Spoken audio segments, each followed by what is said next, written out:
staircase for people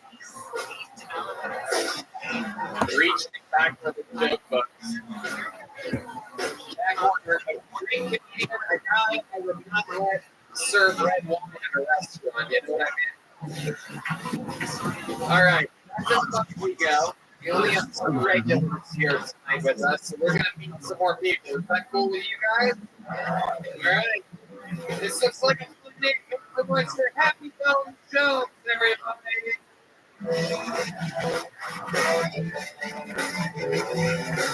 Jack Horner is a tough act to follow. This is going to be very interesting.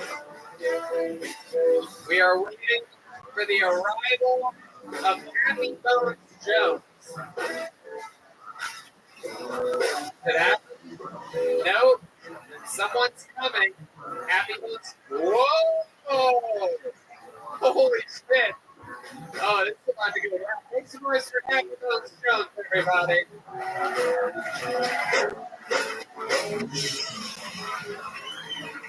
Holy fuck. All right. So, like I was saying,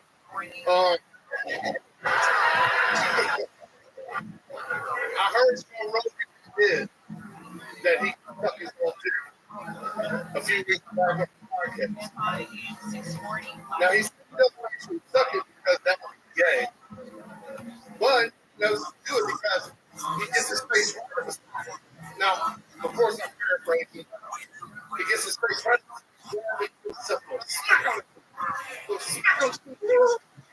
Just to start it. And that's the right.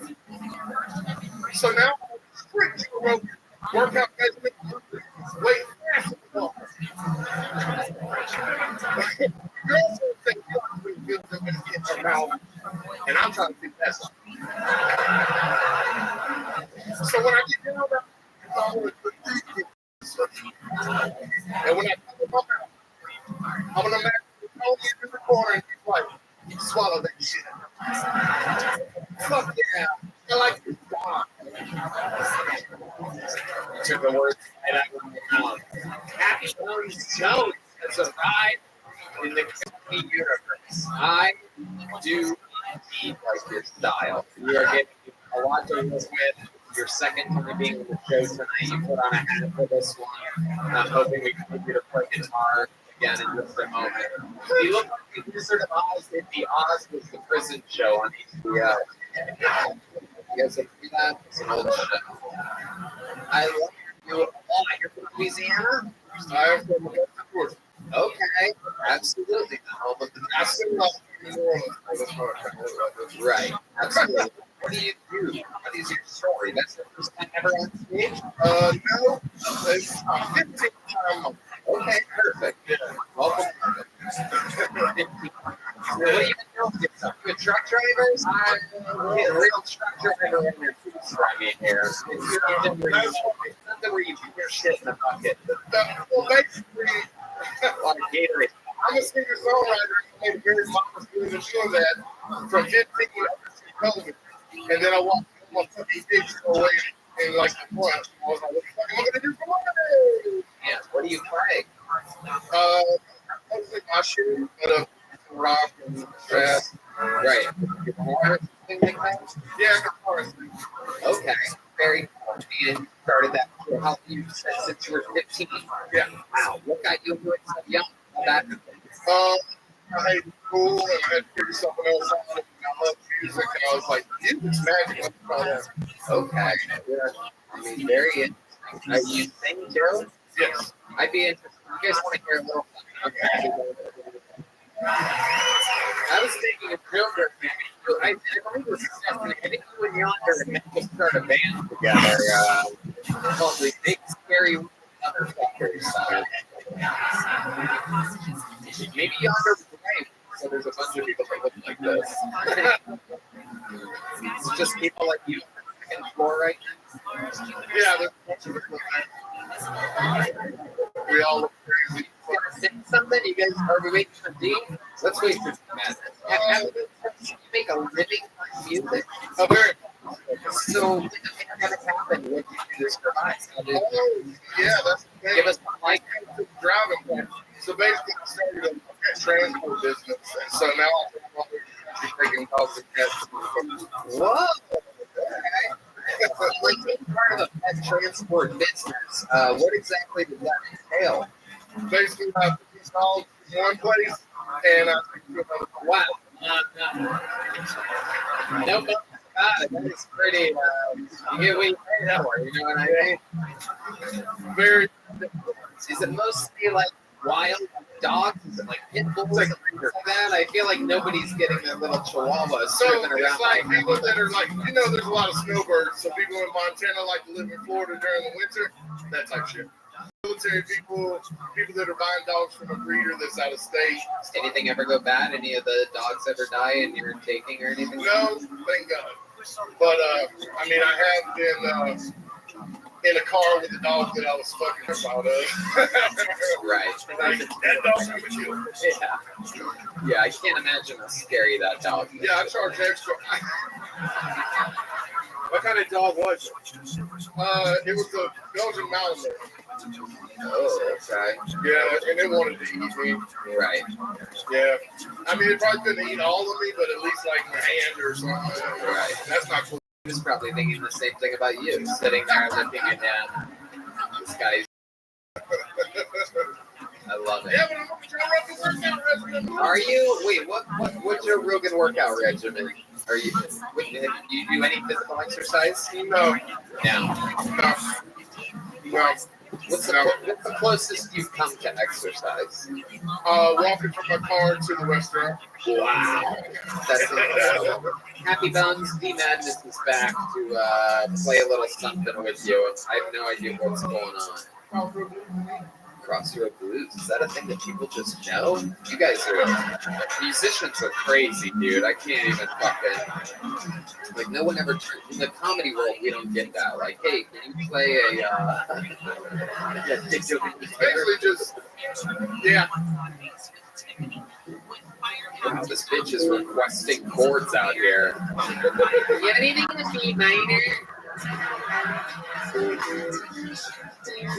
B minor is Jeff Epstein's favorite chord, by the way. Shut up. You guys are so picky and choosy. I went down to the crossroads, fell down on my knees. I went down to the crossroads, fell down on my knees.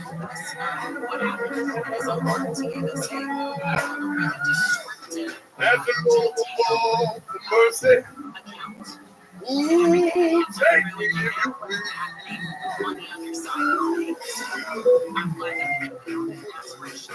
I went down to the crossroads, tried to find me a ride.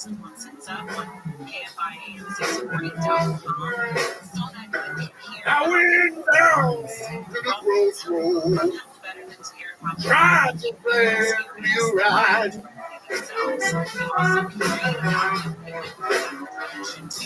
But nobody's here to know me. Everybody just pass me by. Wow. I love that shit. I can feel it. Little Georgia, Louisiana, fucking. So what brings you to Texas? Killzone. Oh, wow, okay. So I discovered, me and my girl discovered the podcast like 4 months ago, and I was like, what the fuck is this? Right. That's how we felt when we saw you come up here. It's perfect. Mutual, my friend. Absolutely mutual. So I devoured like 100 episodes in 4 months, and wow. Yeah, because I drive a lot. I love it. Look at you now. A sleigh? You're in the middle of it. Yeah. I love it. He transports dogs and reindeer, everybody. He looks like Santa Claus with herpes.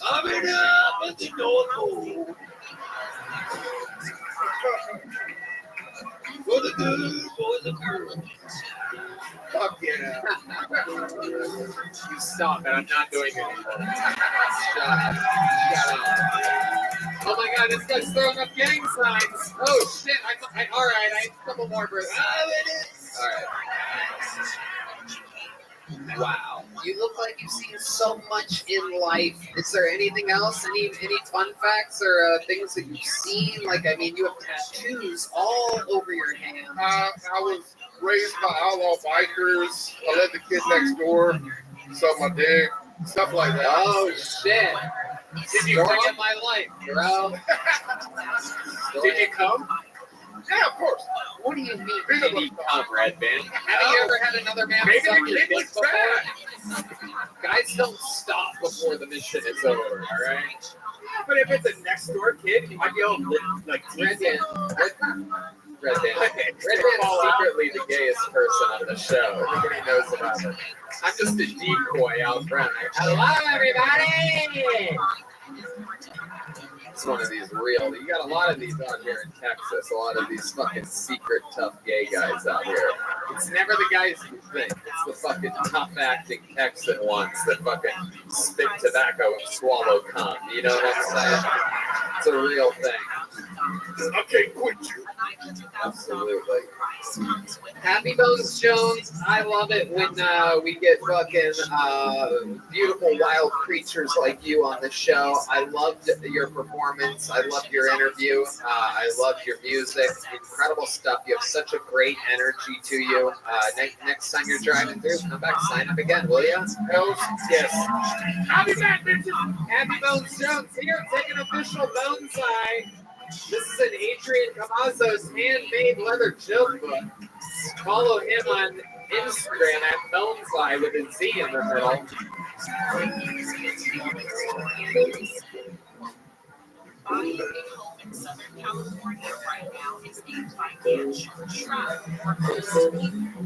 All right, pulling another name out of the bucket. Make sure it's for Rachel McMillan, everybody. There we go.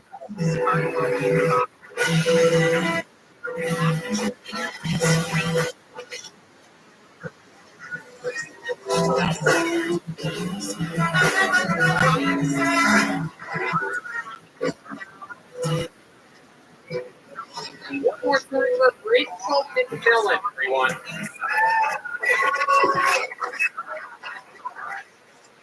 Love my boyfriend. Yo, what's going on, Fizzy now? How you living, pimp? He's a jealous asshole. We don't have to share. Living the dream. Every day's a holiday, every meal's a feast. What's good in your neck of the woods, son?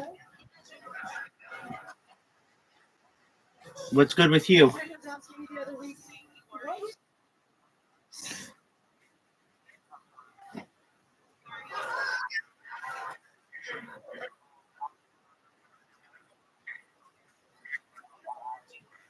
All right, well, very cool. I'm kicking ass, taking names, dog. Just restarting my streams on YouTube and watching. I'm just restarting them. I restart them every 12 hours or so.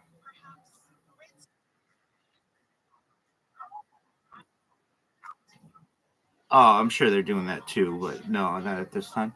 And then watching Kill Tony. Do you know what Kill Tony is? All right, it's stand-up comedy. So feel free to watch it.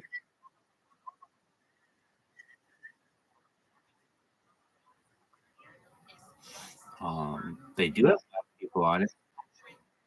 They do have black people on it. I'm not sure if that's the one you mean.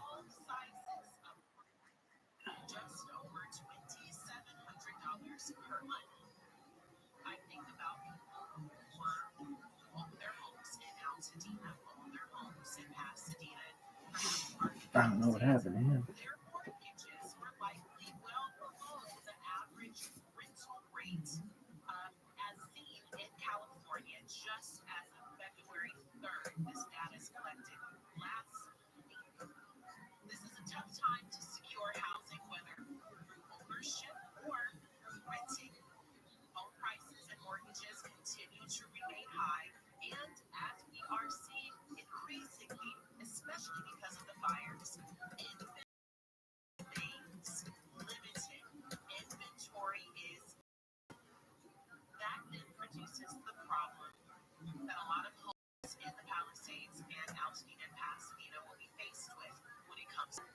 rezoning of land for multi-family dwellings. Single-family homes may be, in fact, rezoned for multi-family dwellings. Where there was a home, there may be an apartment. You live in the city, this is something that has become a lot more common. Someone moves out, the house becomes leveled, and up comes a multi-story apartment where a single-family home once stood. Now, the question of whether or not buying makes sense is what is being asked. And what is being said is that if you are looking to buy, you better be ready to commit to an area. Plan to hold on to your property for at least 3 years.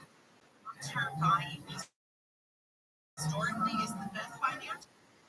The key to buying and developing equity building is to live in or to hold your property long term. Also, we have children. District can help when you buy because it supports stability. Right?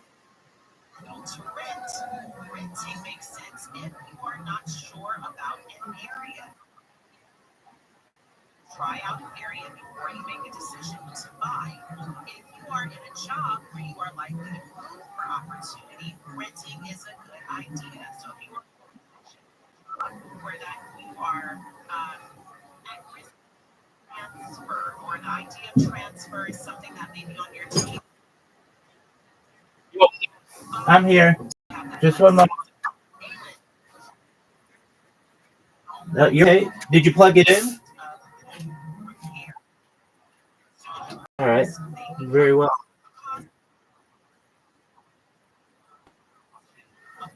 Yeah. Fuck yeah. He's on here. That's exactly right. Yeah, that's the best move.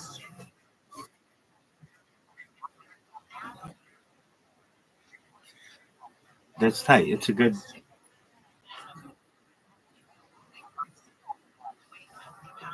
It's very good. All right, here we go. I'm in 10 minutes. I'm gonna sing karaoke. Do you like karaoke?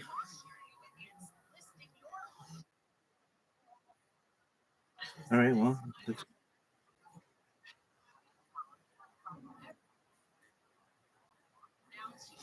Yeah. Not right now.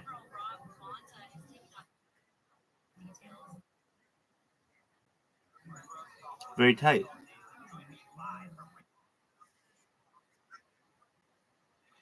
There you go, big dog.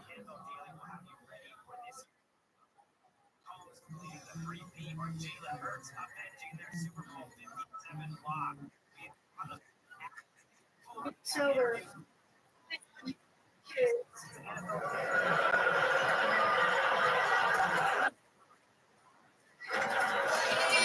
Okay. Well, it's genetic. Growing up, my uncle I've been pushing is a big trigger for me, but I drew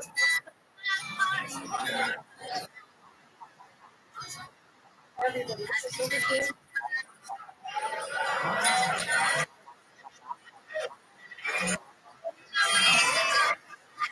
Yeah, there is. You just. what they teach me that. So McMillan, every absolutely. There's no need to do a great. All right, I'm gonna check you out. I'm checking you out right now, Fizzy knocking. All on one subject, they're all very difficult material. By the second, I loaded up doing so very smart.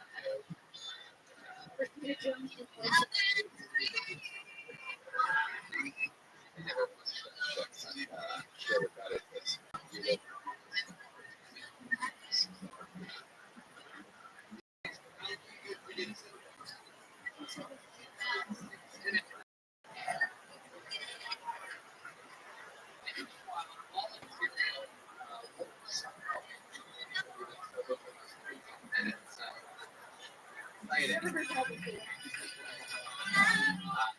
So let's talk about It went away. drug news. Like how extreme did it get? Because I can sort of see it. Yeah, no, I've done a few jail sentences. A couple what? Couple of jail sentences. For stealing at Walmart? Well, from stealing from my Allen boxer while dating a prosecutor.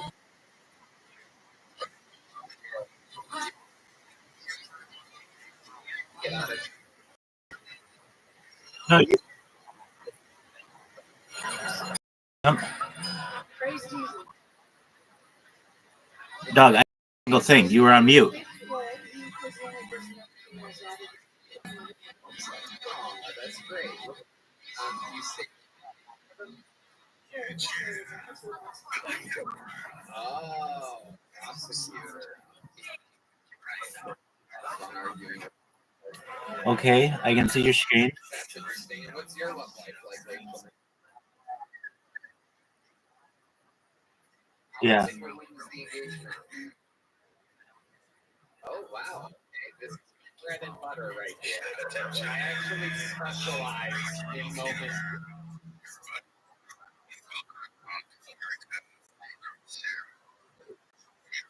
All right, I hear it now.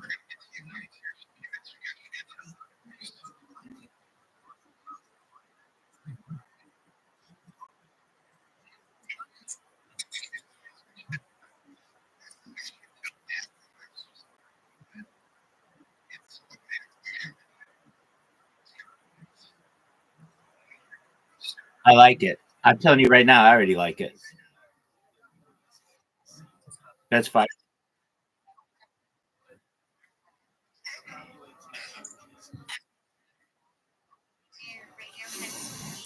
Well, I could hear it through your microphone.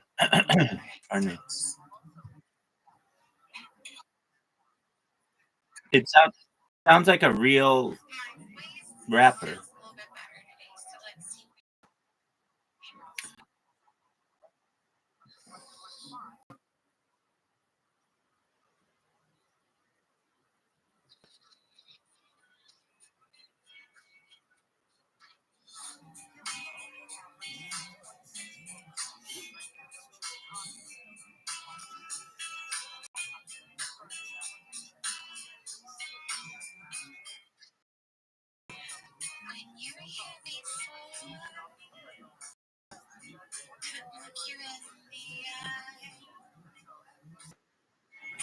Oh, you're good, Pim. It's good. Your music is good. Your music is good, man. Perhaps in the future, my friend. Absolutely, you can use my voice for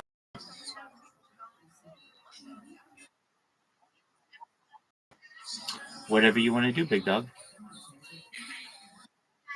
If you want to do it, I'm singing karaoke right now, but if you want to make music simultaneously or at another time, absolutely. You tell me what you need me to do.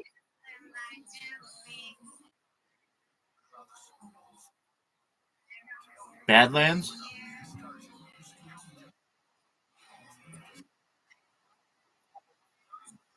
You can send me a DM. I'll, I'll send you a DM so you know where to send it. No, no, I'll send it to you.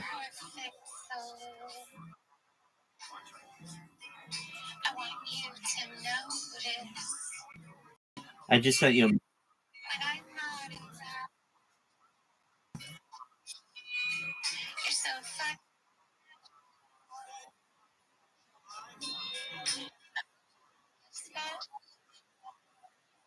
Okay,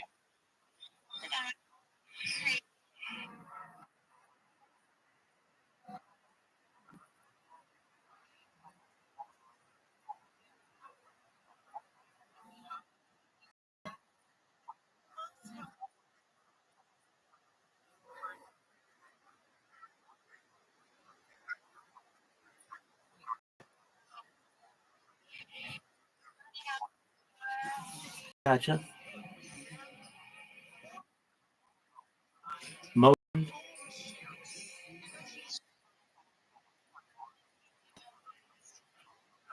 Okay.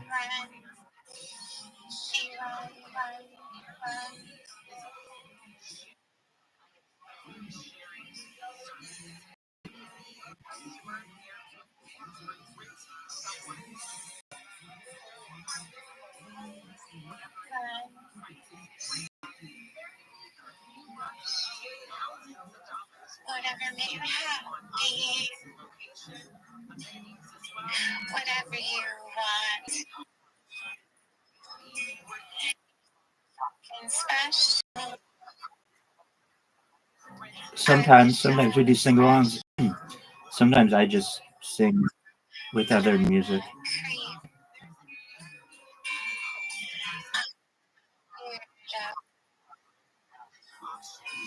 Well, I mean, I've got like 16 people in here. Oh, tight. Hey, they're gonna let me sing. Hey, you got to be quiet. I'm gonna sing. Apologies. Sorry, my throat's It's one of my favorites. I don't know if you guys have ever seen Postmodern Jukebox. They're awesome. I can do her version really good. My throat's been really. I could have maybe picked something a little lower, but I like that song too. But for that song, it's really nice. That's a fucking finish the show song. Yeah. Dude, I gotta turn you down. Apologies.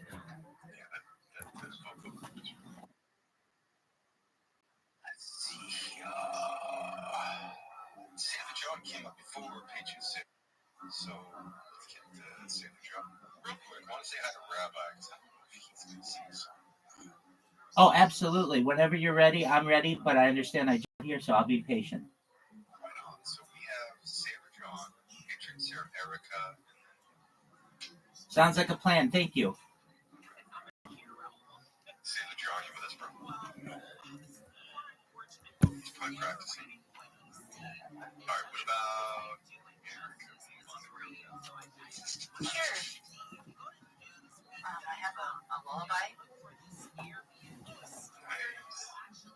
Yeah. So it goes like this. Music boxes with it. Melodies they with them. Once they open, music fills the air. To every person you have known as a song of their own. Once they open up, you'll hear what's there. It's not easy.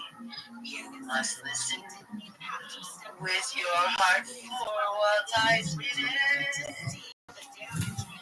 There was a bell locked inside of you. You set it free. Find its place where you are. Sweetheart, love teaches our hearts to sing. Only love breaks my spell. Now I know very well. It's launch within myself. Nice, Erica. Where did you learn that? That's actually from a 90s musical called Rigoletto. Okay. Interesting. I was thinking maybe you were going to say it was like a parent or something. Well, I mean, I suppose my parents showed me this and I learned the song from there. Oh, okay. That's very cool. Thank you. Appreciate it. All right, so it's going to be Paige and Sarah, and then hi, Sarah. Happy Saturday. Hi, happy Saturday. So, I lived down in Brazil for a while.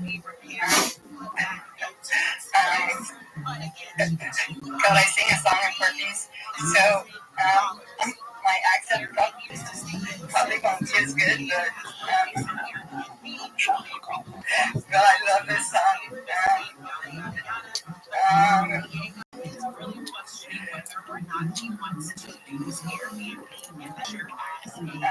Como Bible say? Como Bible say? Yes. Okay. They are trying to navigate post-fire world in Southern California. Let me go ahead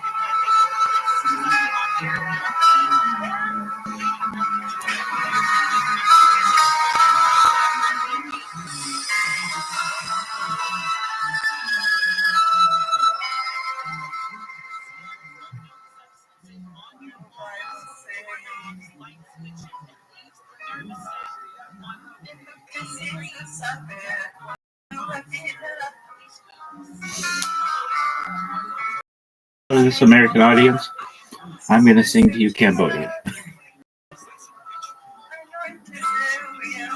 Shout out to Cambodia.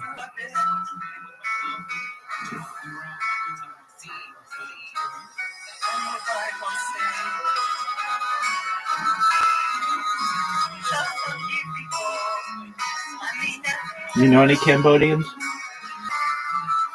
You don't know a single Cambodian? What the fuck happened?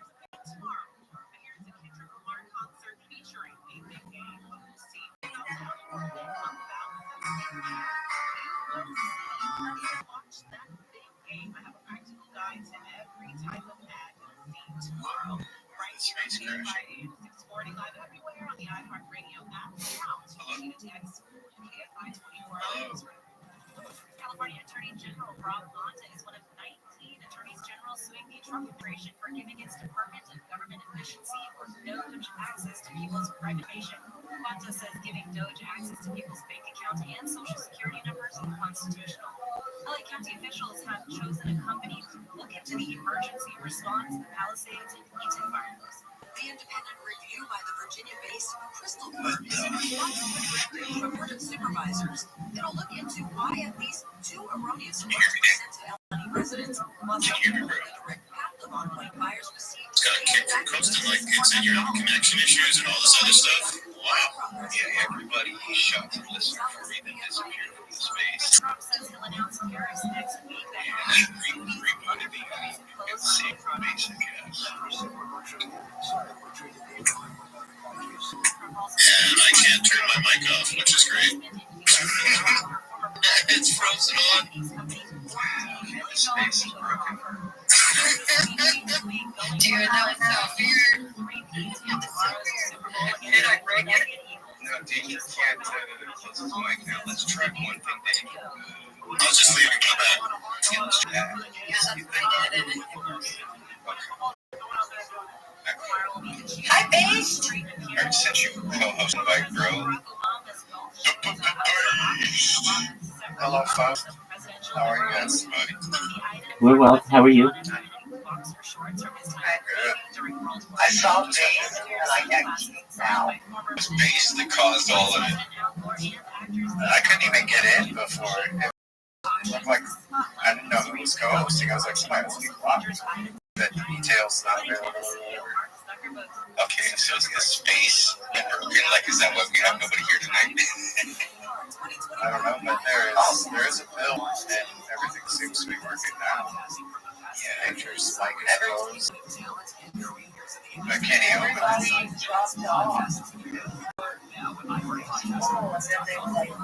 Yeah, the space crashed. Like, kind of, whatever happened here. Okay, so Sarah, if you need to pick it up, you left off or start that one over. Awesome. I apologize for this. I'll start over. Yeah, then I have some questions about where you live. What? Oh, and I was going to ask you, because you said you lived in Brazil for a while, so I was going to ask you how that experience was. If you don't mind. No, I felt like it's room. Yeah.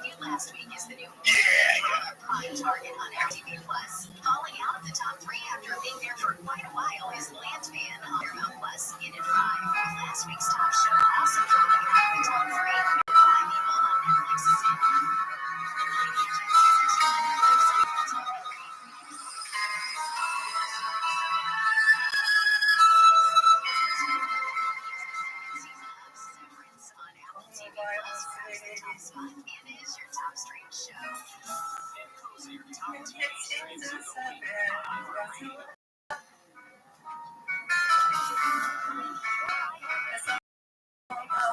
Man, I've been sleeping for like hours. I'm one of the best sleepers in the world. I put myself up there with anybody. Terry Schiavo, Saddam Hussein. He was in that fucking spider. Well, sure, he got some Z's in there.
This song is awful.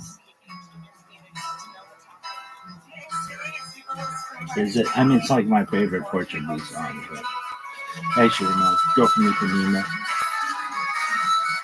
Second favorite.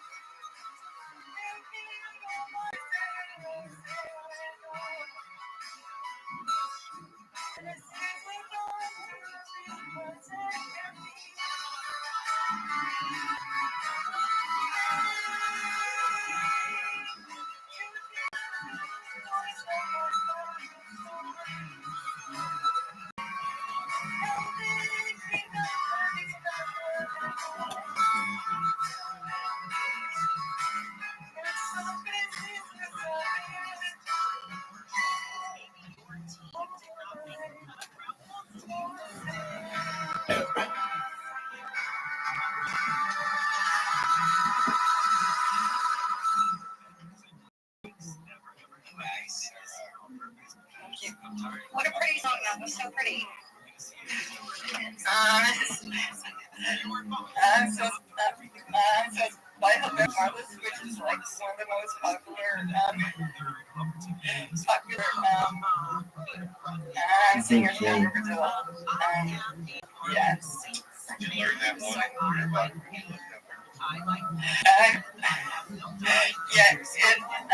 I can't tell this one was clear. I'm sorry. So, and that's the first time I've performed that song just by myself or anything like that. No, you did good. Now shut up. Right, I go. It was one of the top songs Oh, I think she said something.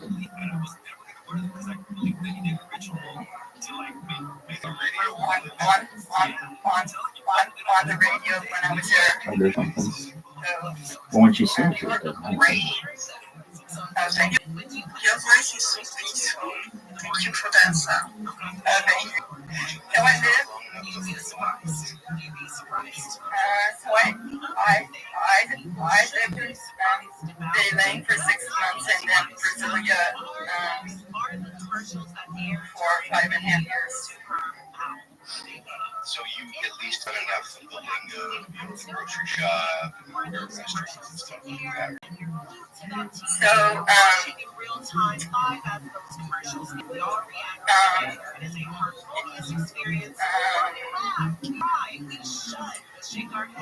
so I went to the American school in Brasilia,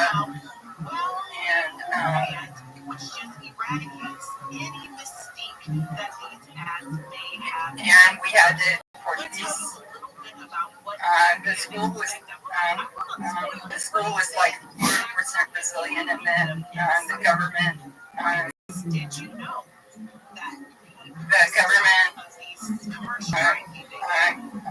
people that wanted to send their children to the school, and the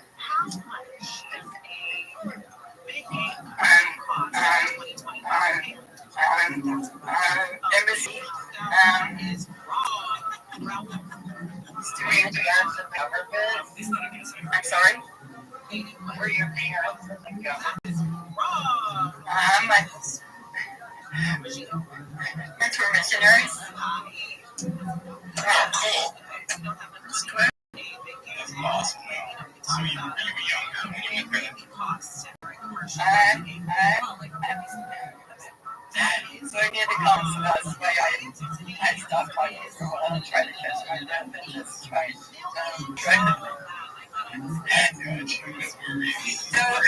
that's really cool. My dad was actually, my grandparents were actually missionaries in Japan for 15 years, and that's where my dad grew up, so it's pretty neat.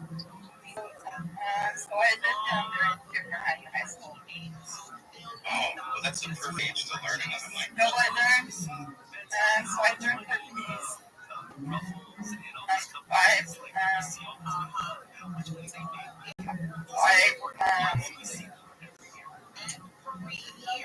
I took the public bus to school. So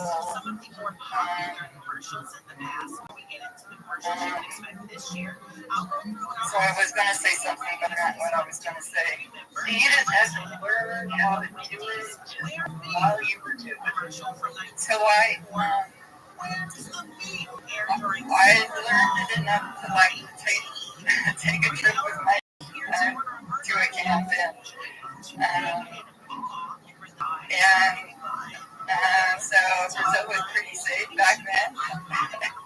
Since I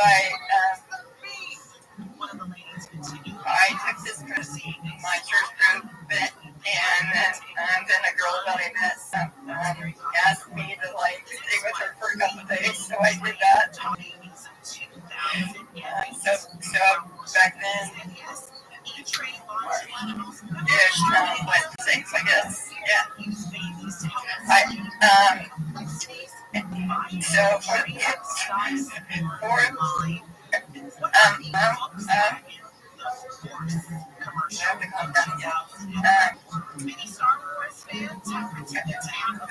the movies down there, I'm learning English with Portuguese subtitles, so we would get the joke or whatever before the difference. But the Brazilians, one of the languages that they learn is English.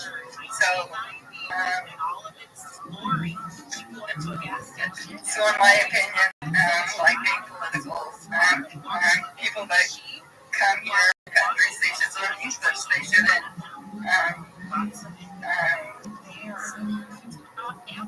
be entitled to have the things in Spanish or Chinese or whatever. Anyway, probably no. We are, because when we move anywhere, we learn their language out of respect. That's just not taught to others in the introduction. So. Right. It's terrible, but yeah. At least it's not taught on a national level. It is taught by a parent when to teach their kids to assimilate. I mean, I'm sure it's done, but it's not on enough scale that we see. Right. Yeah, I totally agree. Anyway, thank you. Yeah, Sarah. So I love seeing it. Even though. So that was the first time I had like sort of an audience or whatever. So I did the best I could. And thank you. I just love the song. It's so pretty. That's great. About the language, because I can tell that you knew what you were saying. Not just that yeah, thank you. All right. Cyril, John, and Rabbi. Yes, sir.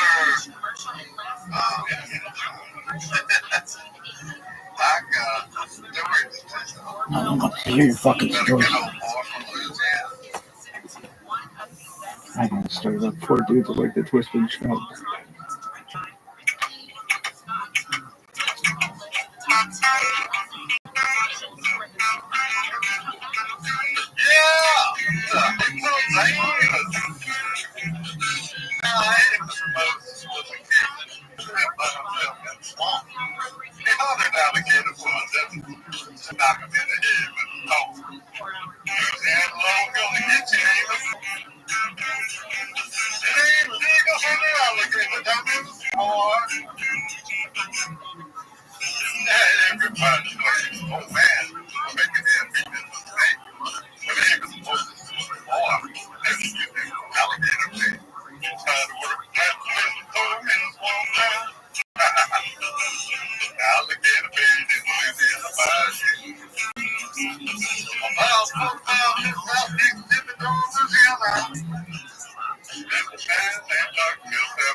Alright, so I had some alcohol. Some iced tea and vodka. Got one lemonade and iced tea. Yeah. I've got one with peach. I've got one with raspberry. Let's go. Peach is getting wild tonight. These are in a freezer, and I think I'm gonna drink all 3. I'm just glad I could hear you, DJ, because, man, that was weird. I came up as co-host, and then I got dropped back down to listener again. And then I came back up, and my mic didn't work. And so I, left the app, forced quit, came back, and then went up to again. Because, you sent me co-host, and then I got co-host, kicked me back down to listener again, and then I had to do that again. Oh, man. Yeah, I have no idea, but Jenny said the same thing was happening in another space that happened to ours, so it must be working okay. It's like they were up. Yeah, they might have had to reset a server or something. Who knows? Alright, So we got Rabbi up next, and then say hello to Ginger. Hello, everyone. This is the Beatles Twist and Shout.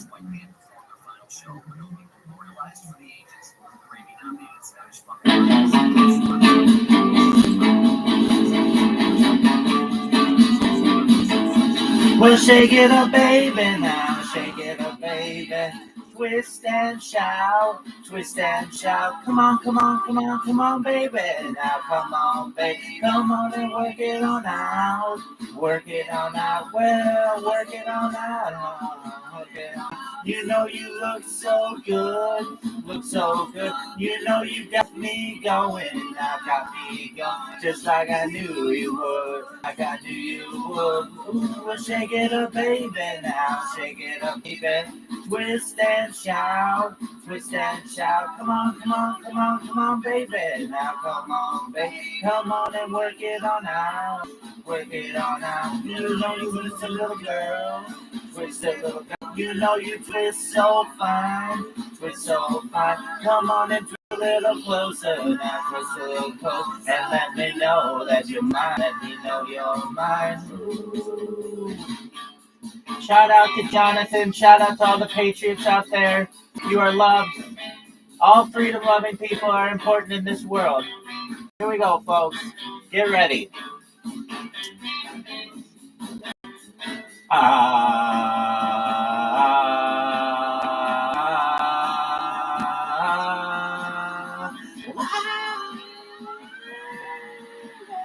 Baby, now shake it up, baby. Twist and shout, twist and shout. Come on, come on, come on, baby. Now come on, baby. Come on and work it on out. Work it on out. You know you twist a little girl. Twist a little girl. You know you twist so fine. Twist so fine. Come and twist a little closer. Now twist a little closer. And let me know that you're mine. Let me know you're mine. Well, shake it, baby. Now shake it up, baby. Well, shake it, baby. Now shake it up, baby. Well, shake it, baby. Shake it up, baby.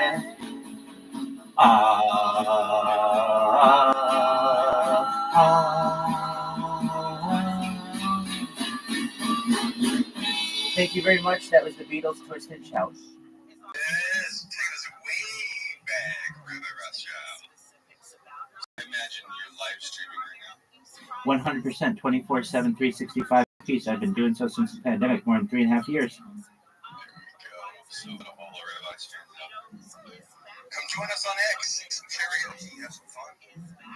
Just like Rabbi does. Thank you, Rabbi.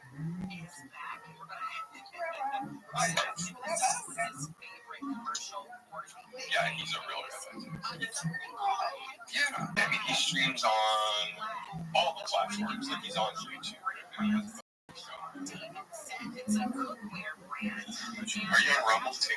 Absolutely. I love Rumble. I love Rumble Studio. I'm live on 11 simultaneous devices right now.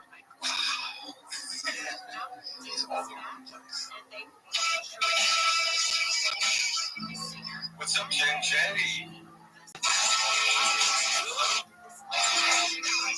What's going on? Oh, sorry about that. Oh, no worries. You got a song you're practicing in the background? I was trying to cue a song. Nice. Well, cue it up. You're an asshole. And then you're Perfect. You guys like Shinedown? Yes. Yes. Okay, here we go. Alright. Fuck. Hopefully you can hear it okay.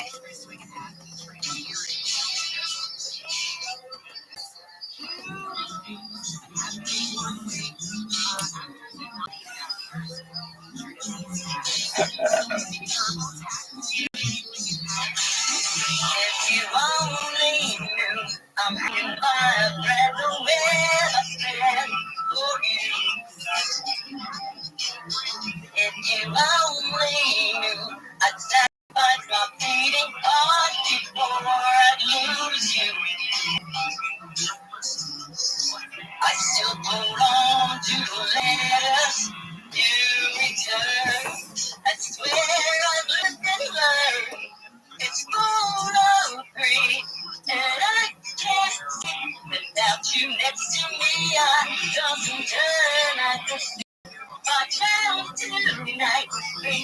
Can't stop, won't stop. Fellas. Your breath and me, the only thing that I'm still breathing is you. If you only knew.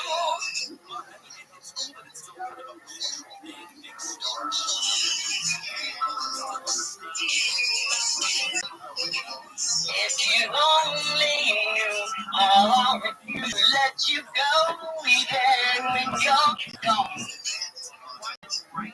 If you only knew how many times counted all the words that went wrong.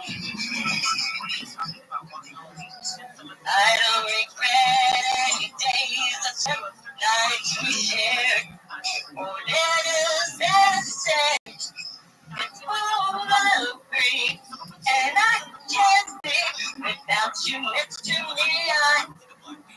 Tonight, my chance tonight, bring me back to life. Bring your presence in me, the only thing that I still believe in is you. If you only knew, if you only knew.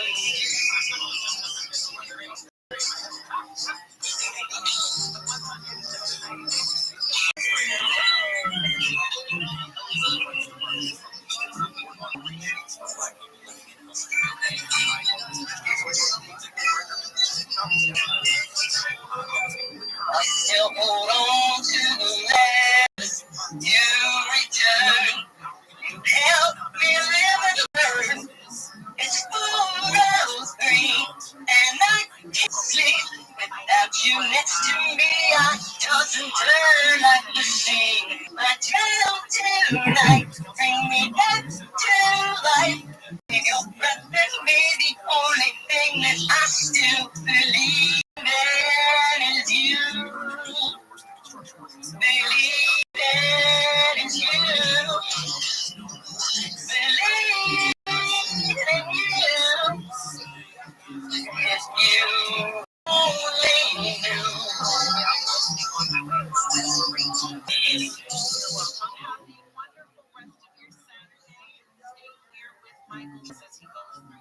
Thank you. Nice job there. I appreciate it.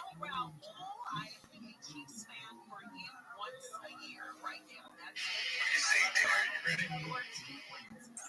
Yeah, absolutely. Jenny, that was wonderful. Thank you very much for sharing that this evening. And Rabbi, I wanted to tell you, maybe I didn't get a chance last time, but the last time I heard you, you did some one-liner joke. You have me rolling with your comedy, man. He's really funny, guys. You should definitely check him out. Something like that. Oh, you're amazing. Thank you so much for your high praise. That means the world to me. And I wouldn't say it weren't true. I was laughing my butt off. It was really funny. Yeah, we were in Guinness rolling for a good 5 minutes. Alrighty. This is a song I wrote. I know you guys have probably heard it before, but it's called Crashing Down. I haven't played it. That's tight. People think I'm funny. That's the best compliment you give me. Better than being super sexy, huge dick, muscular, everything. Tell me I'm funny, baby.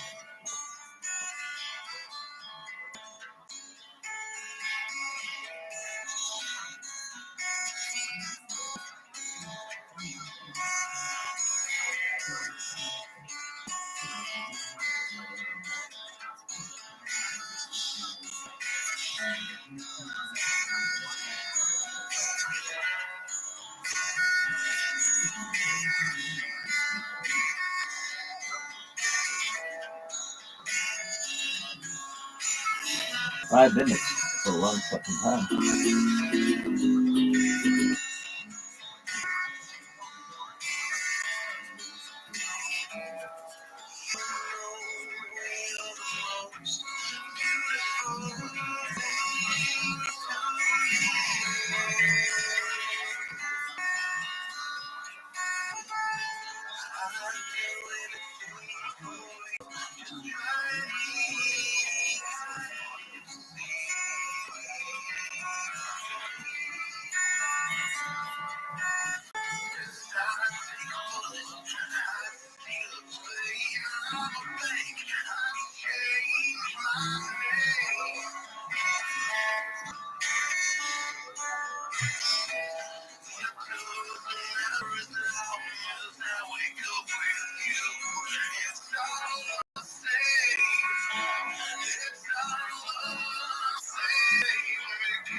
That, ladies and gentlemen, will be the second single released from Danger's album when we finally get it.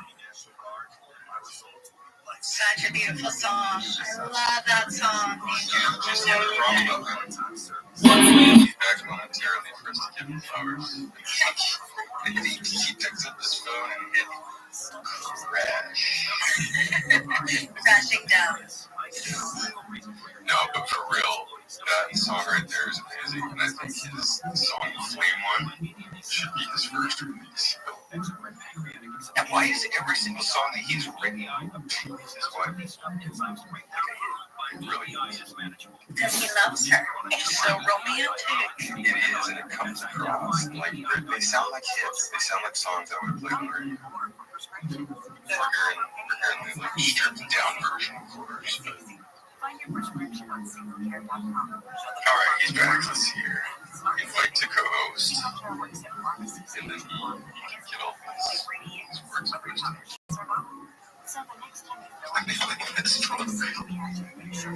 I spoke. I said it was from me. Yes. Okay, let's see here. I apologize, Danger. All right, did you, as you finished the song, did you pick up the phone and hit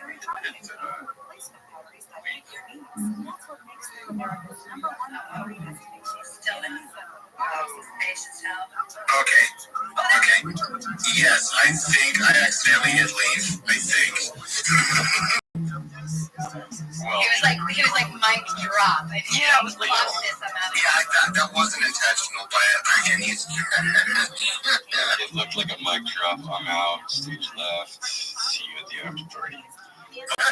No, like I wanted to say, right as you finished, I said that's gonna be the second release, like the second single we release once we get you to record an album and produce it and promote it. The first one's gotta be The Flame. Jonathan's your manager. He didn't put that yet, but he's up on I get 69% by the way. But That's a lucky number. yeah. So, well, I'm 6.9. Maybe I'll make the album 69 minutes long. No, but for real, we need. I was telling everybody, every song you hear by is so beautiful and sounds like a radio hit. Because they all do. Thanks, man. I really appreciate that. But when you meet that one, you're just inspired. So. Remember the time of your life and relationship when you wrote these? Did you ever keep a journal? Like I wrote. Well, I wrote "Crashing Down" just shortly after, probably 2 or 3 days after the birth of my first child. And then Her Own Games. When I wrote that one after "Crashing Down," I'm trying to think back to when I wrote it and why. I mean, I wrote it to my wife, but We didn't go over every single song. Devin, so we had to do another Devin night. We spent 5-6 minutes on each song. Yeah, like the meaning, the moment, the message behind each one. cool, man. I'm game, for sure. Yeah, the one that you wrote, so you wrote it a few days after your son was born. So you were in that moment of feeling like you were married to the most powerful woman that ever walked the face. Yeah, when you witness childbirth for the first time, it's like, oh my God, I love you so much. I can't believe you're willing to go through that. Yeah, it gives you a whole new respect for your lover. Oh, absolutely. Absolutely. Never look at them the same. It's like you are a creator. Yeah, it's like, well, I don't know, seeing your first child come into this world, it's like, okay, sweetie, like, you've got one up on like everyone on this planet now, you know that, right? Exactly. So what's up, Red? Hey, Red. Hey! Well, I just thought I would jump in and say hi to y'all. I DM'd her and said Danger was saying. I'm a famous girl. Yes, we're all fangirls.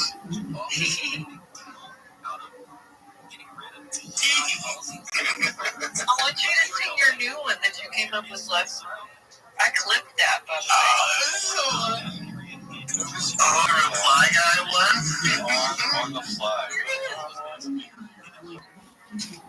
That was great. So good. Oh, must have seen something. Yeah.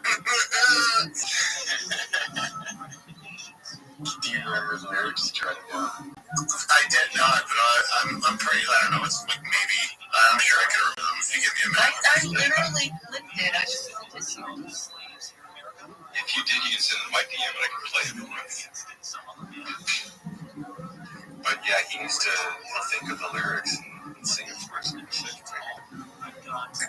Yeah, well, whatever, my next go around. Yeah, sure, why not? What the hell? Jen, you want to do one next, or? Sure. No, you first. Your one. Okay. Oh, you guys. Just turning my computer on. Too shaky.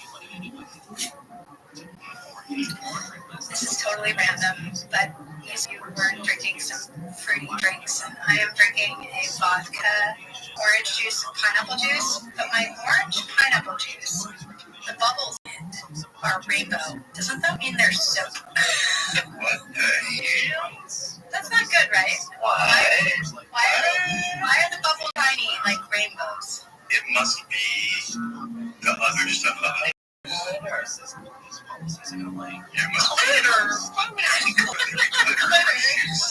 You know what I mean? Like bubbles are usually shiny, right? But if it's soap bubbles, they usually have like a rainbow hue to them. I don't know. What is that? It might be something in the drink itself. I'm sure it's totally healthy though. Oh yeah. Just as good as the vodka will kill whatever Yeah, if there's anything like a virus or infectious disease in that bowl, it's gonna be dead from the body. I've had two already. Oh no! Oh, Rue. What are you drinking, Rue? Drinking I have orange crush. No more. I'm not having this.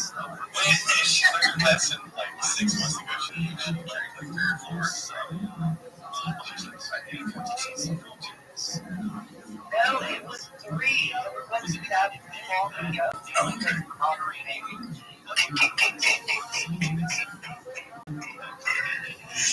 Thanks. 2 nights in a row. He was awake for that whole space lesson. I'm really shocked. I know.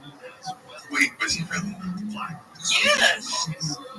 I thought he left at some point. Well, he left. He did leave at some point, but he was awake for the whole time he was there. I got you. Yeah. That was different. Okay, where's my kid?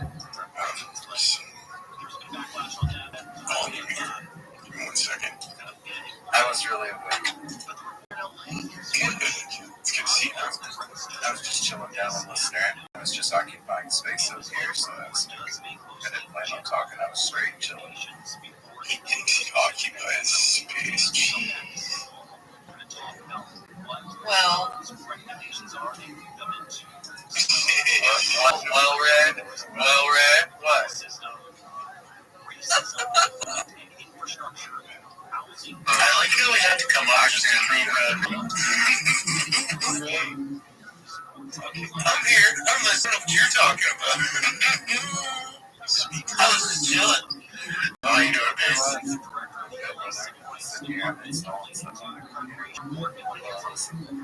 Nice.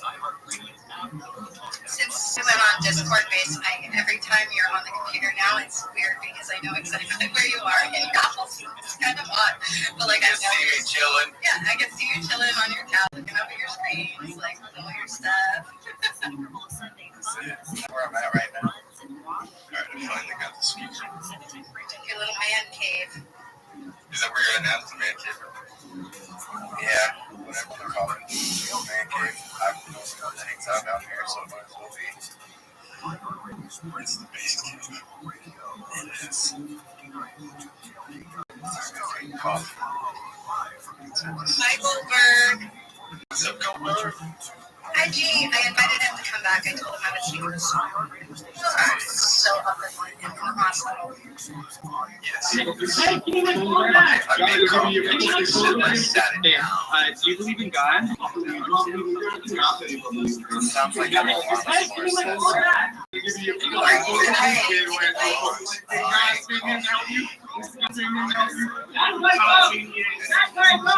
And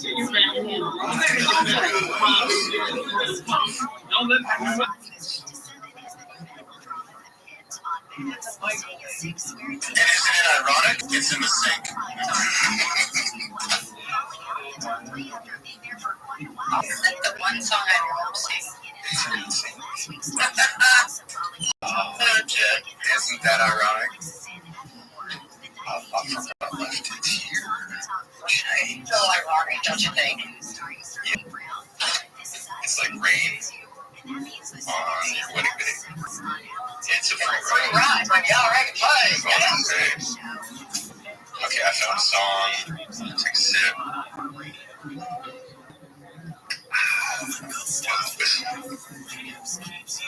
Alright, everyone's now it's so satisfying. I remember when I lost my mind. There was something so pleasant about that place. Your emotions had an echo. It's so much space. I was really impressed with it. So funny. New one. Was because I didn't know enough. Ranger Dice Play. I just knew too much. Does that make me crazy? Does that make me crazy? Does that make me crazy? Fuck yeah, baby. And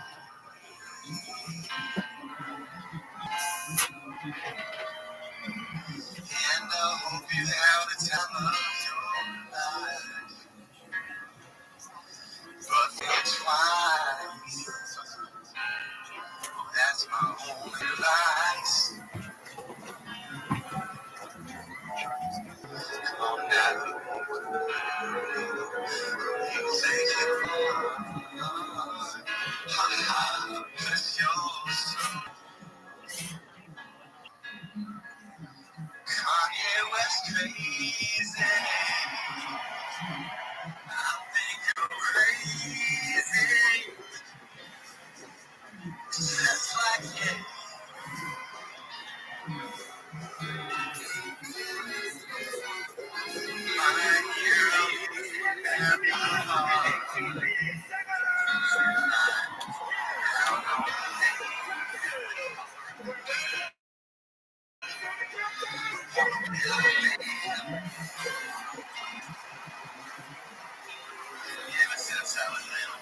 Ever since I landed, it looked like home. And it's no coincidence I come.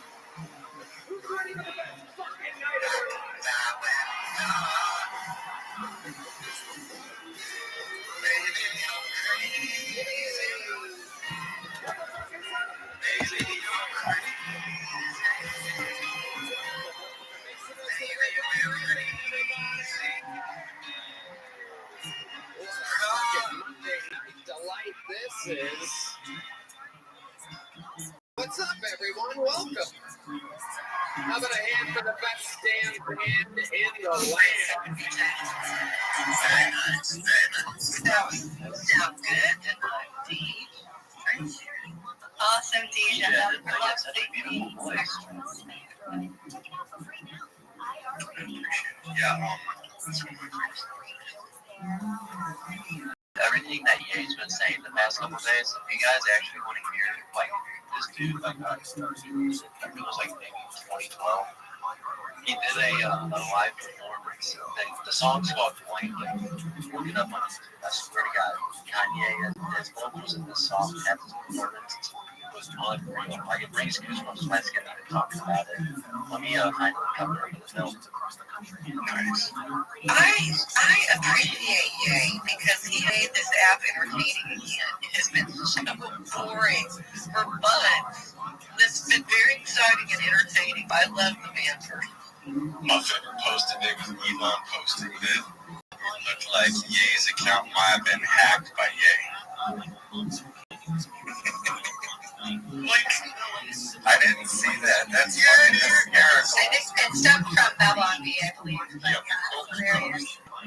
Oh, okay. Dude, that's amazing. That's dying laughing.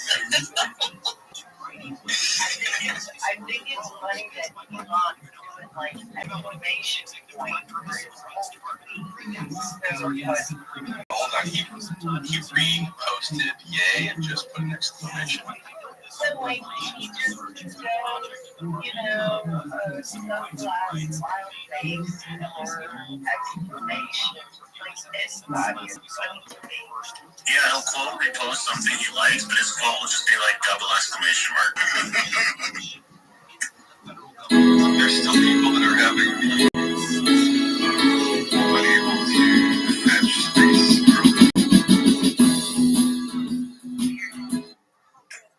I couldn't go back to the space either. Actually, DJ, after I accidentally left, I had to go to your profile and then join the space through clicking on your picture again, because it said couldn't or unable to fetch space. Yeah, when I went to the group chat post. That means that everybody needs to go down the hill and repost the space. So we could try to get some people in here and see if it works. Yeah, I wonder if the original link. Yeah, undo your repost and then repost it again, maybe, yeah. Deej, I sent you that video of Dave. DJ, I promise you, once I'm out of the hospital and not so high on painkillers, I'll sing you a song. Yeah, buddy. What kind of music do you like? I like everything, man. I'm not picky when it comes to music. I like rock and roll, country. To be honest, though, when it comes to rap music, like this new generation of rap is absolutely garbage. It's like the mumble. Oh, so I'm gonna be a little, I guess, hippier. The only rapper I listen to that is relevant these days would be probably Kanye. Before then, I mean, I listened to Eminem, NWA. Let's see. Yeah, I don't really listen to rap music, to be real. I like rock and roll a lot. Okay, on the desktop, DMs are broken and they're not sorting by okay. Alright, let's play this. This is Danger Devin last night. I really wanna hold you.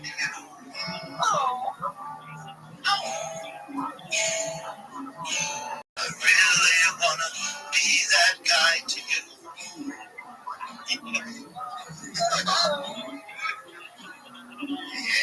Anything you post, I'll repost.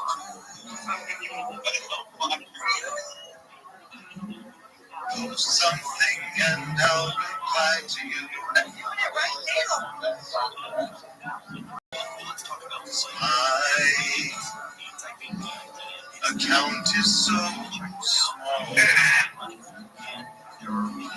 I'm relatively new to this platform. I don't know anyone at all. But I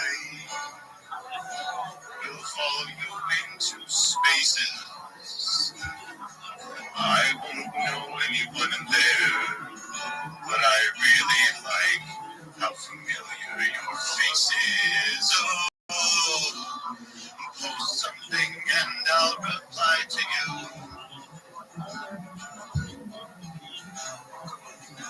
I really wanna be that guy to you.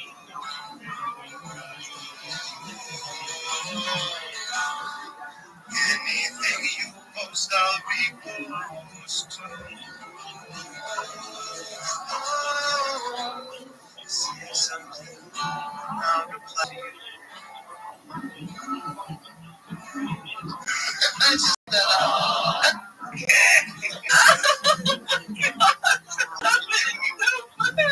Between Red's laugh and Danger's laugh, it's like that was pretty funny. That is fantastic. I did that last night because I fell asleep, but that is so hilarious. I'm so glad you sent that, Red. Yes, it was a little funny. Red, what song are you gonna sing me? I'm gonna sing you Amy Winehouse song. Does that work? John is ready. No. So Yeah. ready for that? All right. No, the only one that I have tried, and that's the same one you've heard 1,000 times. Here we go.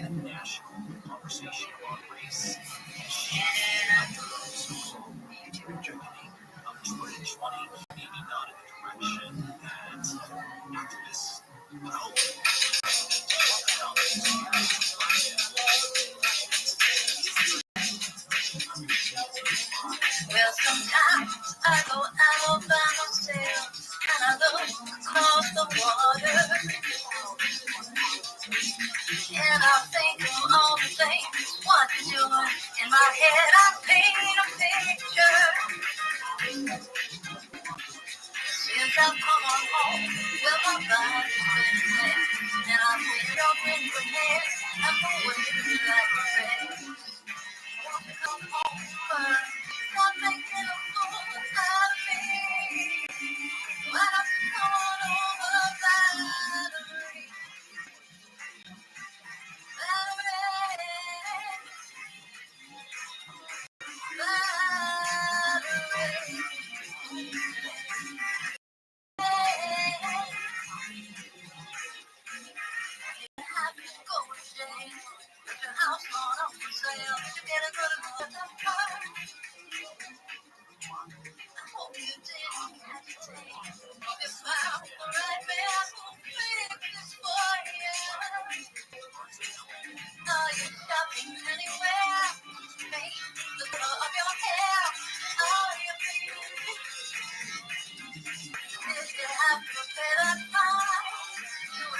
all the time, I used to dance. Since I've come home, well, my body's been mad, and I've been jumping from head and the way like a red. Want to come on home, but not making a fool out of me. When I'm gone over battery.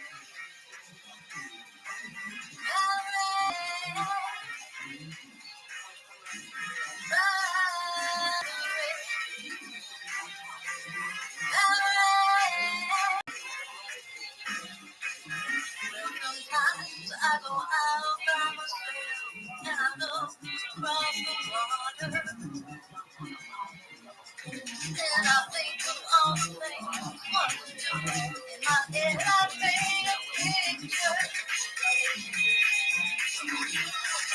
I've come on home where my body's been changed. And I see you in your hair and the way you like it. Won't you come on over? I'll make you full out there. Like all over my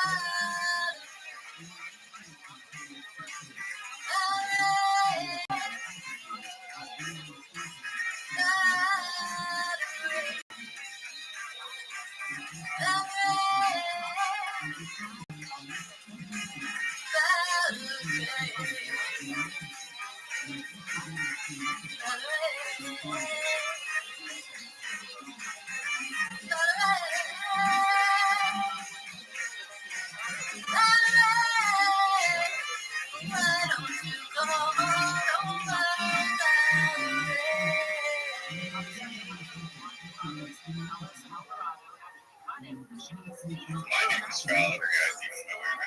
Even though we're So good, Jen. Amy Winehouse is probably one of my favorite singers. That's awesome.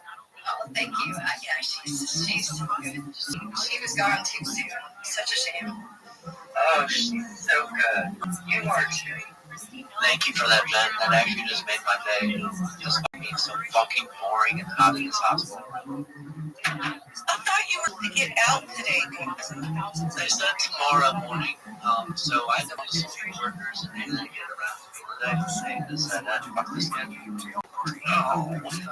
But yeah, tomorrow morning, I'm hoping I'm out of here because I've really missed my family. I haven't seen mom or dad since like Monday. Oh no. How they are right now?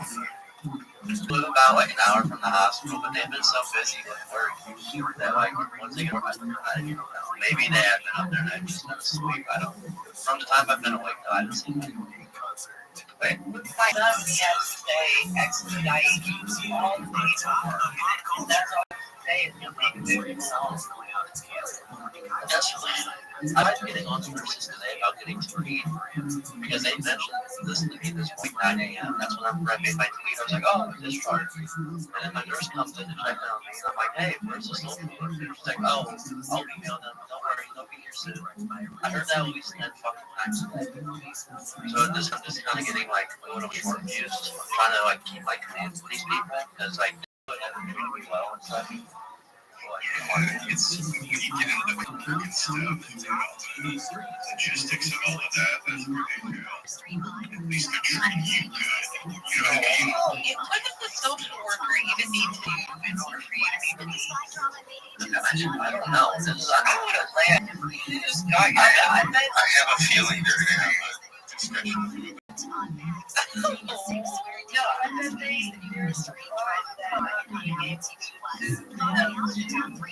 like a disability therapy instead. I am going. Because they said I've been doing so well, so literally just I thought I was going to do something. They said, oh, no, you're going to go home. Like, why? Like, I want to make sure, like, my strength is up. Like, especially my athlete, you guys know what's hard for me. I need to be able to look at shit. That's it, still then. Yeah, that's what I'm saying. Yeah. So, what the plan is, mom and dad made some phone calls for me. I don't know if mom and dad are doctors, but they made some phone calls. And PT is actually going to be coming to the house every day.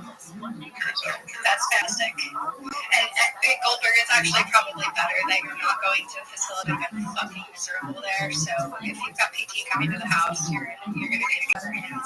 Now I get to annoy my little sister again. I can't. You'll definitely need more comfortable.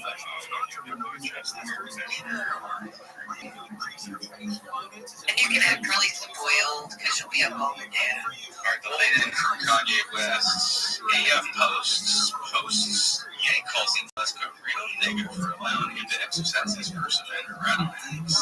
Can I have a comment on this?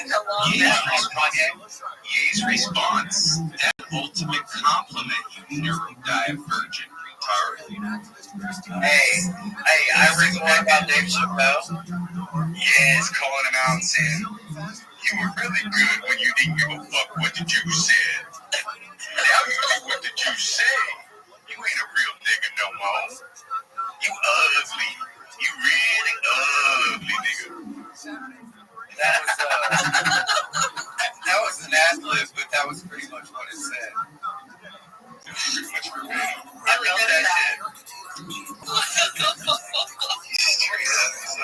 Goldberg, I just, going to what you said is, my folks are just so busy with work, it reminded me of a good meme today. It's like the only thing that went down during the Biden administration was unemployment because everybody needed 2 jobs just to buy eggs.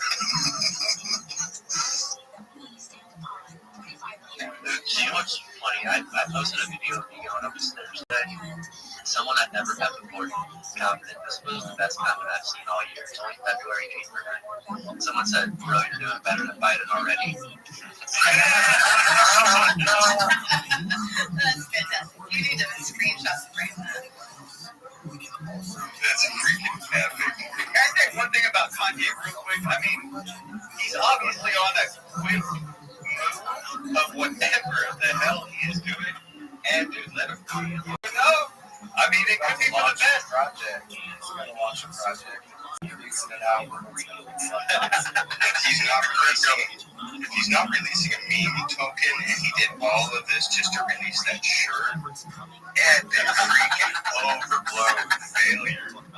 I bet you're right. More significant. Look at that progress.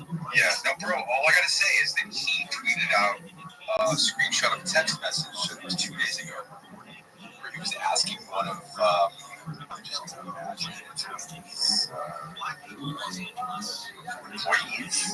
He's like, who is that? Maybe his PR guy. He's like, who is it that I have to contact about crypto without a middleman? And the response was Brian Armstrong, founder of Coinbase. I'll get his number for you. I think it was all retarded from the get-go. To me, that one post, and you can see the replies from some big crypto accounts. Like, bro, we knew it was coming. 3 days of you being cray-cray, and then you're going to launch a token. Come on, we know this is happening. I did the same shit. I'm trying to tell you, I feel for the man. I think whatever it is, all I'm saying is I still respect speech, whether or not he's right, wrong, or knows what the fuck he's talking about. So why can't he be allowed to say the same shit other people are? That's all I'm saying. And I know he's crazy and off asleep. He's been going for like 3 days straight. For real, man. And what it does, if that speech is allowed to be public, it allows us to discuss it and put our views of it out there, which are obviously 99% of us are like thinking contrary to what he does. So, and it's causing people to discuss that kind of stuff. I think we need more of that. When you bury shit, whether it be true or false, when you bury it and make it nefarious to talk about, that's what humans do, man. They're gonna go that tree and they go and dig up what you buried. Just let it all be out in the open. Discuss it. Say it's right or wrong. And then, form your own opinions on the matter. Well, absolutely. Sunlight's the best disinfectant, right? And one of my favorites is from Jordan Peterson. The solution to bad speech is simply better speech.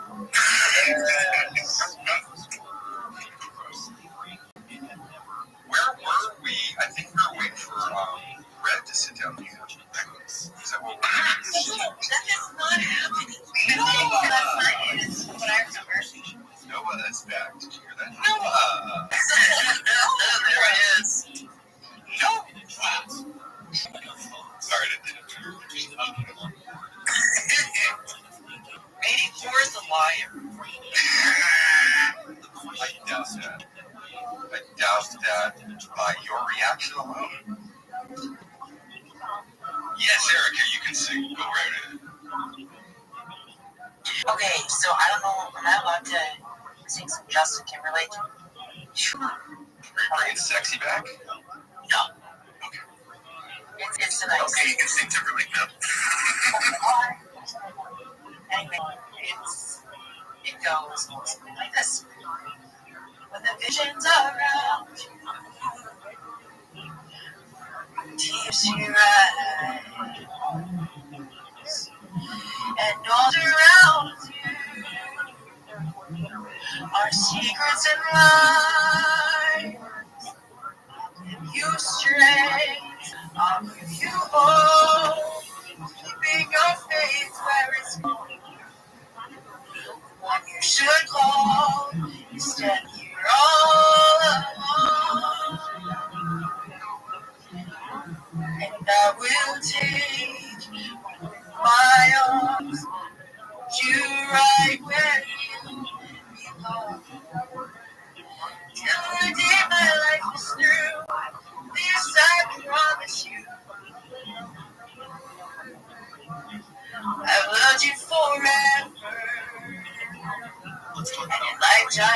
And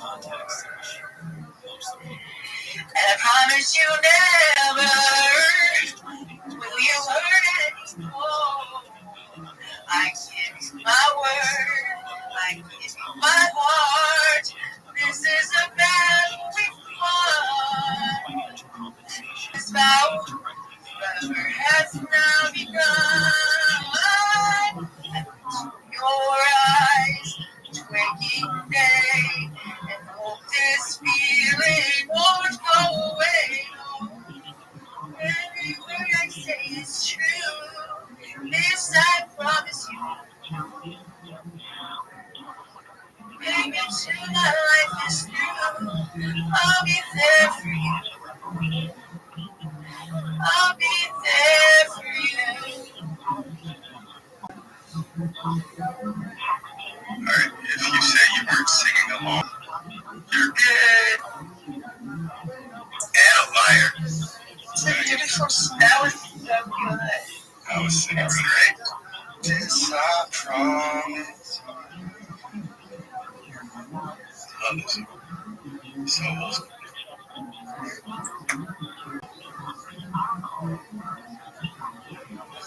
Isn't it strange that NSYNC, Backstreet Boys actually had good songs? They were literally fabricated by the same men. Yeah, but when you compare them to the music of today, they are good. You are so accurate with that, yeah. But it's strange that just one greedy producer was able to go and create all of those boy bands. He made billions, they made hundreds of thousands, and yeah, have you heard the stories of them? No, that's so weird. It's so sad. You would imagine that each of the guys in NSYNC, they were over a decade, over 5 records, 5 tours. They would have been worth like $1 million each or something, right? They literally only made hundreds of thousands of dollars during the time. Because they were told, oh, well, this tour is being paid for by you. Oh, well, these promotions are being paid for by you.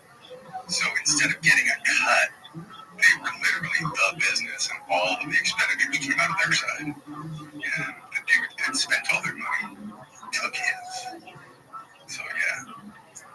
I think, wasn't it the same dude behind the 80s boy band too? Some weird guy. New Kids? Yeah, I think it was the same producer guy. It was behind 2 of them. It was either them and NSYNC or them and Backstreet Boys. Yeah, he did the same thing to both of them. Like a decade apart. You thought that somebody would have been around them as they came into the industry saying, hey, you know what they did to this other band 10 years ago? What are you doing? But like people just wanted to get their name out in the audience, They don't care. When they first get broken in, they're like, I don't care, I'll get my soul. And then they realize they get their soul for the rest of their careers. They become unhappy and end up fading away after a while.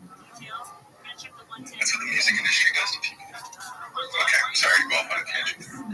I'd actually like to try and sing another one if that's okay. Sure, stick around. I've got some people that have not gone yet. We'll get to. I don't have a list written down, Dave. Jen, to either of you. Well, Jen just went, so I thought maybe it was Eric just went, sorry, so it was Real or John then, maybe, and then yeah. And then I think Bass is due for a song. We haven't heard a song from Bass in just months. He actually has a great voice. Fuck yeah. I'm the best. Falling out of the top 3 after being there for quite a while is Landman on Plus in at 5. With last week's top show also falling out of the top 3, American Primeval on Netflix is in at 4. The Night Agent season 2 on Netflix kicks off the top 3. The new drama Paradise on Hulu starring Sterling K. Brown from This Is Us debuts at 2. And that means the second season of Severance on Apple TV grabs the top spot and is your top stream show. I gotta take a shit.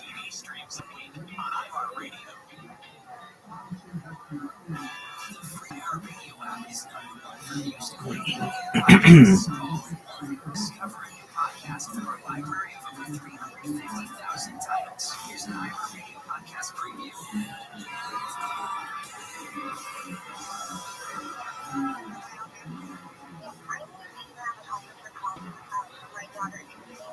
On July 24th, 2016, 23-year-old Kaylee Sawyer vanished from her small Oregon town.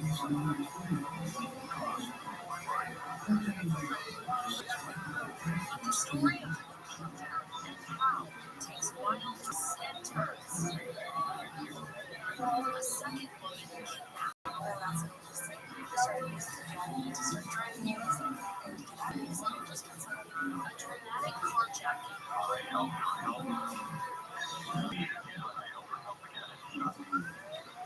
All right. Let's see, someone's lettuce. Impressive. I didn't go for it.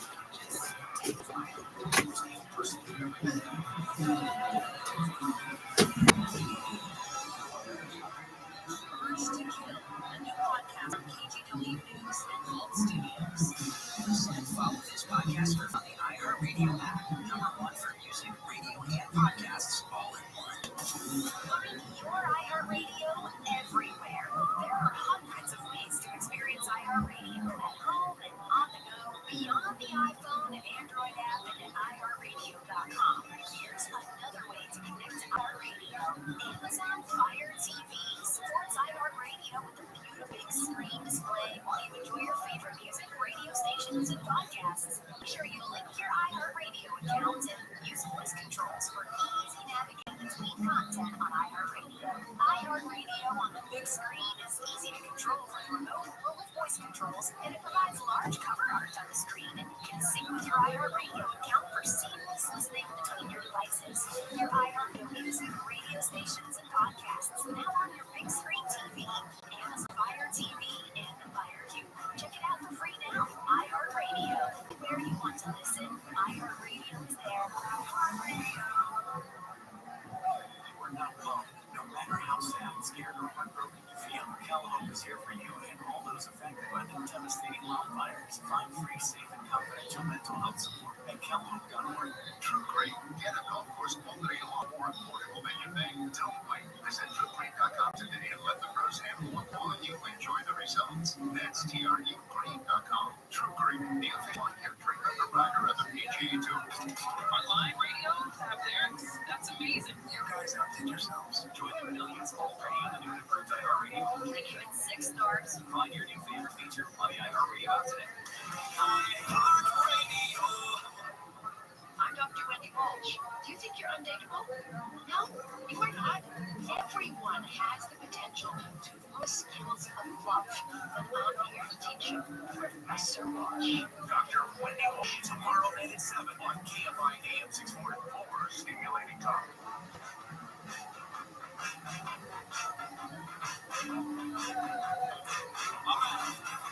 KFI AM 640 live everywhere on the iHeartRadio app. I'm Michael Bunch from KFI News between 9 o'clock tonight. A bad shooting in South LA involving 2 women and a 6-month-old baby. All shot today in a car-to-car shooting in Jefferson Park. But the shooting happened at about 4:30 this afternoon on West 27th Street. According to the LAPD, they say 3 victims sitting in a car. Another car drove past, shooting into that other car. One of the women is 40 years old, another is 20 years old, and a 6-month-old baby. Taking us to a hospital, they were all listed with what police have called stable vital signs. They do say that the shooting was believed to have been gang-related. Within a gang was a 6-month-old baby. And that's terrible. And then I talked to you about this last week because I feel like it comes up every week. That this just happens and happens and happens around Southern California. A pedestrian run over and killed out already. A bad situation on the regular streets. I'm talking specifically about pedestrians being killed on the freeways. What are they doing? Pedestrian killed and another seriously injured when they were hit by an SUV on the 101 near Universal Studios. CHP officers were called to the middle of that Missouri lane regarding a body camera in northbound freeway lanes at Universal Studios Boulevard. Down two pedestrians struck by black Jeep Wrangler. The driver of that car did stop. That doesn't always happen. Did stop, talked to the police. One of those pedestrians in the freeways was found dead, and the other was taken to a hospital with what police call major injuries. We don't know their situation, but this does often involve homeless people. I've seen it with my own eyes. Homeless people crawling out of the bushes at the on-ramps. Maybe drug-riddled individuals fleeing across the freeway. You think about hitting a deer or something, hitting a person. This is not just crazy, it's traumatic for the driver. Everywhere you turn around here, it's just another hazard. And this crazy story of the day, a guy trimming a tree in Westwood was shot, and then he was seen just dangling from the tree about 25 feet from the ground, and that's pretty high. You know, think about a diving board at your local country club being maybe 8 feet from the pool in Ohio. That feels triple that. That's kind of scary. This 40-year-old guy was dangling in safety equipment, and apparently it was a pole to a house that touched high voltage wires, and a bit of a problem there. But this guy was saved, assessed, and transported to a hospital alert and worried. So look for speedy recovery there. You're listening to KFI AM 640. Michael Munzer, KFI News, and you've heard on KFI News all week long about the protest in downtown LA, Santa Monica, elsewhere around Southern California, a lot of them involving high school students against President Trump's immigration policies. We've seen graffiti left on LA City Hall with sweeping profanity against ICE and profanity against President Trump. I've seen it all over downtown. Graffiti that's been left behind. We also saw that a boy was stabbed yesterday at one of these things. So it's a lot going on as it relates to immigration. But the question is, are these folks in LA, are their concerns valid? That President Trump's promises will be fulfilled even here in what has been called a sanctuary city. The answer appears to be yes. The LA Times reported yesterday afternoon that a leaked document is indicating there will be a large-scale immigration enforcement action, quote, coming soon to LA. The article says they expect this to happen before this month. The Times referred to this leaked document as one from an internal government document, and ICE would be involved. The article indicates that any immigration enforcement effort will focus on people who do not have legal status in the country or who already have pending orders of removal. Well, that seems like what President Trump said was going to happen. So now we're all on alert, wondering, what does this look like and where? The Times spoke to a federal law enforcement source who said agents from the FBI and the DEA, the Drug Enforcement Administration here in LA, the branches here, have been called in to assist. And then a former federal law enforcement source talked to the Times as well and said they had been informed about recent rep work and spoke on the condition of anonymity during retaliation. It said FBI agents were being ordered to participate in pending ICE raids in Los Angeles. Neither officials knew exactly where this might go down. They also said that this evolved because of the quote chaotic nature of the Trump administration's first few weeks. So what does it mean when this happens? In a sanctuary city, are we going to see that sanctuary city policy in the city of Los Angeles put to its first real test of the second Trump administration? Keep in mind, it does not mean city officials will surround illegal immigrants and protect them from ICE. It means city resources in nearly all cases cannot be used to assist. But the very building where they established this policy has now been defaced by anti-Trump protesters downtown. Soldiers will protest. Get violent. LA's not like the other places. We have seen some of these early deportation efforts that have mostly targeted, if not entirely targeted, folks with criminal records. This is a city with a platform. Immigrants, a lot more immigrants who are here illegally, who blend in, participate in the local economy. We see every day. The big situation that we've been keeping an eye on here at KFI, and I know all of you listening have some feelings about this as well. We hear from you. You come on the iHeartRadio app, click on that talk back button, and leave a message. If you have anything to say about this, if you have anything to say about the reparations conversation that I just had, these protests are starting to heat up.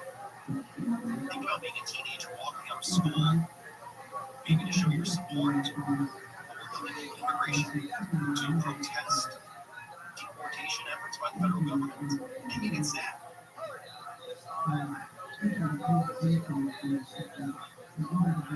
That's what happened at Grand Park on Friday. Happened at 1:35 in the afternoon, right across from City Hall in this Grand Park. Crowd of people surrounding this 17-year-old guy who's going to be rushed to the hospital. Thank God. Here.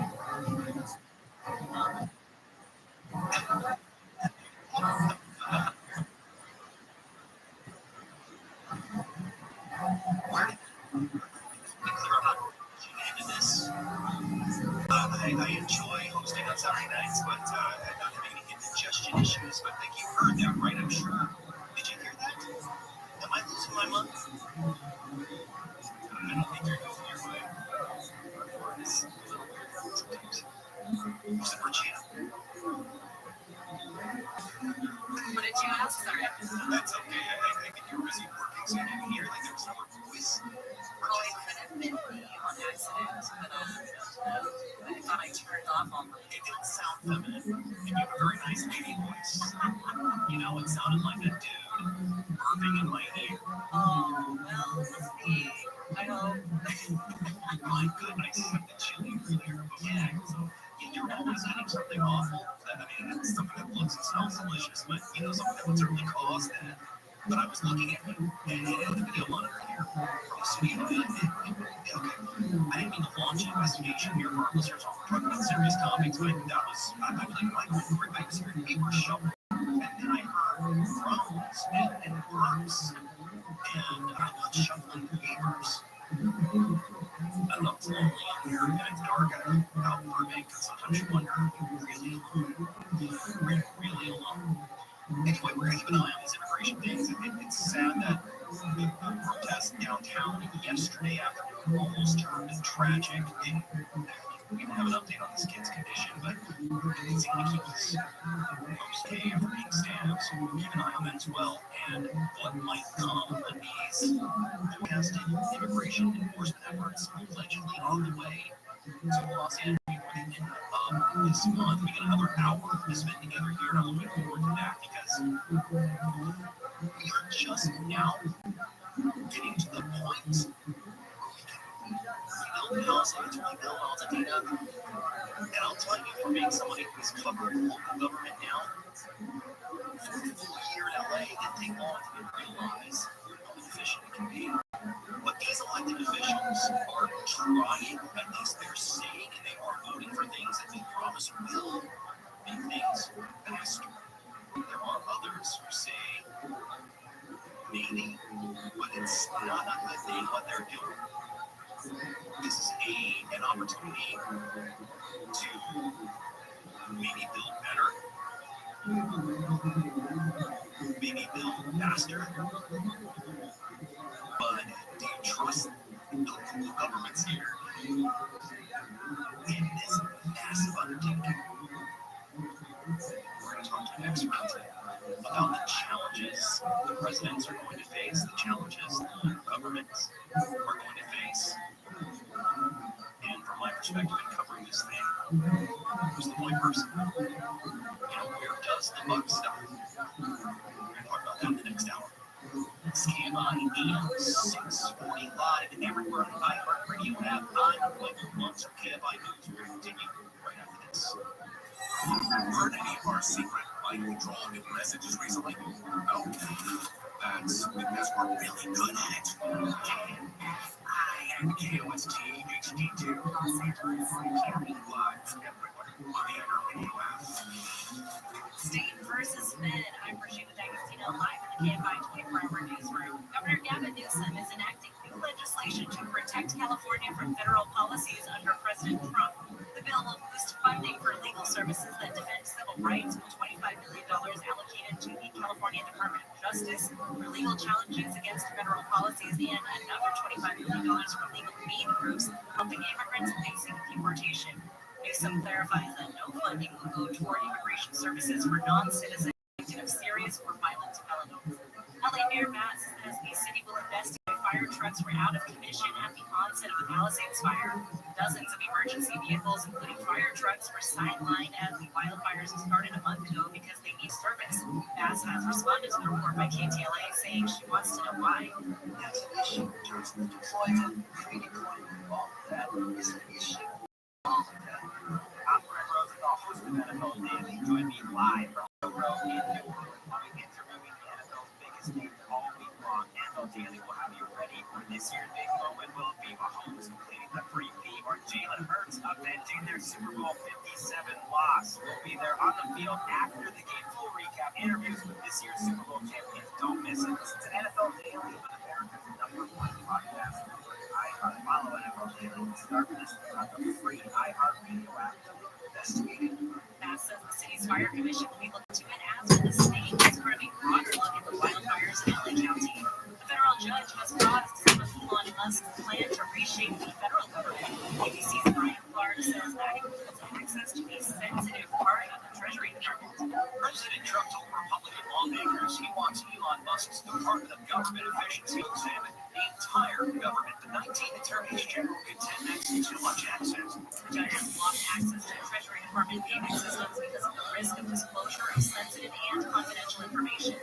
Police in New Orleans are investigating the possible involvement of a woman described as a career criminal in the death of a Kansas City Telemundo sports reporter. Adon Manzano, who was in town to cover the Super Bowl, was found unresponsive in his Fuck is this shit? Investigators traced his credit cards to Danette Colbert, who police chief Keith Conley says has a history of allegedly drugging men and stealing their money.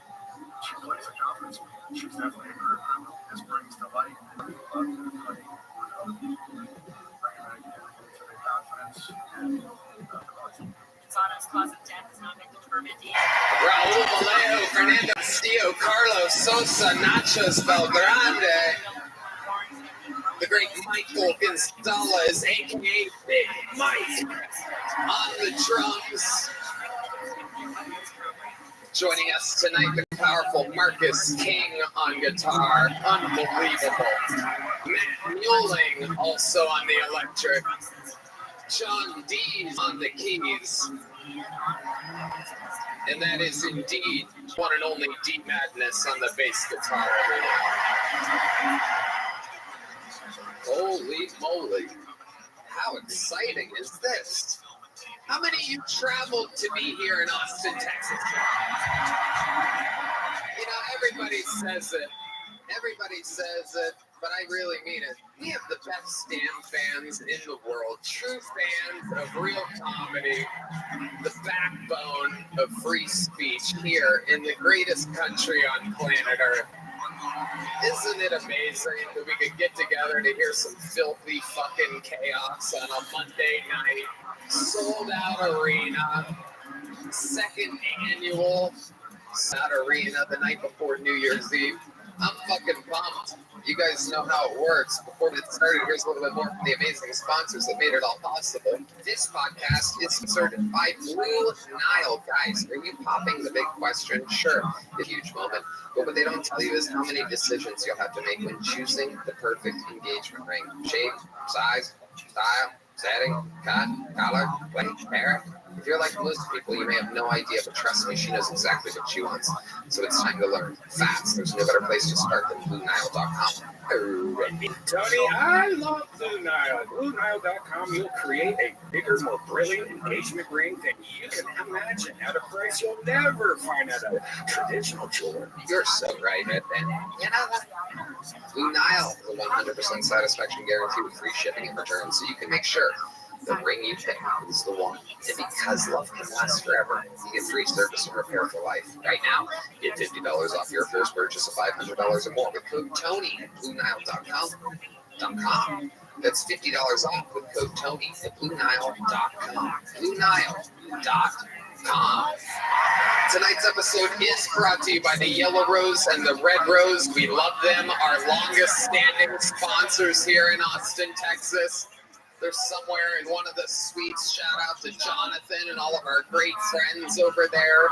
And they are having a special deal at the Yellow Rose tonight. If you show them your tickets tonight, no cover charge at the Yellow Rose. How cool is that? So laughter, fat tits in your face, you get it all.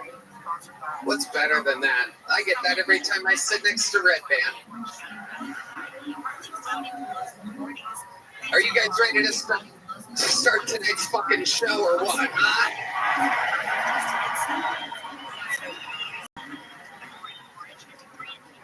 Well, tonight we have 3 guests, ladies and gentlemen. I'm going to bring them out one by one. Does that sound like fun or what? Your first guest has this year taken the show over by goddamn storm, instantly becoming one of our favorite guests in the entire show's history. Make some goddamn noise. You know him from a lot of your favorite movies, his podcasts, and the unbelievable appearances on Kill Tony. Make some noise for the great Harlan Williams.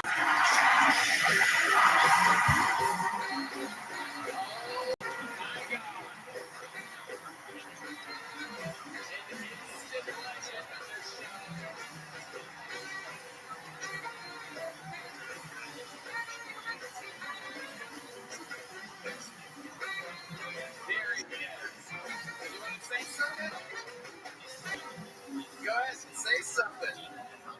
Tony, thanks for having me here. And I just want to say I have 7 brothers and sisters. My brother Chris, who I hate, he's here tonight in the top. He told me he was suicidal. Jump, you prick.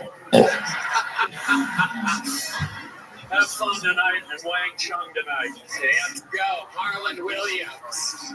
Your second guest is not only a Hall of Famer on this show, not only, he's just taken over the entire industry this year of comedy, but he is still, as of this day, the current reigning President of the United States of America. This is Joe Biden.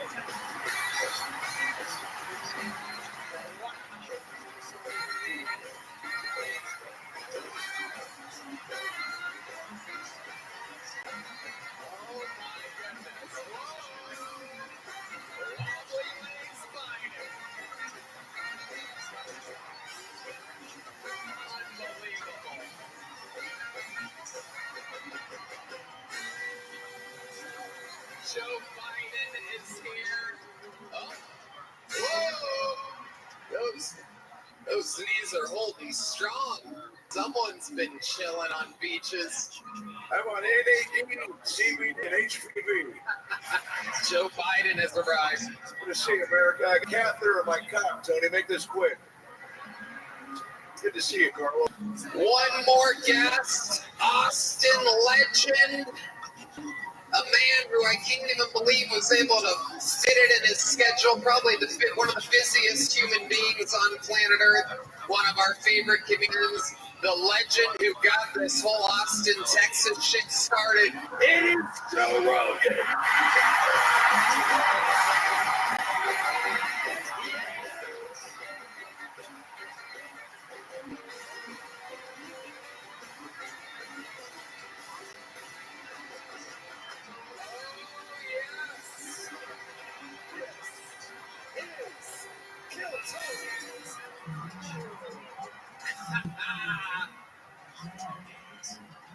The shit is is about to go down. 3 legends of the panel of this show. We're all here. Doesn't get much better than this on a fucking Monday night.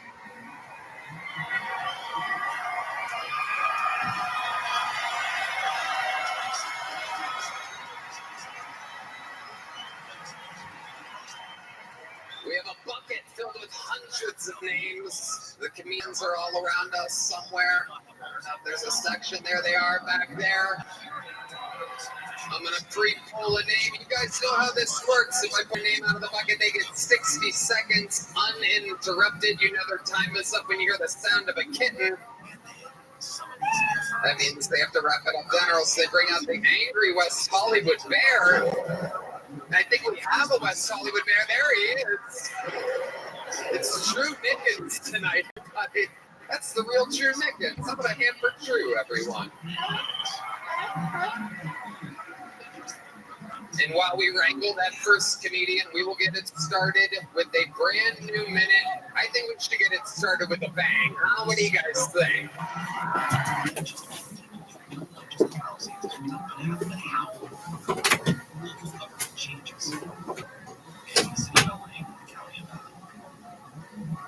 I paid very close attention by attending nearly all of the local government meetings in the past year. And it has often surprised me about what they excel, where the priorities are, when you can see the challenges. I'm just opening your eyes. Hey, why are they talking about this? Why are they talking about how dark it is at night? Why are they talking about how many homeless people there are standing outside of this business that can probably barely pay its rent? But now there is a sense of urgency, as they say anyway, to rebuild these 2 devastating neighborhoods where people's lives have been ruined. Mayor Bass is a 1-in-8 recovery czar who's named sober off at the Miller name. He's being paid $500,000 over the next 3 months. Not a bad salary, huh? That's not the tax dollars apparently charitable groups that philanthropic communities Mayor Bass puts in a week, covering the $500,000 salary for Steve Soberoff over the next 3 months. He's also got a consulting firm to come in, and we're expecting that firm to put in a report. Mayor Bass is where the buck stops, she said so herself. Also got a recovery czar now. At the county board of supervisors, we have a supervisor who represents the Palisades, which is in the city of LA, and we have a supervisor who represents Altadena, Catherine Parker. She's put together a commission as well to help the rebuilding of Altadena. She's going to chair that herself. So, already, it's kind of fractured, right? There's not a unified march towards rebuilding. Some people's focus may only be on Palisades, some people's focus may only be on Altadena. Of course, these were very different communities in a lot of ways. But the seriousness of the destruction is exactly the same. The situation faced by the families and the businesses, that's all the same. So, are we all marching in the same direction? Should we be? Give us a call and weigh in. iHeartRadio app, click on the talkback button, place up your messages before 9 o'clock. And up next, we're going to talk about just how challenging it is to build anything in Maryland County and how some of these decisions could have long-term consequences that folks aren't discussing enough. I'll talk to a guy who says the County Board of Supervisors' recent resolution about asking the state to suspend various legal protections for property owners in urban areas should be a national scandal. But come next, we're going to get to Virginia Agostino, 18 by 24 hours. Coming up at the top of the hour, coming up after the break, California is standing firm against President Trump's executive order on trans athletes. I'll tell you how. We're going to check the 710 freeway when we come back. I'm Aaron Rosenthal, host of NFL Daily. Join me live from Radio Row in New York. We interviewing NFL's biggest names week long. NFL Daily will have you ready for this year's big moment. Will it be Mahomes completing the 3P or Jalen Hurts avenging their Super Bowl 57 loss? We'll be there on the field after the game. Full recap interviews with this year's Super Bowl champions. Don't miss it. Listen to NFL Daily podcast network, follow NFL Daily and start listening on the free iHeartRadio app today. The good stuff. Camps keeps you on top of pop culture. It's not yet the streaming consolidation that analysts have called for. We get another cross-company bundle this year for consumer. Prime Video is using its platform to offer a combo subscription to BET Plus. It starts for $15.99 a month, roughly 30% savings for individual accounts. Follows the January announcement of the $29 a month starts advanced combination, also hosted by Prime Video. Streamers continue to jack up prices for profit. More and more platforms report cutting on television and cable TV starting to bring in streaming platforms. More and more customers dropping service or signing on for limited times. Bundling strategies in an attempt to alleviate the issue that analysts have long noted that the sector can be better served is emerging to expand variety and reduce confusion. Hopefully, overall subscription count. Whether that fully happens going forward is anyone's guess. All right, what's poppin'? The camps on iHeartRadio. Here's this week's iHeartRadio countdown of the top TV streams. Here's what you've made popular by Get Your Stream On. Starting us off this week is the second season of Squid Game on Netflix. That's followed by Silo on Apple TV+. The new spy drama The Agency on Paramount Plus with Showtime remains at number 8 this week. Falling back a couple spots this week to 7 is the new medical drama The Pit on Max. Staying at 6, where it debuted last week, is the new mystery drama Prime Target on Apple TV+. Falling out of the top 3 after being there for quite a while is Landman on Paramount Plus, in at 5. With last week's top show also falling out of the top 3, American Primeval on Netflix is in at 4. The Night Agent Season 2 on Netflix kicks off the top 3. The new drama Paradise on Hulu, starring Sterling K. Brown from This Is Us, debuts at 2. And that means the second season of Severance on Apple TV Plus grabs the top spot and is your top stream show. Those are your top TV streams of the week on iHeartRadio. President Trump says he'll meet with Ukrainian President Zelensky next week. While speaking from the White House with Japanese Minister Yeshiva, Trump says he also expects to speak with Russian President Vladimir Putin at some point as the fighting continues between the two countries. Like you see, for what primaries that are killing so many people, losing millions of people on a battlefield. The president says that war would have never happened if he was in office when it started. He also says the attack by Hamas on Israel would have never happened as well if he was president. 2 congressmen from New York and Pennsylvania are introducing legislation to make September 11th a federal holiday. Democratic Congressman Tom Suozzi from Long Island, Republican Congressman Brian Fitzpatrick from suburban Philadelphia say the bipartisan Patriot Act would amend Title V of the U.S. Code to cement 9/11 as a federal day of recognition, ensuring Americans can commemorate one of the most significant days in American history. That's politics. I'm Brad Super. The free iHeartRadio app is number 1 for music, radio, and podcasts all in one. Discover a new podcast from our library of hundreds of thousands of titles. Here's an iHeartRadio podcast preview. The New York Times headline caught my eye. It read as follows: The psychedelic revolution is coming. Psychiatry may never be the same. Psychedelics are everywhere. But psychedelics soon in a process. Just one. Most of them I think you hear because they are psychedelics. Depression, anxiety, thinking disorders, depressions, responsibility, mistakes. You can make us all better. But there's a dark side. So, what is this? Right. I just want people to see what I see. I see cover-ups and I see the possibility that a lot of people get hurt. Get really deeply hurt. I this cover story. Season 1, Power Trip. Power is something we are humans, and humans like beings. Listen and follow this podcast for free on the iHeartRadio app. Number 1 for music, radio, and podcasts, all in one app.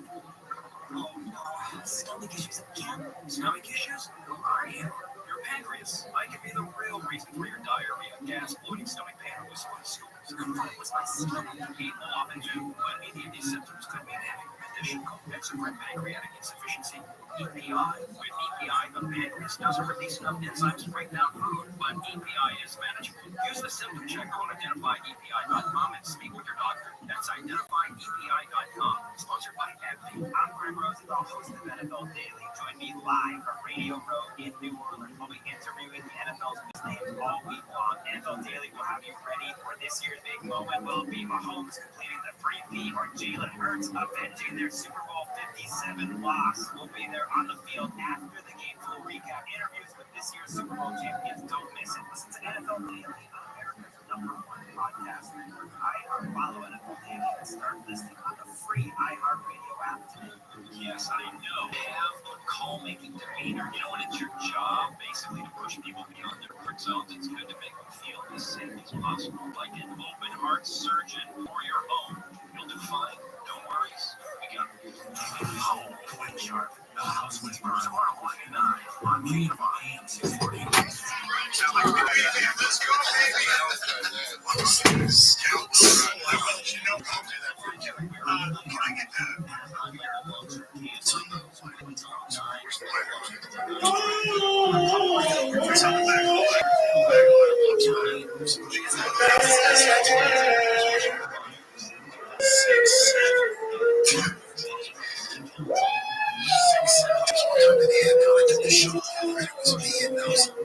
Very nice guys. Sure.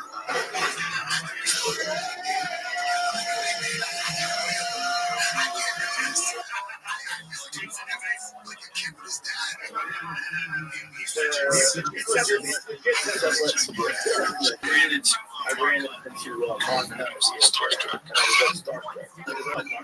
Yeah, I was a K1 fan. I was like, man, it's kind of crazy. People don't know who you are. You just wander around this airport. You're a legend. Hardcore do that. That would be crazy if you bought Rothschild and bare knuckle. This guy thing, who the fuck signed up like Go with? Their own bare knuckle, some savage. The guy from all was that.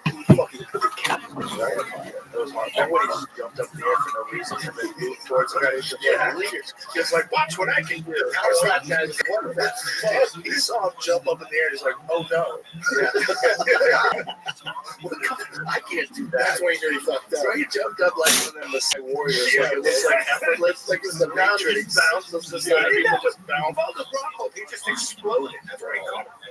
He can close distance like that when he's not wide. He had a flying knee in his 40s. He sneaks you into like this rhythm. He sneaks you into a rhythm. He like relaxes you. And then fucking explodes on you. He did it to Izzy. He caught Izzy with a haymaker of a left hand. That's why Izzy didn't play the game. Exactly. Yeah, they're so boring. Fuck you. You go fight that. How about they're like, he's going to kick my leg for 5 rounds. How's your leg? Start dancing. Yeah, sure. There's no way this fight gets best. Jeez. No, this kid's a savage. Nice kick. Nice kid's chest. How is his, well, he's kind of weight. Probably can't run. What is his ground game? Oh my god, he shoots for a fucking takedown. That's crazy. He's got a ground game? Does he have a ground game? I don't think Taffa does. You haven't seen him. Oh, nasty. Oh, we heard him already. That was an illegal game. Listen, is he down? Yeah, he's down. I'm pretty sure with the new rules, it might not have his knee all the way to the ground yet. We have to see it again. And it was in transition, so you're good, right? My first instinct was that was an illegal knee. He's a little upset. He definitely did. Oh, yeah. Tapas, man. Welcome. How are you? Just watching Joe Rogan, Fight Companion. Feel free to enjoy it. It was, but that knee. But it was in transition. Here we go. It's in transition. I think you're good. Perhaps. It depends on how much time has elapsed, right, between the shots. So there's a knee. Yeah, the elbow's next. That's a nasty knee, too. Oh, okay, so right there. See, fully down. But it hit the body. It did? I thought it hit the head. Let's see it again. This for sure breaks. Oh, my God, that's insane. That's so good. That's so good. Oh, 100%, bro. 100%. That knows shit. Watch the knee here. Yeah. Oh, God, that elbow is ass out of boom. Oh, no, man, that's in the head. That needs in the head. Is it? It looked like it's right there. Am I wrong? Yeah, I couldn't see. I do think that he was already covering himself. Well, listen, it was all she wrote. That elbow was all she wrote. That elbow probably broke his face. If you're Tommy Kennedy, it's not like that. Yeah. Now we got the culminating main.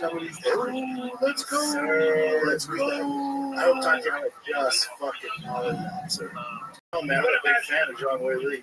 So John Whaley has been training with those two guys from that gym in Thailand, and the two guys from Iowa, those two wrestlers, they're brothers. Oh yeah. Which guys? And what gym is that? Which one? Bang Tao. Yeah, there's not enough hours in the day for her to do But that's true. You might practice like pace and defense. Because like if she can survive and then get into the third, fourth, they're gonna almost choke the fuck out. True. Look, it's gonna be exciting. I'm excited. But on the feet, John Whaley is a fucking monster. She puts bitches away. She's not bad on the feet. I mean, without due respect, here's the thing about Tatiana. Her strength is not bad either. Like, she's not punk, she's tall, long, big. You see what she does to girls on the ground? Balls. It's just like the early days of the UFC when they wrestled. You're fine. The early days. The size of that dude, he's a big fellow. Yeah, he's a giant. That guy's like that. So that guy just rose to the top of the heap. I'll tell you what, he's a fucking problem. But let's see what his ground game is like. Because Aspinall is fast. He's a black belt on the ground. Get it, throw down. Keep it exciting. Give us yeah, you have to. You can't give him Aspinall right away. Top up. But this is introduction, right? How many fights has he had in the UFC? That was his debut. All 7 rows, 7 finishes. Like, he's a prospect. So what we have now is some new blood. Now we got to get some more. You know what they should try to get? I don't know if it's out of his contract with Nemkov. Oh, Nemkov was good. Nemkov was 205, right? Yeah, then he moved up to heavyweight. He's fucking good, man. He's a real good. Real good. Super well-rounded all around. So they're very curious to PFL took over Bellator contracts and they're releasing everyone like a fucking Sunday sale. So I hope we get Aaron Pico. I hope we get Aaron Pico's a free agent. I hope we get Aaron Pico. I hope we get Aaron. He's wasted all this time. These other organizations, people don't know how good that kid is. He's so good. No, see, this is the problem. He had struggles and then won like 9 in a row. You got to twist it. You're out of the They pushed him too soon, too fast. In Madison Square Garden, I was working Madison Square Garden. He got caught in the guillotine. He's one of a shit young guy. He's like 20 years old. Yeah, first fight. Why are you yelling? Boxing. Why are you yelling? He's yelling.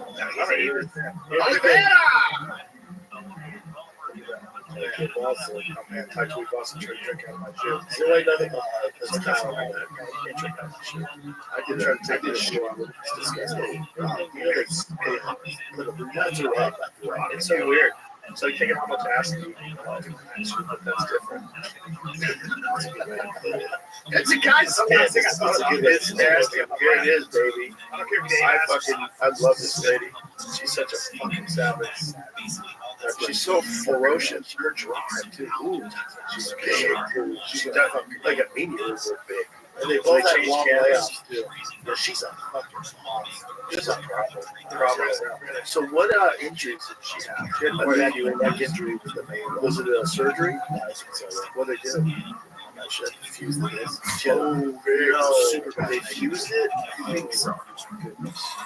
A lot of guys had the fucking fake disc. Aljo had the fake disc and came back better than ever. Like Aljo got an artificial disc in his neck and then beat Peter Yan bad in the rematch. Manhandled him.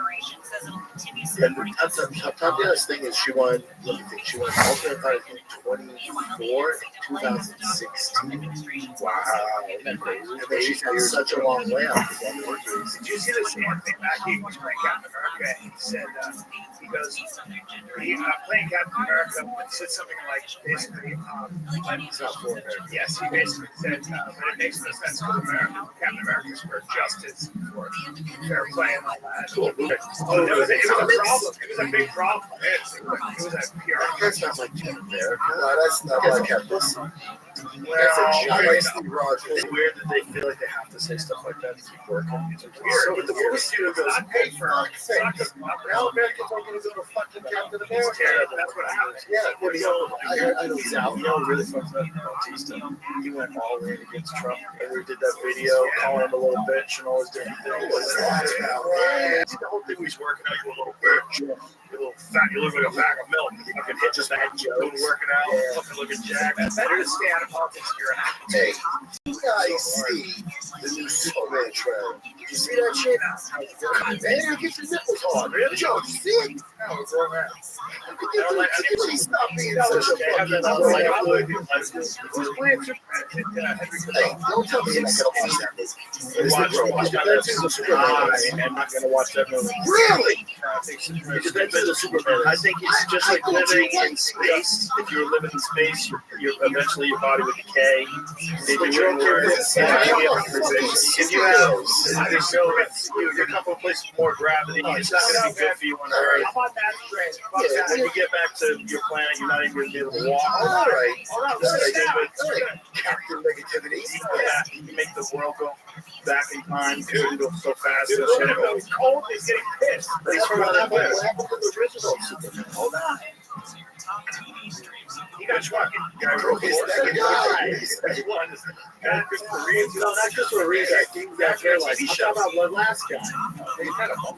They're rebooting it. It's like Spider-Man. They were like 80 Spider-Man. I was hoping it was my Spider-Man. How many fucking homes did they have? They, what happened? Mark Ruffalo? It's James. James Gunn is reboot more DC. This gun's good too. Superman. You guys watch the Penguin? Yeah, it's great. What's going on? Is that it through the store? That's what happened. The dog saves him. Jesus Christ. Is that wait a minute. Is that a fucking super dog? Is that a super dog? First of all, if you're not watching it with the sound, that dog, it doesn't do it justice. The dog fly. Lex Cooper? I said Lex Cooper. He's like, hey, pusher. Pusher 912. There's both girls. Shut up. Listen, guys, this is serious. You like Zuckerberg. Get his eyes. I don't know what the fuck you're talking about. Look at this guy, super dog. He's dragging him to safety. It's over. Listen to me. The dog. Watch this with the sound. Look at the dog. Why is the dog able to drag him? Communist, you're like dog. Why is that dog able to drag him? He's kissing that girl's face. Oh, he's big show off. He's taking that girl up and he's kind of hanging out with her. Hey, man, the dog's a bad choice, huh? You know what?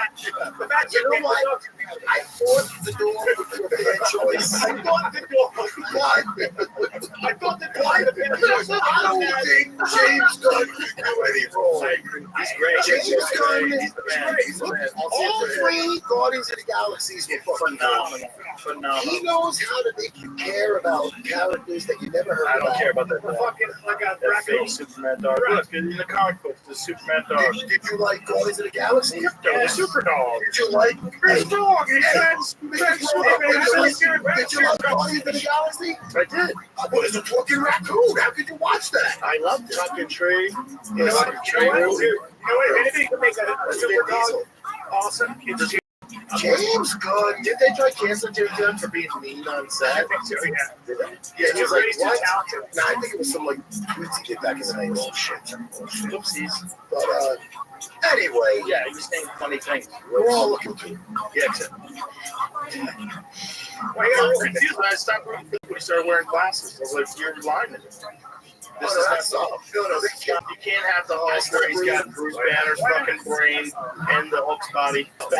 It's supposed to be he changes and now he's this fucking ferocious monster and he doesn't remember what fucking happened.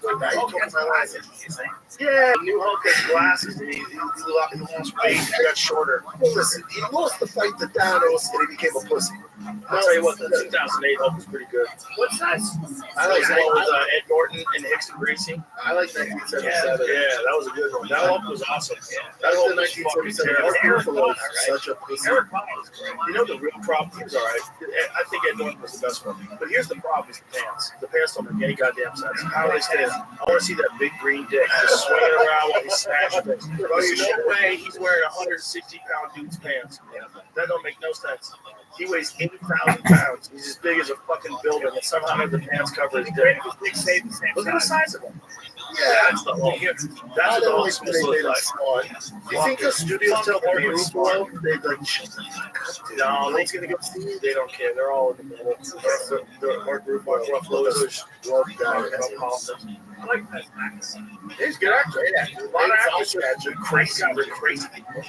Really good. Edward Norton was good. Edward Norton was my favorite. He was my favorite. Yes. Smacked him in the face. Yeah. Keep him calm. Remember that? You gotta make sure Venom was his control. Venom was a bad one.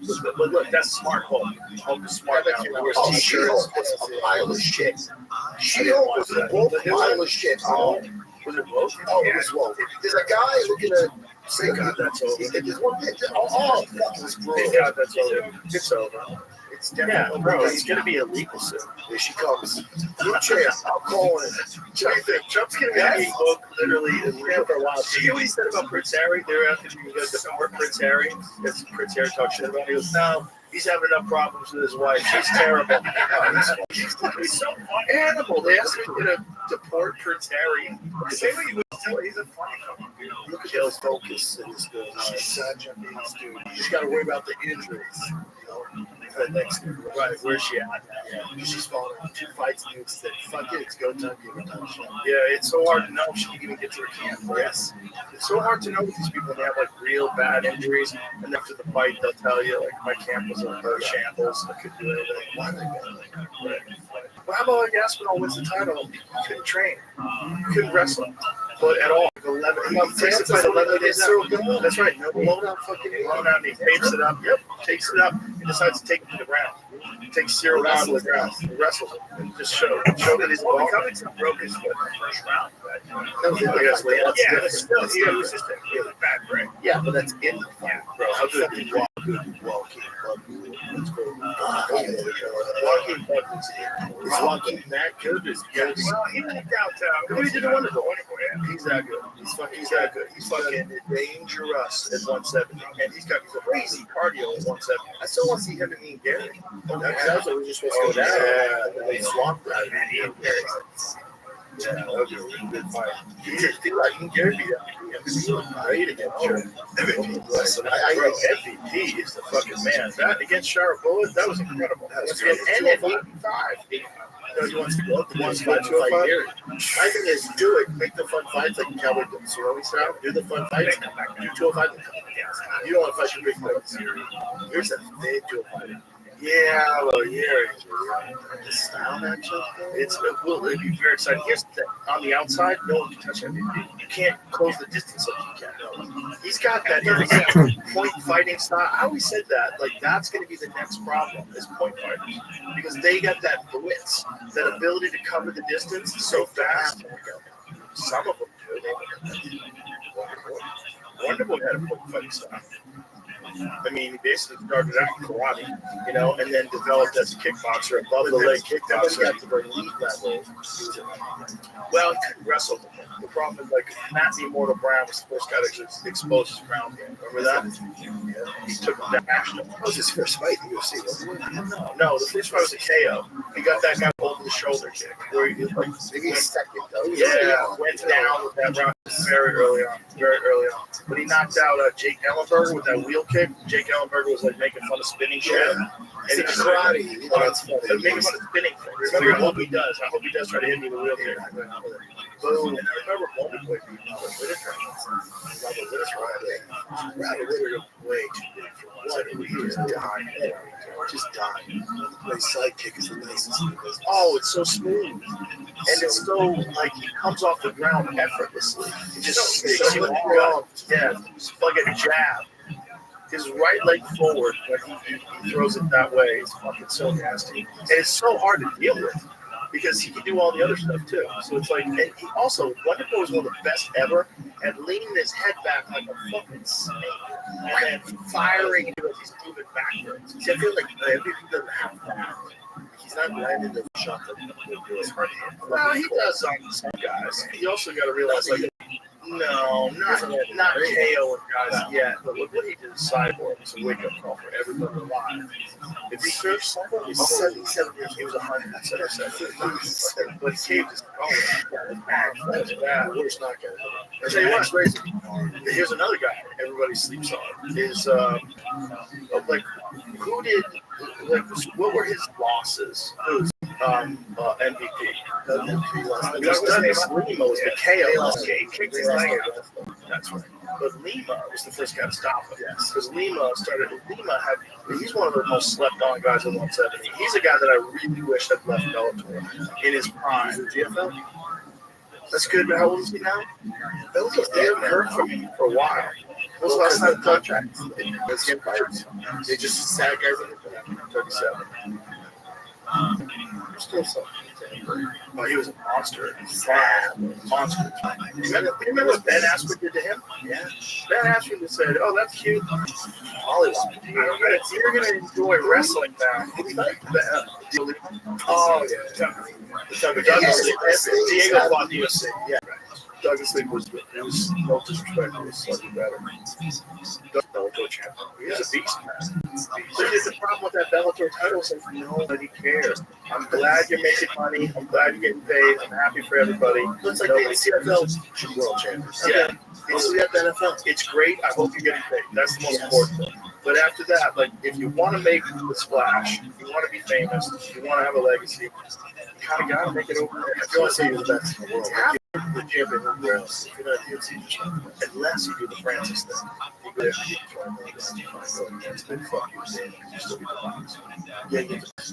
he's in a unique position. Francis' position is different than everybody's. Yeah, he's heavyweight, monster, destroyer, knocks guys out with one shot. Like, he's always going to be thought of as the heavyweight champion until somebody beats him in heavyweight. You know, what he did to Stipe, and then, you know, he beat Cyril Gane with a blown out knee, and then just, see you later. Yeah, I think pound for pound, we will never find out. Well, who knows? Who knows if John beats him?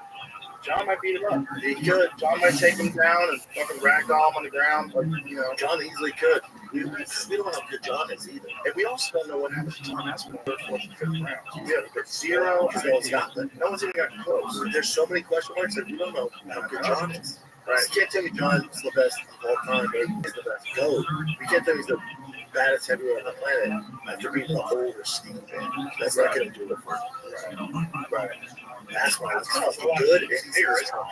What's done over Francis, I think he's about the black cat showing yourself so curious.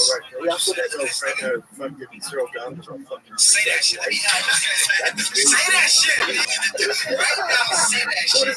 It's really all me. All right, let me say that shit. I can say it. Because it's not going to hit well, I don't think.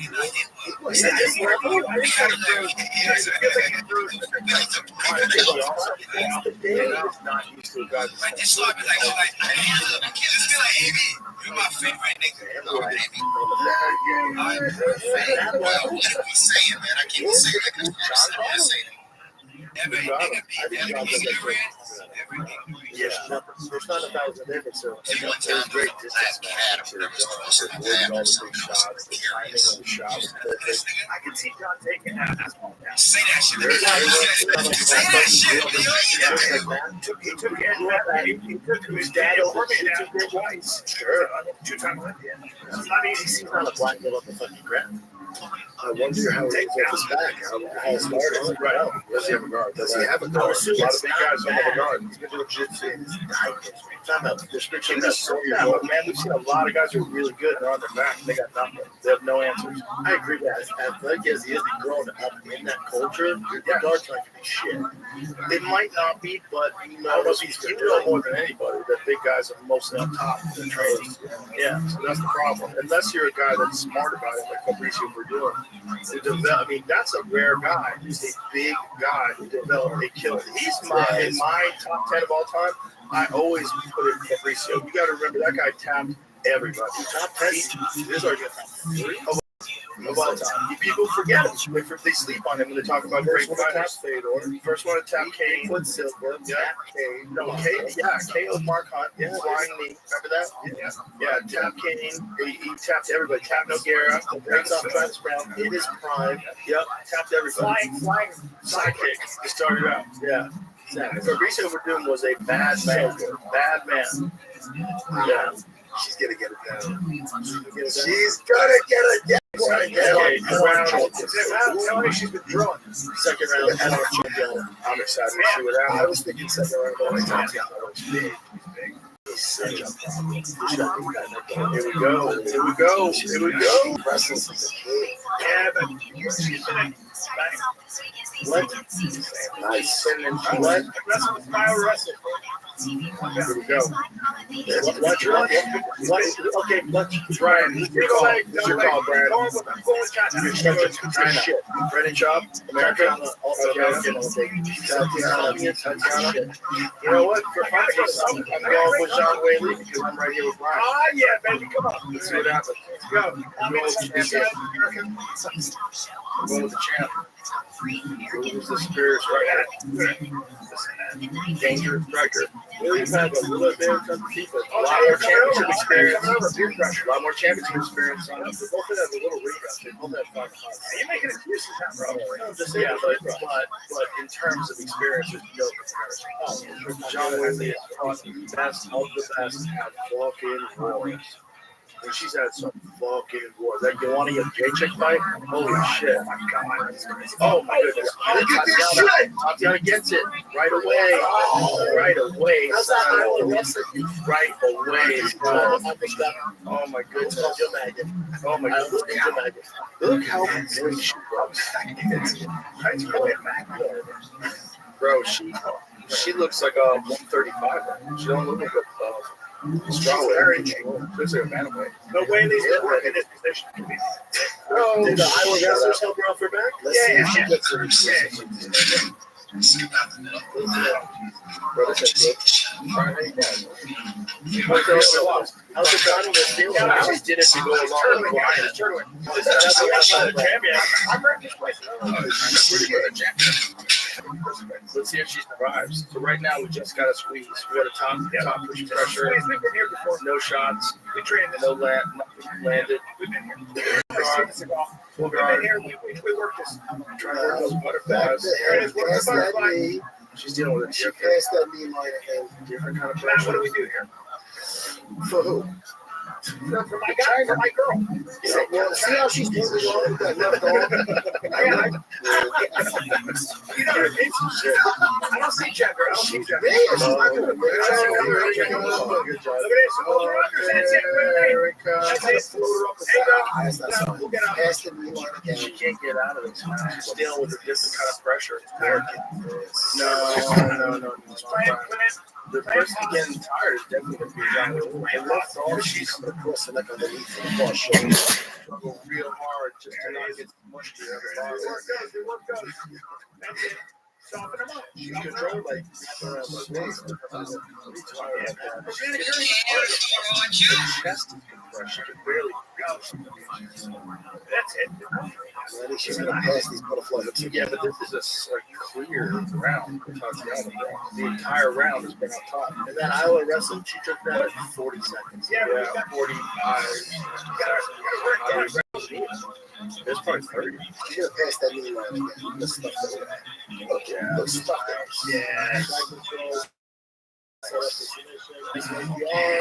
she didn't even have to work for the takedown. No, she could probably do that on the wall. I don't think she made it look easy. How would she walk around that?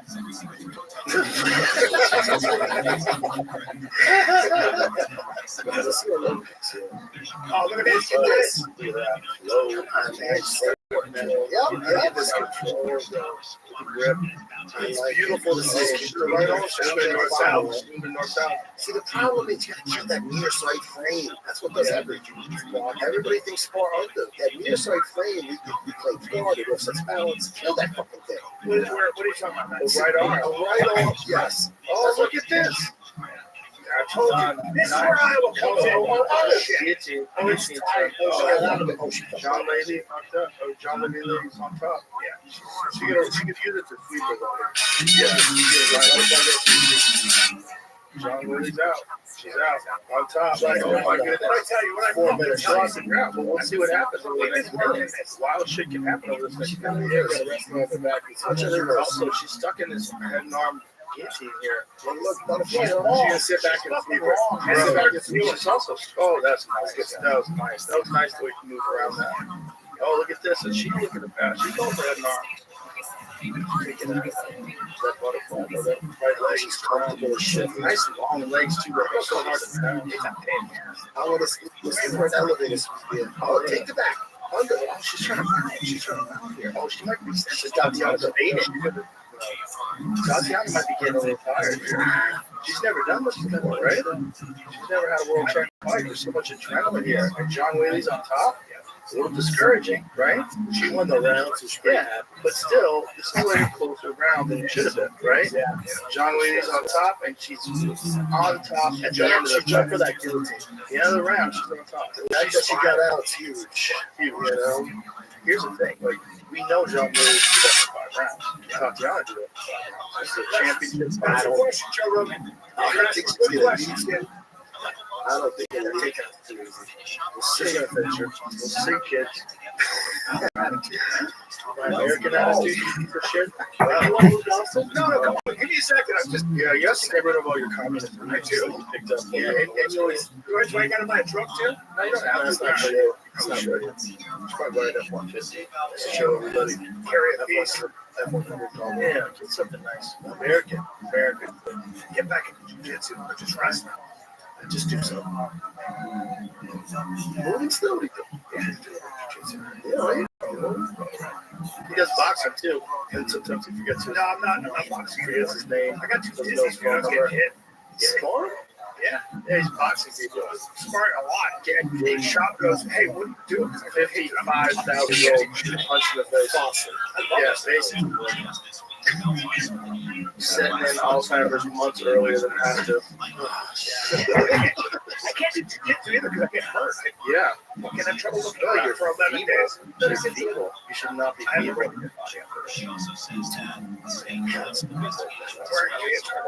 Let's see, get this thing done. Circle to the right. Oh, dude, there you go. She came with the takedown here, man. This thing's it's really interesting because if she doesn't get takedown, her arms are way tired. That's true. That's true. That's that distance is hard to touch. Well, that's why she's throwing on. But she's nice right hand. Nice right hand. Oh, something. It's fine. The hands are together. Oh, yeah. Ready? The hands are together. 3, 2, 1. Just taking a breath, and we're going for a round. Yo, John Whaley's a little powerhouse, man. The powerhouse. She's pushed that head down. She's a little fucking powerhouse. This is impressive. Crossface. Oh, she gets it. Oh my goodness. Look at this. On top of it. Oh my goodness. This is huge. Look at it. This is fucking huge. Hopefully she gets like that. That's gotta be very frustrating. I love the escape from it. It's more like fade away down. She keeps trying to mount. Yeah, it's like you put your legs in jeopardy when you're trying to mount all the time. Something you get to right on top. Should work from the garret. Oh, she's almost slicing through. She's almost slicing through. Pressure. See, this is the thing. She can do this all day long. Her gas tank is fucking limitless, man. And she's so ferocious. Look at this, though, man. Slick. Strong, too. Powerful. Oh, big elbows. Oh, big shots. The corner rolls are taking all that. That's why you bro. Look at this. Look at this. Oh, my God. It could be elbow off. She don't have it. She's just gonna explode to the end. I'm wondering if she's just expending elbows right here, elbows on the right side. Get that off break. Her hands are close. She's gonna take it down again. She's step over. She's gotta get it in control. But this is a lot of fucking energy. Yes. Unless you're Haram. And also, Jean is way more like Haram. Like that lady can go. She's a fucking machine. Oh, look at that knee to the body, dude. That's a nasty knee to the body. And she's free. 100% now. Battle tested. Yeah. Come on. Not breaking the arms. It's all right. Look at that. Side kick. Oh, nice right hand. Oh, my goodness. Nice right hand. Oh, boy. This is deep water. This is deep water. Bro, this is a frantic pace. How long do you think she's in cancer? That's right. Skills a warrior. I like that you whispered that.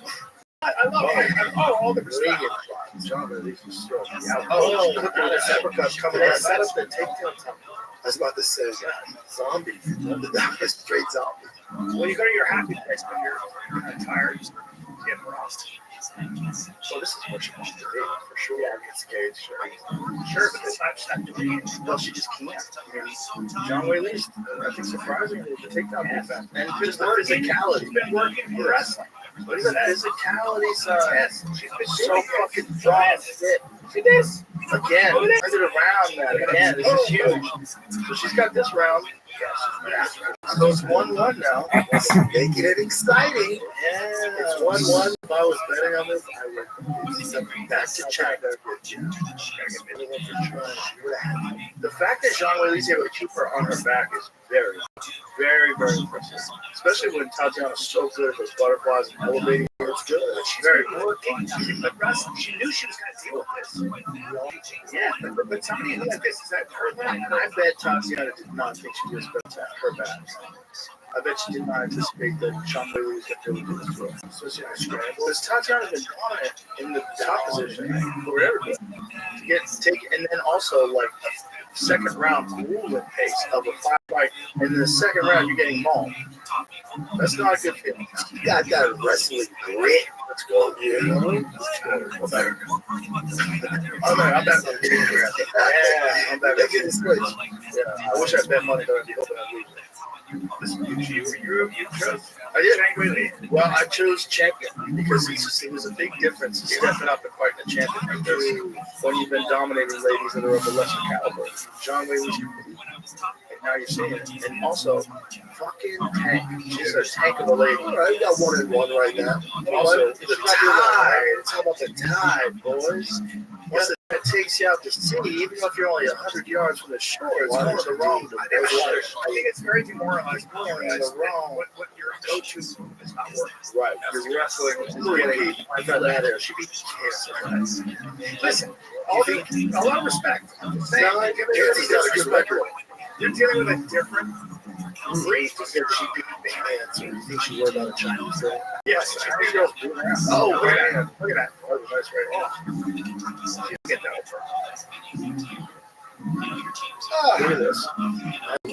Yeah, it's so impressive. Just the fact that she's able to do this to Tatiana is so impressive. She's been drilling this. Look at this right hand. Oh, on the kisser, son. Look at that right hand. I watched one countdown video where they had the.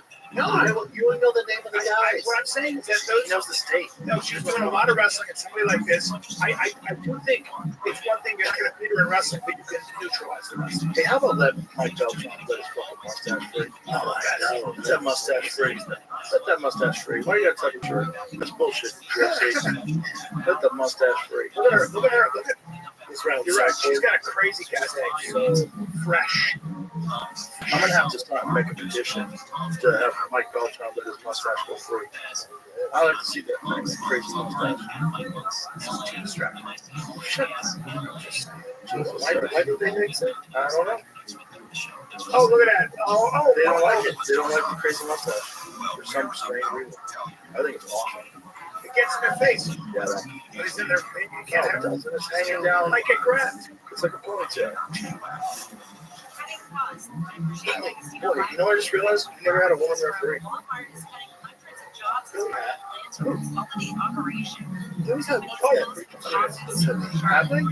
Cold Wonder. Oh, big, right? Oh, boy. She's getting clocked. Oh, no.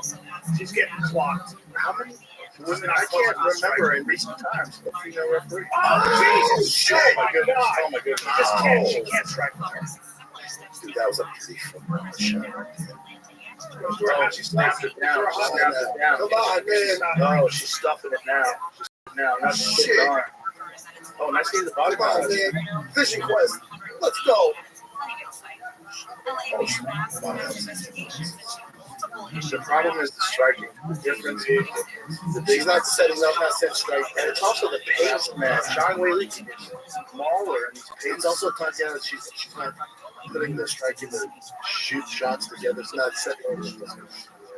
Kim Winslow. She is.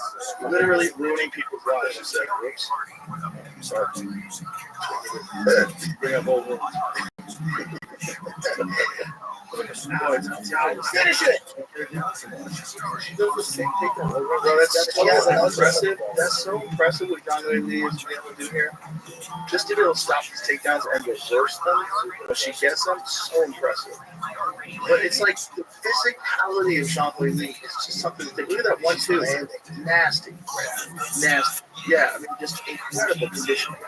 Man, you ever watch her workout videos? They're fucking mad. Her strength and conditioning is mad. Look at her. Stand strong. We don't jump shit. It's like going to electric car. That's a good friend. She have sex. She's very uncomfortable. She can kill you. Yeah, she might be my type. Guys. I love that. I always beat you to shit. Yeah, but you're 280. You just said I'd be scared of her. Not you. Ryan. Oh, Ryan. Oh, that's I said that. No, Ryan. Charges against Collins come from the federal government. The president is authorized to pardon. The governor of New York has temporarily closed all live bird markets in the New York City area after a routine inspection revealed a bird outbreak in part of the state. ABC's Ike Chachi has the details. The governor ordered unaffected live bird markets in New York City, Westchester, Nassau, and Suffolk counties to stop incoming deliveries, sell down inventory, thoroughly cool, and shut doors. I never done that at all. Right. And she's been able to stop those takedowns, and Tatiana's like hesitant to keep going for him now. Once she punches, her head's just off the center line every time. Tatiana got that first Oh, look at she did her whole career. Nobody ever got away. She's also striking. Very good. Very good. Very good stroke. She keeps catching her. Yes. Tatiana just keeps moving. Oh! Not the difference in strike. Yes. Oh, it's big. Much higher. Tatiana keeps moving forward. And John Lee has not shown any signs of deteriorating.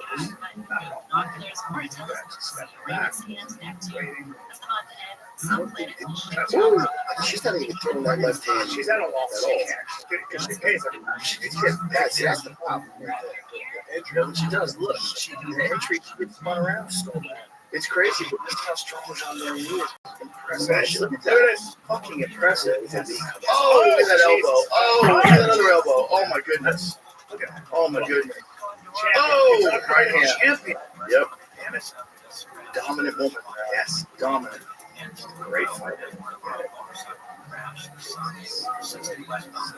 And again, it's like you got Rose, you got her, you got Joanna, you got like the elite of the elite division, and she's fought them all. Her balance is perfect. Look at Tatiana. Her head's all the way over. She's leaning a lot of weight on her front foot. That's what I'm talking about, baby. Finish that shit. Come on. Great job. That's a good shot. She doesn't get it. That was slipping. 2-1. Down. Boom. Oh my goodness. So How about those elbows tight when they're up against the cage? Those were fucking nasty. so much So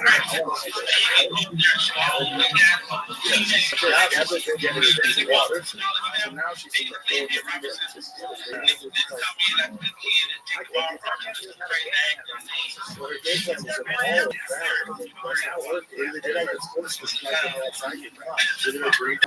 breathing and the body.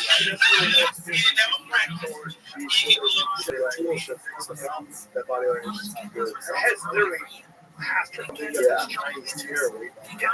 This body language right here is It's never a good sign. She's already up the school. yeah. This is bad body language. Man, this is where it gets hard because you've never done this before from fifth. Listen, guys, we work on the wrestling. But it's also the striking, which makes it experience. Basket, not the other two. Listen to this. All Americans do well. Isn't that amazing? They're incredible. I was explaining fair weather friend. Thank you. She can still do it. She can still do it. I'll stay with you. I'll stay with you. All right, let's go. I like your loyalty. I do. I appreciate it. Let's see what happens with this round.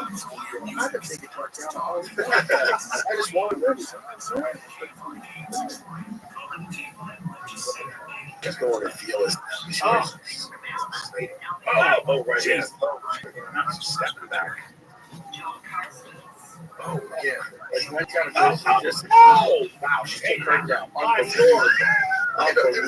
Yeah, what America. Yeah. So it's like 3-0.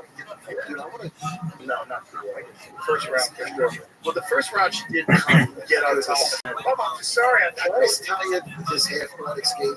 It's killing me. I want to fucking shoot right now. What is it?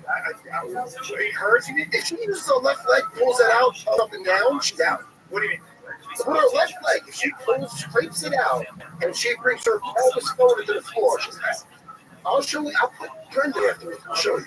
No, because once you get to your side, you're out of it. Her left. Yeah, I used to do that when I was 230 getting out. I think I'm mad if I didn't hear you. If she had the underhook on the left side, right? If she has her underhook, brings her forward, gets on her side. Yes. Retract this arm. We scrape that out, pelvis forward into the floor. But it comes out wait, like that. But her, so you're saying her pelvis on the floor, but then isn't she on? How does she escape? Yeah, I'll show it to You would have to be in the half guard, but when you're in the half guard, where she has the underhook on the left hand side, she basically pop her left leg out, put it beside her, and lean her body left, and she would take it out. She would, oh, look at this, head it on, oh my goodness, oh my goodness, oh my goodness, oh my goodness, half guard, look at this, oh my goodness. Well, Jean-Louis might get out of it. She might get all the way over. But still, she's cooking her. She's cooking her in this position. She's waiting. Like, she's not doing good here, man. This is not good. And that left leg is basically free. That left leg is basically free. Look at that. It's basically free. What she want to do, get her hit She wants to get to the right side, but she doesn't want to lose position while she's doing it. No, Tatiana brought back to the guard. That's over now. That's right.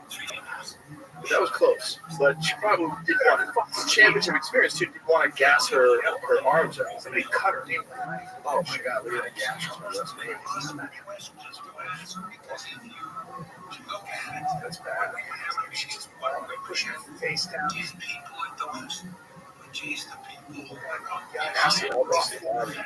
Oh, she's so physical. Think about Zhang Weili. It's like her training. It rivals everybody. It's like her strength and conditioning training is fucking amazing. If you want to get fun up for a workout, watch her strength and conditioning training. She's ferocious, man. And again, it's that championship level experience. And she's been in all these trench wars. Tips. Yeah. Bro, we're ready to buy Chinese electric cars. We're ordering Chinese electric cars. That's right. Yeah, right. I'm trying to get one of them damn Chinese Android phones. I put up the T-Mobile. They have a lot of spyware, and they take your biometrics. Yeah, she take Tatiana down.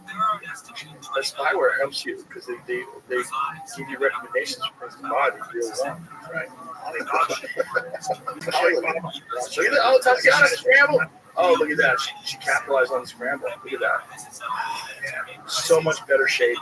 A lot of it is just being better shape, man. Her fucking physical conditioning. It's like she can push this pace and be at 100%. She's better. She's better all the way around. She's better. Look at that. Side control again. You're dealing with 0.01%. She's fucking animal. And Tatiana getting mauled off her back was not on my tits for hanging off of it. It's all right.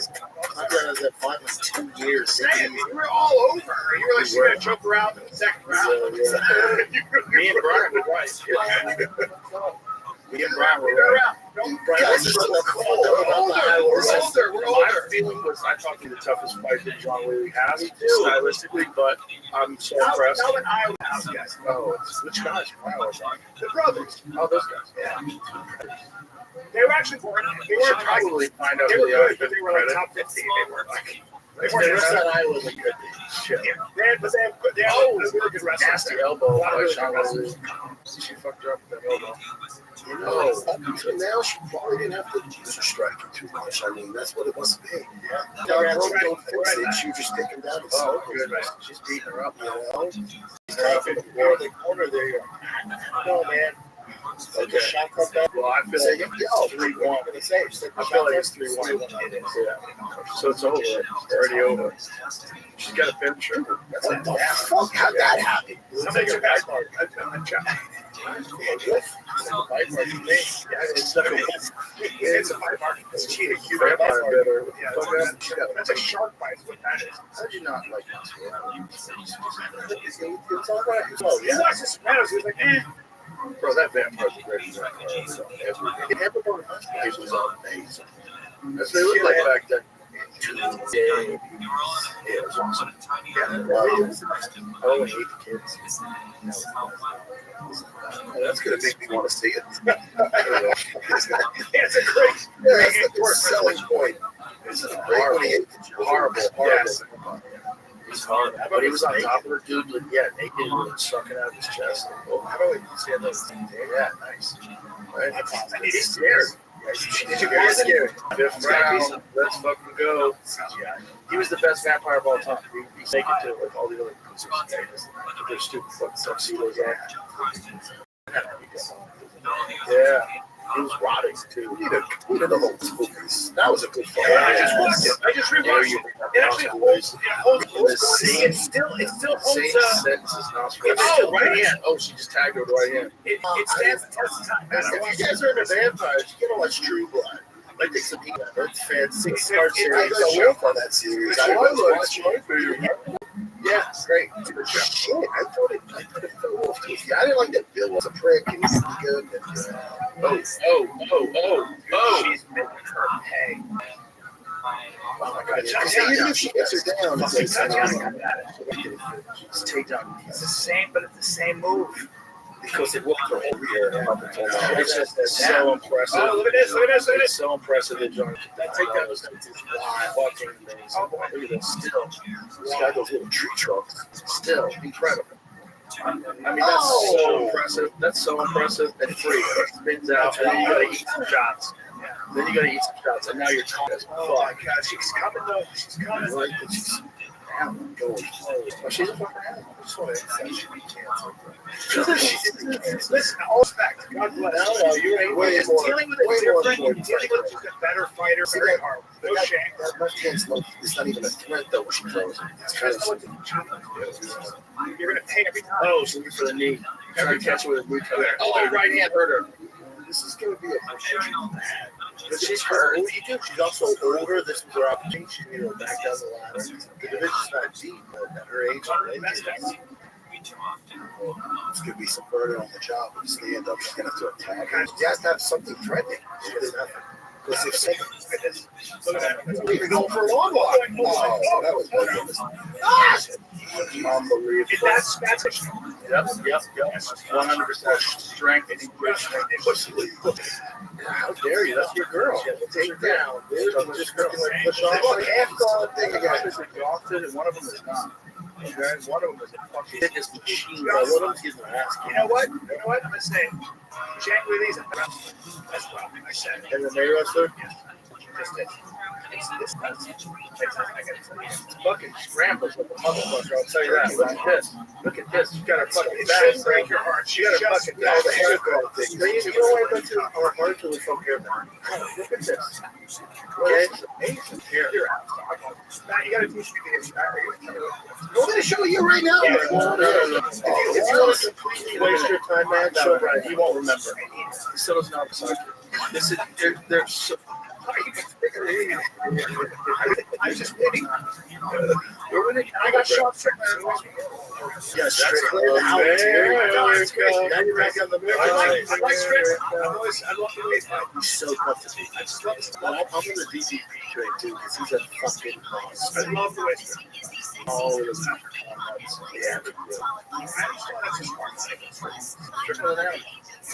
Also, he's funny as shit. Oh my God. He's always so good at press conferences. Yeah, he said about man. You know, you think he is like a recent price and stuff? The other way now, he's like, got it. He went harder. Man, he went harder. Yeah. I don't like that. Well, he was for the Jews now. Oh. John Whaley by unanimous decision, ladies and gentlemen, 4-1. Yeah, 4-1. And it's super impressive. It ended up on top In the first round. Yeah. So, yeah, but not 10-8, you know? No. But it like tops out, it looked like she was on her way to a mall. All that happened was John Whaley is a fucking monster. What problem she is. For not that, it's tough because you're 31, 20 injuries. I just shot the Tyler Leg close to the ball, and you spent most of the fight on your back, which is crazy. I wouldn't be surprised if she recovers. Well, who knows? I mean, she might have a real hard hand. Well, she's getting I think striking. This is round and pound, son, from the top, though. This is top control. Like, forget about the striking, is amazing, but John Whaley's dominating around the ground. I mean, beating up. You know who was good? That Jasmine. There it is. Tell her to stand up. Look at that. Oh, she looked 4, 3, 2, 1. Yeah, that was rough. Yeah, she's more like trees to dash. Yeah. So, let's give the girl a hug. I mean, come on. Yeah. Shit, man. You know what's devastating? Because there's nothing she can do. There's no game plan. You can't catch that. That gap, that's a big gap. So who else is in Sean Whaley's division that's compelling? That's a problem. There's good girls. Jasmine, my girl. She's gone up to 135. Or excuse me, 125. She's none of the weight. Yeah, instead of straw weight. They're fighting at 115. But sometimes it's way bigger than that. Doesn't she? Oh yeah. She almost looks like a fan weight. Definitely looks like a 125. Oh man, that was a mistake. Yeah, but she didn't have any answers. It's just so impressive, the takedown defense. So impressive. And the Bill scramble and always wind up on top. Like right here, man. That's so impressive. That's the difference. It's great athlete. Oh, just a tank. And also skill. Just, it's like it's not athleticism. She's doing the right thing at every step. Like here. She defends the trip. Bro, we just oh, you guys are so cool. Yeah. We feel critical. Hey, Superman's for kids. Fuck you, guys. Shit. Super Dog was on board till Super Dog. No, listen, Dog has a cape. You know, has a cape. I'm looking at does the dog have a cape? So this makes no sense. Fuck that dog. Listen. If you want to but that dog doing shit. I hope Super Bowl beats that dog. I hope they keep that chained up outside of the half time. Yeah. I'm doing right over here. Right here. I got a new lady that I'm supposed to play. She's no kid. What if I did? He might come here and turn around and see everybody. Where the fuck am I? I know it's my small over the spaces now. He got a couple.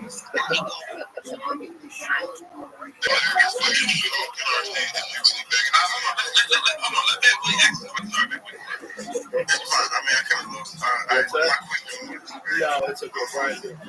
Brian,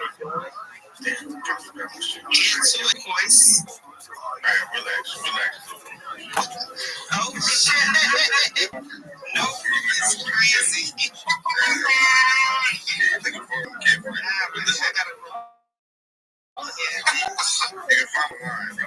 And that's where you live at. Yes.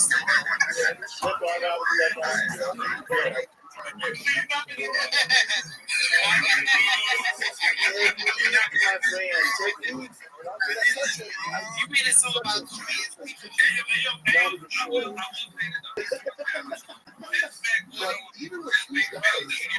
Look at this, athleticism right here. Oh, that's right. Technique, no one position, it makes everything such a beautiful sport. Oh, it's the best. It's like watching someone play something else that's actual. I get so excited. I think that's something I'm like, oh, good stuff. I'm like, what is this?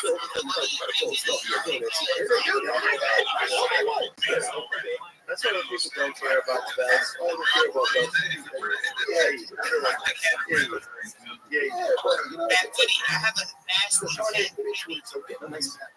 Yeah. Well, it's also like this stages to show you you're legit.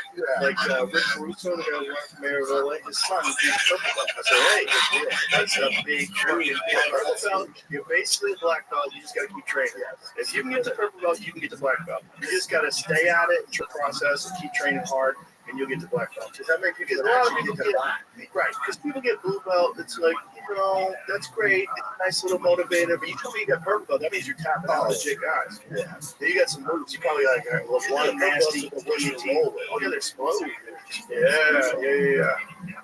Have the skills that you want to experience. I think when I moved to Austin, I really applied myself. By the time I'm 60. We got to get you on the peptide zone. You're fucking around with nature for too long. Yeah. Nature's boring. All the time. I swear to God, Father Time is undefeated. 10-8 against Rabbi. Yeah, I want to fuck with that snake science and stuff. Yeah, next time, we'll do another protected neck, and I'll bring you in the day early. We'll get you this next place. Okay.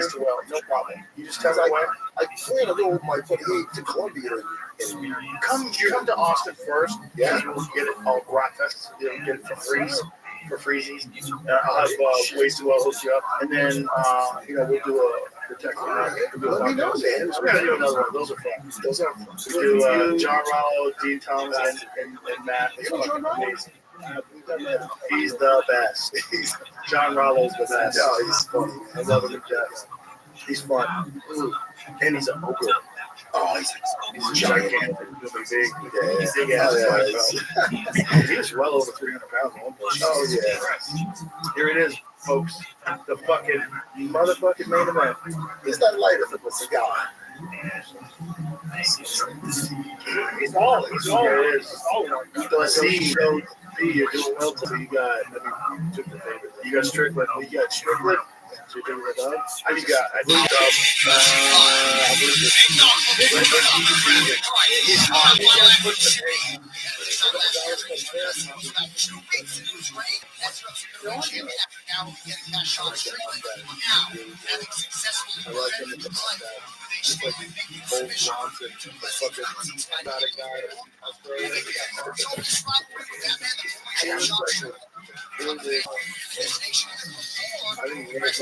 I'm fucking fired up.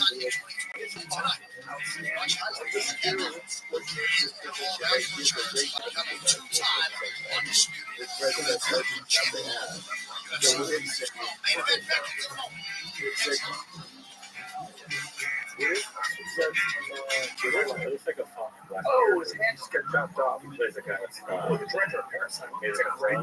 They keep testing him out. They keep testing this, like, pushing him for dies. They transfer his consciousness to the body, and then the clones find themselves. And the clones are dying. Bro, that's a real problem. Like when they can duplicate your consciousness and put it on the hard drive. This stops. It immediately popped him like, poop, go. Yeah. I get things right. Hey, everyone. Probably already done that. China's probably already done that. Trump would already do it. But how old is your dog? Can't stop, won't stop. Definitely not. Like twins are twins. Yeah, right? Twins are like pretty close. That Thomas Campbell podcast was, to me, the most stuff, right? Wow, it's close to unlocking the secrets of life.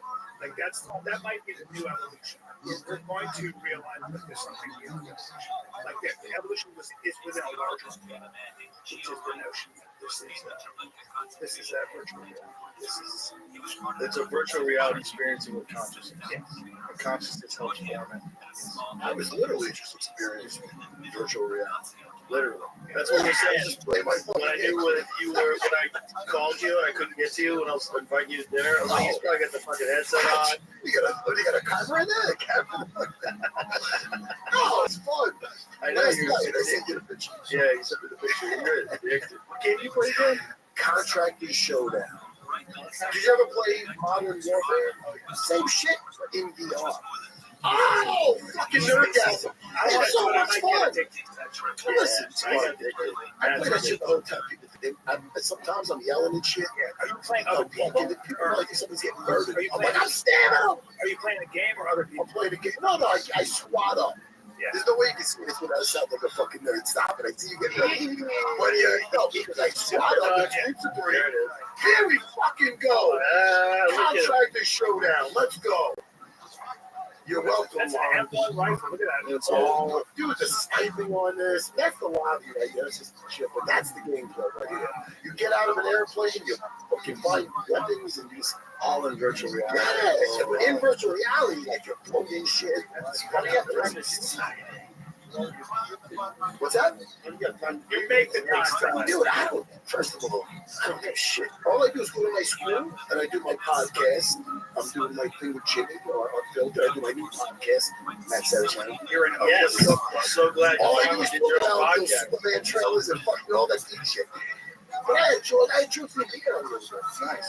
And, yeah, so, oh, this is fun, dude. You like it? And what are you using for a gun? Like what kind Well, you got your controllers. You got the controllers. And, but when your hands are the controllers. So, like, you pick up a gun, you take the thing out. So you're really doing shit with your fucking hands. I'm surprised they don't make like a fake gun. This is a great game. This is a fantastic game. This is Contractor Showdown. Well, they have some on. They have these unidirectional treadmills. Have you ever seen those? They strap you in on your chest, and you can't move, and you can run in any direction. That's right. Yeah. So you're in like this halo that goes around your waist. It's connected to these cables. That's attached to this like circular unidirectional treadmill, and you run in any direction, and you really do work out. You guys are fucking screaming at each other. They're all getting their see if you can find footage of that. My wife is getting that thing right there. So that's a unidirectional treadmill. It's fucking badass. So you get on that thing, and when you're on it, you're running around. So watch, this guy's on it. He's gonna start moving. You start walking. Look at that. Oh, isn't that crazy? You know what, my wife? You can run. She got me one of those. That when you shoot it, I didn't get it. Yeah, she got me that. I didn't get it hooked up yet. These kids now who are playing this game with guns, when they go to a shooting range, the SWAT guys say these kids are fucking kids. Well, there's a kid who does the simulations. They made a movie out of it. They played Gran Turismo, but he actually raced for Turismo. They came in third. Yeah, that's right. That's why I was shooting. These kids are all headshots. You know, they did studies with surgeons. They found that surgeons who play video games make like 25% less error. Yeah, makes sense. 37% less error. Jesus Christ, that's crazy. So it's like, it's real, like, hand-eye coordination, feedback, and motion. And I'm at a house with people. Like my wife, like my daughters, they're watching. I need some mask singer or something. I can be in the room with them. Just talking like that. I did the boxing thing. That's pretty fun. That's great. Like, you're in the room with them. They're watching, like, fucking Gone Girl or something. Oh, yeah. Yeah. But, yeah, it's fun, man. It's a workout for me. My son does the VR boxing. Yeah, me too. Oh, yeah, the VR boxing is great. Because when you get hit, you see like a flash of light. Like, and eventually they'll have something where you're wearing a headset. You'll feel like a vibration in your face. It's not fun. So they made this illegal for the MLB, but you can now have a pitcher, any pitcher, like in the Major League, and they'll throw. What is it? Oh, you have shoes on now. Those fall down. That was weird. But they have with the Major League Baseball pitchers, they have a simulation and you can see the actual pitcher throw whatever he throws. And they made it. No, they haven't. They made it illegal. They don't institute. They don't want anybody to actually. That's right. That's right. No, they haven't made something. The machines are and can't have it. What happens? You get a lever. So we need a towel. It's not much of an advantage. Yeah, you don't want to be good. Find that out, Jane. It's in his face. You know it can't be true. Find that. Or video games with people that know the no, you can't play. You can't have the actual pictures simulated. Let's talk about how many years how much better is Broadway and this one. It's very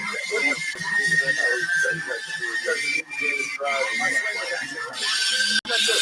You got like 45 yards. I wasn't off the track, by the way.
Won't stop.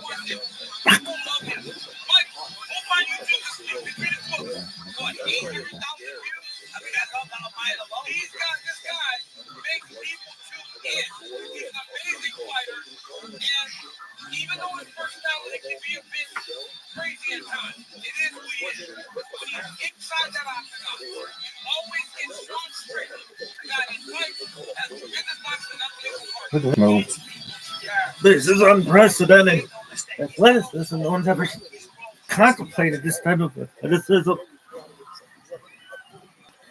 in the history of mankind.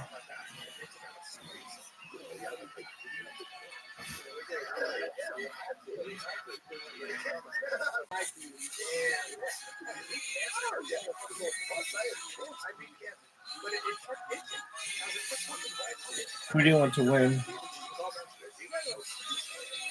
I just hope they have fun.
Everyone's scared of suffering, and everyone's scared of your hands right. What's up, Jay? What's this? You see this fucking mustache? I staff. I don't fucking get staff. Oh, okay.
take down. It's hard to take down. Fucking stick. This ball is so you know, this ball is more than anybody in the shit. Look at that mouthpiece thing. The red time comes to the lid, you just hit that thing. That's yeah, have him. I thought he won the first night. I thought he won the first night. The game. I thought he won the first night.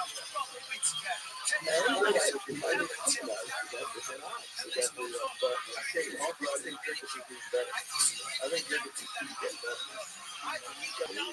oh man, and he's huge. When I'm standing next to him, I can't believe he makes me think about it. I mean, literally, in between fights, he'll say, he's low.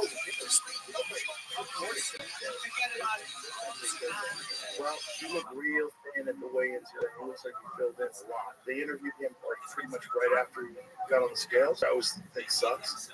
Give the guy a few hours. You know? You're not allowed to do IV. No, what?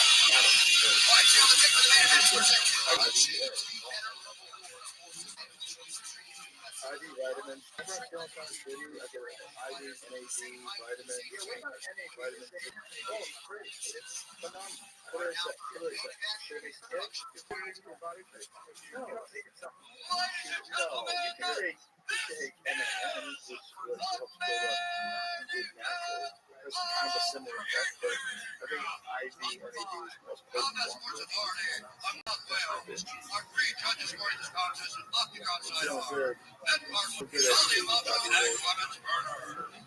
Feeling good. Is it going to feel weird when you sit for 6 years? It felt weird. It felt a little weird. I don't get 50 honestly. Sorry, guys. I'm 57. I'll be 58. I don't think about it anymore. There's nothing I can do about it. All I think about is making sure my body works great. And as long as I stay up on the peptides and the hormones and train all the time and constantly work out, do a bunch of different things, kettlebells, cardio, cold plunge, sauna every day, all these different things. It stays working. There's still that 58 goals, but like the it's a different thing. Like 58 skips are like I'm sweating. He has actually skinny legs. So I'm this upper body. It's not even there. Fucking hurts. He's got glasses. Who? Herrera? Oh, yeah. Bro, that's the scariest kickboxer that's ever fought in the sport. Oh, you pick up one time? On your face, one shot. One left hook.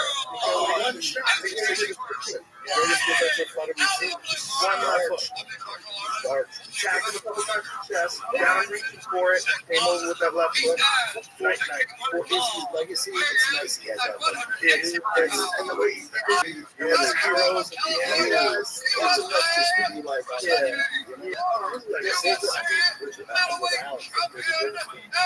they strike like the strikers he's an actual elite 2 division glory world champion. But there's a dude Vagatov that's now in MMA who beat him in glory in his last fight. First fight, decision, but he won and he landed more shots than he's got a style that like doesn't leave him open.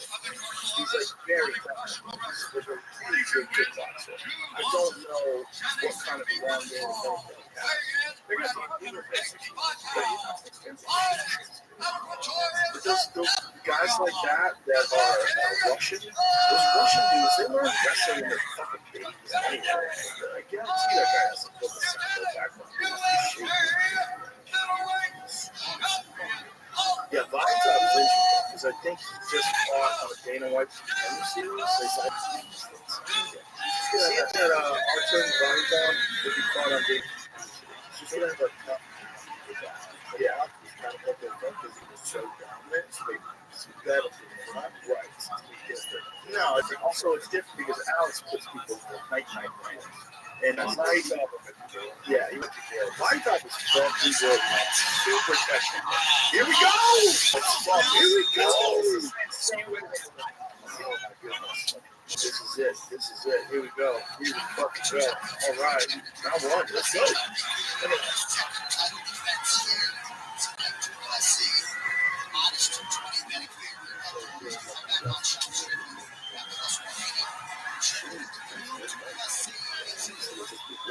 a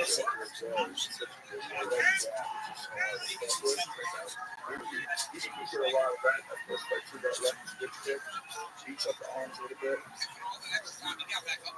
Yeah, because even if you block it, like that sucks. It sucks your calf, and that's what's being your forearm. You sort of got arms that run, and you just don't know it, so you're still moving around. Like a calf. How much of that shit take up? Yeah, he was sick with that. He landed a lot of these first fights. He's a guy that for whatever reason, because the way he moves, people sleep on him. Yeah, it's weird. Like this, it looks like you're conventional. Oh, look at that. Yeah, sneaky question mark kick.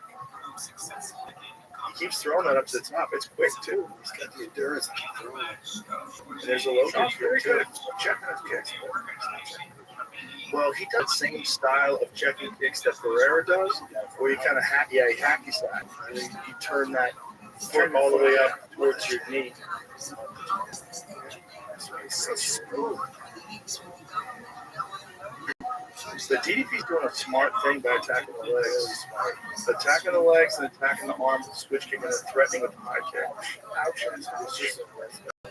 It's such an awkward so weird. Like for Whitaker and Izzy talking about, like he's the best shit fighter ever.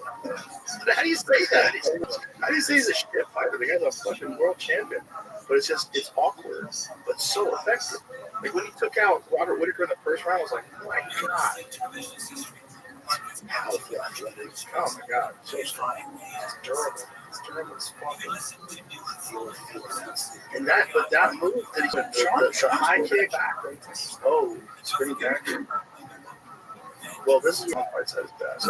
But DDP is by doing those switch kicks and the low kicks. There, he did the hacky sack. That is a dangerous move. That left kick is sneaky. He didn't land it to the face in the first fight, but he threatened with it a bunch of times. If he can land that, that's a fucking fight changer.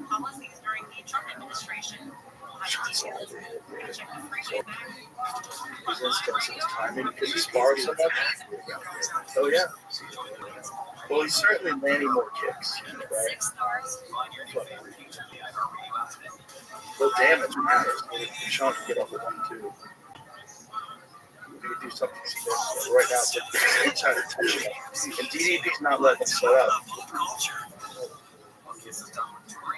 Sean does not kick that much, you know? And when he kicks, it's very linear. He's got a really fucked up left. Was it right leg? Yeah, it's all fucked up. Oh, really? He was just riding a motorcycle on the countdown. Sean fell down. He's crazy. Yeah, he fell down. He's crazy. I mean, he's got a giant fight coming up. He's still riding motorcycles. He was wrestling with guys in Australia on a beach, on a bridge, throwing them into the water. Yeah. So backwards. That's why, yeah. It's an animal. He's getting out fluid right now. Yeah, because he's not busy enough. Yeah, he's but he's definitely more active. Oh, there's that jab. Well, you hit me. He gets mad. There's bulldog player. He's got to do something significant other than just touch the jab. Sean? Yeah. Well, he's looking for them openings. Right here. The low kick is so nice. The time is so nice.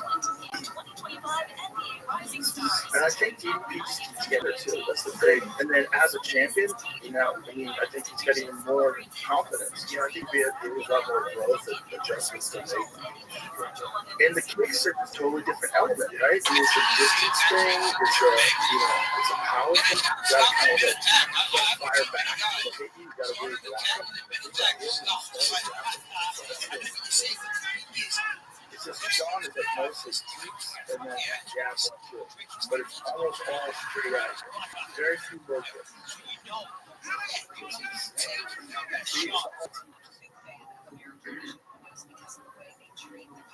He's doing good avoiding those big bombs that are coming out. He is, but he's getting his legs chewed up, man. No, first round for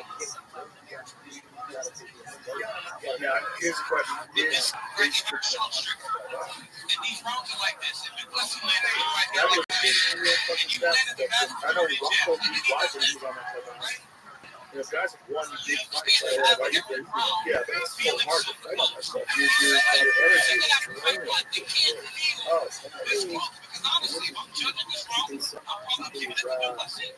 people's energy to wait around. Yeah, is there a way to mitigate the effects of antibiotics? Have you ever heard of anything that the guys take? Like heavy probiotics, is there anything that you take that I know Ron for his first fight, he was getting over something. And he still I know it was either was on it, I knew he just got over it, but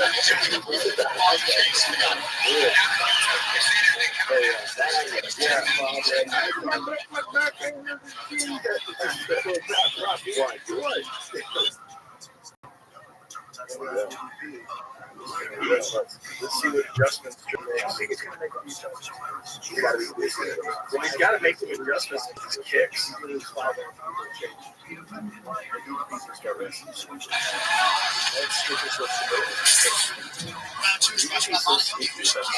That's a nasty high kick.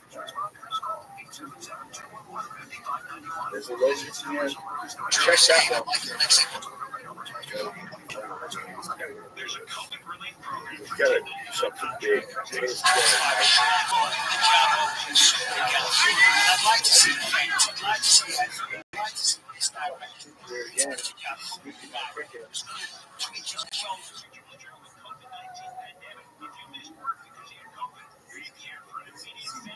He's doing a great job of going on the show. Right.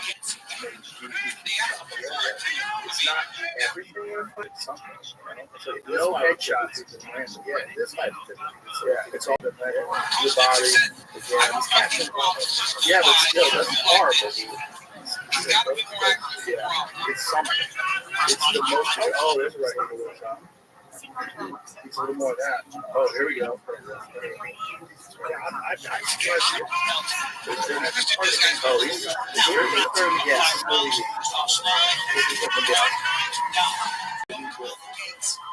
Can't beat these rounds with the hands of the judges. It's the second round already.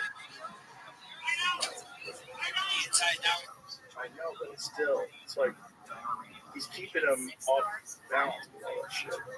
Every time he goes to set up, which he sets up with everybody, DDP is just constantly doing this. Low kick with the right coming, there it is. It's like he's constantly got these package throws. He's in that stance, switch. Yeah. Oh, there's a man. Oh, he landed that left hand. He's got his lip.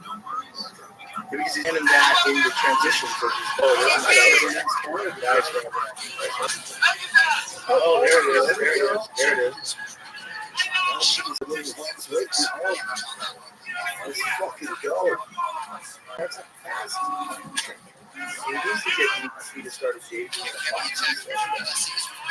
He's doing a smart move with mixing and all these kicks, which fucks with everything. It fucks with your ability to like, yeah.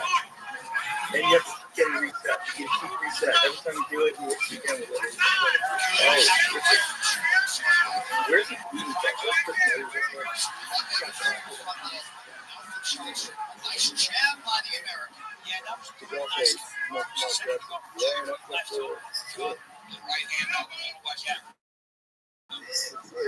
Let's go. Get in his own mind.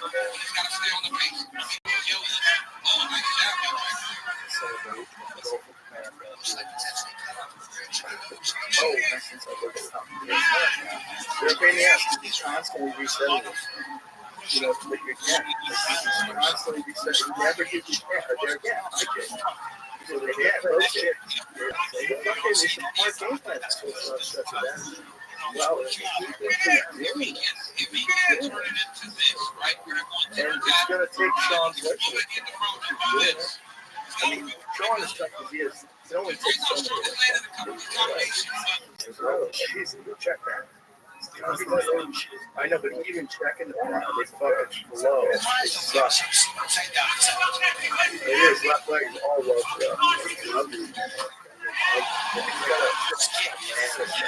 There's the jab, right hand body. Nice. There's another hard low kick now. These are hard kicks. game that Sean just doesn't do. It's interesting because he's so good. Like it's like such a specific attack, but he's so good at it. Oh, he snuck it in again. Yeah, he touched him this time. When he's not doing anything with that, Sean doesn't want to kick him in.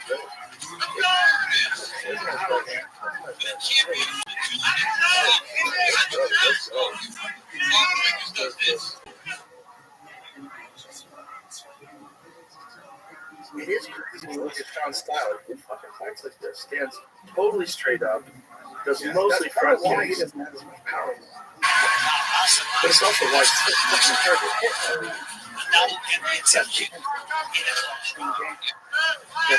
What do you think of that? Well, was getting closer. It was close. It might even go after. It seemed like he definitely landed more kicks, but Strickland landed a good punch. There's a play around the floor, but now he's great. He's a good guy.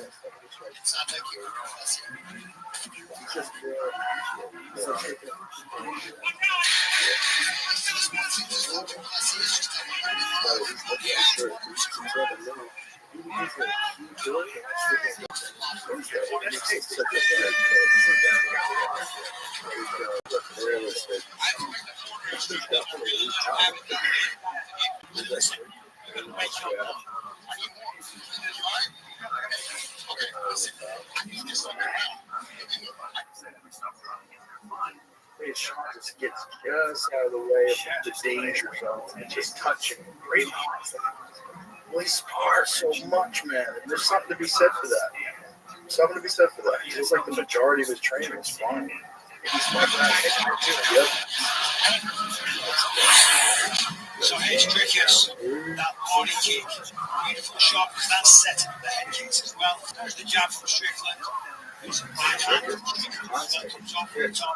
And it's just like, it's such an obvious pattern to it. He does it over and over. You see the very mixing, I mean, it's fair to say it's leaning towards the very aggressive. Yeah, it does look strong.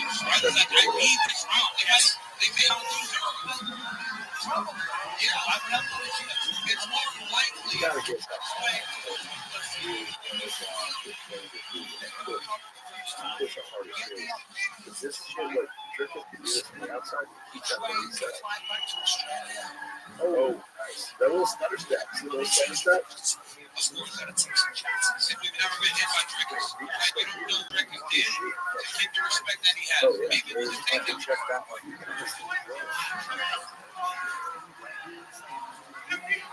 Yeah, it's like Sean is just not getting it. He's looking for the open, they're just not there. But as he gets into the pace, the trick is just spending a lot.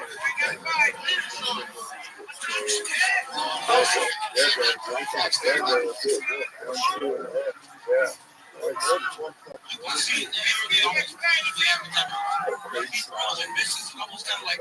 Basically, like, very few round kicks. Just keeps a lot of jabs. Right now, the strippers doing it.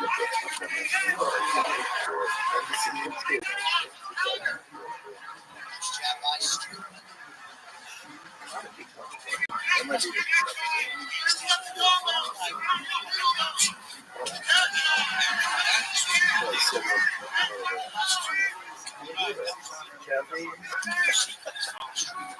I don't know, but I'm just going to hit it. It's hard when you got to get down this money, and then when you got it's going to be scary with him in his own life is when he's had a long life. So he can do that life. So what's going to happen when he's older? Efficient, and what's expected to be back. Now what? That's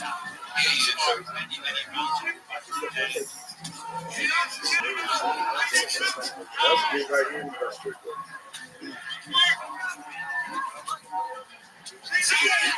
I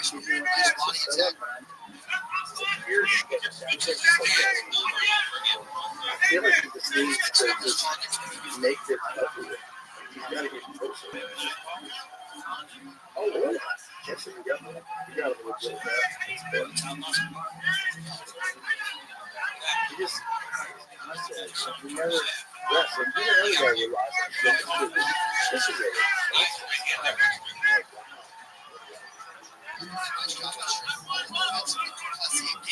exploding distance.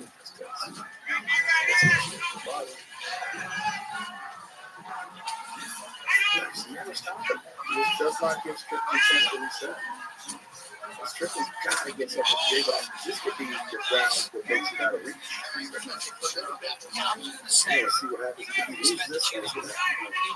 Right, because this is the round that passes in like just under 10 minutes.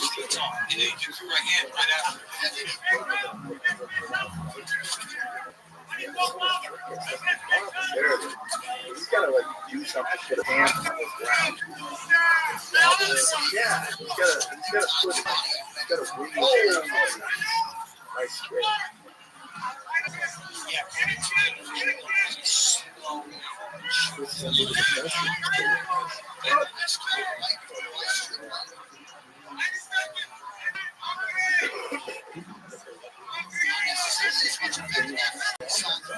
Very important. Just never get the chest to start. Always.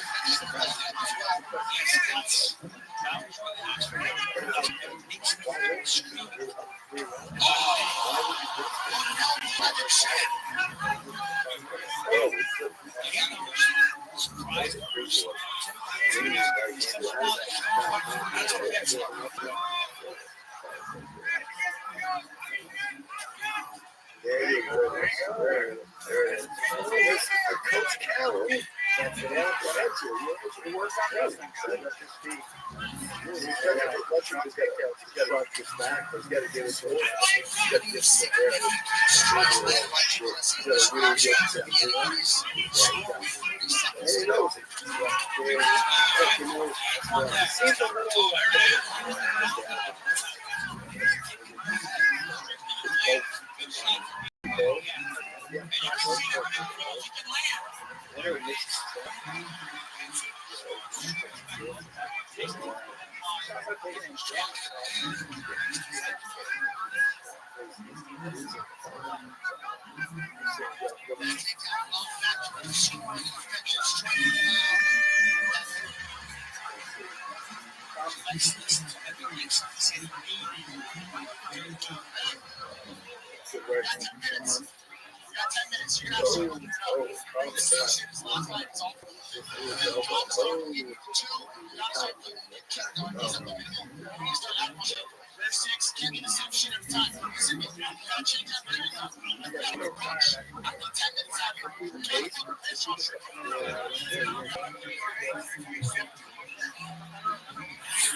Police in New Orleans are investigating a possible involvement of a woman described as a career criminal who sent to Kansas City to produce torture work at Yeah, you kind of have to. It's like another coach that stay back and lose a fourth run. At a certain point, there's a coach that last time you want to hurt him, you want to get out. You know, take a chance. Yeah. It is a every time you come close, you can't stop.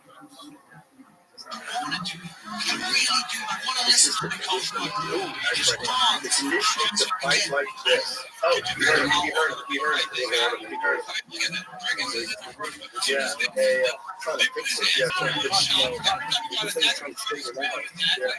He must have felt it too.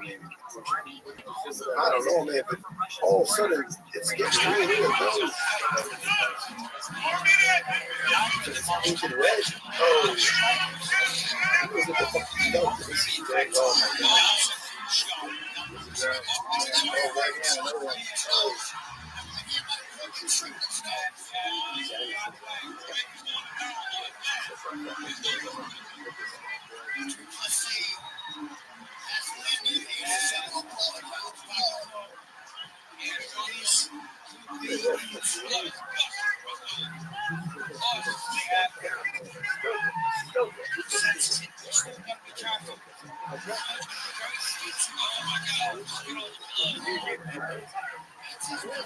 Look at this style.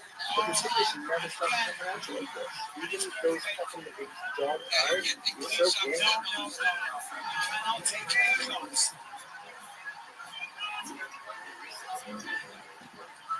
So, yes, tires, that's up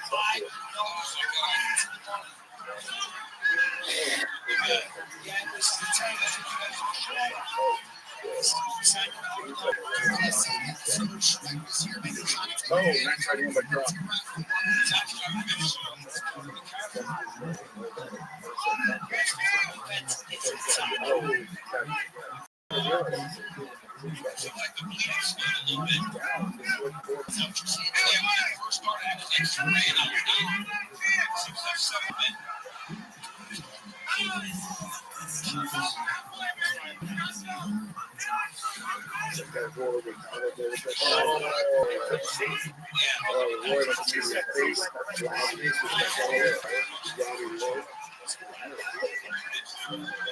Oh, right hand. Right hand. That's great. 2 minutes here to go in round 4. Some definite adversity. Cheap shots and fighting. As we've all come to expect. Right hand. Ooh, so wild either. This is explosive.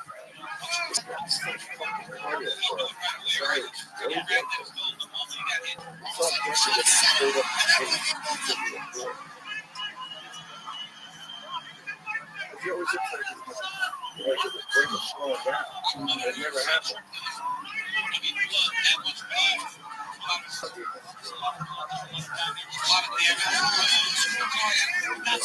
Oh, right here.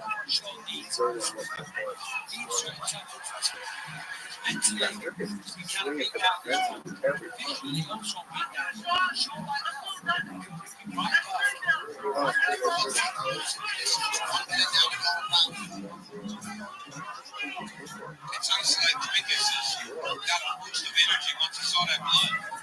He's kind of heavy now. He's got a really He really hasn't been able to hurt him.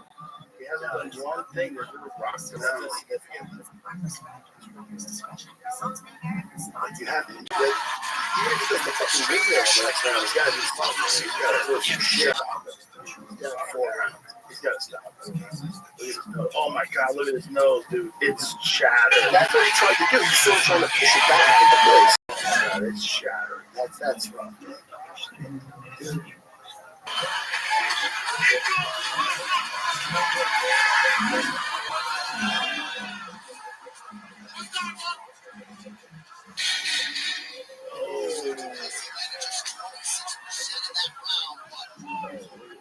significant strikes of the fight, potentially breaking shots.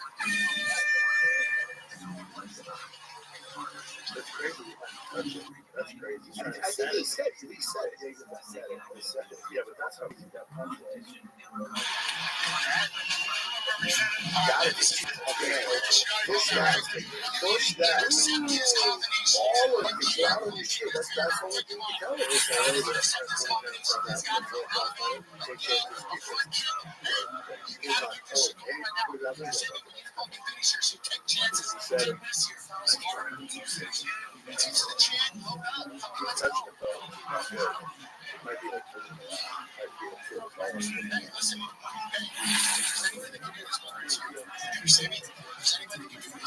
Take chances. That's exhausting.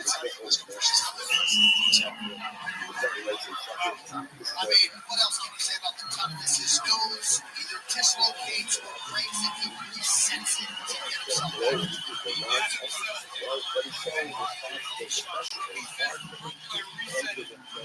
like this. Here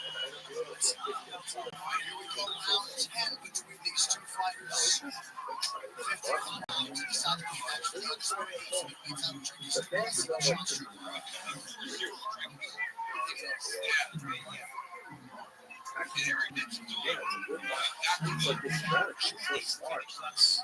chops at the leg, sling. You got that switch kick to the body and then the head. Like the bigger shots, just to another one. Bigger shots. Yeah, and he's not Sean set up, but Sean always has to move forward. Just not the ball.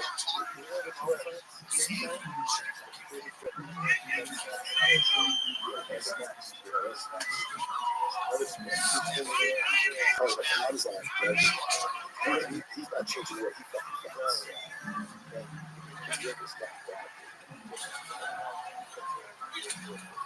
Right. This guy's so fucking good. He's always there. He's pressed with good, but he's calm and he goes,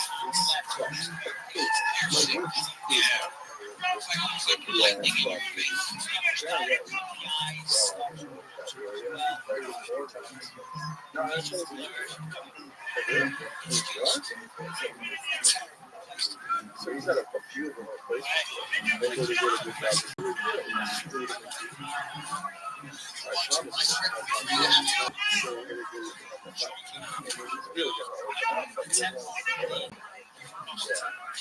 I mean, this is how he fights, right? He fights responsible. It's not getting like a big record.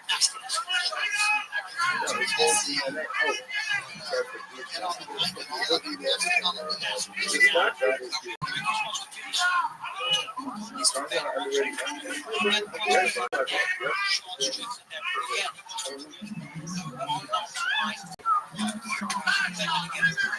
That's what it felt like whenever we left Canada.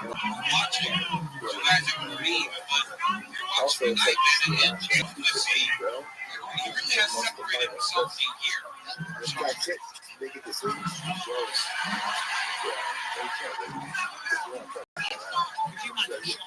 But the thing is, like, you just never get on that night.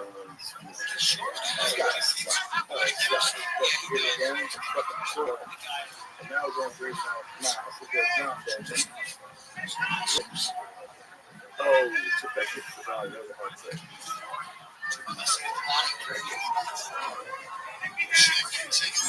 Answer for about 2 minutes to decide the middleweight title. Let's see his also because his cardio is amazing. Oh, that's a good job. His cardio is amazing. It's huge. He's got good power. He gets you the one angles. He is a special fighter.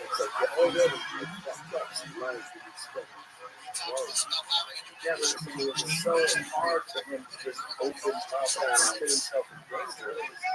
And he's got him fucked up.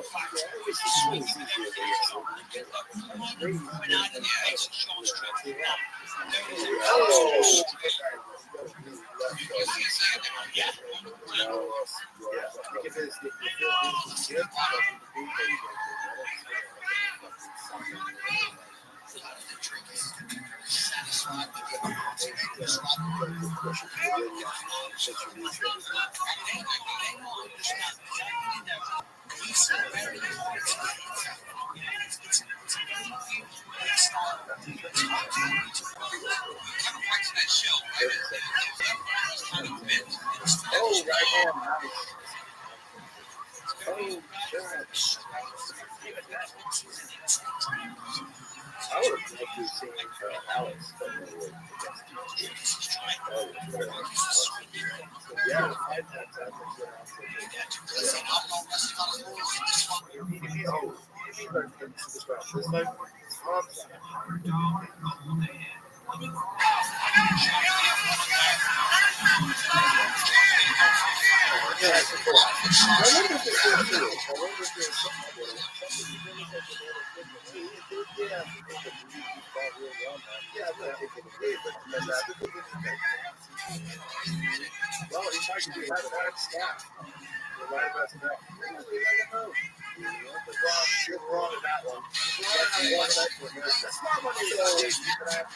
Is it combat versus Jenkins? Yeah. Is it even the best out of he goes? I wish I said combat. Did you ever see a fight of a really good champion? No,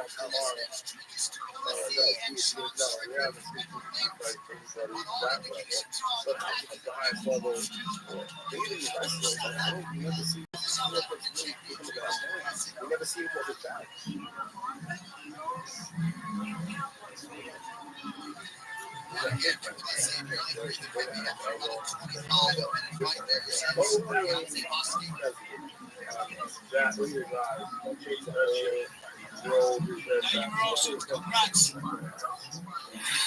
All right, let's take a look at some of this.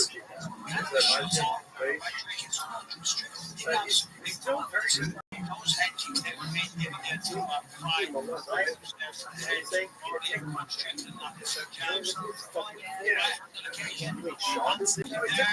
You get hit more in this fight than in any fight.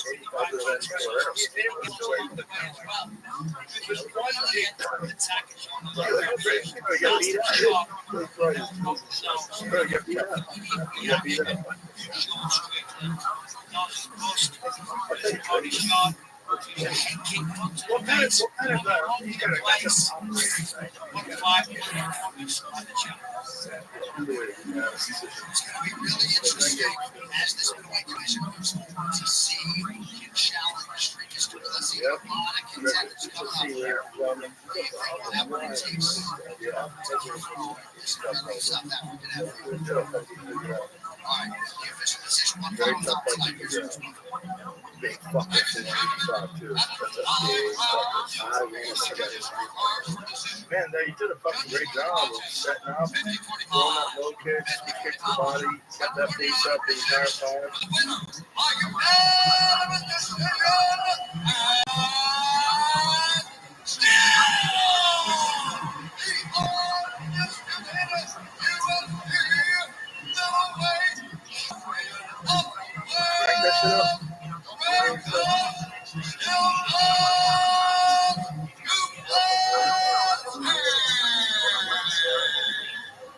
Out here with Ed, still the champion, Drake. Let's see. Drake, how satisfying is it to win this rematch, to win it in that way where you won just about every round? Absolutely. I mean, I told you guys. I think I'm trying to knock this game off the ears. I said, to knock him out is next to impossible. We'd love another round, but that's not the game. I told you on a submission, a knockout, or an absolute domination of a 5-rounder. That's what I gave him. I gave him my all. I'm sorry I couldn't get him out here, but I hope you guys enjoyed it. I had a bit of beef and sorry about it. Thank you, Sydney. Appreciate the love. I know you guys with me, but to hear this at the end of the fight, he's absolute world. Sean is an absolute animal. He's deserving of a world. Thank you, Sydney. You're incredible. Drinkers, in the first fight, a lot of wrestling, a lot for you to win the fight. You said you would not force a takedown. You won this fight. You won this fight striking. Did you know that you'd be able to do that, being that Sean Strickland is such a talented striker? Yeah, that was my game plan. I said, even back about Tony striking, I knew that there's a chance he's gonna try and wrestle me. But obviously the man hasn't committed. He was just straight about. He wants to stand back. And I was willing to give it. I tried to force him to make it a wrestling fight. Oh, yeah, that's right. I didn't plan it, but it was there. I took it. And since I made the Achilles quote of making bets, I said, there are no bets between lions and men. This is another one of Achilles. They tase them. They tase them. They tase them. They do something wrong, they tase them. Oh, yeah, his coach had some fucking police thing. Yeah. Just said I'll probably get chased. It was beautiful all night long when you broke his nose in the fourth round. How excited did you get? Because it looked like you went all out to try to finish. Yeah, I mean, I'm probably going to get tased for that one, my coach. But you would stay calm. He said, I hope he doesn't bring up the stat. He can't, right? That's when they say too soon. Yeah, talk about that tomorrow. Maybe he asked him. I was definitely asked. Was that staff? That's probably my first question. If you asked him, I would have said, was anything surprising? I don't know. He was staff,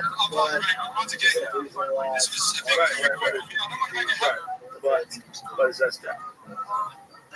where we did some neat sessions. So I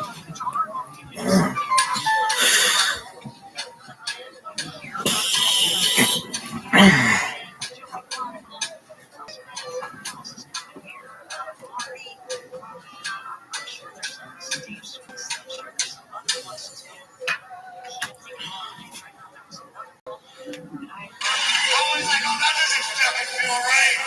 Popped it back in place. I can't buy any for you. The Dutch man is a bad motherfucker.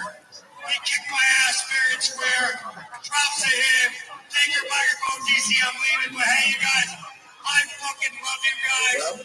You filthy. And I would break my nose for you fuckers any day of the week. That's the person I am. You're the man shows.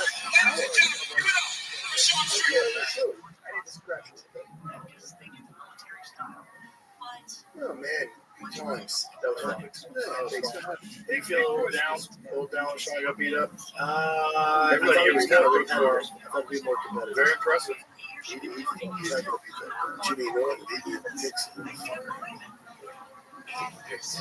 That was crazy. It's like I thought Robert Whittaker was going to give him problems with that style. I really did. I thought Robert Whittaker with his leaping in style, he's like very light on his feet, fast as shit. I thought he was going to shut that shit down. And then caught him with that right hook. I would give DP the advantage. It's hard to say. You don't know what happened. Away, that's a way to lose. That's not a thing to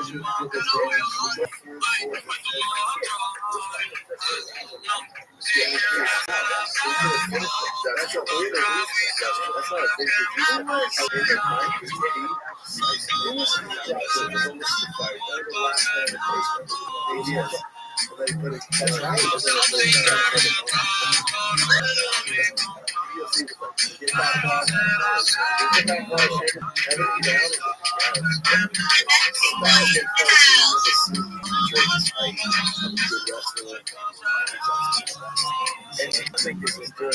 Probably what he's better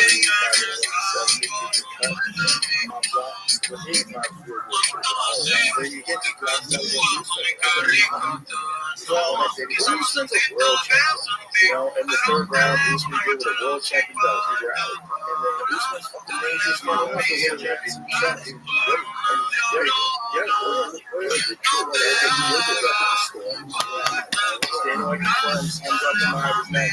Yeah, that's cool. I wonder where that is.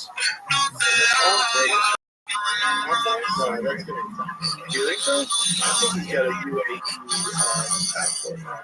Maybe America.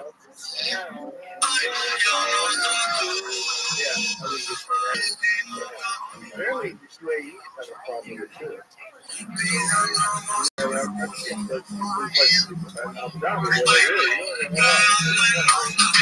I guess they still don't do it. We don't do it in Saudi Arabia. Yeah, very good.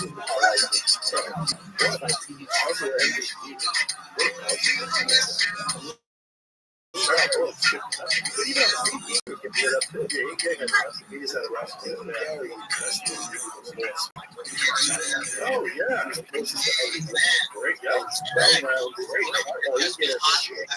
Oh yeah, you need a fight like that. Super close fight. I mean,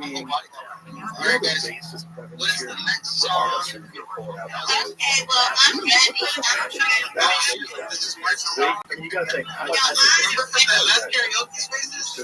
55. I am like a lot. He's probably 5'8", but he probably walks around.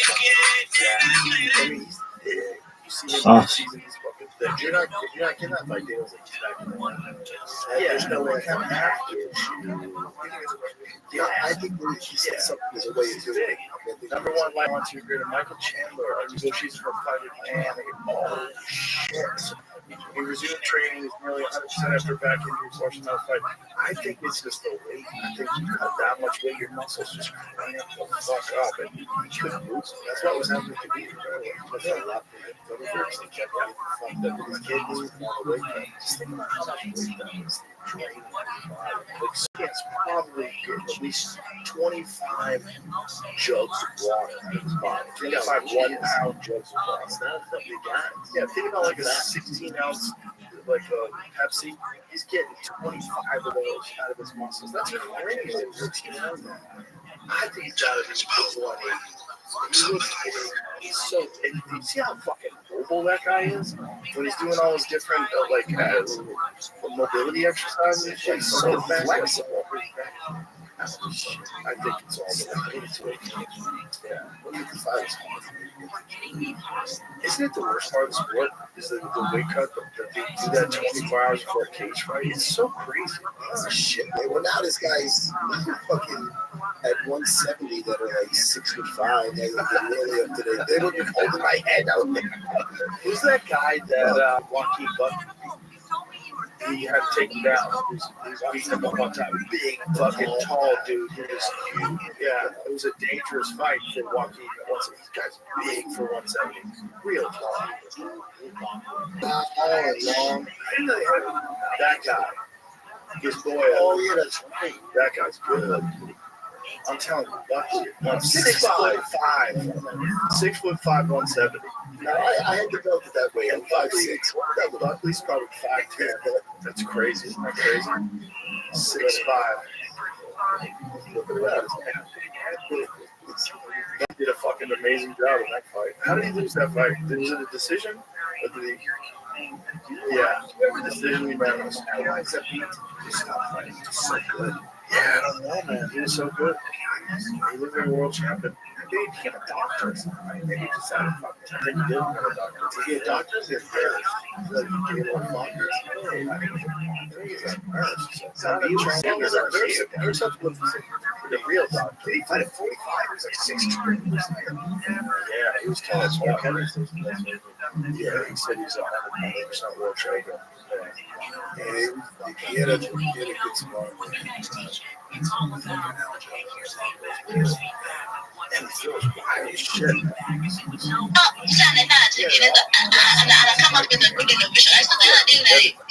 Super technical. No, he's fucking no, not this a bit. Maybe he's not being fucking, He's really a smart guy. Yeah, he got other options. Yeah, I mean, how's it end? Also, if you're a doctor, you really correct.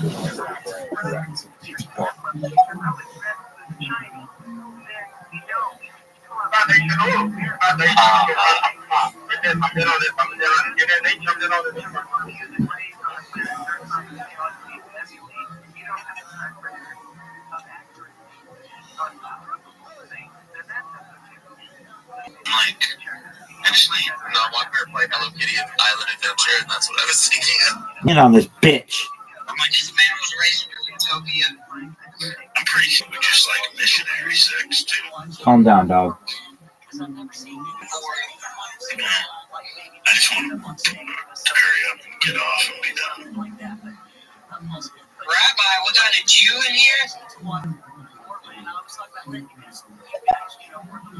Glasses. This is an AK? Yeah. Wait, the guy with the white shirt? What? Just... $1,000 says his name is Krishna. I'm gonna go over here and visit it.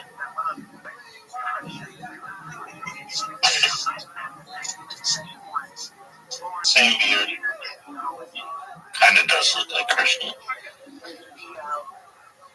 Look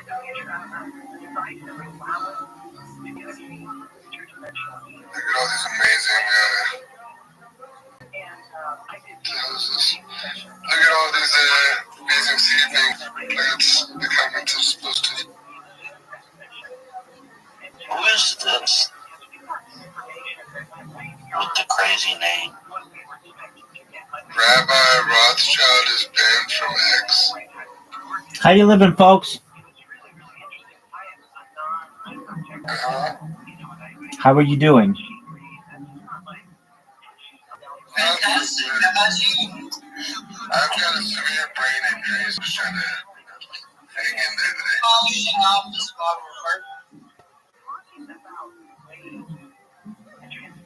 Announce. Oh, fuck your mother. That's unnecessary. Is it this Pam we're talking about here? What are you about, Rabbi? Do you mind if I show my project for 2 minutes to y'all? It's open mic and when I go for it. Thank you so much for the opportunity. I'm Rabbi Rothschild. I stream 24 hours a day, 7 days a week, 365 days a year for world peace.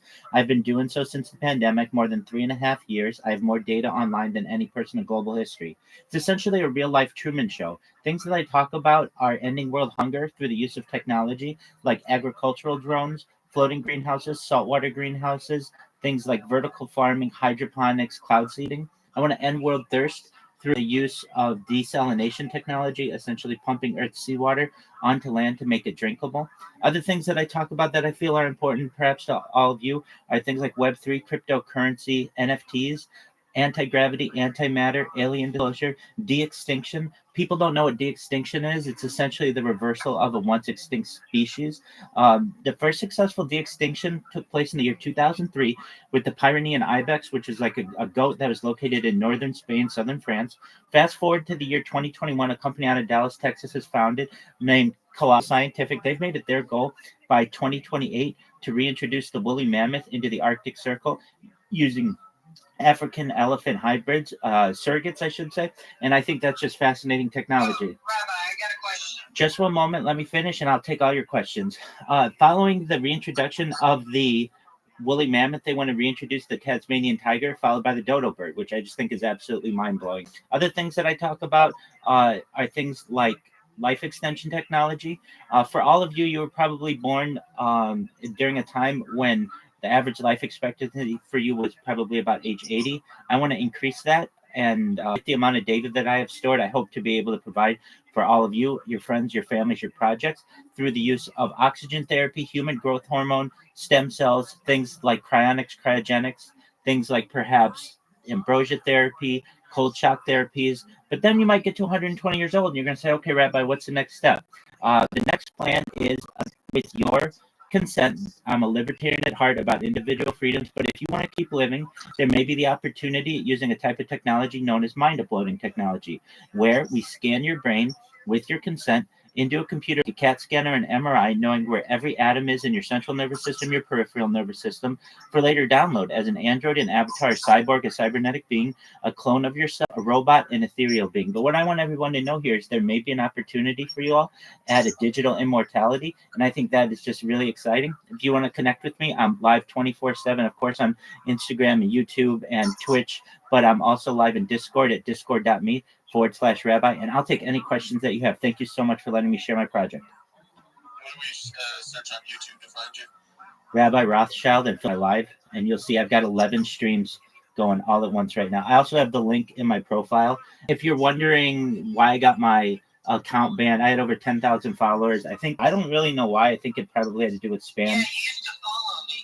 Yeah, well, I would do it again, but I am not allowed to follow anyone. If I do, I automatically lose my account. So just know it's not personal. If I don't follow you, I would upvote your stuff. I would like your stuff, but I'm not allowed to do that, or I lose my account. So the only thing that I can do is chill on Twitter Spaces, but that's all I need to do. I got to meet you guys and take any questions that you have.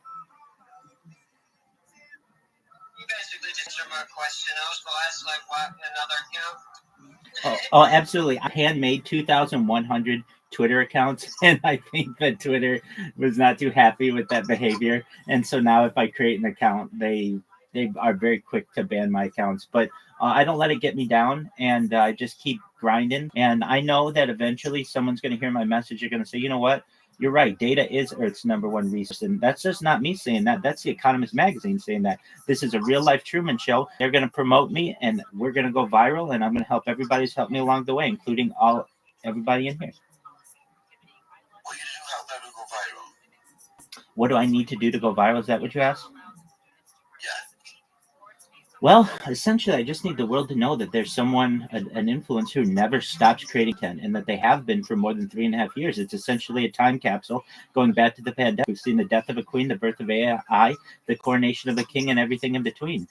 So really, you just take a look at my link in my um, biography. You can also see I have the world's largest biography of anybody on Twitter. It's 50,000 characters. If you click the view more, you can learn about my background. You can learn about frequently asked questions and ask me anything. Somebody's going to see what I have in there. They're going to say, wow, this person literally has more data than any person ever. I'm going to try to make some money off of them. Perhaps we're going to go viral together, and then I'm going to make all your dreams come true.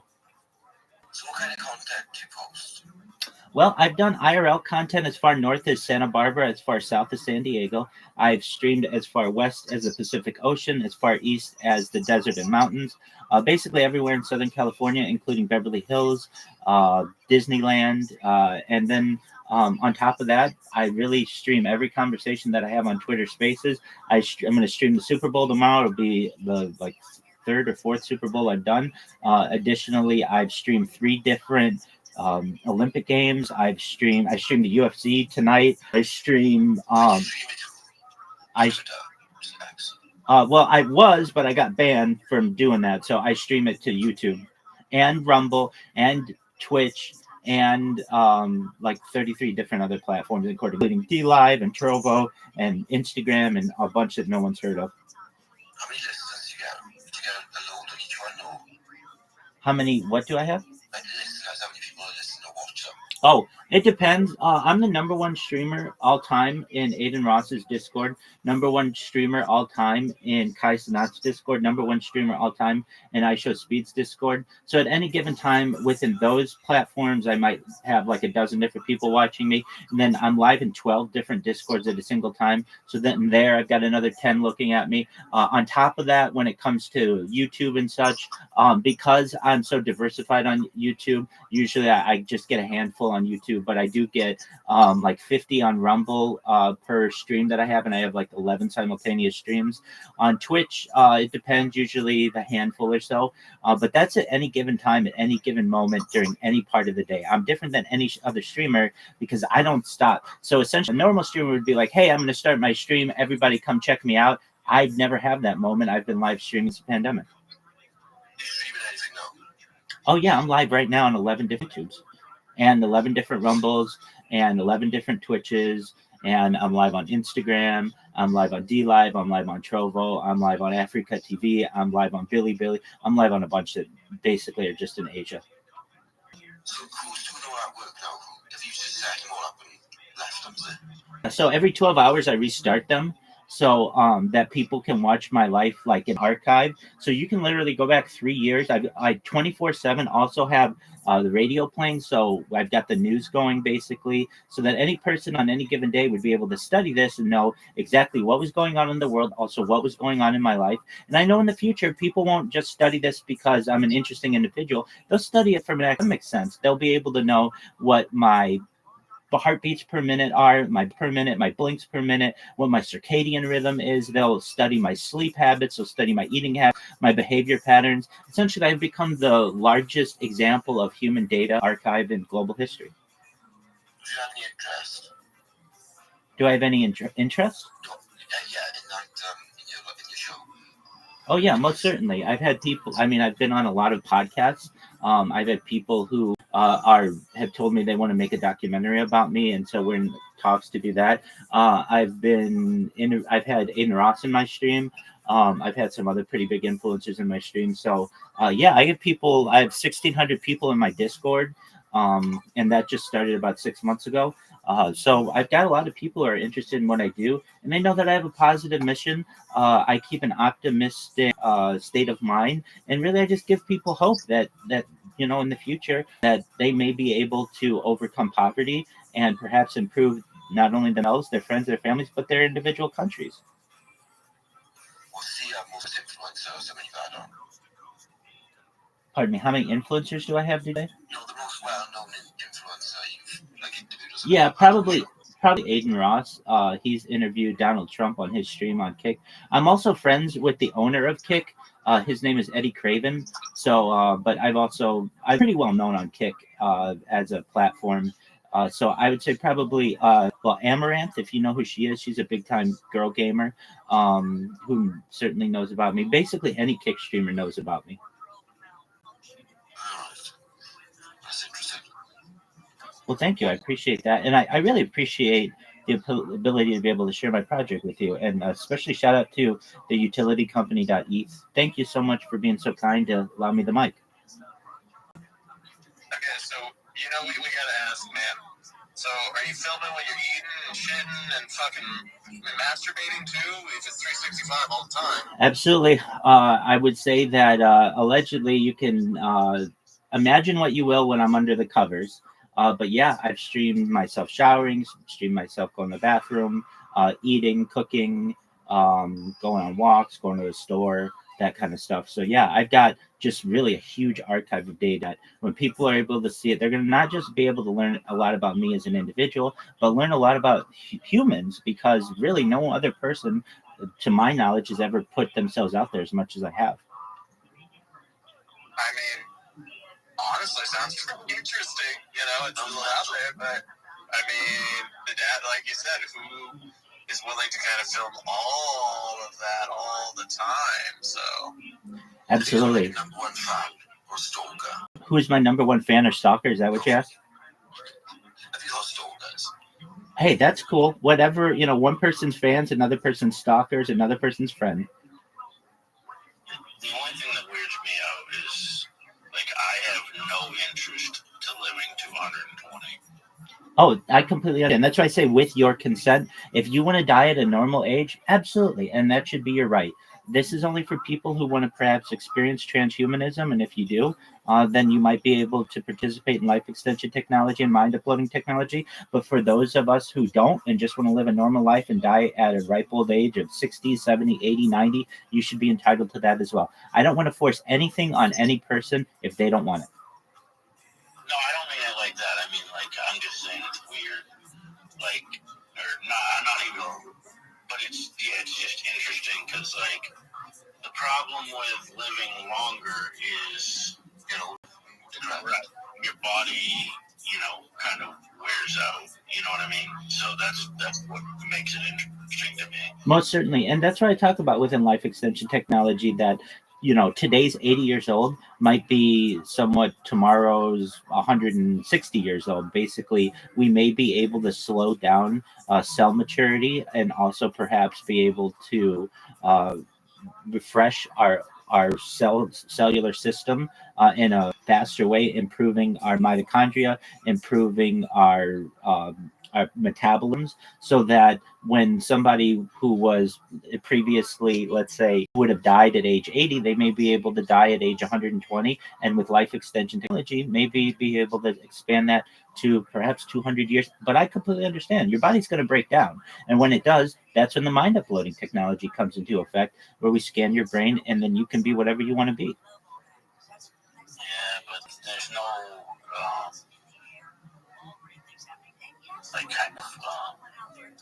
even if your brain lives on, you're not going to have conscious, control over what's going on. That just seems weird to me. I understand. It's really a philosophical discussion, whether that continues to be you or is that a different person. It goes to the paradox of Theseus. It's essentially, if you have a boat and you take that boat apart piece and build it right next to the original boat, is it the same boat? And some people say it's a different boat. Other people say that it's the same boat. Really, it's kind of the old saying, you never know until you try. And I know that there are going to be people out there who make an attempt at this. And we already have people who have had successful brain-computer interfaces, specifically Neuralink. The man's name is Nolan Aspera, if you know who that is. Essentially, he's a quadriplegic who felt that he had all that much to live for. He took the risk to be the first brain-computer interface patient, and it's been very successful for him. And I'm sure the same thing will happen with someone in the future who may have a terminal illness and says, I want to at least take the dive as the first, perhaps life extension, then mind uploading patient. And we'll learn from that scientifically, and if it's successful, the sky's the limit. And it really changes things, how people may view their life. They may not want a marriage contract because they know that it may be indefinite. It's not just until death, right? If you don't die, lifetime warranties may go away. It can change a lot about society. So you know that guy with the brain chip? Yeah, Nolan Aspro. What does he do? Great question. Essentially, it allows for a cursor in his brain that allows him to move a screen, much like your mouse does for a GPU on your computer. What it does, my knowledge, is it allows him to play video games better than any person ever. Essentially, he has an auto aimer, so anybody who plays him in a video game, he can beat. He's also been able to play some games like Civilization. He's a big fan of Civilization and some shooter games. And he's made an excellent point that in the future, when we video game tournaments, there may have to be two separate leagues, one for people with brain interfaces and one without, because the people with brain computer interfaces have a major advantage on those without, and they'll beat them every single time.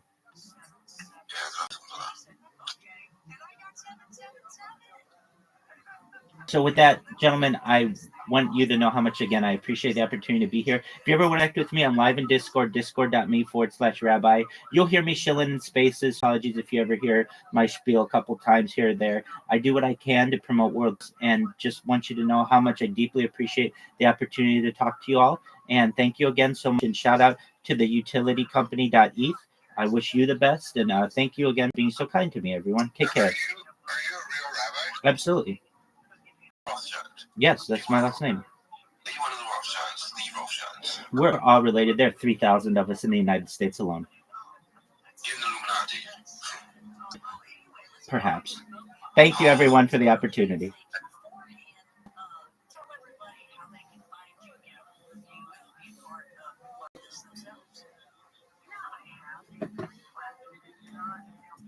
I can't think about that. The more we learn, I keep looking at that sort of moment now. 5 years from now, you have some kind of an AI piece that just able to function. When is the comeback? It'll be are you sure? Break silence with training clip. Let's see what his training clip looks like. Oh.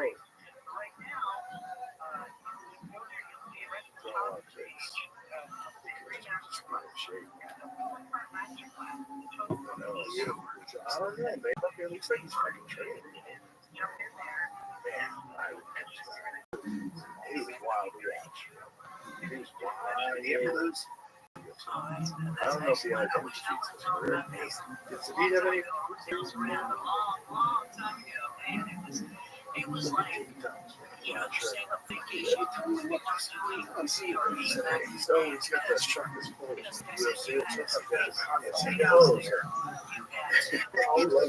He's busy that way. What did it be? Oh, right. Yeah. I mean, we're going to see that on this. It's him and Top 2019 was the last fight. That's crazy. That's 6 years ago.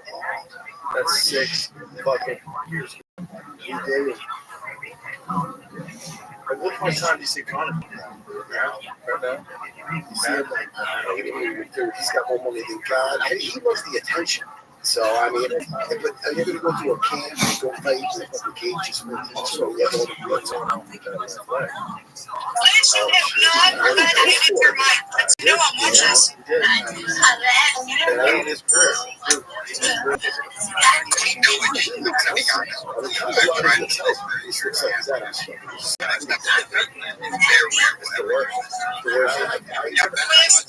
I'm actually being a good friend. Our friend will go to he wants the shot. I have his back here. I've been trying to. I thought we were supposed to stop before the can have a show. Right now. I'm just going to finish. And then listen. You know what? How about let's do have it like, do you watch commercials? Like, I'll say this stupid commercial that they were saying. You know, they always have a little jingle you like.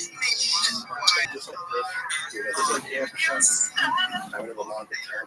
Oh, oh my goodness. Killing the page that day.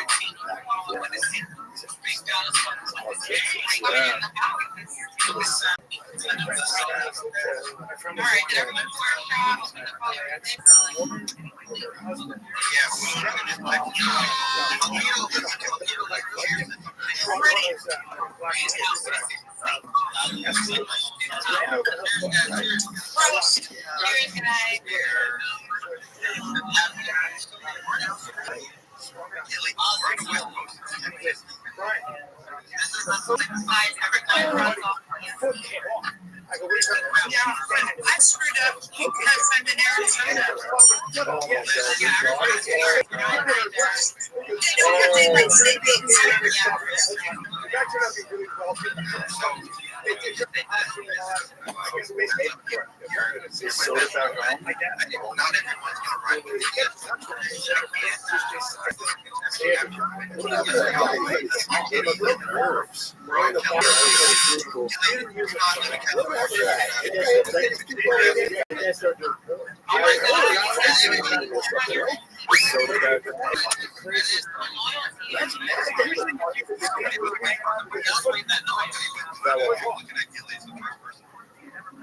Yeah, because I'm playing music, so it shows like activity.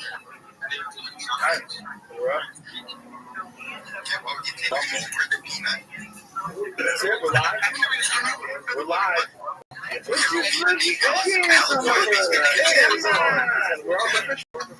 Is everybody drinking? Yes, we have Buffalo Trace here. We have whatever you want.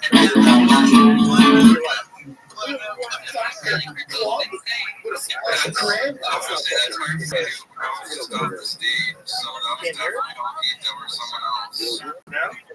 You don't hear anything? Jamie will check it out. It might be a wine too. For the drinks. I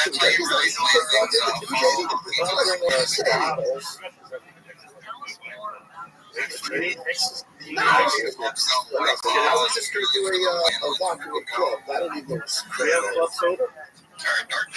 Yeah, I don't have club soda. Am I being a fancy man?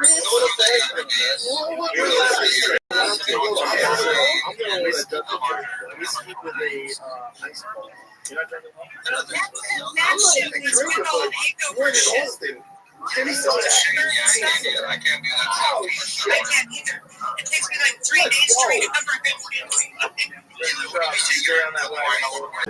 Guys, otherwise I created a group like my companion. By the way, and you kept the LS was. Oh yeah. I saw her just. I was just watching some of the fights, and I saw her just take down Jessica Drive. She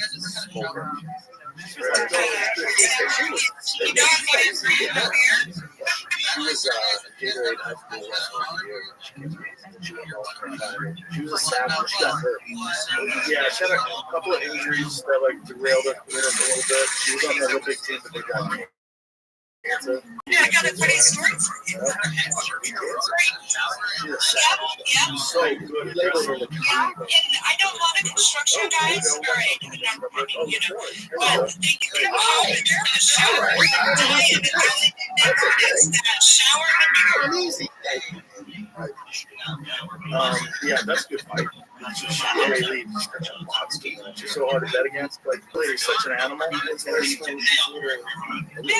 has no. She's never fought anybody like her. Not even close. Neither of them have fought anybody. Right. So it's a great fight. We're also both older. Top got us 31 and homeboys. Isn't it crazy to say because I was playing? Yeah, it's weird though, right? You know, like you're older, 31, you start going. Is that interesting? Especially lighter weight class.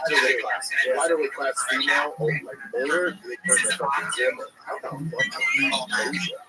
He might be the best guy pound for pound.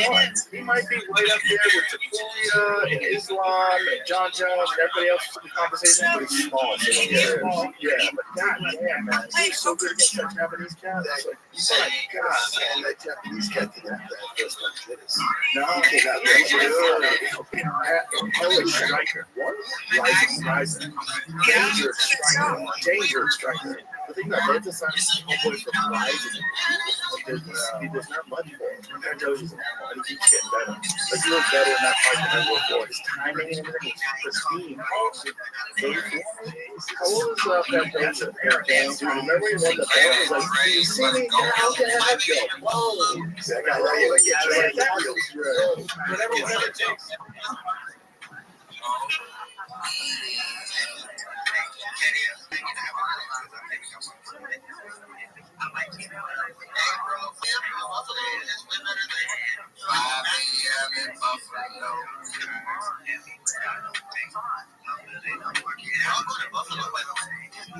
Let's work it out. My time in this room. Your friends always trying up every line on your phone. But telling bitches that you'll always be my business, and the hardest part about the fucking business is minding your own. And every time I try to break it off, we just yell until we're tired, and I break you off. It's usually softest fight, and let's get past it now. Even when I told you, you just send it back. Your wrist is listen, ice cream. You should get eight, but you know I live in it. You just a kid. I just keep on talking. I guess that you ain't listening. Rather run around with the eggs, bitch.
You're doing that?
go in and put the bombs in himself.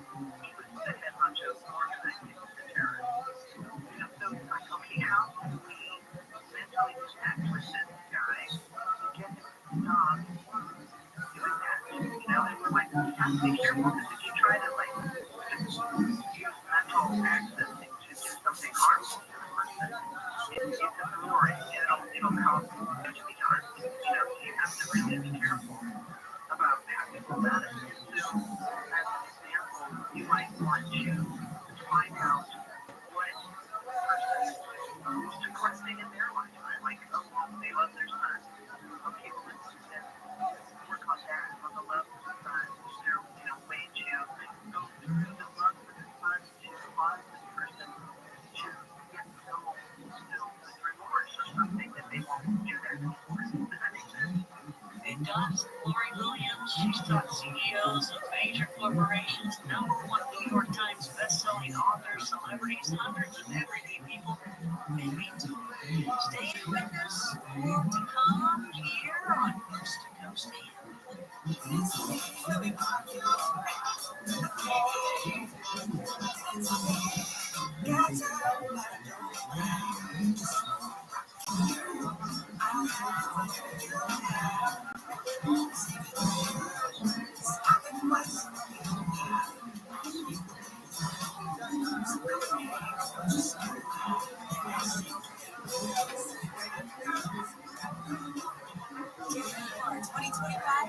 Podcast Awards, March 10th. Honor the very best in podcasting from the past year and celebrate the most innovative talent and creators in the industry. And you'll help decide who wins podcast of the year.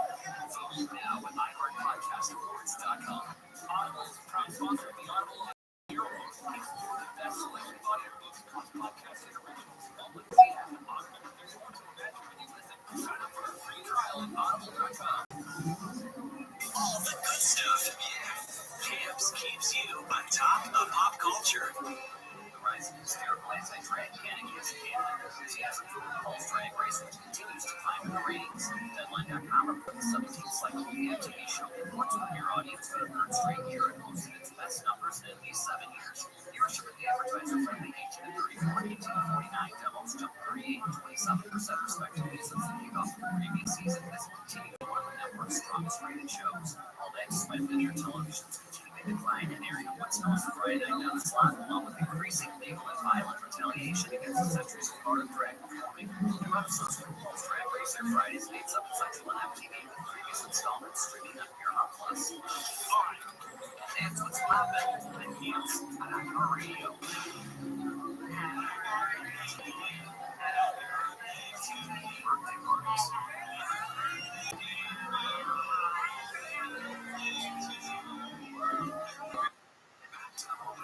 Zoot, how you living, pimp?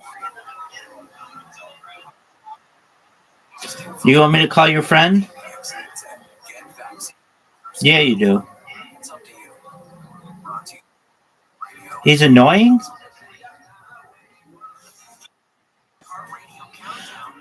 I'm sure he'll appreciate you said that.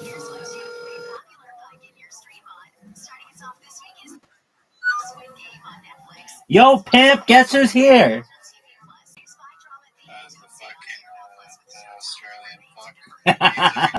He says you suck cock at mini golf to get your ass in here as soon as you can. How was last night? It was good. Dude, we watched UFC tonight. It was UFC in fuck Australia, dog. Dog, your dog always has to take a piss, dog. Oh, okay. That's hilarious. They had the UFC. They had the UFC in Sydney.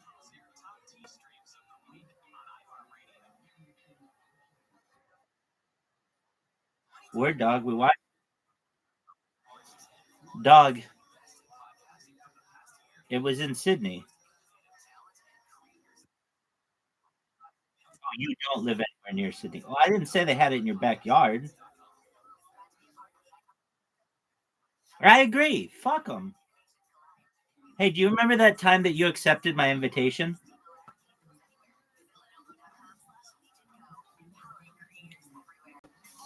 Okay, Riser. We have to name. No, I know you did. Zoo. Riser. We have to name all the holes. This, I think, should be called the oval. What do you think of that? Circle hole. Okay, I can live with that. A major, major miss right off the tee. You both are not.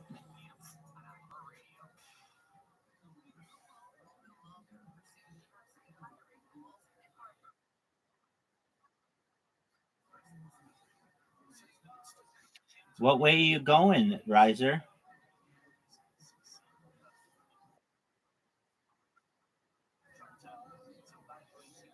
Oh, that was a good shot. I think. I think it was. Oh, that's a good shot.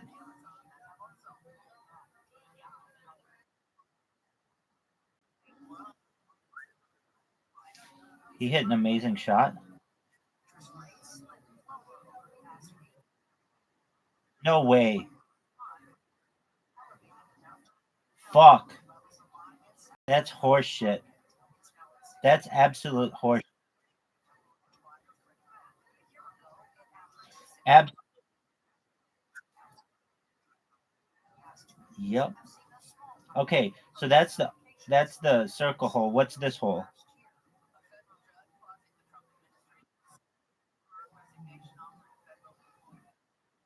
Stop! Stop! Stop! Stop! Stop! Stop! Stop! Stop! No, dude, we're gonna run fucking shapes. It's not the. How about the circular lake hole? Circular lake hole. It's a circular lake, dog. How is the? Okay, I can live with that.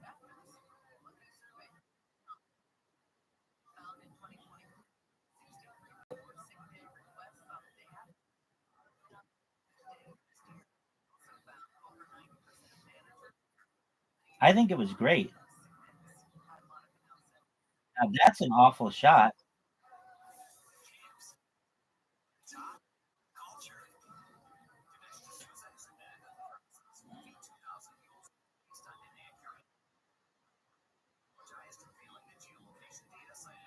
I am.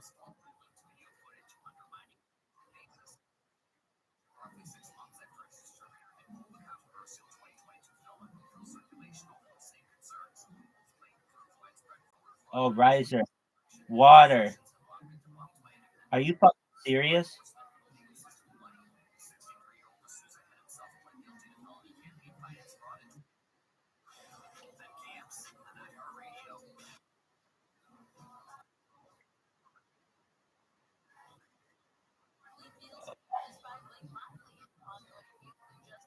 Riser is an important.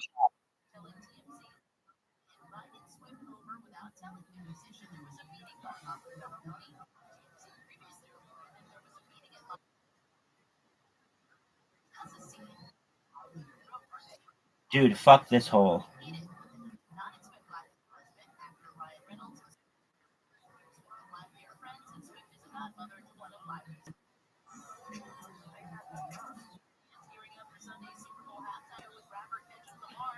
Oh no.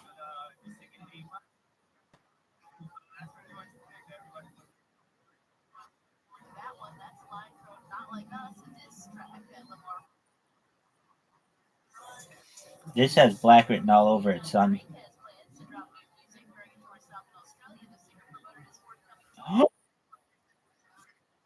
That was fucking shitty, dude. That was a good shot. Yeah.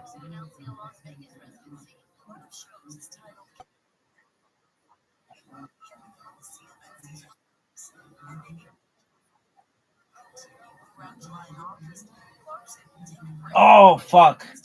Dude, that shit sucks.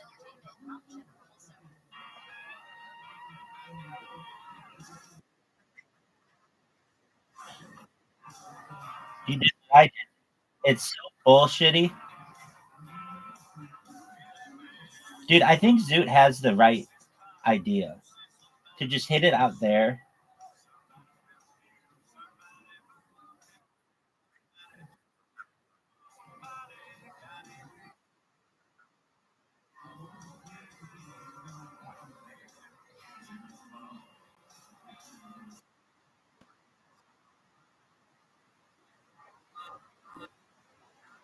Dude, this is bullshit.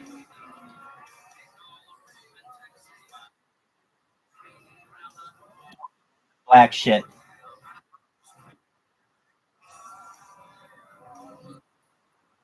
Hit him in the black shit. Hit him in the black shit. Zoot, come on, man. There you go. There you go. No. Zoot, what are you doing? Bad play by Zoot.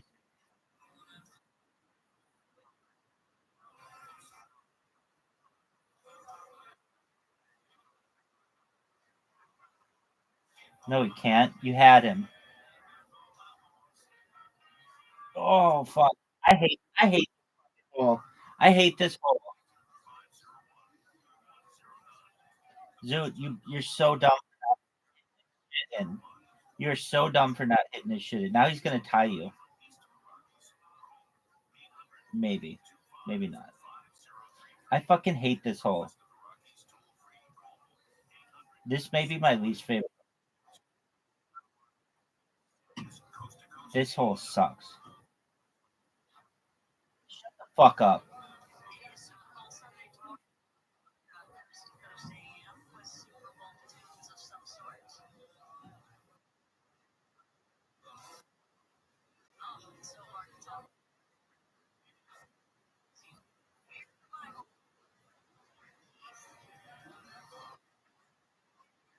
That's a good shot.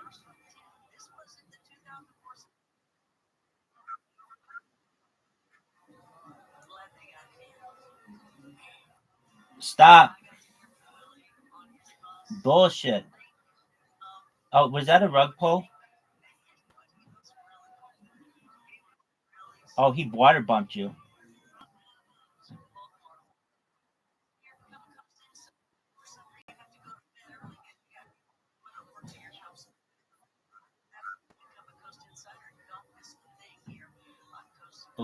What a water bump. What a good fucking water bump.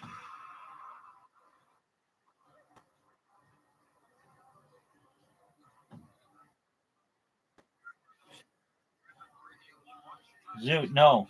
What are you doing, Zoot?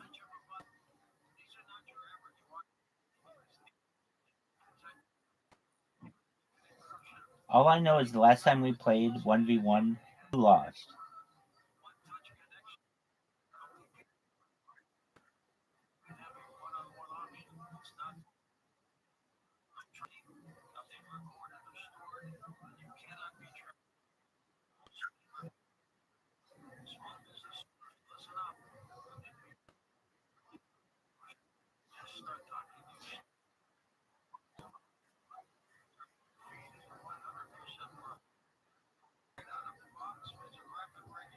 I didn't realize it, but I have a fucking tie.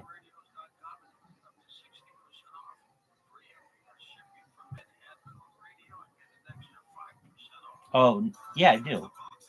I have a chance to tie. It's not a good chance, but it is a chance. Thanks. I, I made it as quickly as I could just for you, and it's definitely not the worst game you've ever played. We've seen you do much worse than that.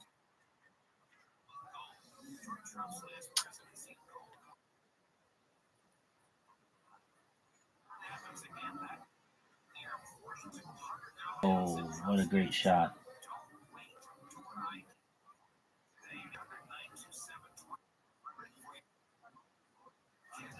Shut the fuck up.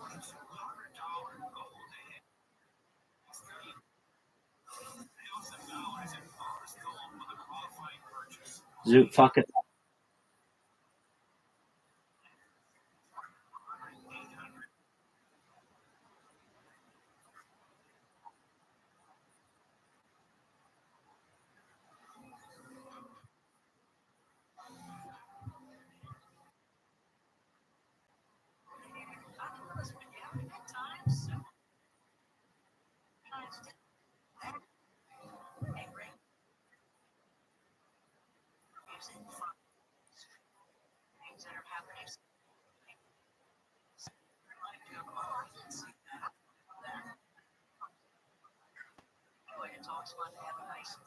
If the hole's in the spot.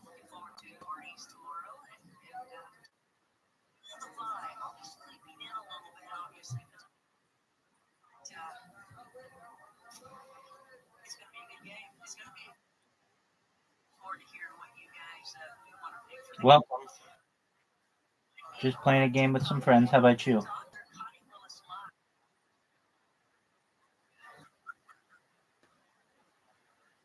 Not like us. What's that one that goes? What's that one that goes? Stay humble. What a fucking crazy shot. Yeah, that one. Humble. It's a bullshit win. I'm glad. I remember.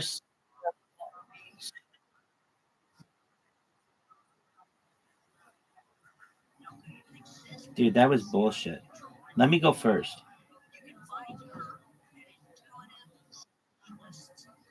Riser, that's a terrible.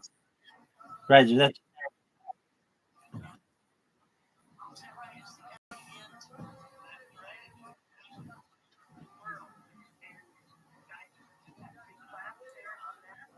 One of the greatest shots we've ever seen in the history of mankind.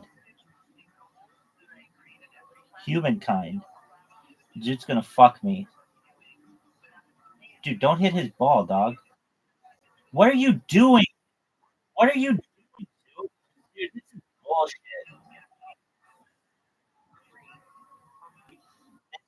Absolute bullshit. Absolute bullshit. Zoot wants to fucking help you. Dude, Zoot, I don't even want to talk to you. Dog, I don't want to talk to you. You're helping him. Dog, me. You're hurting me like an asshole.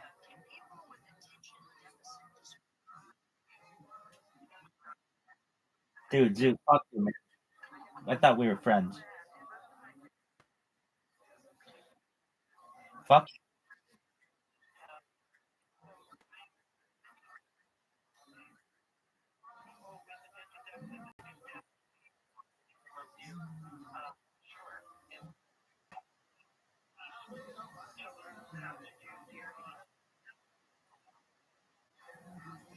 Terrible shot.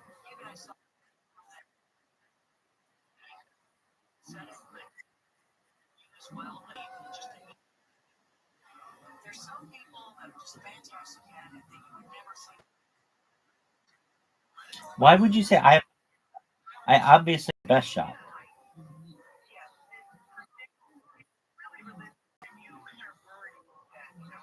Zoot fucking me again.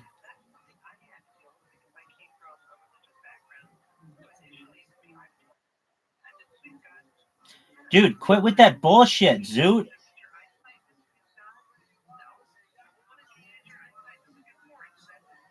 Fuck this game.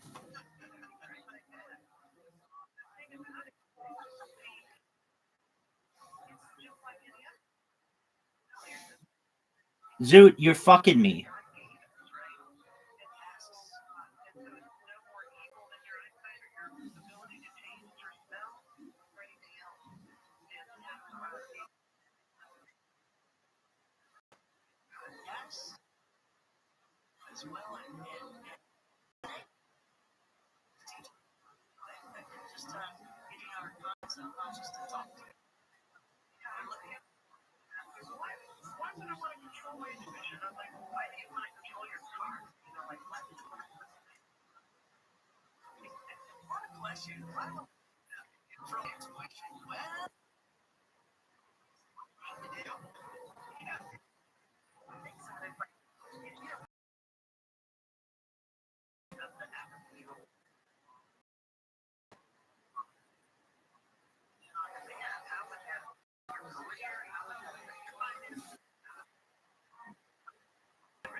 Did you get any more girls to text you?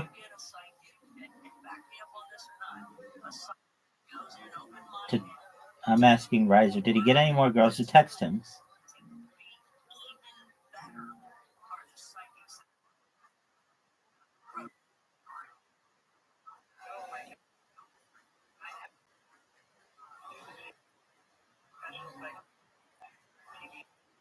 No.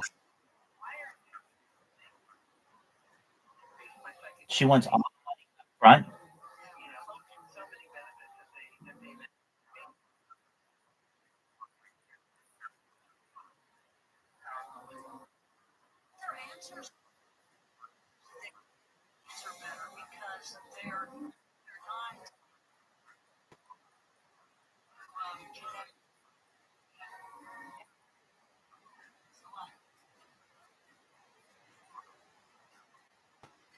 Why is your friend being such a douche?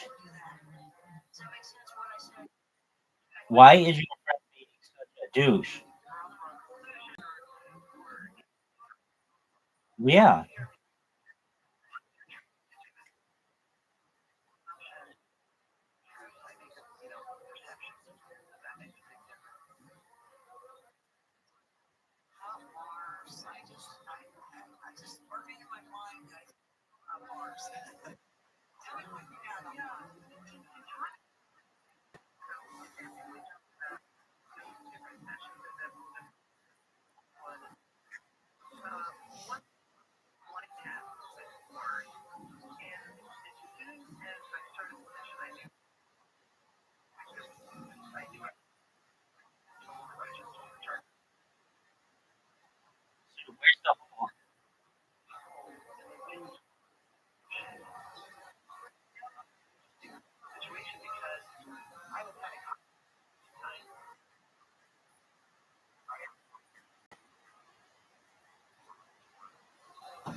Well, there goes your perfect game.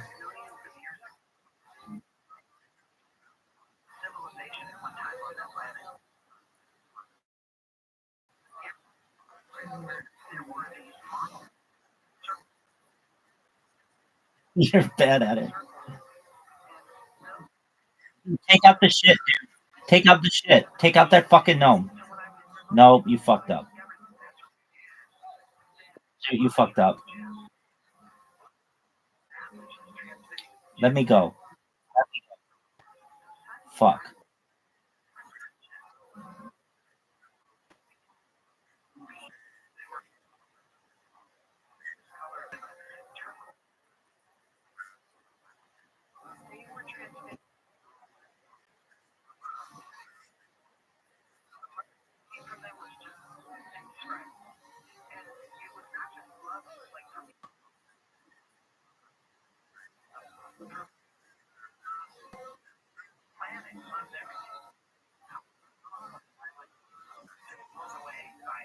How the fuck did you miss that?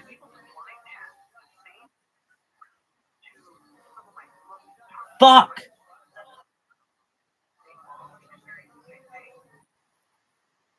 Dude, get it in front of his ball. It was terrible.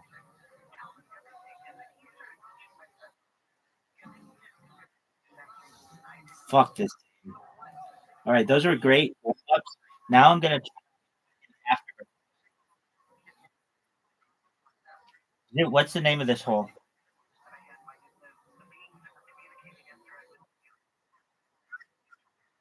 Well, whose turn is it? Zoot's turn. The Oho. You called it the circle.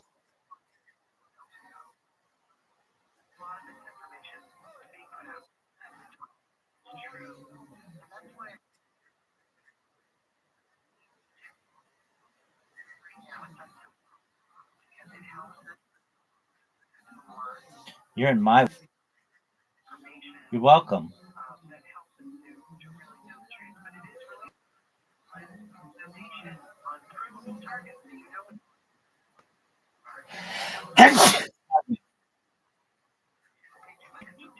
You're gonna hit the fucking thing.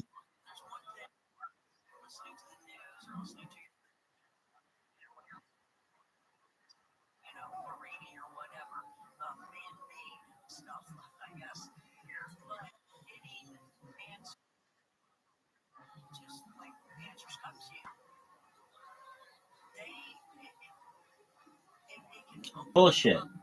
This hole is bullshit. This is the S hole.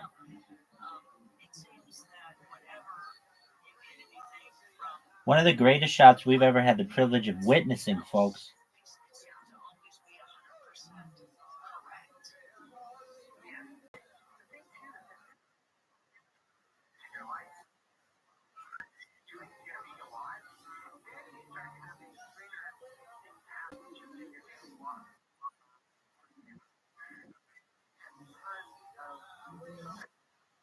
Zoot's gonna name his children Solana, Ethereum, Sui.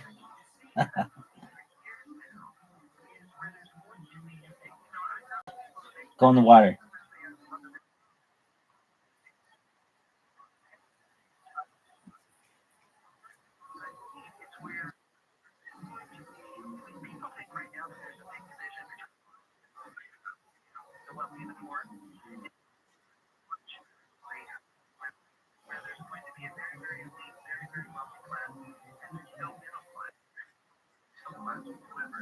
Fuck.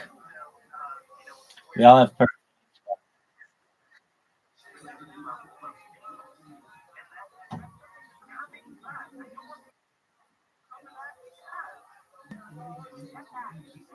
Fuck. That fucking tree fucked me. I need you guys to go in the water. What is this hole called? Dude, no. Don't clap that. Hit the tree.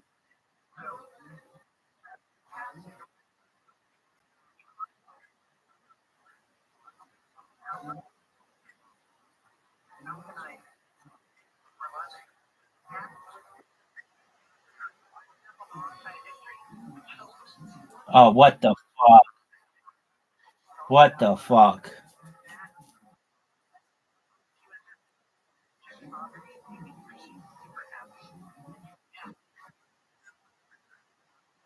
I did. A different tree, but I got fucked by a tree.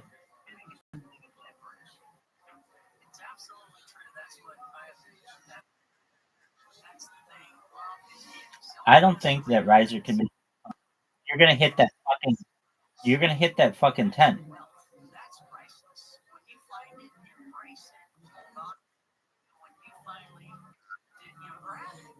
I need one of the best shots of my career here.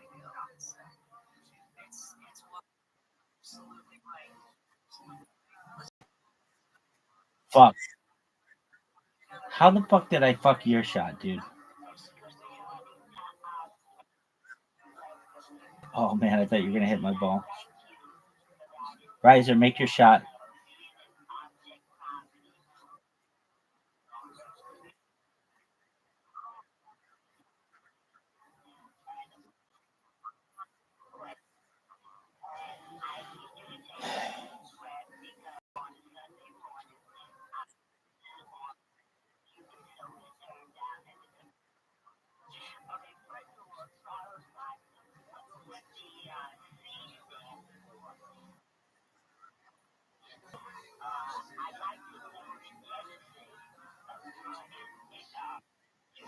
Yo, pimp.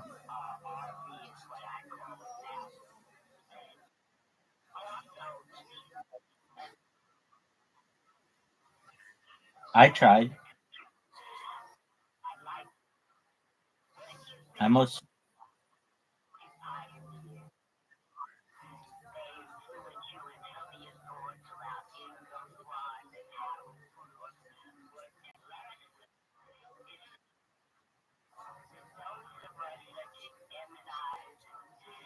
I told you I tried.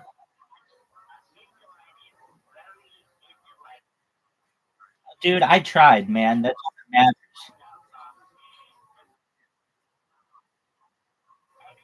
I tried.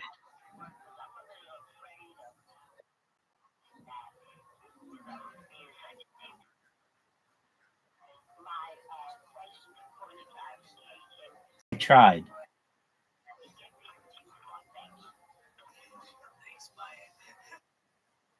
Perfect.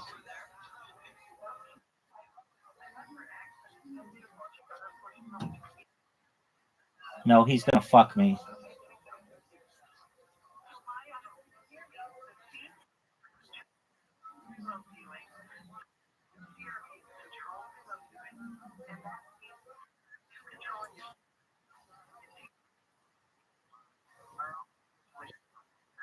No, Zoot. Fuck Zoot.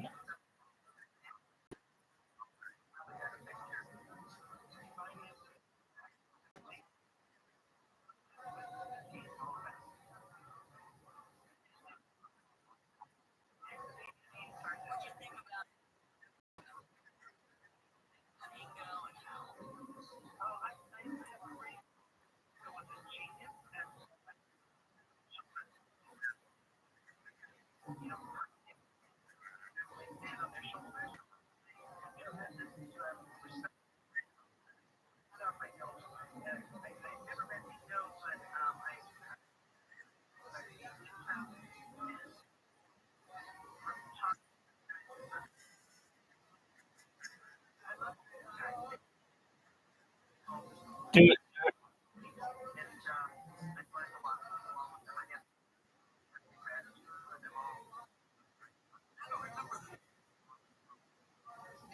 No shit.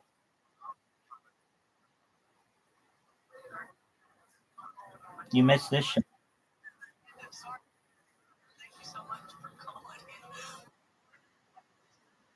Zoot. Zoot. No. Miss. Major miss. Major miss.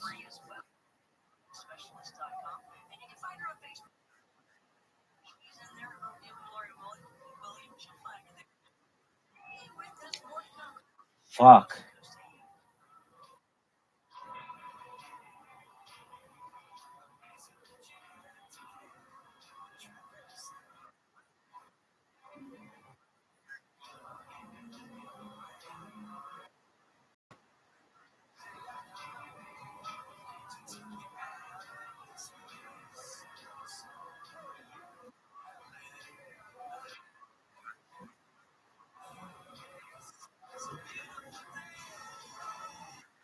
Dude, fuck this. All right. Now I'm gonna fucking turn on the real shit.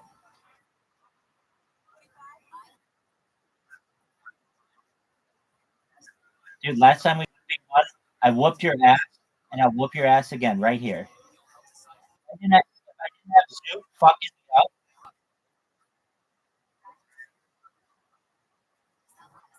How'd you like that shot, son? How'd you like that shot, son? Zoot, scale of 1 to 10 it. I haven't had Zoot scale 1 to 10s thus far. Zoot, hit me with it. Fuck you, man. Fuck up. Don't get in my way.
Word.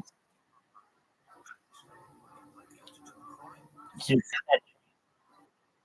Zoo, Zoo, take out that tree.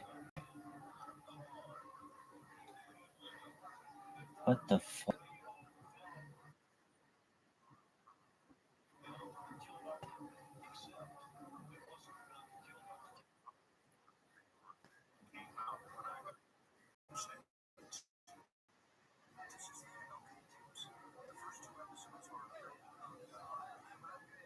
No way.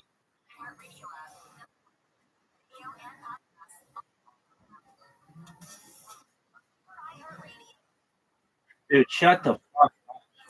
That was bullshit.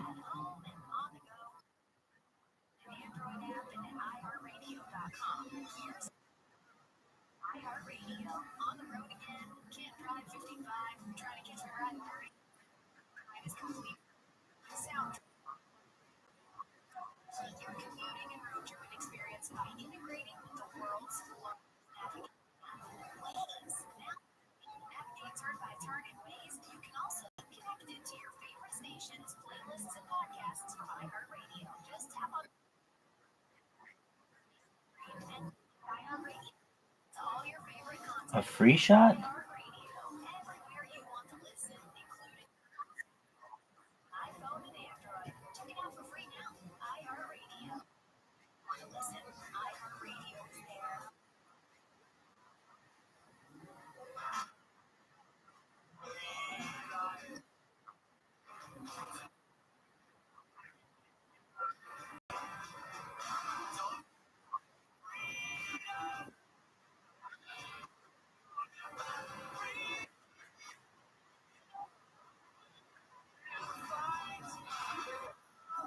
Go, go, go. Don't hit the chicken, dog.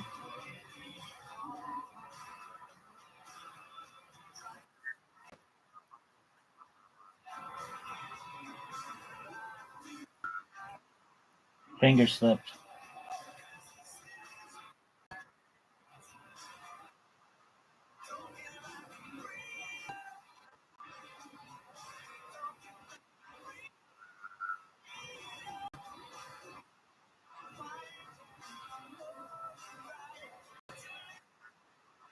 Because I'm sexy.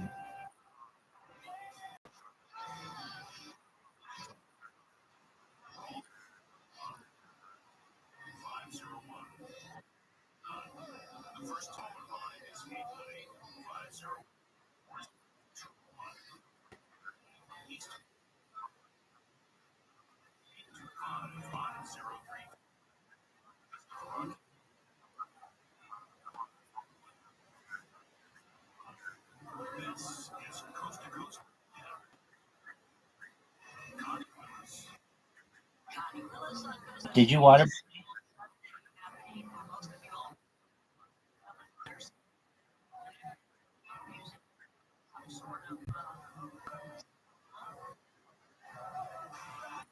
Oh, he fucked me dearly.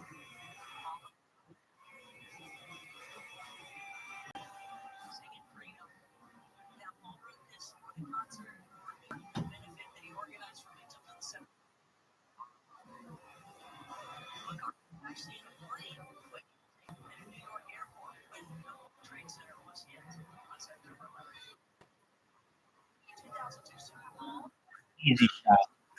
Easy shot. Hit the tree. That's a miss. Fuck.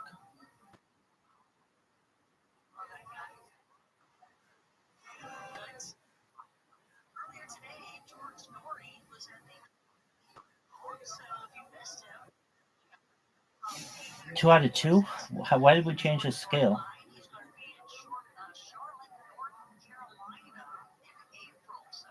Dude, fuck you, Riser. You didn't help shit. You stole my win. FTF you, dog. FTF you. Dude, Zoo, what the fuck, man?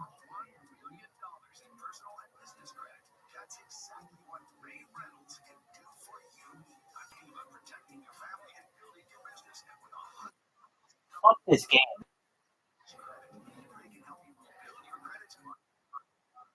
This game sucks.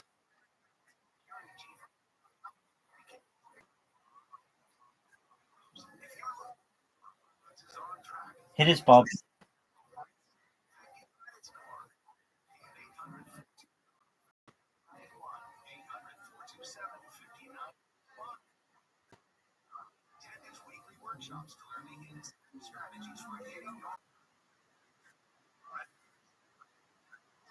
What the fuck was that?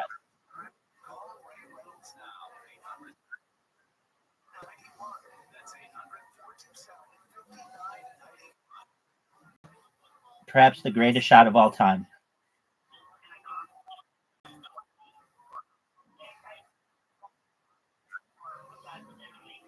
Miss.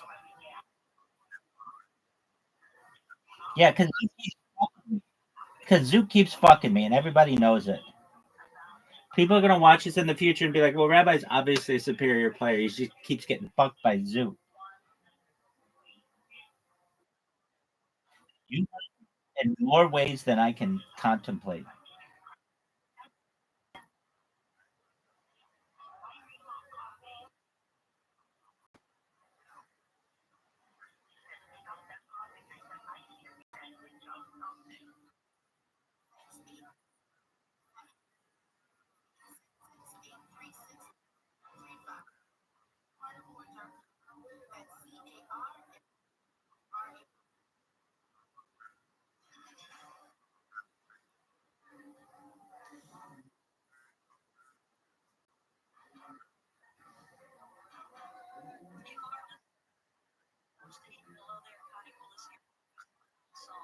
Go, go, go, go, go, Zook, go.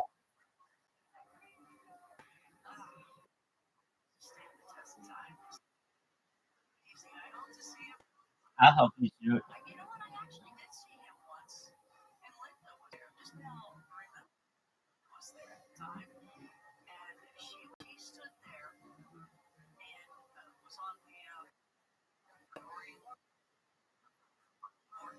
Zook, you're not.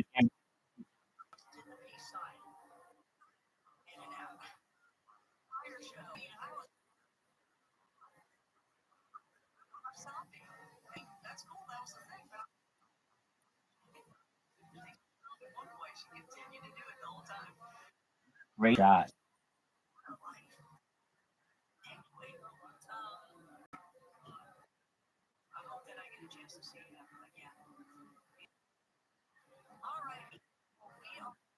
That's what I'm talking about.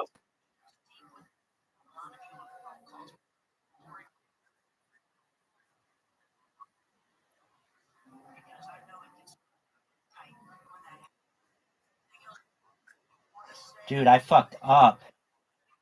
I fucked up major fuck up.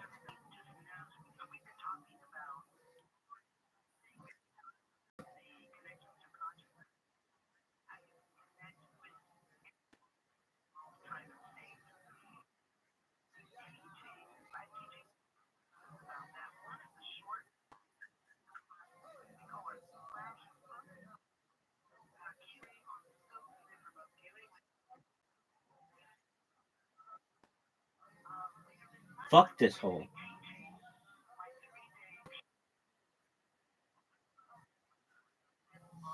I love how you think 2 shots is a massive lead.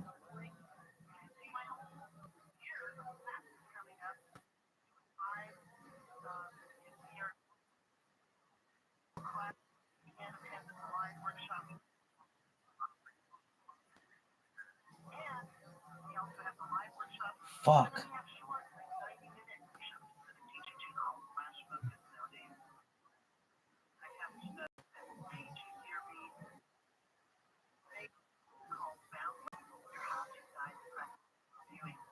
Are you fucking serious?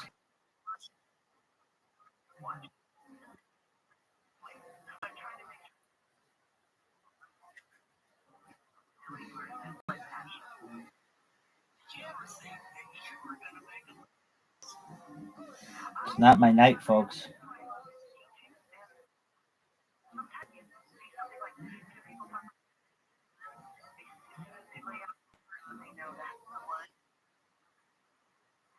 How to Kahoot miss this shot 18 times? There we go.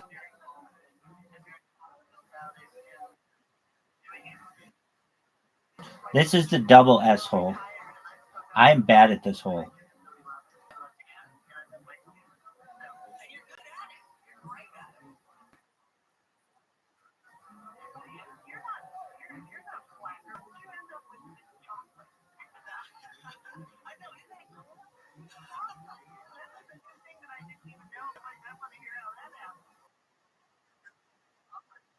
That doesn't make sense.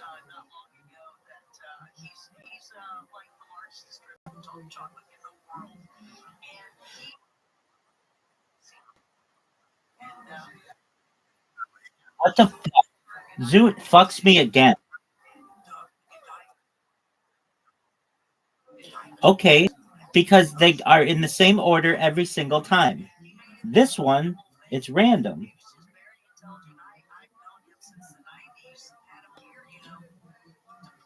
Sit right in front of his ball.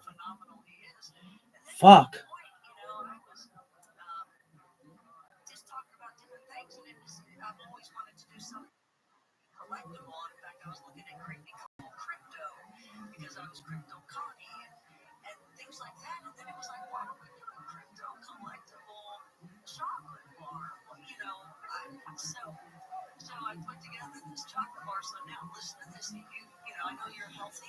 Perfect. Perfect. Yeah, fuck you, motherfucker. West Side.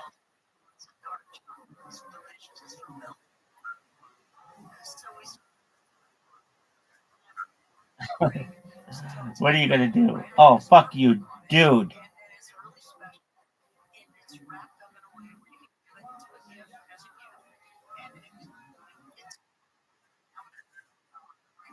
It's a tough shot. That was a tough shot. Oh, Zoot. Yeah, that sucked, dog. Stop. Perfect. Look how much I fucking took off of this. Like a pimp. No, like a pimp.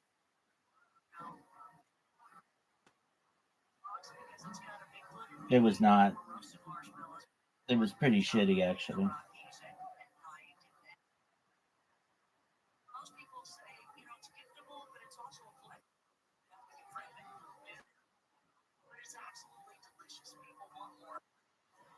Yo, 8 out of 10. I'll take it.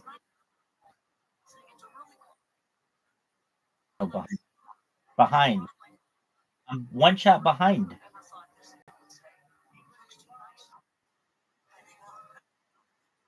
Dog, you are a dumbass.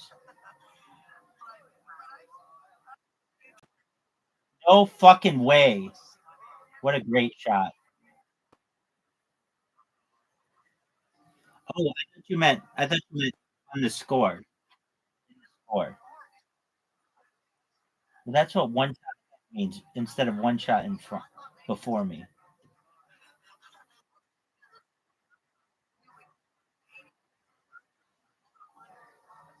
Man, fuck you.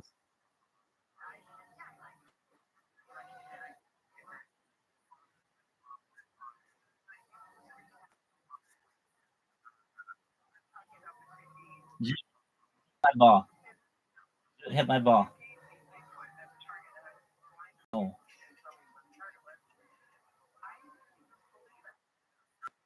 Yeah. Water. Water.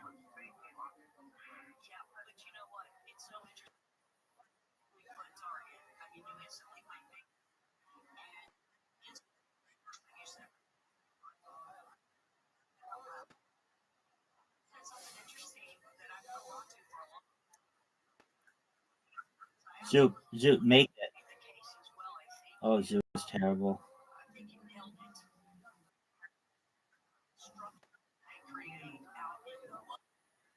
Stop. Zoot, just make it. 2 shots. 2 shots, dude. I'm guaranteed a tie for the win. No, you're gonna hit the thing on the left. No, no, you're gonna hit the thing on the left. Zoot, you're so shitty. Zoot is so shitty.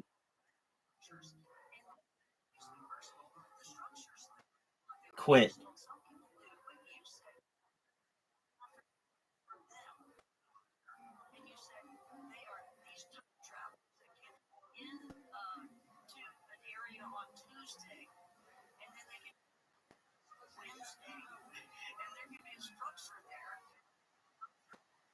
Dude, Zoot, what the fuck are you doing, dog? Zoot is so shitty. I want everybody to know that I should have won all of these, and I fucking did.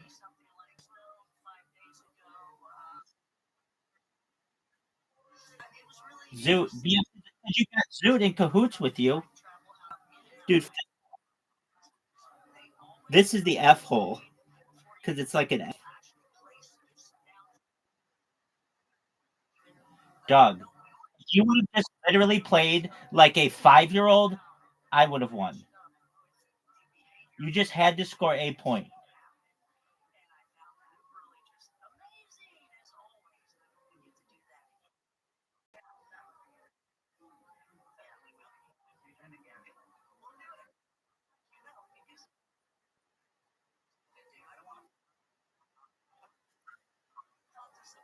Fuck.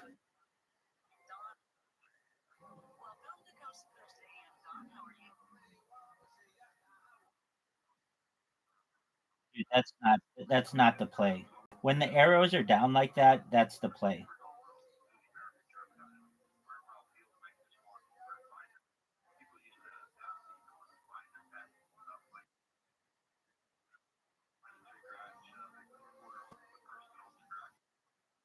And I didn't, dog, and I didn't.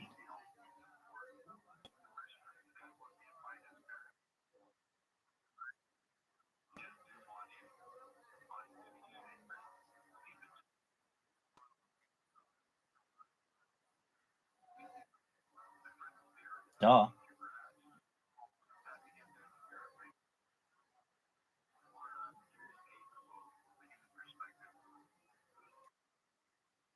Fuck this fucking hole. Fuck this fucking game.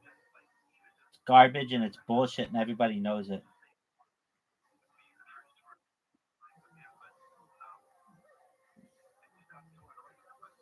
This hole is unfair.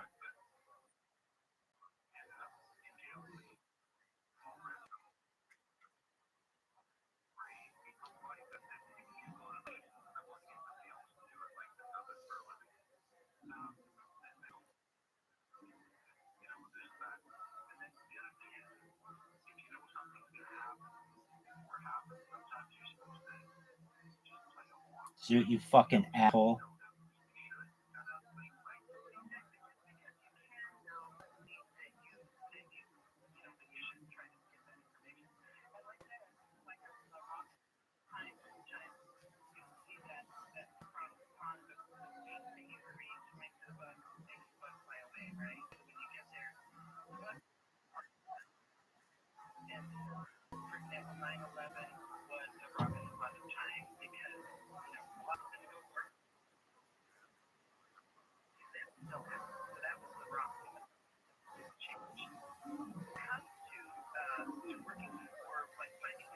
Dude, this is bullshit. I have Zoot who keeps knocking my ball in the fucking black shit. I got this motherfucker who's missing shots purposefully and still gets to make them. And I'm playing like a G.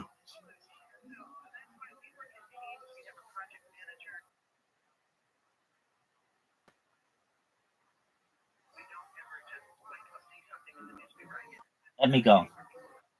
I'm gonna fucking blast his ball.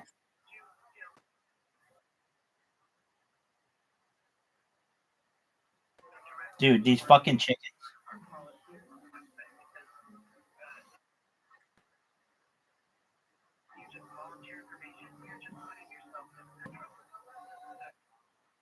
Terrible.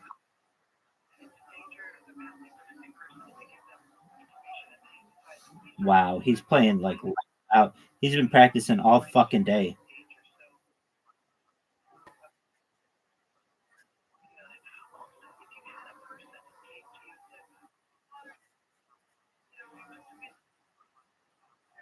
What in the fuck is? Do you see how badly he's fucking me?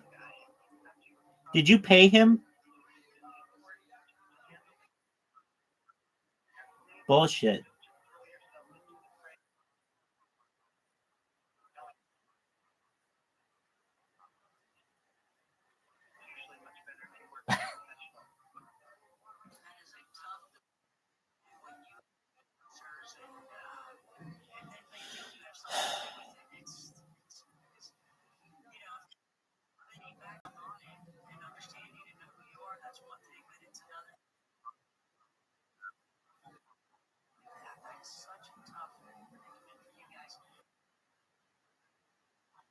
Shut the fuck up. Shut the fuck up.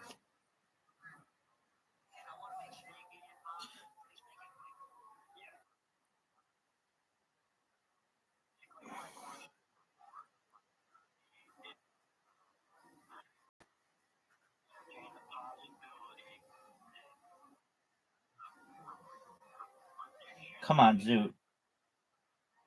Zoot's gonna bump your ball forward. Oh, that's a good shot.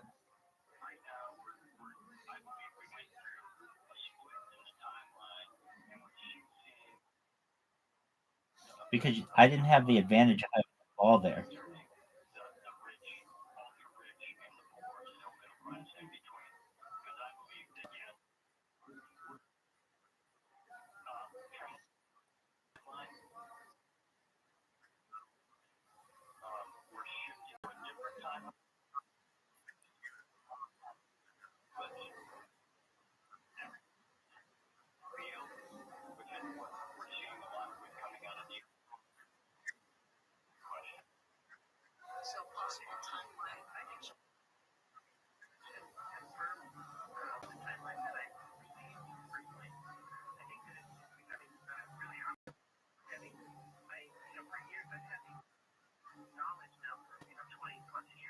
Are you fucking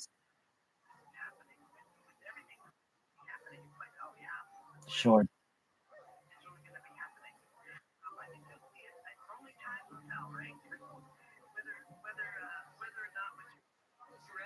How the fuck did I tie Zoot?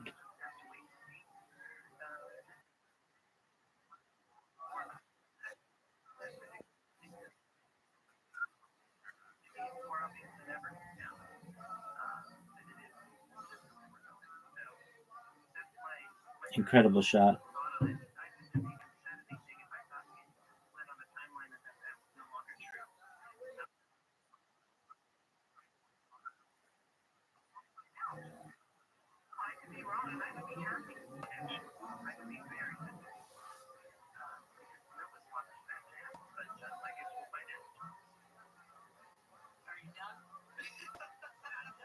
I was just listening to you keep going. I was like, this is Lori. So with two of the spins, where you butter it, especially,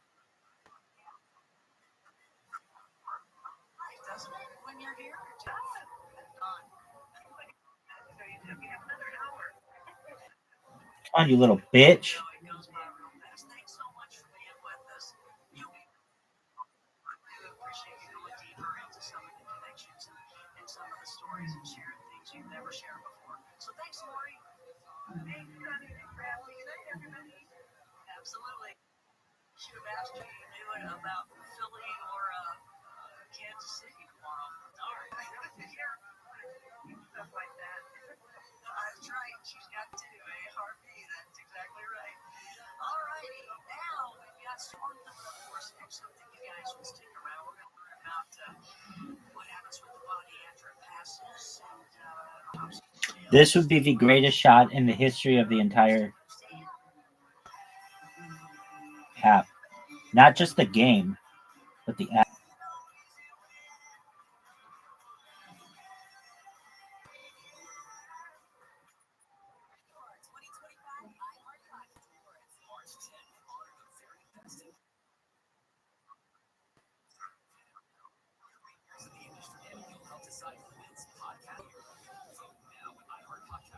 No, I can tie you.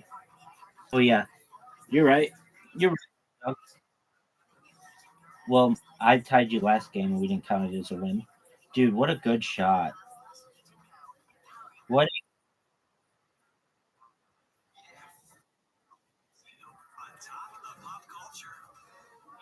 Dude, fuck this. Fuck this game. It's the worst. It's the worst, and I don't want to play it anymore. Today was not my day. I've got a paper cut or a splinter or calluses or something. My glasses are dirty. But most of all, Zoot fucked me.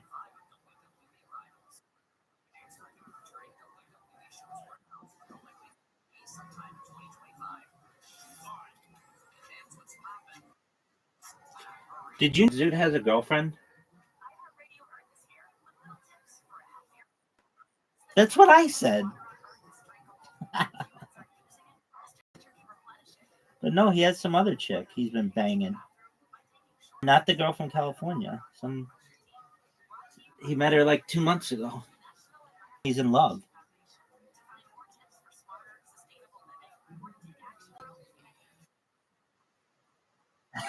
She drinks urine out of condoms.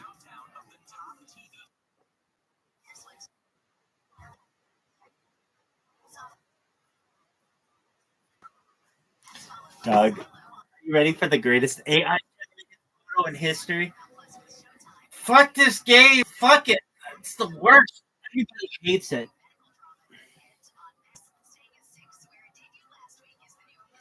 Zoot, do you have another one in you?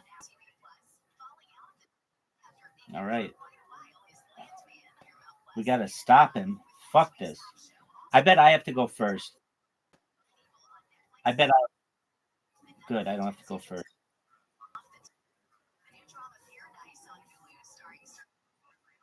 Dude, he gave you an open shot at the hole.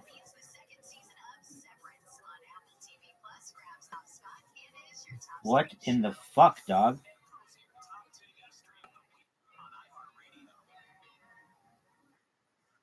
One of the greatest shots we... Oh, what the fuck? I got 12 fucking balls away.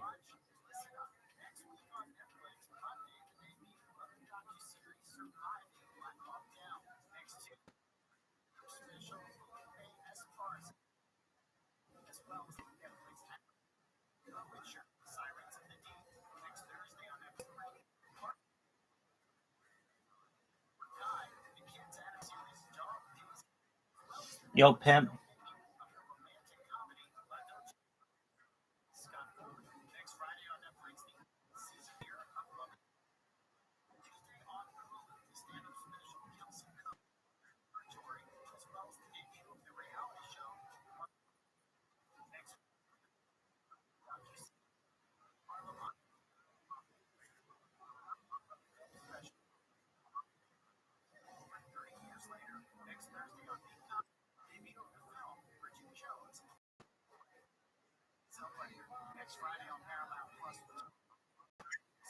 Do it, you little bitch. Do it, little bitch. Do it, you little bitch. Do it, you little bitch. Pussy. You fucking pussy. You fucking pussy. Do it, you little bitch. Do it. Do it. Do it. You little bitch. You little bitch. Sure.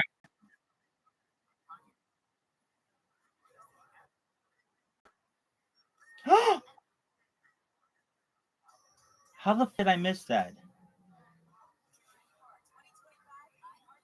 How the fuck?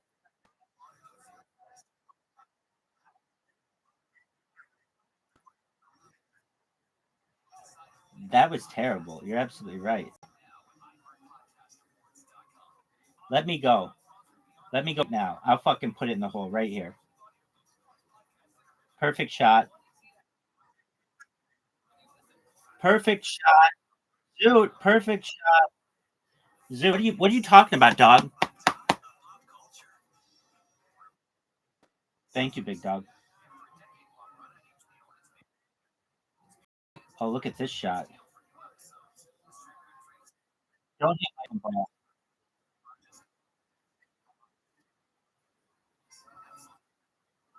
Dude, that's not better than my shot. No. I have a shot at it.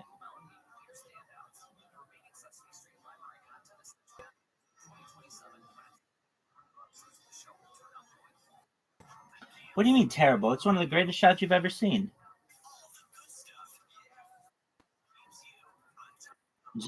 Zoot, you can fucking you can no, Zoot's gonna hit your fucking ball probably into the. What are you doing, Zoot? Okay.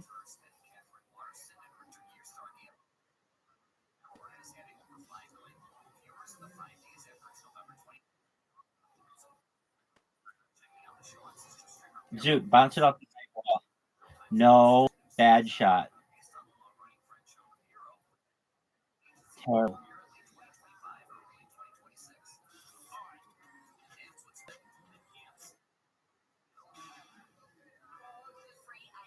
Zoot has to hit this shot. What are you doing? What are you doing? Why would you? Why wouldn't you bounce it off the bottom, dude? What? Ball in the hole. An amazing fucking shot, dude. Dude, that was the shot of the day this far. That was the shot of the day. Let me go first.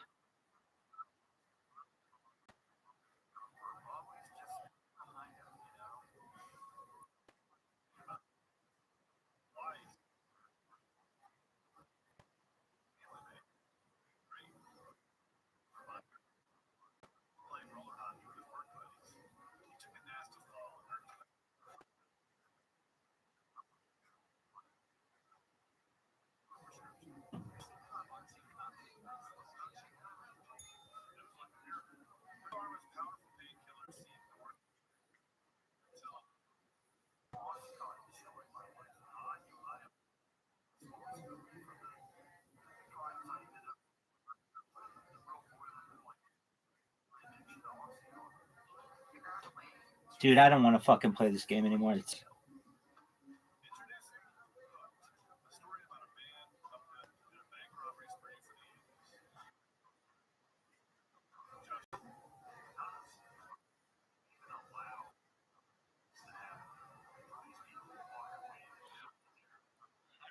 take that fucking shot.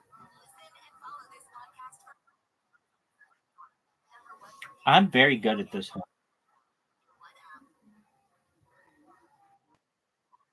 No, I always get a 4.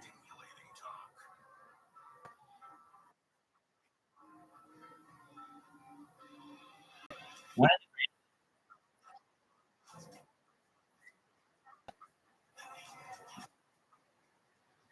A free?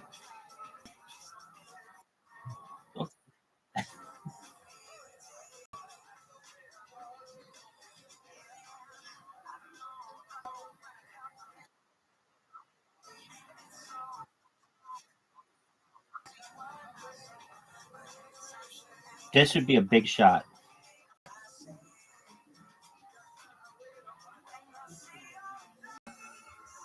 And I fucked it up.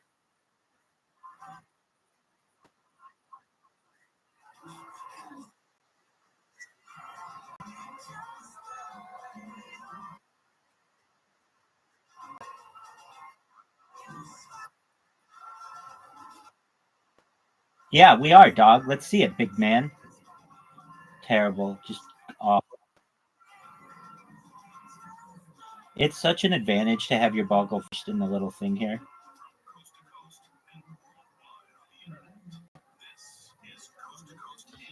I shouldn't say I always get a 3. I always get a 4. I always get a 5. Oh, that's.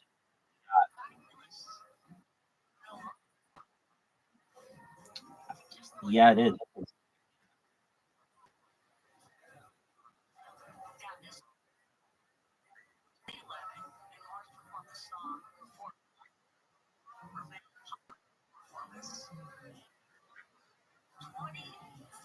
But it blocks you.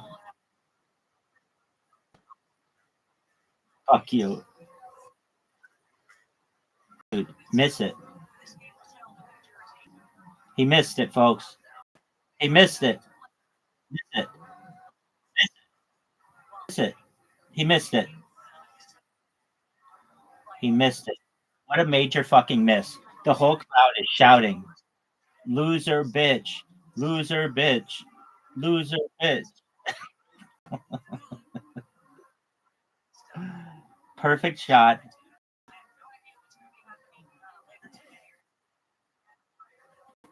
Have the lead now.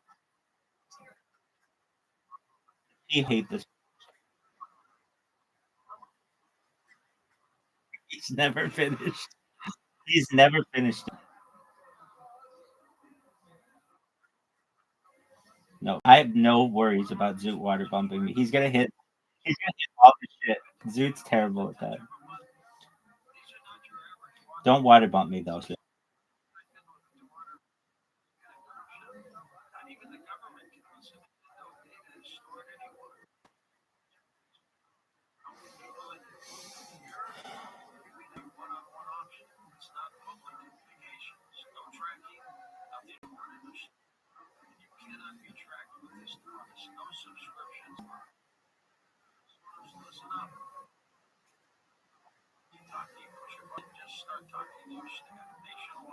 Stop.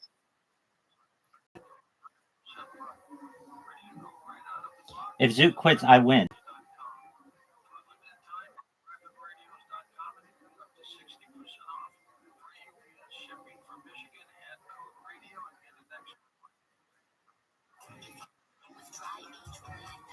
I'm going for the win.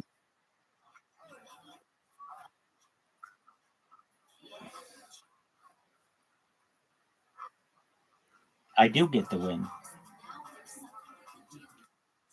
I like how you make up your own rules. Hey, mister, I'm going to win 8 fucking times. You lost, motherfucker. You lost. You took L. The big fucking L.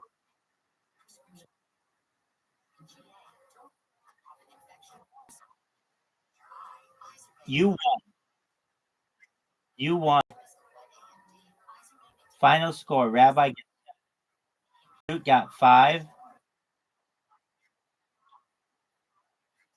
Kids, that's how we stop a streak. That's a big dog. I won 2 in a row.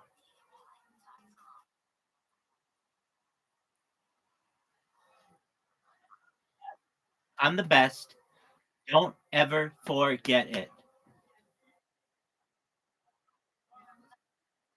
Dog, I'm not going to live in your fantasy land.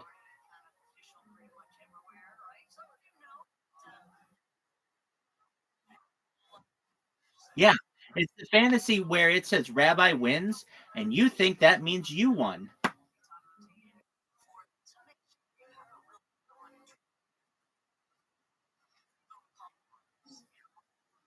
They were warm-up games.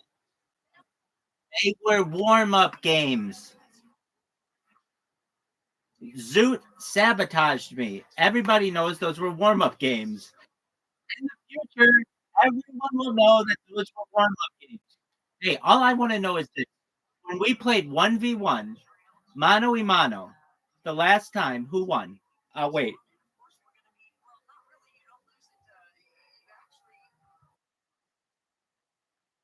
I don't know what you think green circle fucking means. I won. I won. I'm the champion. I'm the best. Hey, guess what? Did you know that William Montgomery was on the... Well, you would know because you're such a big William Montgomery fan. I wouldn't even tell you.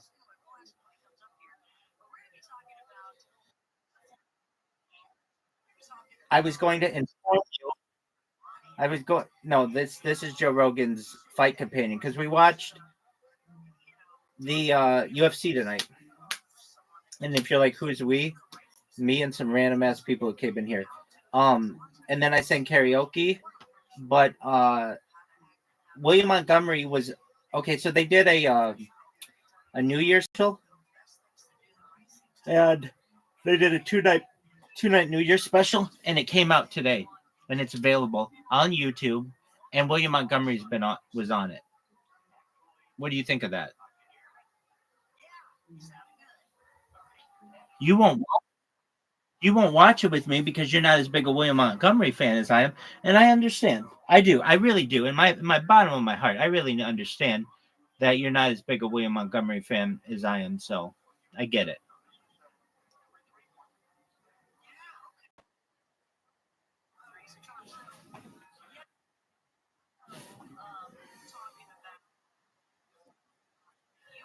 Dog. I'm the biggest William Montgomery.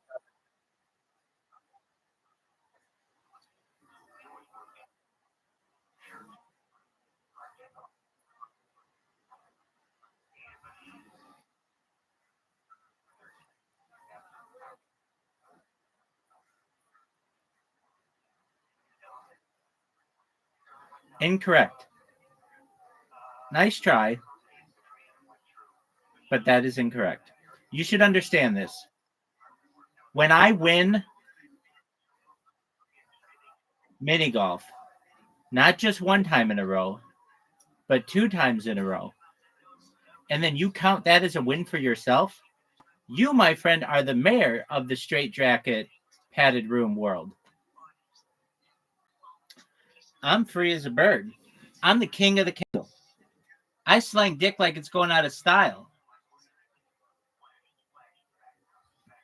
Do you want to watch the William Montgomery thing with me? No, because you're a little bitch. Sure, I'll turn it on. They did a special. It was their end of the year special. I think it's 3 hours.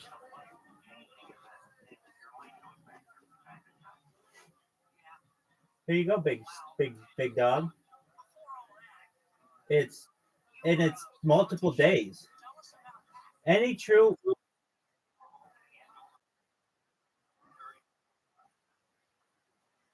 All right, well, that's what you think. You're not a big Kill Tony fan, and you're also not a big William Montgomery fan. I, on the other hand, know everything there is to know about the man.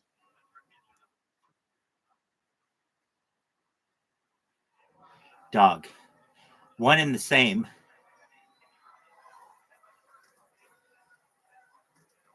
It's 2 hours and 48 minutes, and this is just night 1. Night 2 comes out, I think, Friday. You had to pay to watch this. You either had to pay in person or you had to pay on their website. You're getting content for free.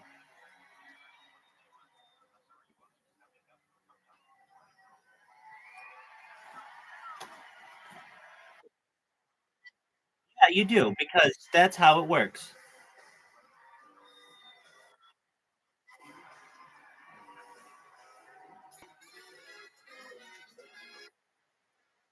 Fuck no, man. I'm watching every moment of this. You don't actually understand. It'd be like, hey, just eat dessert. No, you have to eat the whole meal to appreciate the dessert.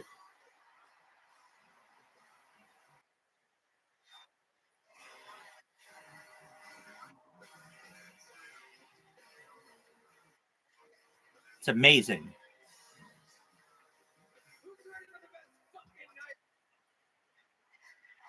Red? Why do I have to notice that? That's not a very William Montgomery like detail.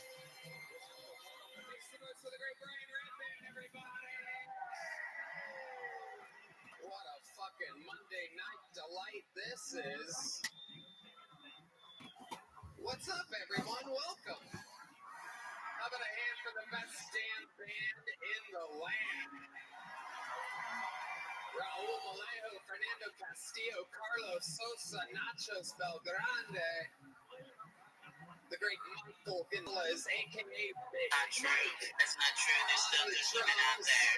No. Trust me, there's no. Joining us tonight, the great and powerful Memphis King on guitar. Just trust me on that. And the thing is that people ask me, how do you also on the electric. John Dees on the I've seen it firsthand.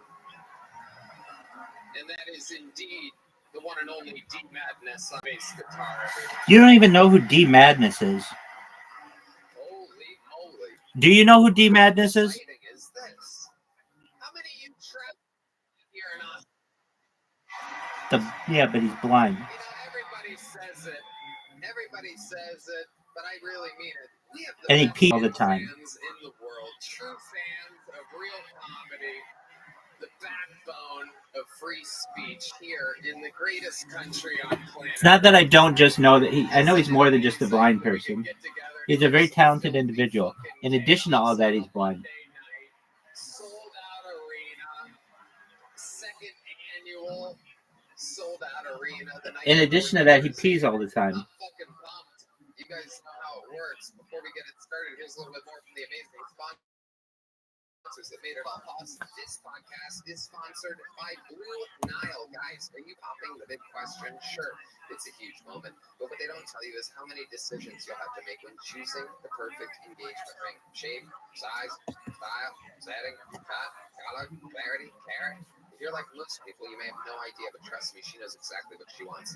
So it's time to learn fast. There's no better place to start than BlueNile.com. Tony, I love Blue Nile. BlueNile.com, you'll create a bigger, more brilliant engagement ring than you can imagine at a price you'll never find at a traditional jeweler. You're so right, Red Band. You know that. Blue Nile has a 100% satisfaction guarantee with free shipping and returns, so you can make sure the ring you pick is the one. And because Hold on one second. Hold on, so I can call you a huge bitch and someone who can't fucking stay engaged for more than 15 minutes. Even when you know what it's going to be. Hey, dog, how is your Telegram strategy working?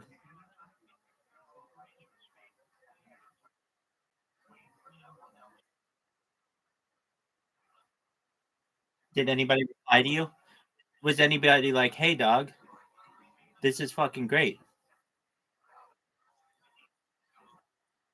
Dude, you know what? You know what I would do if I were you? I would put a picture of a hot chick in it.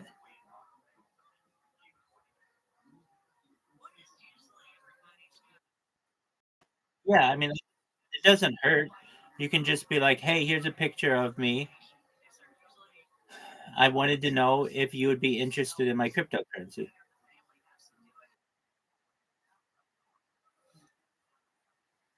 Yep.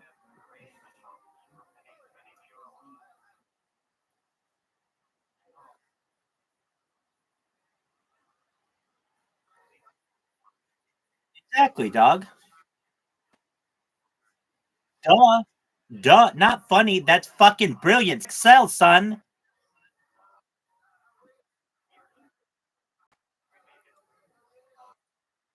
Fuck yeah, it is. I know what I'm. What would you about me? You're a coin? Oh, it's 69. Yeah, absolutely. Dude, let me tell you this. I saw this girl who wasn't doing cryptocurrency, but she was doing she was doing she was not doing cryptocurrency. She was doing OnlyFans. And if you looked at her profile picture and stuff, you'd be like, oh damn, this girl's pretty hot. But she had the camera on her and she could have looked a lot better. She looked like she was doing a tattoo at the same time.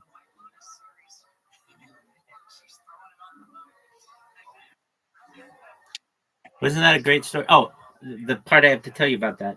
There were two people watching.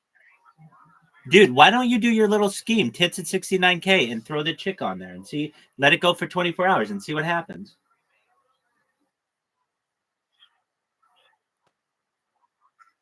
Well, she wasn't as hot as that other girl. Dude, actually, that's fucking. Hold on. That's a fucking brilliant idea. Put your computer in a place so that you can close your fucking baby eyes to sleep or whatever, but just have a Twitter space going 24 hours with that bitch just twerking and exercising or whatever. And I bet you it helps your coin.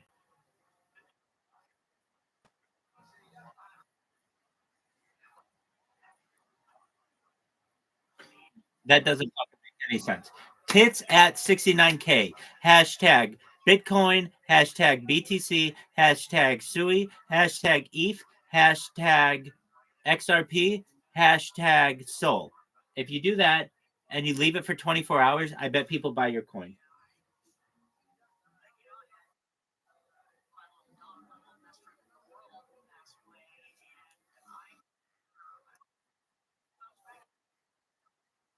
Not a little customer. Little test runs are for bitches. You need to do 24 hours of that shit. And then you know what you do after 24 hours? You do it for another 24 hours.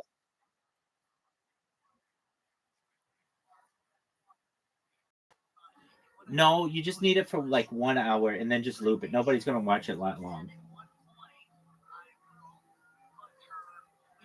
And also it needs to be vertical. You can't just have it with the girl's head cut off. Nobody gives a shit about that.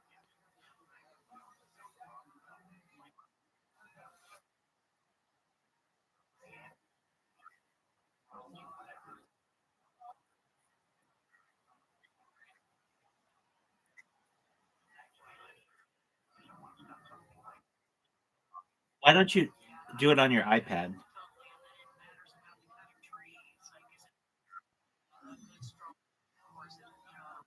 Dude, just use something else for a fuck it. It doesn't have to. No, just take a book or something. Put it on something. It doesn't have to be a special clamp.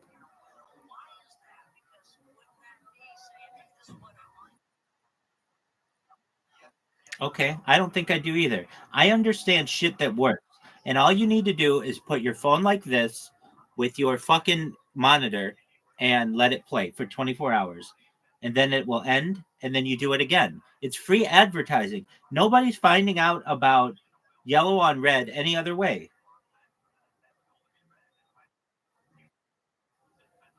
And then when you're done, let me see it and I'll make any adjustments that you need.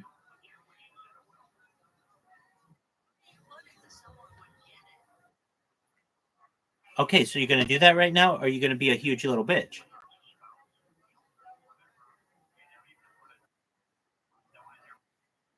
Dude, you're so full of shit. All right. Are you going to watch the Super Bowl tomorrow?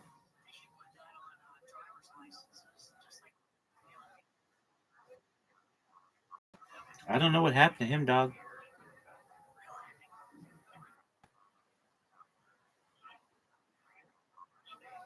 All right. Well, I mean, what the fuck? This is the best place ever to sleep. Literally, I won't fuck with you.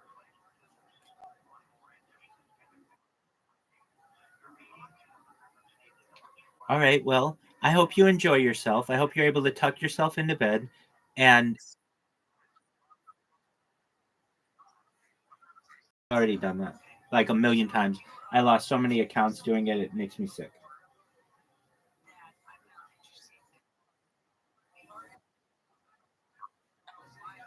Don't email me anymore, basically.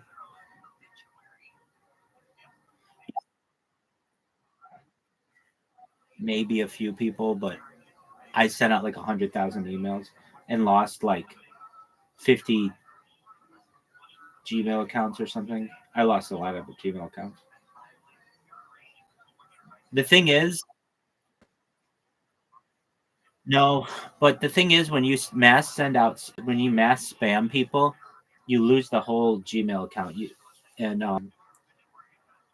and also there are spam filters, so it's really hard to get into somebody's inbox.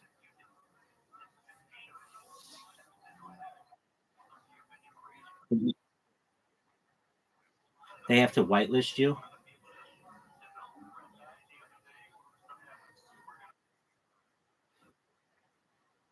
Well, generally the reason why companies don't go to spam is because they force you to do a verification, and when you do a verification, then that puts you on an automatic whitelist.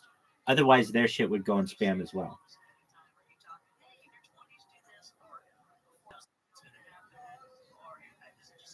I think that whole spam thing is against the First Amendment, but what do I know?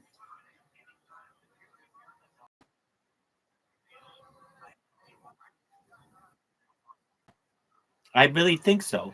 Why is it that the corporatocracy's emails can go to someone, but when I really want to email you, mine don't go to you?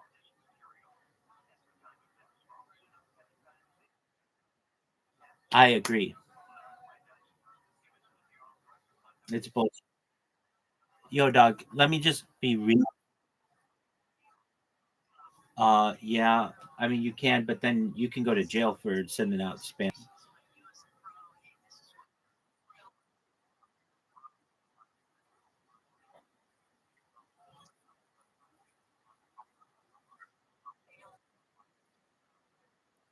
You can. It's under some fucking law. The email act of 2000 something. Let me see. They're in other countries though, where that shit doesn't take place. Yo, dog, can't you go to jail if you created your own email service that sent out spam? Yeah, if you create an email service specifically, yeah, it's the Can Spam Act in the U.S. Sending spam emails is illegal under laws such as the Can Spam Act in the U.S., which set rules for commercial emails and gives recipients the right to opt out of unwanted emails. If you're operating a service that sends out unsolicited bulk emails, especially if they're misleading, you could be hit with fines or even jail time. See, depending on the severity of the violation, it's a big deal because something can damage because spamming can damage networks and flood inboxes, and the laws aim to protect consumers and businesses from that. So yeah, it's a good idea to steer clear of that. Told you.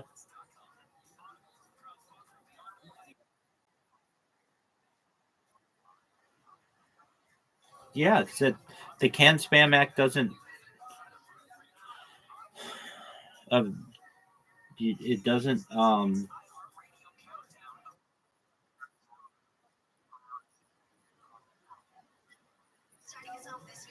Like if you use a VPN. Yeah, it's wherever the servers are. It's wherever the servers. It's wherever the servers are stored.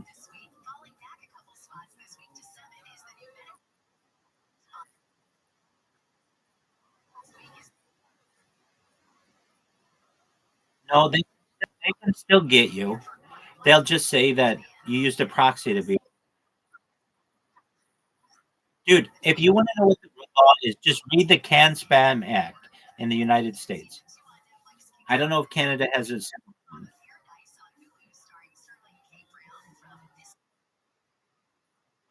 Can Spam, CAN hyphen SPAM.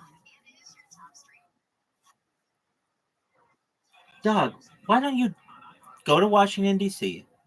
and tell them that they need to rewrite their legislation? CAN is just an acronym for something.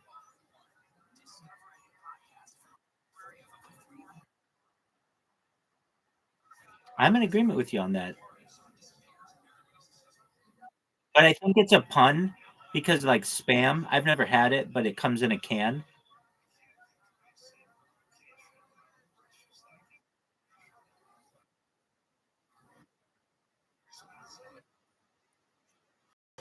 It's called pot ham or pot meat or something.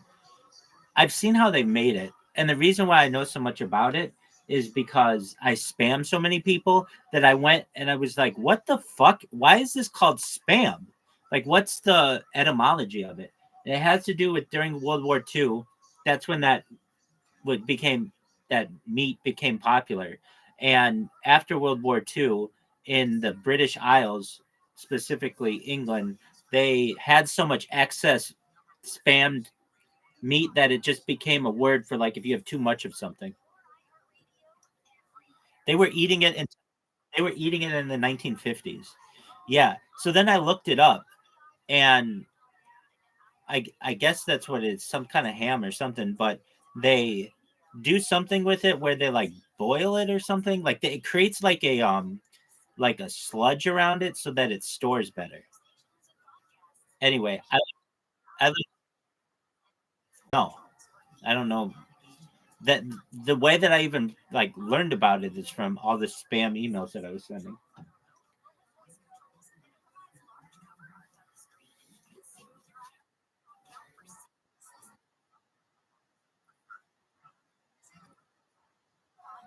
No, it was after.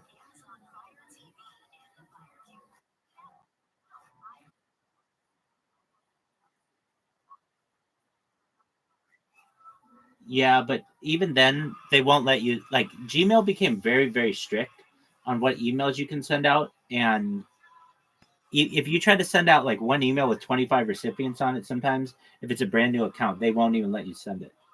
They don't tell you that it's not being sent, but it just doesn't send.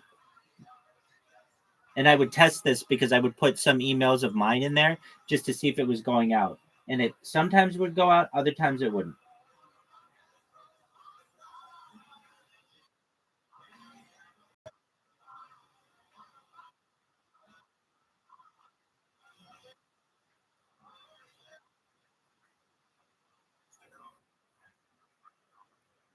That's right. And you know how I'm doing it?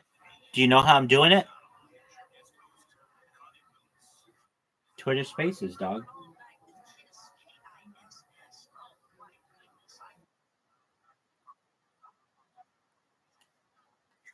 No. So here's how it worked. Like 2 years ago, well, actually, starting around October 7th, 2023, it was right around that time. Actually, it was before that. Okay. January of 2023, I started going on Twitter Spaces and getting into NFTs and crypto and stuff. And this girl and I started doing an overnight show where we would host, I would DJ, and I would, she would host the space, and I would be like the personality behind it. The like the DJ, like I was like co-host or whatever, and then we would do karaoke. We would let people chill. We had open mic. We were part of this NFT collection known as Angry Ape Society. I told you that.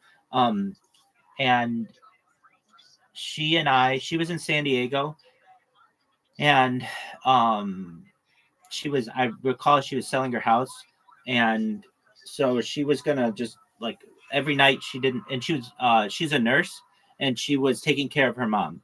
So basically when she would be working on uh taking care of her mom overnight and stuff, she would just host a space. And I got in to know her. The reason why is because I just noticed that they were always hosting spaces, and I'm like, man, these people are really consistent. I got to be co-host with her, and then for like I want to say like 3 months. It could have been longer. Um, we hosted spaces together every single night, and we got to meet a lot of people, really nice people. At the time, I didn't have any NFTs, and I would just get people who would give them to me, and so they gave me one of those apes, and they gave me like a bored to fucking death rabbit and some other ones. People were really nice. Then she ended up selling her house, and she was talking about moving to Sri Lanka. She was I think she was Indian. And then but what ended up happening is she was mad at the people who ran the Angry Ape Society because she felt that they weren't like basically appreciating her for her work, and I'm in agreement with her. Basically, she ran the most consistent Twitter space that they had, and they wouldn't really like give her props. Basically, they wouldn't give her flowers. They wouldn't essentially. I would say that they didn't just appreciate her overall work ethic for doing it. She didn't want anything, but if anything, she wanted like the big people who were in the community to come in and just spend time in there, and they would. They basically kind of took advantage of her. So one night she just stopped doing it, and um, then I would go into Twitter Spaces, and then there was this one. It was called Crypto at Night with this guy Chris. I forget his last name, but he was really nice to me, and would let me show my project. Now I didn't have my elevator pitch down as well as I do now, where it's like it's pretty solid now. I just would like be like, hey, I stream my life 24/7, and I didn't really have it down that well. Um, and then I would go into his spaces, and one time I was talking about, hey, I stream my life 24/7, and here's some things that I talk about: anti-gravity and matter, blah blah blah blah blah. And some people within the Harry Potter Obama Sonic Teninu space heard me, and they're like, hey, we want to like, do you know about our do you know what HPOS 10I? I'm like, no, what the fuck is that? They're like, will you just go to the website and check it out? We want to have you in our community. and they're like, "Do you have Telegram?"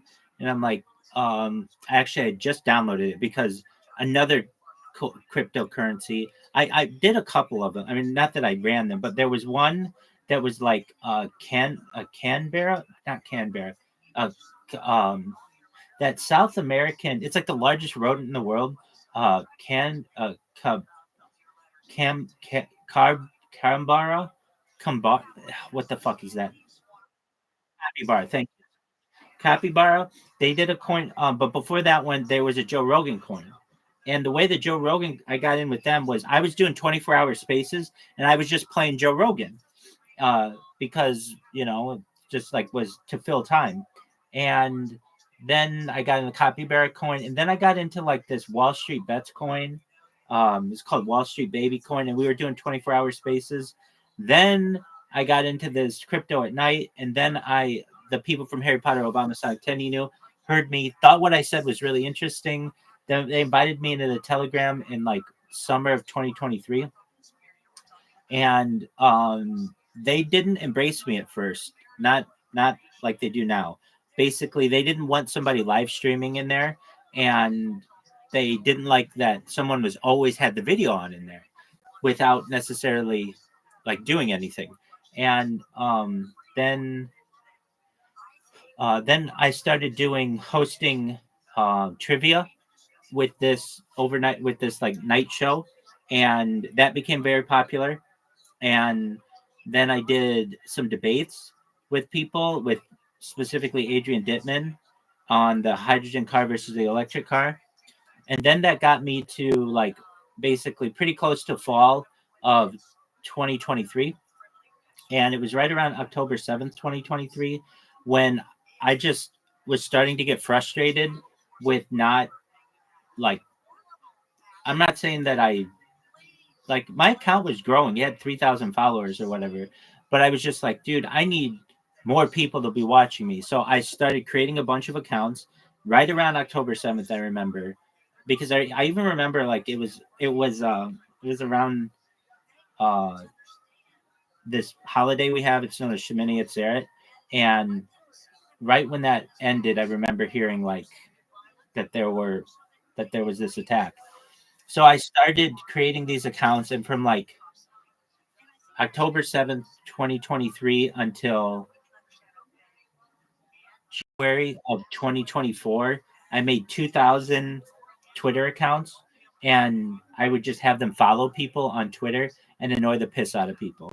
And then eventually Twitter came in and IP banned me, and MAC address banned me, and just banned all of my accounts. So then I got frustrated with being on Twitter because I couldn't even like create an account. Like anytime I created, they figured me out. So then I started doing Kick, and that's when I spammed Kick for like 9 months, and that's how I got into Aiden Ross Discord and all that other shit. Then in January of 2025, so this year, starting at like January 1st, I got sick of Kick. Like everybody knew about me, but I wasn't going viral. I mean, to the point where the owner of the platform and I are friends on Discord. Like, okay, so then I started spamming on, and I did it for like 3 weeks. And of the 3 weeks that I did it, I got like one or two people in here, not a lot, not what I wanted. At least on Kick, I got more people in here. So I got frustrated, and I was like, motherfuckers, I'm gonna see if I can recreate Twitter accounts and see what I can do. And if I don't follow it,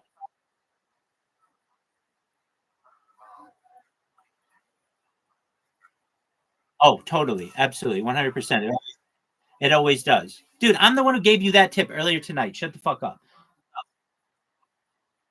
Yeah. Oh, thank you. No, I know that works. It works very well, especially on Discord. Um, but it works especially well on Twitter too. Just have hot girl as your picture. It just makes people run to it. So, then it was like January 20th, around the inauguration or so, I went back to Twitter and did the thing where, or no, I shouldn't say that. Um, then you came in and you were like, hey, I've got this coin.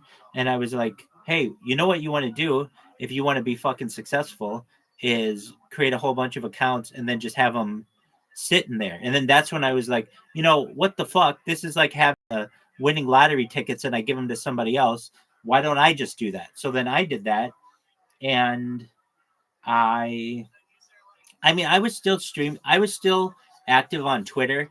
I was streaming my life on Twitter until like January 7th, 2024, when or July 7th, 2024, when they changed their API that only premium people could do, like that kind of streaming with a RTMP key, a real-time messaging protocol key.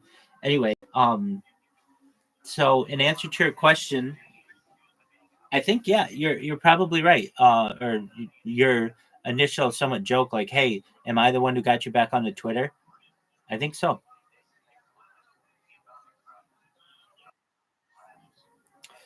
I agree. And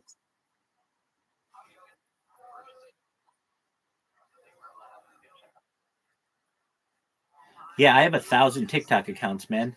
Dude, so this was like in 2022. Like every single one of these I have done, and I have done better than anybody else. So what would I do on TikTok? I have so much fucking content on TikTok that it is ridiculous because I created these robots on TikTok that would literally just upload the same thing it's just like this big red fucking screen that says like hashtag viral rabbi more data than any person on earth or whatever. And what I did was I created one of the robots to tag people in it and ask them to do a shout out for me. And I did get people who would do shout outs for me. Some pretty moderately big TikTokers, they'd have like tens of thousands of followers or whatever. And they would they would follow me and they would also absolutely 100%. It'd be very easy for me to just get one account with 100,000 people on it and then just fucking tweet shit, or to buy a billboard, or to perhaps, like when I first started this, I didn't know it would take.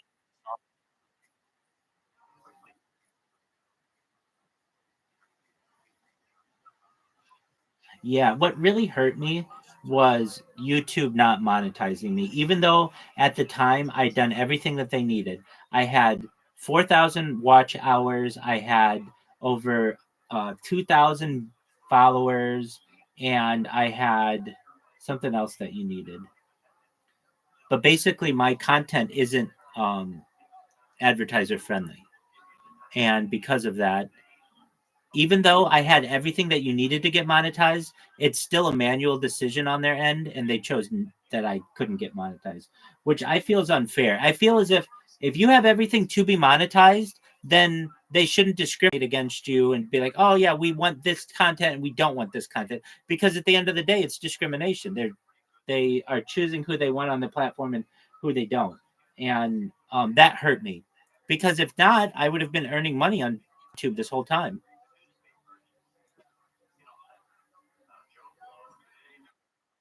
And it's very hard to get monetized on YouTube.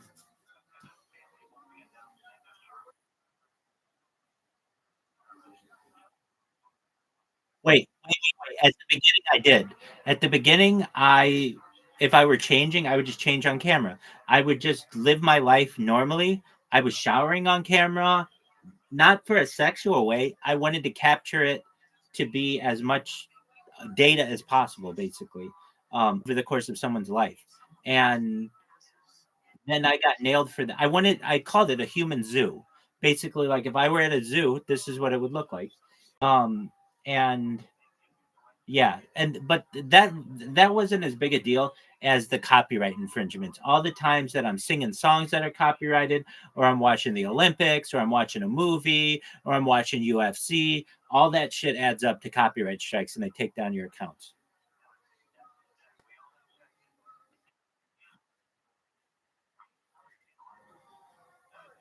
Yeah, and I've watched all 7 of them on this bitch. And on top of that, you don't always get a copyright strike right away. So, like, let's say I sing a song and I don't get a copyright strike, it could come 6 months from now, which, you know, I don't think is right, but it's whatever. So it's like, okay, well, how are you gonna? What's different this time along? Well, certainly, man, it's copyrighted music.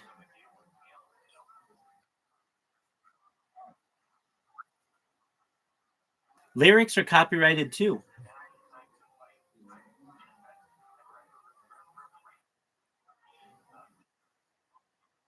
Dude, if you go to ChatGPT and ask it to give you lyrics to a song, it says I can't do that. It's copyright infringement.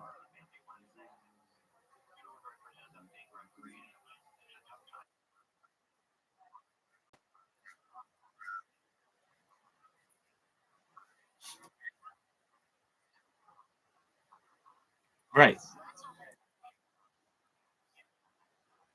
And good luck with that. I mean, that's a difficult thing to prove. Um, but I'm very positive of what I do now because I've got a loophole. So, like, I'm about loopholes. Like you said, you're like water going through the cracks, and that's exactly right. And what do I mean? So, I created 25 accounts, and I would take 10 of them and put them in one person's Twitter space, and I take another 10 and put in another Twitter space, and I take another 5 and put it in Twitter space. Well, all those accounts got banned recently. Not because I was following people, not because I was but just well,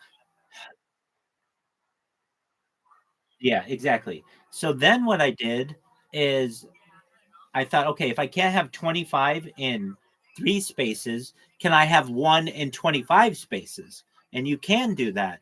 And it's a lot easier. And the thing that's really big for me is I have this PFP that people fucking remember because it's different than everybody else's. No one says, please read my expanded profile. No one's is square. Very few people are square. And mine's red and yellow. It just catches your attention. So I keep hearing people saying, I see this profile picture everywhere. And I've also heard people, oh, I know this guy. He rolls deep, meaning like I have a lot of accounts or a lot of people who have this profile picture.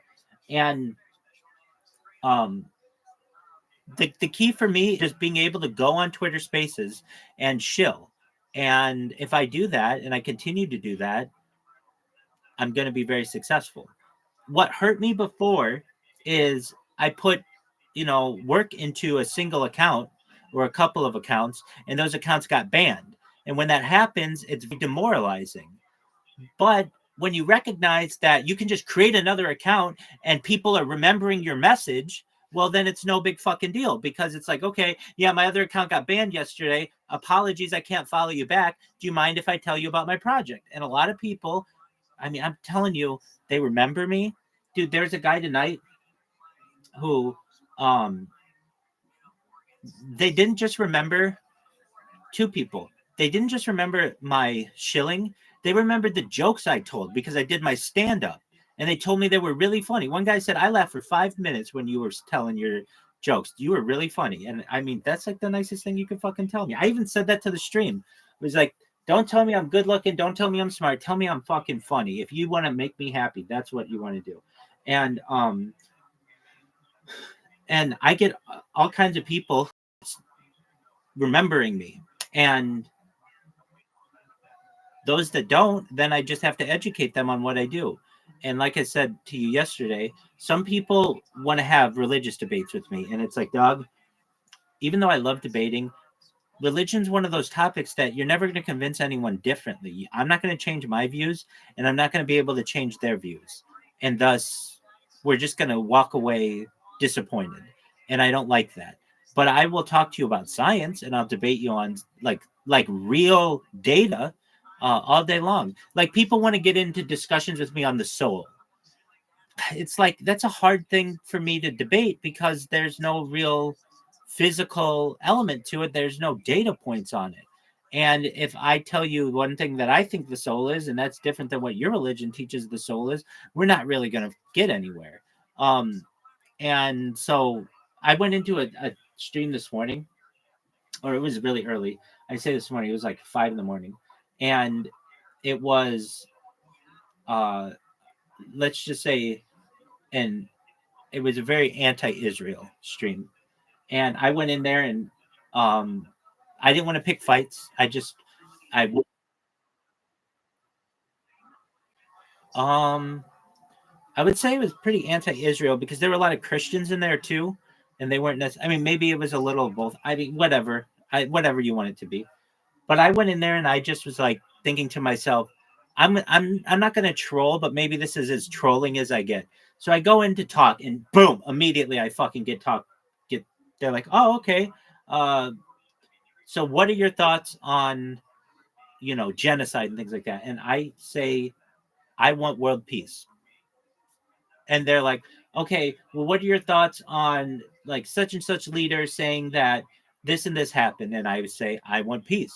They're like, oh, that's not good enough. What are your thoughts on this type of behavior in this area? And I just say, I want peace. Like literally, I was just holding to that. I wasn't going to say anything else. I literally said, I want you all to know that I think that you should be able to have whatever opinions you want, and that there are those of us who are major advocates for peace.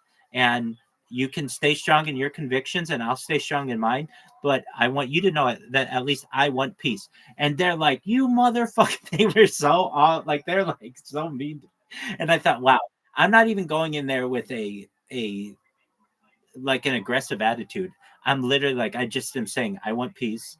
They're like one state or two, like they're just all these questions, and then they kicked me down to not let me talk anymore. But I literally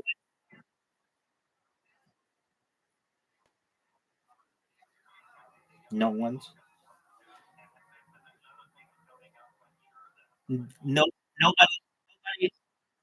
nobody owns any true land on this earth.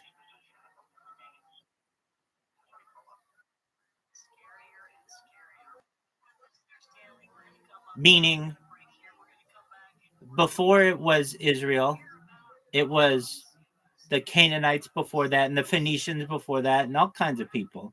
No one owns any land in this world. Indigenous people who say that they own parts of Canada and the United States, they weren't always here either. I mean, like go back to like Pangea. That's not an opinion. That's fact. No, there weren't any humans on this earth. So I keep a very neutral standpoint from that, and um, all I want is peace. So that's what I advocate. And, that gets me in trouble with perhaps both sides, but I know I'm right. And so you're not going to change my opinion on that. Like, I know that, like, before humans um, migrated from like Africa, that nobody owned any land. And so that's kind of how my feelings on that matter. I had these people last night. It was soulful karaoke. Shout out to my friends at Soulful Karaoke. So these people, I came in there, and because I love soul music and I know soul music very well. So and so I go in there and they're like, "For how long have you been in the United States?" And I'm like, "Oh, my ancestors go back like many generations." And they're like, well, my ancestors go back from the Mayflower. Like, from where are you? And I'm like, well, I'm American. But they're like, no, where do you have ties? I'm like, well, I guess Africa, because it's the cradle of civilization. And they're like, well, before then. I'm like, well, I'm here now. I want to sing karaoke. And I sang karaoke, and they're like, what are your thoughts on Black History Month? Do you think we should be celebrating Black History Month? And I said, I think that we should celebrate Black history all year long, not during a single month. They're like, oh, okay, I see how it is. I can get on board with that. And they're like, at the end, the woman's like, take care, my brother. And I'm like, you take care too, my sister. If I am given enough time, I can win over any group of people. It's just a matter of time. Right. I do too.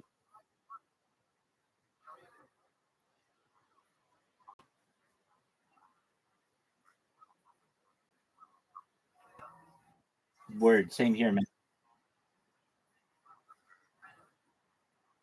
Dog, let me see. They always say it starts at like 3 p.m., but it ends up being like 6 p.m.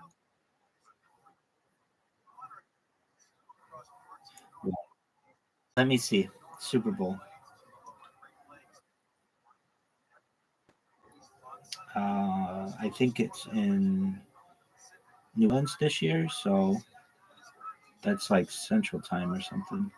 Um, when is kickoff for 2025? Dude, this is such a stupid ass thing. Okay, 3:30 p.m.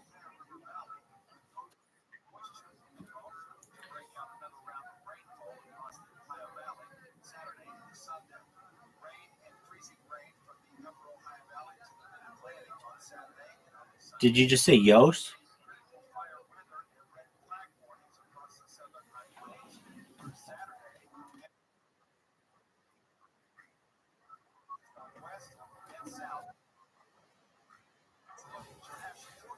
Does she have a bathroom?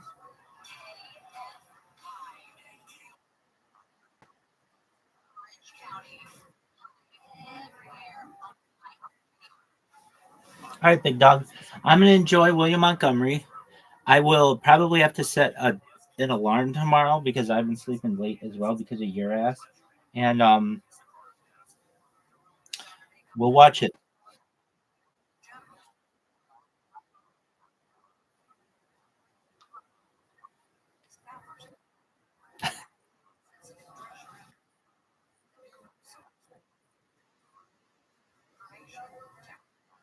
Did you see that I randomly had an account that joined that live stream? Well, that's my fucking robot, and that's what it does. So enough people.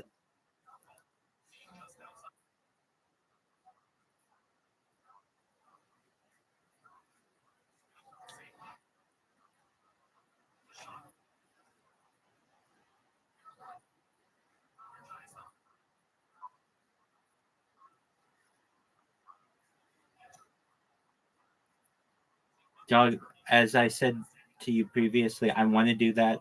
I want to have an NFT collection. I want to have a cryptocurrency, but when I do it, I want to do it correctly. And when I do it, I want to be able to have 24-hour spaces. That's really important to me. I want to be able to have unique. No, not while I'm still trying to promote myself. If I'm going to have 24-hour spaces, I want to be able to focus on 24-hour spaces, not be like, oh, yeah, and I'm doing a simultaneous 24-hour space as well while shilling in somebody else's space. And also,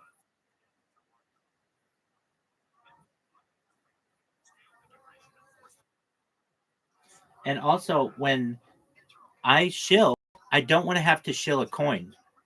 I don't, like my big thing is data and my big thing is this live stream.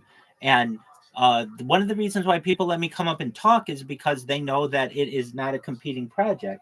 If I go in there and I basically am like, oh, I've got this meme coin, you should buy it. They're going to be like, hey, dude, that's less money that's going to go into our pockets. But I want that. I want what you're saying. And when you're when you're doing cryptocurrency, it's not about abundance. It's about quality.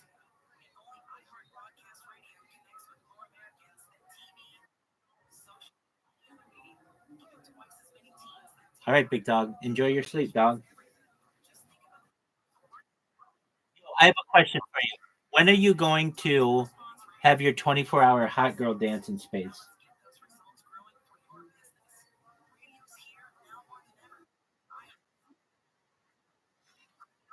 Dude, that is not a good idea.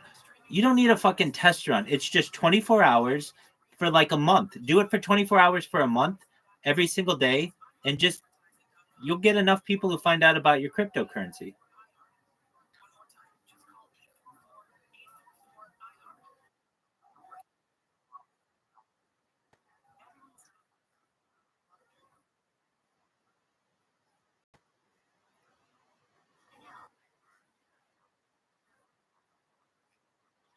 Whoa, what do you mean? Why can't you say giveaway?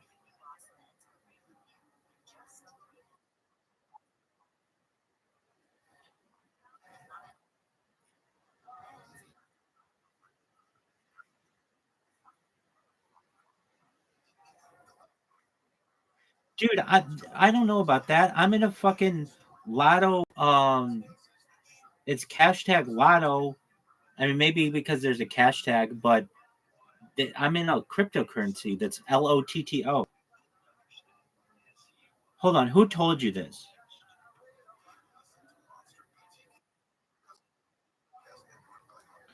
Dude, I'm gonna ask it myself. I'm not saying I disagree, but like when you put tits in there, tits at 69K, it like ended your stream. But then when you did tits with the at sign and there wasn't a space between the S and the at, let you do that. Yo, dog, on Twitter Spaces, what words can't you use?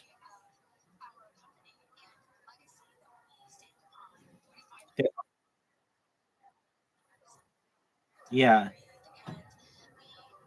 Oh, misleading. I mean, it says that on Twitter Spaces there aren't a specific set of words outright banned by Twitter, but the platform has general rules. I mean, I don't know. I was in a Twitter space tonight that was anti-Jew space. It was just anti-Jew, ANTI-JEW space, and because I'm like, what in the fuck is this? And they let that space go.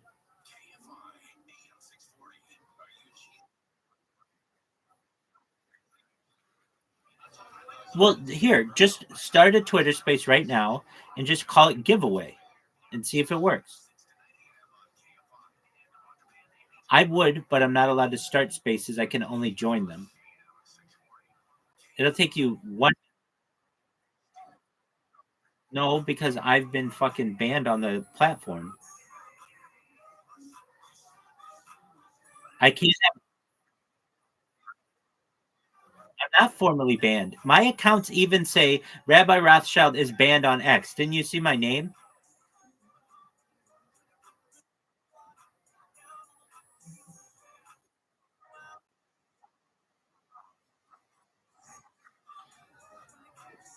We'll try it. Just go in there. Dude, fuck this. Fuck your shit, man. Dude, no one, you are such a bee. All you have to do is go to, I'll even walk you through the steps. Open up Twitter, go to Twitter space, type new space, and title it giveaway. Press start space, and then see if it works. Like, you would already be doing it if you did it when I started talking.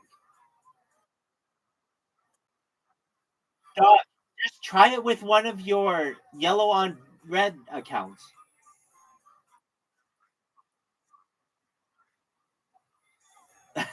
They're black with captures. You know that account with which your original yellow on dog. Dog, you're not as big of William Montgomery fan as I am, and you know it. You're going to sleep. I'm gonna wait for him. He's gonna be like the cherry jubilee of my night.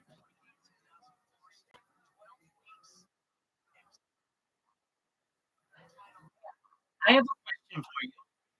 No, you didn't. I won the last game. I have a question for you. What is your profile picture right now? No, it's yeah. But what frog is that? No, no, dude. I know what it is. That's not Pepe though. That's Apu.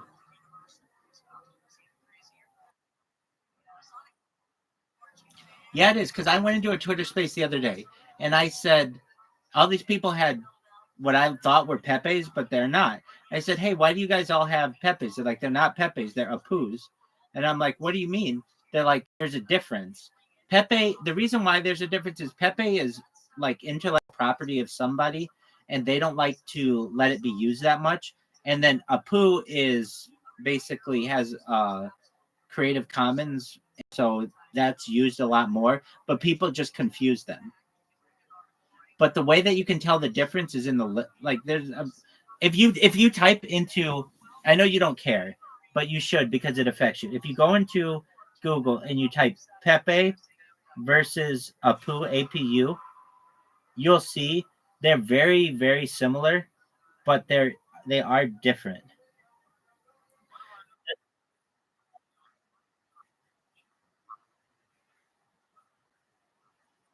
That's what I do. Wait, that's what I said. Here's what here's what I know. It's always confused. Here's what AI says. The comparison between Pepe and Apu Staha is a topic of interest in the context of internet memes and cryptocurrency. Pepe is a character created by Matt Fury in 2006, while Apu Staha is a poorly drawn variation of Pepe, created in the style of Sperto Spardi and also known as Peepo or Helper. Pepe is a character created by Matt Fury in 2006, often associated with internet memes. Apu Apustaha, a poorly drawn variation of Pepe, created in the style of Sperto Sparde, and is also known as Peepo or Helper. The Apu coin has been launched with a total supply of 1 billion tokens and has made an impressive debut on the crypto market. And then it just talks about cryptocurrency. Wasn't that fast? Wasn't that absolutely fascinating? Dude, dude, hold on. But I really mean this. The one that you have is a poo. It's not Pepe.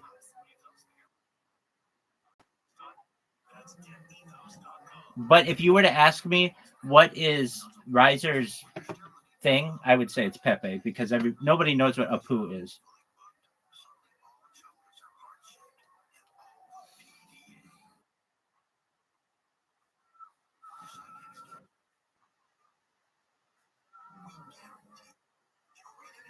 That was that was spring of 2023. It happened.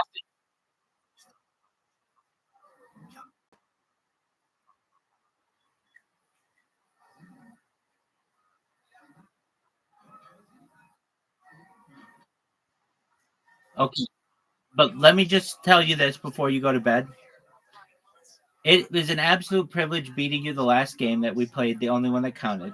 And also the fact that I am much bigger William Montgomery. I'm now going to watch a 3-hour special with William Montgomery, perhaps as the dessert, as the Cherries Jubilee, as the Bananas Foster of this bitch, whatever you want to consider it.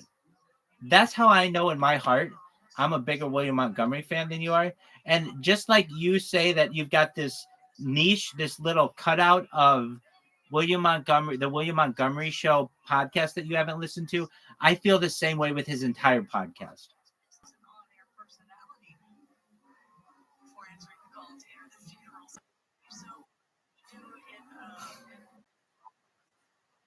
Well, it just should really put things in perspective for you that you're number 2 when it comes to mini golf, and you're also number 2 when it comes to being a William Montgomery fan.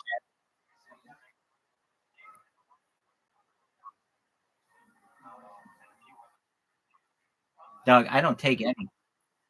What the fuck is that? What the fuck is Seroquel? No, I don't even know what that is.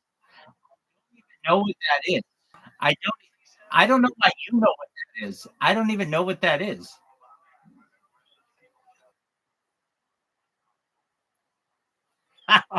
Why? I don't have people who talk to me. The only thing I have is an internal monologue that tells me I'm better than you are.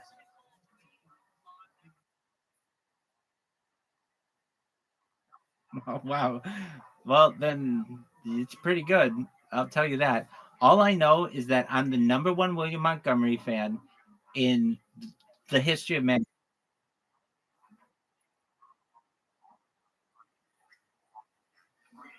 Dog. That's mean. That's mean. Do you hear this non-medical professional attempting to give medical advice? You could be banned from the internet for that. Dog, you can definitely get banned from the internet for that. You can,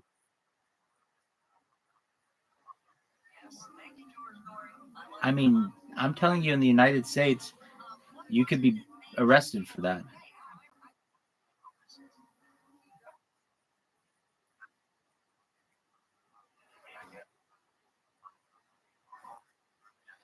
If you are making a medical determination, basically giving medical advice without a license, you can go to jail for that. Remember that guy? Remember that guy, the arm wrestling champion, who had that company that sold vitamin B17, also known as Laetrile, also known as amygdalin, and he had to go to jail because they were saying that he was giving medical advice without a license.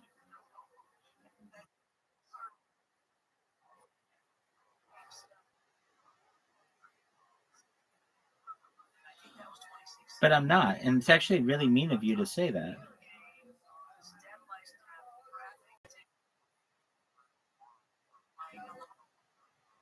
Dude, I make fun of you for not being a big. I make fun of you. I make fun of you for not being a William Montgomery fan. That's fucking not fucking serious. You're making like really mean determinations about my mental health, which is frankly as solid as any person. It's not funny and actually very hurtful. I say to you that you aren't as big a Montgomery fan as I am, and you suck at mini golf. Those are two facts, number one. But number two, they're not very serious. You're over here talking that I need to be institutionalized and have chemical.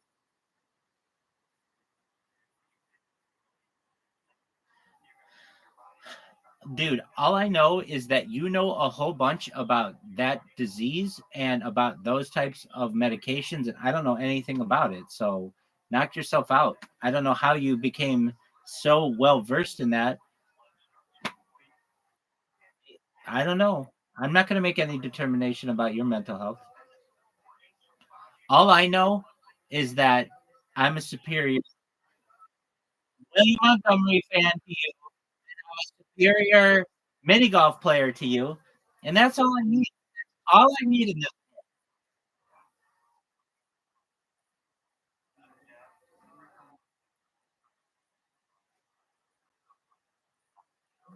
Doug, Doug, the last time we played 1v1, who won?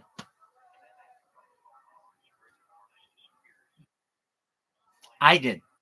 I did. I did. I can tell you what holes. I can even tell you what holes we played. I can tell you even what holes we played. We played the first one. You didn't. You did not. I beat you the last two games, or I beat you the last game. We tied the second to last game, and we had to play with Zoot, who was fucking me up the whole time.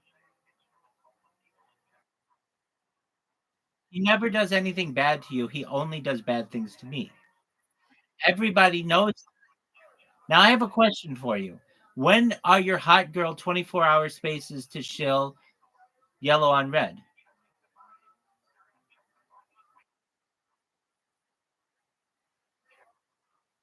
Okay, and then my other question is your friend who was financing this whole deal, why did he back out of the hooker dancing?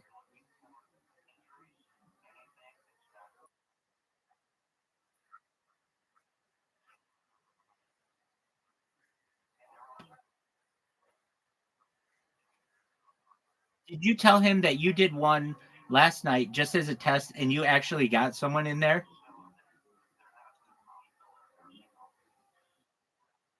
No, you did. You got one of my bot accounts in there.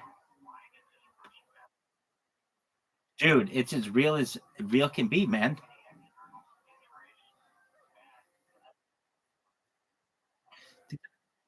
Delusions of grandeur, baby. Delusions of grandeur.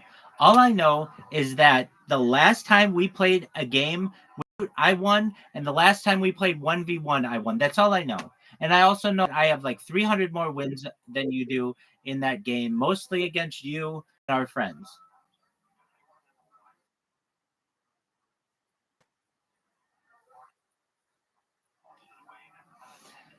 It isn't good enough to be in my stand up. I'm all about punchlines, baby. And the only punchline that I know is that you're a bigger William Montgomery fan than I am. That's a punchline. I have one last question for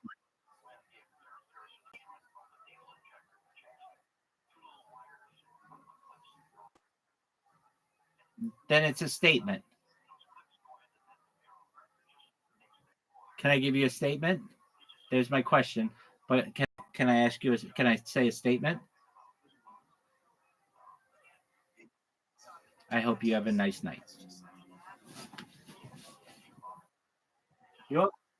Thank you.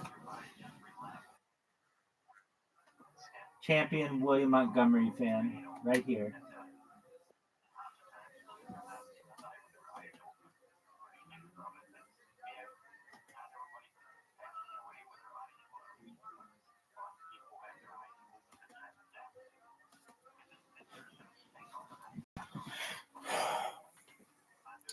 And Abdallah, this sucks.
Bunker toad, you little bitches.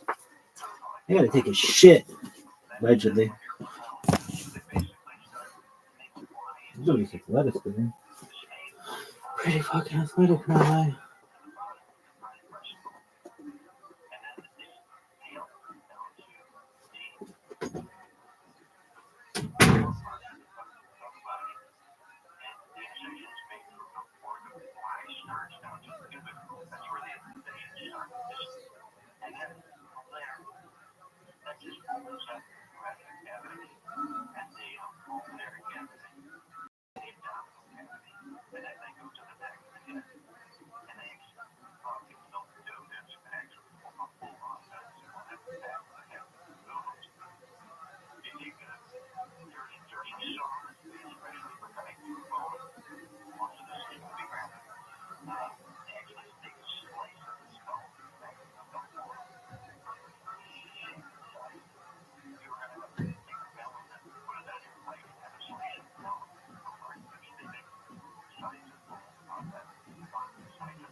Fandom.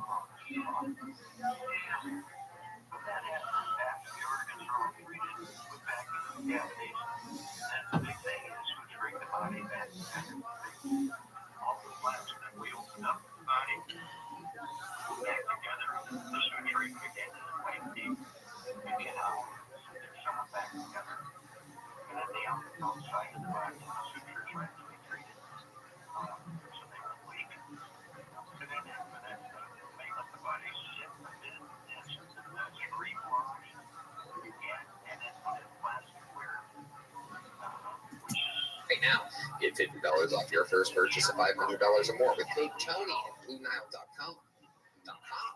That's $50 off with code Tony at BlueNile.com. BlueNile.com. Tonight's episode is brought to you by the Yellow Rose and Red Rose. We love them, our longest standing sponsors here in Austin, Texas. They're somewhere in one of the suites. Shout out to Jonathan and all of our great friends over there. And they are having a special deal at the Yellow Rose tonight. If you show them your ticket stuff from tonight, no cover charge at the Yellow Rose. How cool is that? So laughter, fat tits in your face, you get it all. What's better than that? I get that every time I sit next to Red Band. Are you guys ready to start tonight's fucking show or what, huh?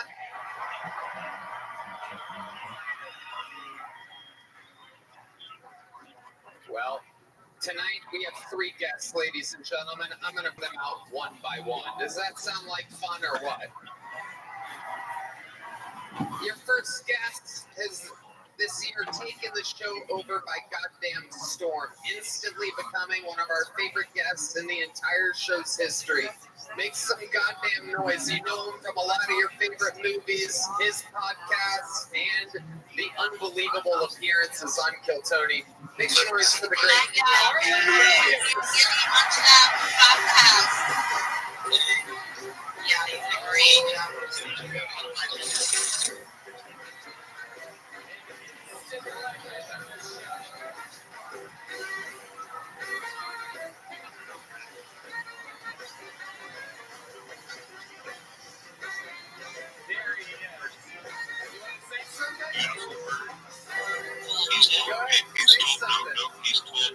Tony, thanks for having me here. And I just want to say I have 7 brothers and sisters. My brother Chris, who I hate, he's here tonight in the top. He told me he was suicidal. Jump, you prick. Have fun tonight and Wang Chai. Let's go, Harlan Williams. Your second guest is not only a Hall of Famer on this show, not only, I mean, he's just taken over the entire industry this year of comedy, but he is still, as of this day, the current great. You know the people who control the world business. They are the health sector. You see, health sector ndo number 1, alafu inafuatwa na education. Unaelewa? So wakisha kufunza halfway, they are going to finish you kwa health huko, yeah, and food. That is why when you go to what is this called, McDonald's, utapata chakula wameka sausage katikati and then wameka hizo sandwich kando. That is sexualization of foods. Unaelewa? Why are they using the orange color? It's aloe chakra. Ukiwa umefungua your spiritual eyes, there is an orange color spinning.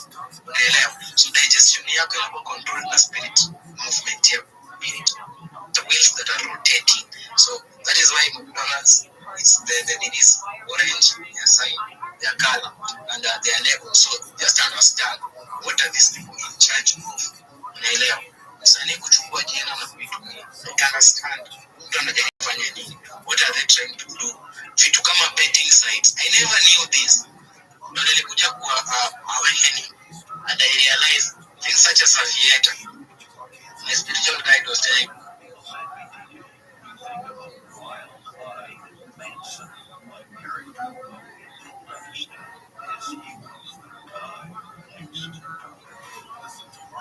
America's #1 podcast network, iHeart. Free iHeart app and sponsor ATK to start listening. Are you a business owner, CEO, or responsible for marketing? If you are,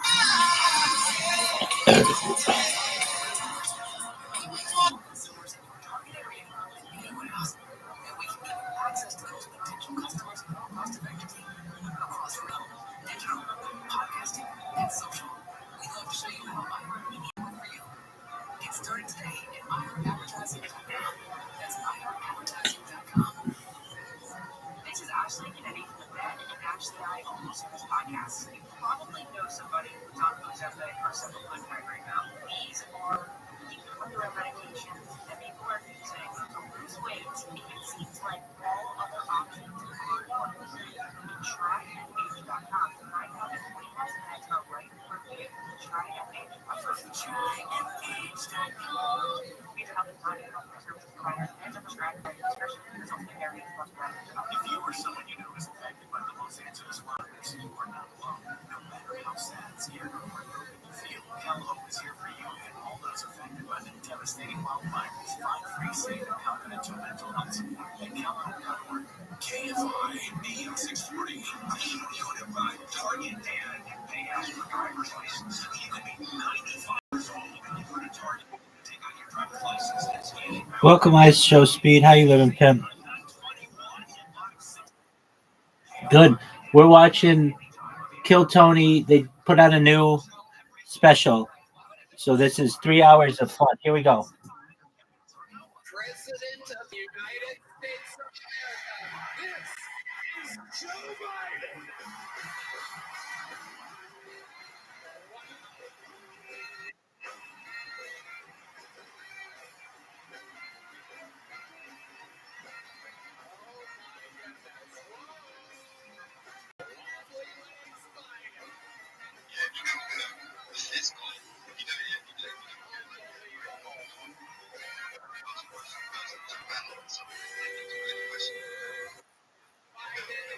Yo, pimp, what's up? Unmute the other one, dog.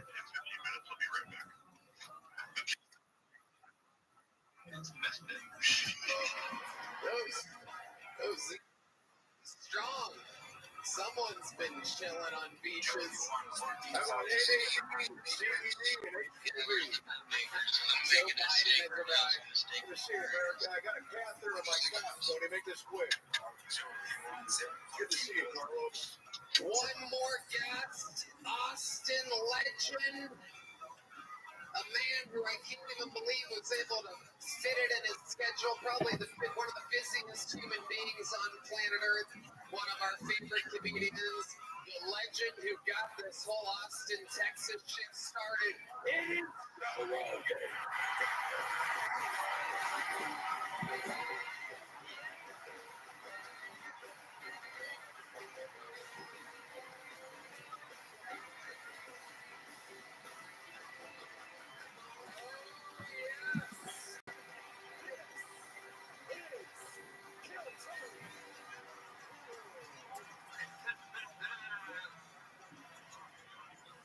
The shit is about to go down. Three legends of the panel of this show. We're all here. Doesn't get much better than this on a fucking Monday night.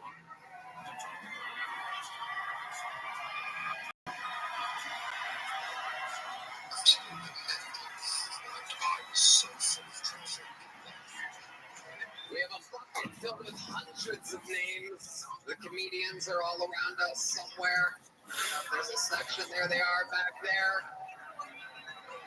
I'm gonna pre-pull a name. You guys know how this works. If I pull their name out of the bucket, they get 60 seconds uninterrupted. You know their time is up when you hear the second kitten. That means they have to wrap it up then, or else they bring out the angry West Hollywood Bear. And I think we have a West Hollywood Bear. There he is. It's True Nickens tonight, everybody. That's the real True Nickens. How about a hand for True, everyone? And while we wrangle that first comedian, we will get it started with a brand new minute. I think we should get it started with a bang. What do you guys think? Some people think you should make a show like this where it builds the whole time and gets bigger and bigger. I like that. I'll ask again. Should we start it with some fucked up crazy shit? Well, then I'm going to bring up one of the greatest regulars in the entire history of the show. Here, with a brand new minute, truly one of the top rising comedians in the world. This is a brand new minute from the one and only Cam Harrison.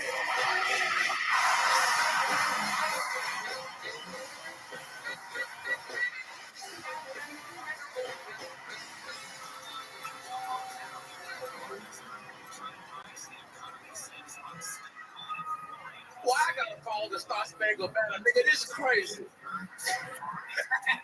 Now, you know, I went back home for Christmas. It was great. My favorite thing about Christmas, I got a little money now, so I like to go get a whole Christmas food and shit. But I like to play games with them. So I went and got 100 pieces of chicken wings, and I went to a park with a bunch of homeless people, and I gave all the chicken wings to one homeless nigga. And I called it Cam Hunger Games. May the odds be in your favor, nigga. My favorite thing was I realized that me and my family, we can't play charades. We don't play it right. It's not a good game for my family. Charades, that shit out. And my uncle got a call, and this is all he did, I swear to God, he just went. And then my auntie went 2004. What the fuck that means? I have no idea. My grandma just said cocaine, and then nobody got it right. And I picked the card up, and the card said house. And I said, how did that even make sense to be a penthouse? And my uncle went, you don't get it? We got cocaine, strippers, and you upstairs. That's my time. I'll do that. Patterson. What's up? I'm good. This shit is crazy. It is. The arena thing is becoming casual. Yeah. How do you feel? I feel great. I got slides on right now, nigga. Life is good. Like, pretty great, man. You do have slides on. Every time. Nigga, we did Madison Square Garden, but this shit pretty cool, though. Yeah. It is. It's basically the HEB garden. There is the heat. Tight shit. Covered in socks, thank God. You can almost tell by the shape of the socks that there's some weird shit going on with those feet. I was feeling pedicure, but my toes need armor. I realized that. Yeah. Your toes need what? Armor. Armor? Yeah. Spell that word. Fuck you. Harlan, what do you think about the young buck? I was going to ask, bro, that bold run you did about the chicken park. Yeah. Is there any chicken left? Because that's our back. Okay. Yeah, I was just saying the weirdest shit, man. Yeah, coming from a guy who was dressed like he worked at a strip club in a video game. Do you sell cocaine, somebody? Why you dressed like that, nigga? Because I got this on Temu. Spell it. I can spell that. I can spell that real. E-E-L-U. Very good. Yeah, I feel fucking phenomenally. Joe Biden got his outfit off Temu. He also got his vice president off Temu as well.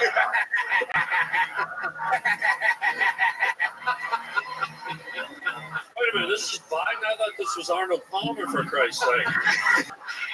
In your dreams. The T? Huh? The T? Who? The T. What's the full sentence? It's a tea. Oh, wait, the tea and lemonade. It's a tea and lemonade mixture. Yeah. Arnold Palmer was also a human being. He wasn't just tea, nigga? He was a golfer who liked lemonade mixed with iced tea. Iced tea and lemonade. Like, not the rapper, the beverage. Lemonade, it's like a lemon-flavored Kool-Aid, if you will. And iced tea is a drink, not just a rapper. I know iced tea is, nigga. Sometimes I translate things. Would you call me the N-word on my birthday next year? You're not going to be is you, nigga. That's your opinion. You know what? No, that was hilarious. You won yourself a freak by the foot. Tight shit. I love it. Cam, what else is going on? Shit, not really. I did a show this weekend. My cousin brought her boyfriend, and she 22 and he 36. So we were trying to figure that out. I thought about killing him, but he was scary, so we couldn't do that. Yeah, that wasn't a good option. Have you met him already? I just met him. Yeah, I met him this weekend. What was that like? It was strange. He threatened to kill my other cousin. I didn't know how to talk to that. You know what I'm saying? So that's going on right now. Wow, there's a lot going on. I don't know. I can't even make that funny. That's just life. What's that in your hand? He gave me a fruit foot. The old president, nigga. He just gave me a fruit by the foot. Yeah, when the Oval Office, they gave me a bunch of snacks. And they got the retirement home. They told me, they said, give a fruit by the foot to your favorite black guy. You got it, baby. Buy you some shoes for your birthday. I wouldn't eat that, man. Ron Jeremy does the quality control on those. Who is that? He makes iced tea. Anderson, you have gotten the show officially started with the new minute, and now we roll to the bucket, the backbone of the show, where we've met every comedian who's ever been on it. It all starts with the luck of a draw. These arena pools have notoriously always been rough. Oh my goodness. When I hear the pop of the crowd, I know it's gotta be the one and only Heidi. There she is, live in the flesh. It is indeed bucket pool number one, and it goes by the name 60 seconds uninterrupted from Bill Rhodes, everyone. Bill Rhodes is first here on Kill Tony, live from the HEB Center. What's up, guys? Did you guys know that in Texas alone we have 8,161 indoor changes? That's a lot. They're easy to find. All you have to do is go to public schools. I don't condone school shootings. I was a teacher for 11 years. Thank you. Out of 11 years, 9 years, my students voted me favorite teacher. 2 years, my peers nominated me to be the teacher school year for the entire district. After talking to my peers and my students, the local police department started referring to me as of interest. I'm not a teacher anymore. Because some bitch named Amy in Human Resources didn't think my comedy was as funny as everybody else. Fuck Amy in Human Resources. I know when you look at me, you're like, this guy definitely voted for Trump. After January 6th, I couldn't vote for Trump. That's a joke. If you're law enforcement, I was teaching kids. If you're local law enforcement, I was nowhere near those kids, guys. Thank you.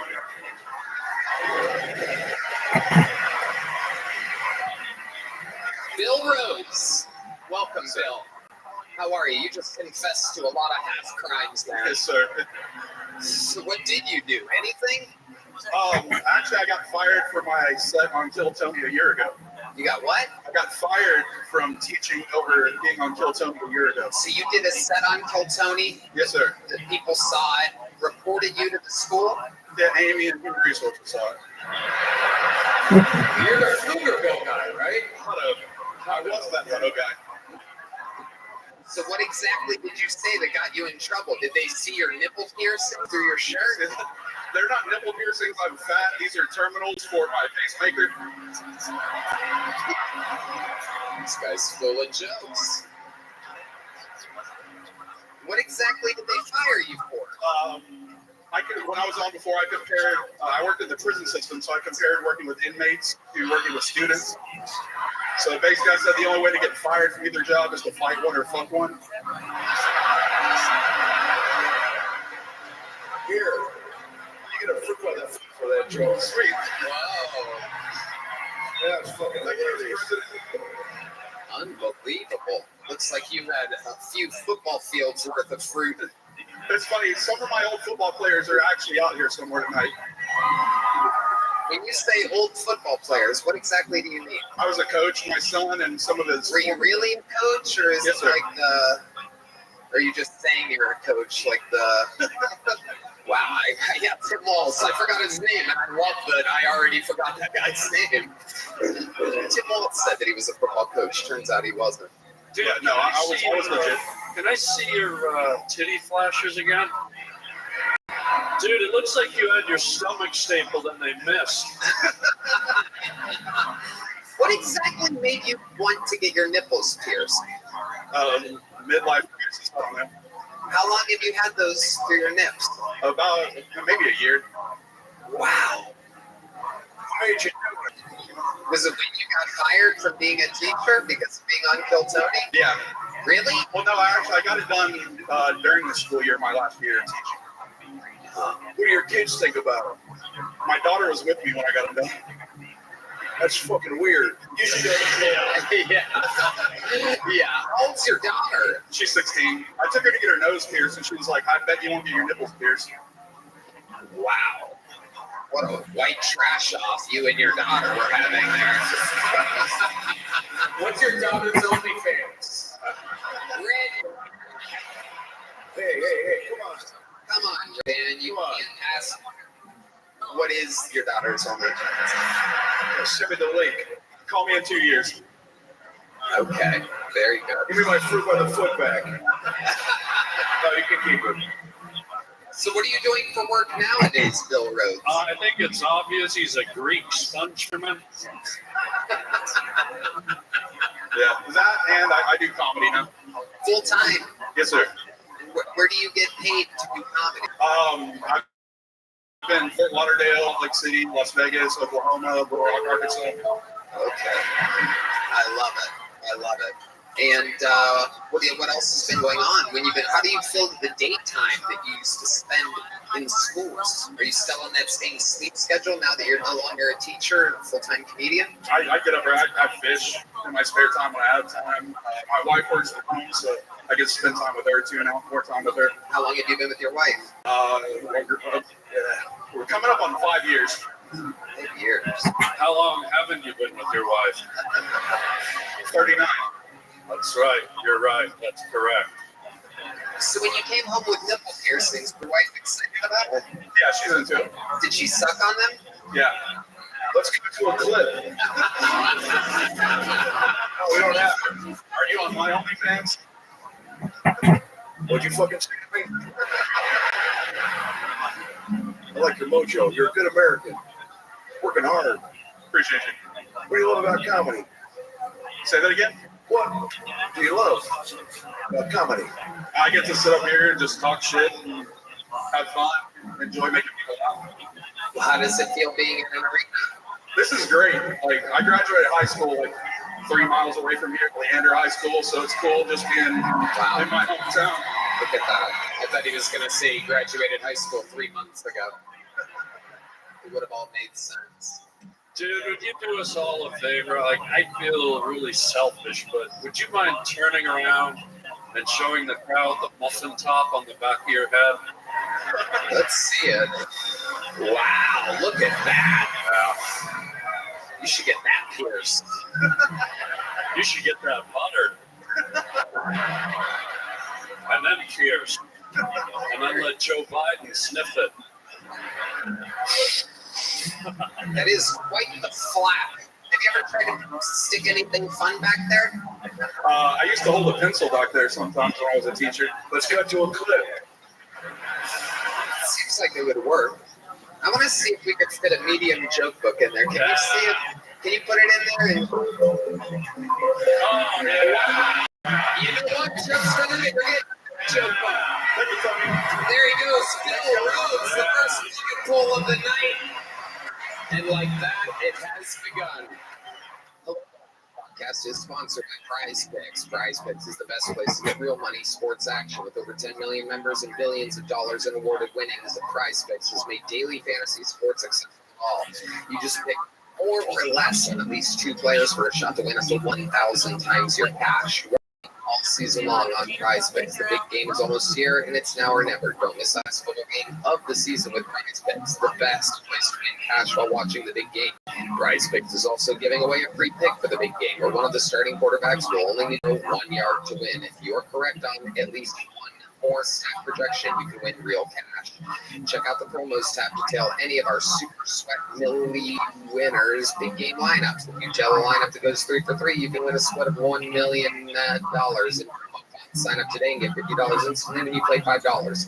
You don't even need to win to receive the $50 bonus. It's guaranteed. Red Band. Honey, I love this picks. There are so many great opportunities to give it on. This week on PrizePicks, I'm looking at the football board and selecting Jared Goff for more than 230 passing yards and Saquon Barkley for more than 1 touchdown. Saquon Barkley, indeed. It's very, very good, Red Band. Download the app today and use code Tony to get $50 instantly after you play your first $5 lineup. Again, download the app today and use code Tony to get $50 instantly after you play your first $5 lineup. PrizePicks, run your game. This podcast is sponsored by Blue Chew. My friends have better sex with Blue Chew. Blue Chew is the original brand offering chewable tablets. These erection-enhancing tablets help men achieve stronger, harder, and longer-lasting erections for sexual activities. Blue Chew is putting its money where its mouth is and offering you a month free. The process is simple. Sign up at BlueChew.com, consult with one of their licensed medical providers, and once you're approved, you'll receive your prescription within days. Blue Chew tablets are made in the USA and prepared and shipped directly to your door. You can take them anytime, day or night, so you can plan ahead or be ready whenever an opportunity arises. The best part is done online. No reason to visit the doctor's office, no awkward conversations, no waiting in line at the pharmacy. I love Blue Chew. I think they're providing the best ED treatment out there. Does it work, buddy? Find out for yourself in a month free. You could be missing out on some of the best sex of your life. Disgusting. Congrats, Red Band. Make life easier by getting harder and discover your options at BlueChew.com. And we've got a special deal for our listeners. Try your first month of Blue Chew free. Visit BlueChew.com for more details and important safety information. And we thank Blue Chew for sponsoring the podcast. We're going to go back to the bucket in just a second.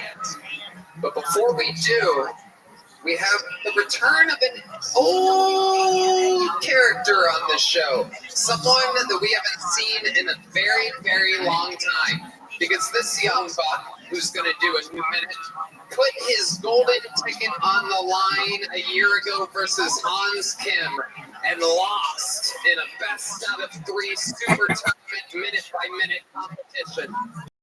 Is the long-awaited return of former golden ticket holder Rick Diaz.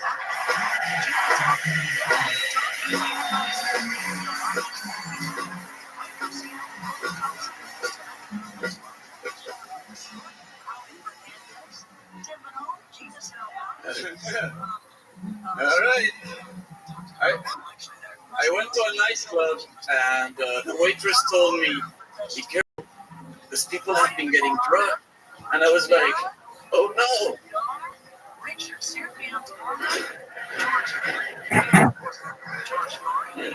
Then I went to the toilet, and at the urinal next to me, there was a guy peeing, and he was staring right at my dick. And I noticed because I was staring right into his eyes.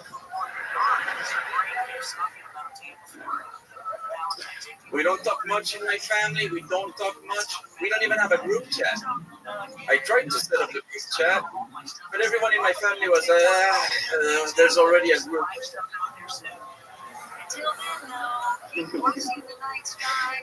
I dated a girl for a while, and one day she gave me a 20 by 20 Rubik's Cube. 20 by 20, and she told me, if you manage to solve this, I will suck your dick. Took all night to unglue and reglue. Thank you very much, Rick Diaz. It's been a long time, Rick. How's it going? It's been a long time, sir. Welcome, welcome, welcome. Thank you. Exactly the same, just as thin and malleable as ever. I am beautiful, breakable piece of human flesh. I am very brittle. Absolutely. I don't know what it is with your physique, but I want to make love to you in a corn maze. This can be arranged. I was fucking around, guy. I was not. Okay, what time and what field? I will find it. We'll find it. I'll send you a John Deere letter. No, please, sir, do so. I love it. So, Rick, what's been going on? Anything crazy? A few things have been going on. I went shooting guns for the first time. How far back did you blast? First shot, bam, dislocated my shoulder. Yeah. They made me fill out a mental health questionnaire. And according to American gun laws, I'm stable. So was I before you stitched. That's me. I thought Canadians were nice. Wrong. President Biden, what do you think of America's current gun laws? Hey, well, it's got your body, your choice, right? I mean, clearly, look at you look like fucking Gumby. What's your diet like? What'd you have for breakfast this morning? What'd you have for dinner 2 years ago? Nothing. What does your cup look like? Transparent. No further questions, Tony. I love it. Well, what else? Anything else, Red? I have some news. Okay. Yeah, thanks to you and Red Band and Harlan, I can now work in the United States. Wow.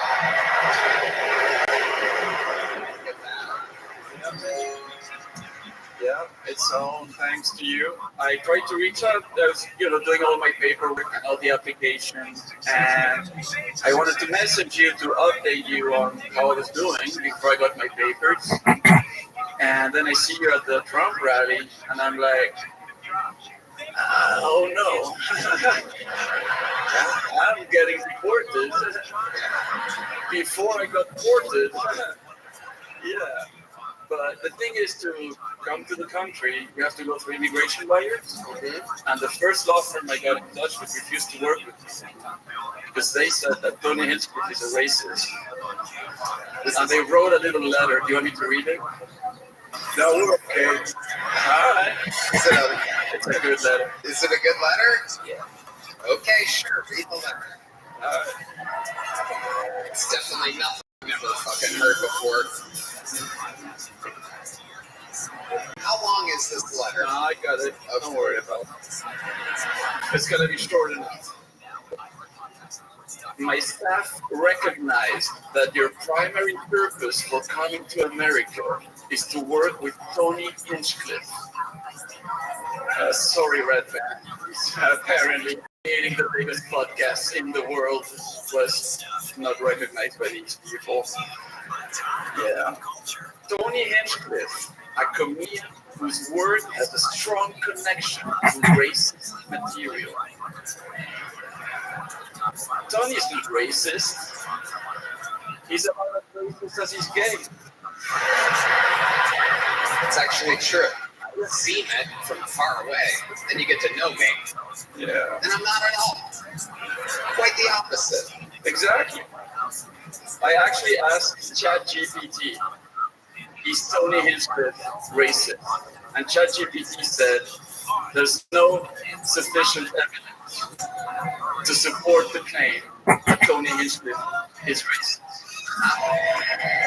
That's good. Here comes a twist. I also asked about Red Band. Okay. And ChatGPT said there's no sufficient evidence to support the claim that Brian Band is a comedian. Oh my God. Okay. Oh. Hi, what do you want? This guy's got some coffee since he's legal, huh? Yeah, I got 2 more weeks in office. I could get you deported, motherfucker. You just closed the government, so... Huh? That's 3 hours ago news, sorry. you don't know what you're doing. So Is that the end of the letter? no, you want more? Is there more? A little more. Is it worth it? It's pretty worth it. Okay. Rick Diaz, finishing the letter. Any second now. Yeah.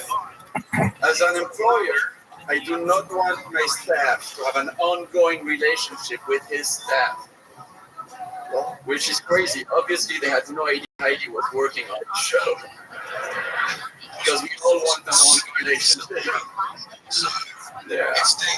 And Heidi is now getting a restraining order. Yeah. Is that it, Rick? I have two more. Okay, let's go. Jesus Christ. I know. I wish you the best in your work and aspirations in the American market, the market that is most befitting for your art. I guess the most befitting American market for my art is a fucking arena. Yeah. Screw that. Exactly. You almost had a bunch of stupid lawyers. Yeah, then I found lawyers that wanted money. Well, Rick, you did it. You made your return. Congratulations. Thank you very much. Ladies and gentlemen, Rick, I appreciate your Great job. Wonderful. Great job. All right. Your next bucket pull number 2 goes finding. Oh, there's the great Valerie Vaughn. Heidi with some drinks. We gotta love it. These ladies have been with us through many arenas. And how about another hand for Heidi and Valerie? All right, your next bucket pull, 60 seconds uninterrupted, going to Thomas E. Miller. Thomas E. Miller, everybody. And here we go. One more time for Tom Miller. Hey, Austin. I work in a massive warehouse, and my job as a problem solver. And what I basically do is I'm a high priest of the internet's most fucked up things.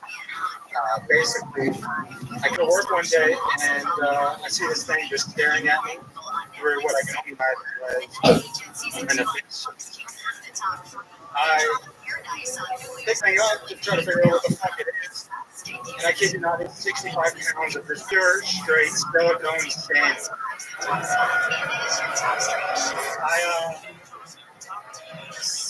Hold on a second, Thomas. Guys, I forgot to say this earlier. Save your booze until the end of the set. Keep going, Thomas.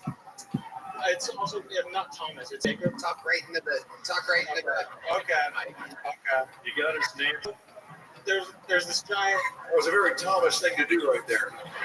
Apparently. So Go ahead, David.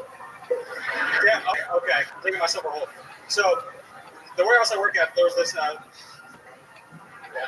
So I'll cancel it there. See if I can save myself for that interview. Come on, Thomas the Train. Keep going. Okay. So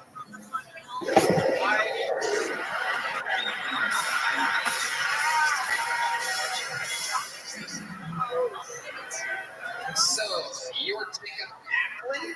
Yes. Is that correct? Yeah, I was going off. I was like, Thomas. Yeah, pulled 2 names. Okay. And I guess we sent you out in order. So, Are you okay? Man, You look like you're freaking out. a little bit. Have you ever done that? Maybe after tonight. You should try that. Yeah. I mean, it can only go. I don't think I'll get worse than this. You need some confidence, something to give you unreasonable confidence. I should have done a couple lines. I think that, man. Yeah. Let's try one. So Jacob, let's talk about it. How long have you been attempting stand-up comedy? You probably guess this is my first time. Okay. What did you try to talk about today? What was the goal? Right at the tip of the microphone. Okay. So the goal was basically to talk about this sex story that I saw at work, and it was basically 65 pounds of just what? Just straight female bits. Basically, high torso with 65 pounds. Yeah, big. What the fuck is that? It's just straight silicone. I don't know what they put in there to make it so heavy, but it's just straight silicone. I Amazon or that I work it in, and I had to weigh that shit out. Not anymore. Yeah, I have to find a new job. It's 65 pounds. Yeah, or 60. I had to weigh it out because, like, problem solver, basically, I just have to make sure if something's in the wrong warehouse, I send it to the right warehouse. You gotta go to the correct rubber pussy warehouse. Yeah, apparently we only carry flashlights about this big, and we have to go to the one next door that carries flashlights this big. So, you know, but the joke that I was getting at was basically try to take that to TSA. They'll stop you for having way too much liquid. Then you'll be sitting in the security line trying to scrape out acid. Yeah. What the fuck? Not it. Jacob. Try that. Try it. You sound like me in a couple melatonin. Jacob, what do you do exactly for a living? I do work at Amazon. I'm just a warehouse associate. Not anymore. Yeah. So. What do you do for fun?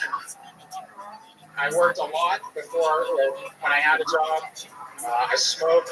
She's got a fucking right. Yeah. What made you want to start stand-up comedy tonight in an arena, not having a joke, a story, any hobbies, or anything about you in the world? What made you choose, like, I'm going to go up there and I'm going to not show them? Yeah.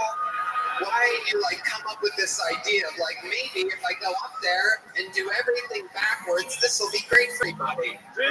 Dude, he doesn't need it. He's got personality. Yeah, well, I mean, it was my first Kill Tony show. I kind of was writing a minute, or I thought I was, but there you go, everybody.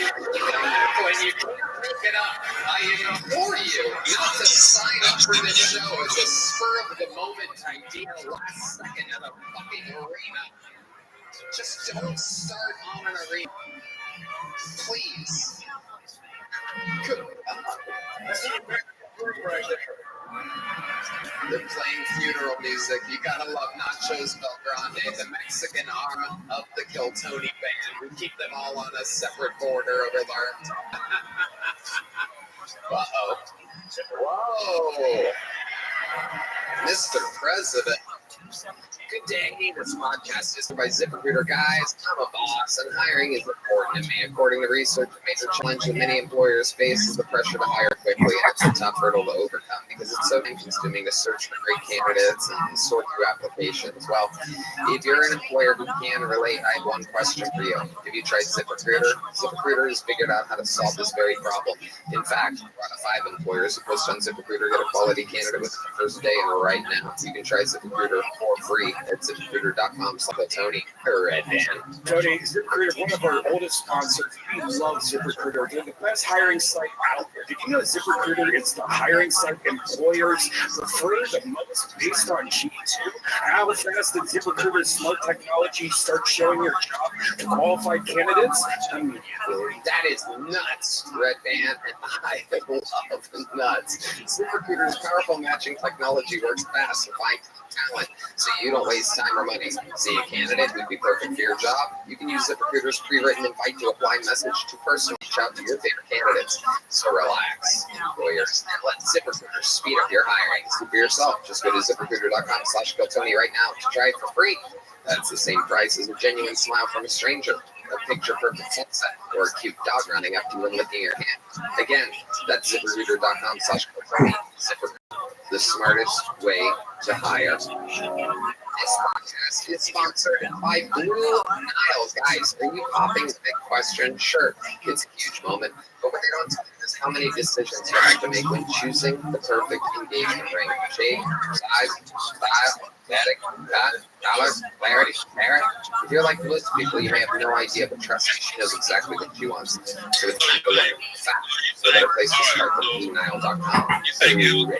Tony, I love Blue Nile. BlueNile.com. Get out of here. You That means it comes from something that was a damn German. He came up with that shit, bro. Juvenile is one of the original online jeweler. They always been committed to ensuring that the highest ethical standards are observed with sourcing, language, and jewelry. Their diamond price guarantee means that in most cases they'll beat a competitor's price on a comparable diamond. This surprises space every Blue Nile order is sure arrives in time. They won't give away what's inside of this. Blue Nile is a 100% satisfaction guarantee with free shipping. You can make sure that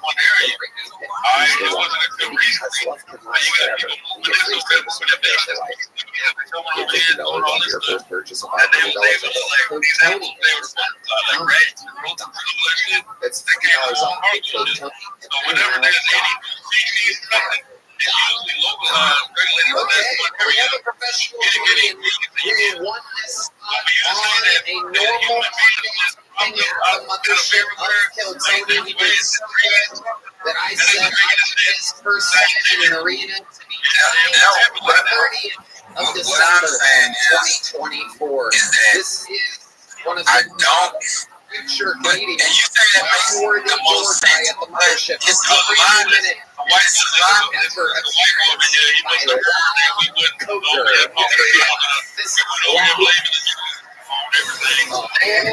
They had the mockery for that. We got a white dude that's going to come into our space with one reflect. We want us to be here. Rabbi guy is. Rabbi what? Hey, how are you, Low Sky? Yes, Low Ski. All right, so you have an issue with us not claiming everything, right? Oh no, not at all. I just wanted to say that while I may not agree with what Kanye West had to say, I respect his ability to be able to say it.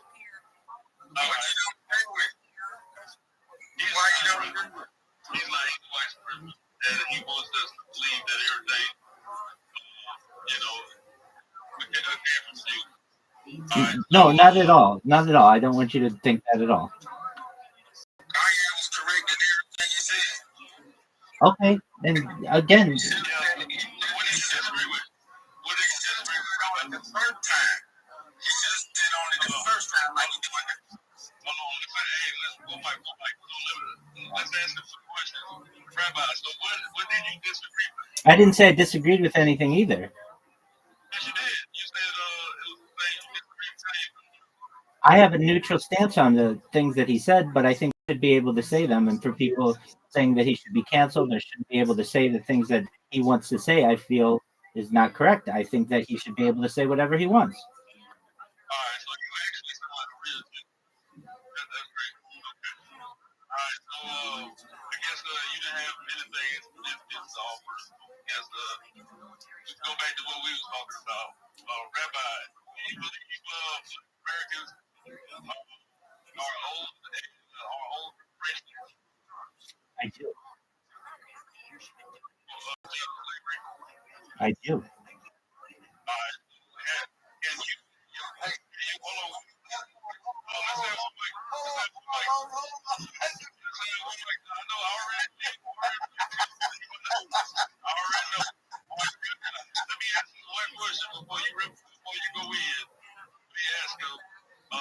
Since you do believe that we should get reparations, why won't you go talk to your white friends about making that happen?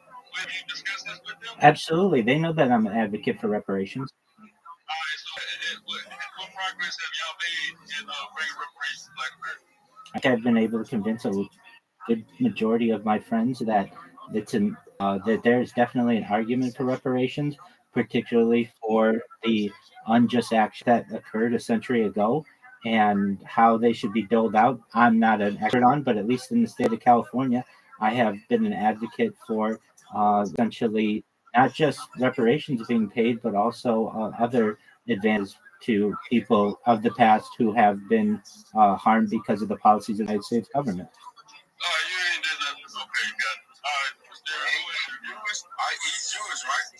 100%. Go ahead, Zero. What you want to say, Zero? It makes sense. It makes sense.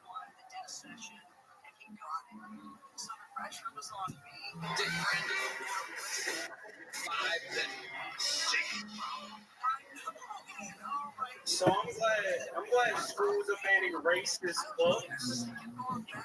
Because my white middle school teacher would read the N-word out loud from a book he wrote.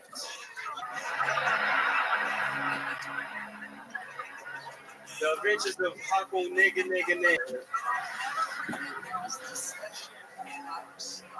Yeah, my favorite book women are the ones with a lot of tattoo. Because I also have been molested.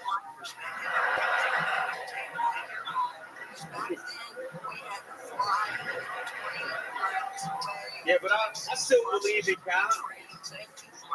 Like one time I was about to fail a test, so I prayed to God. Not even 30 seconds later, 9/11.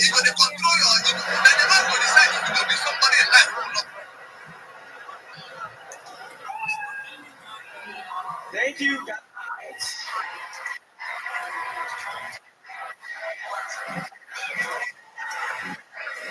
October, you did it. Those are just a lot of us. Jacob Acklin, who was just on the stage. Hey, what happened with that guy? You were what? So what happened with him? It's not what happened, it's what's gonna happen. You don't kill yourself. By the way, he had a tattoo of you getting molested. Let's go a clip. Let's go. Crazy. Woman.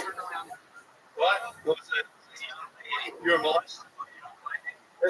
Great. Yeah. What she younger than you? She was older than me. How much? It was like 8 years. It's like 11. She was a teenager. Wait. What? Still by an under. Underage. So she was trained. Okay.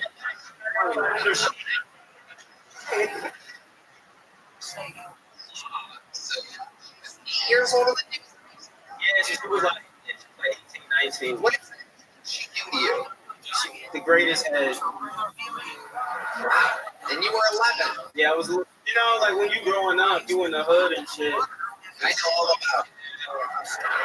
Yeah, I mean, I remember getting dick sucked by 18-year-olds when I was 11. Let's go to a I can airdrop it. Okay. Wow, what's your love like this? It's pretty.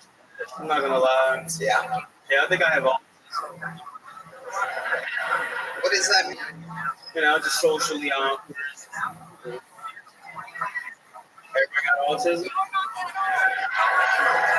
Yeah. Thank you. Have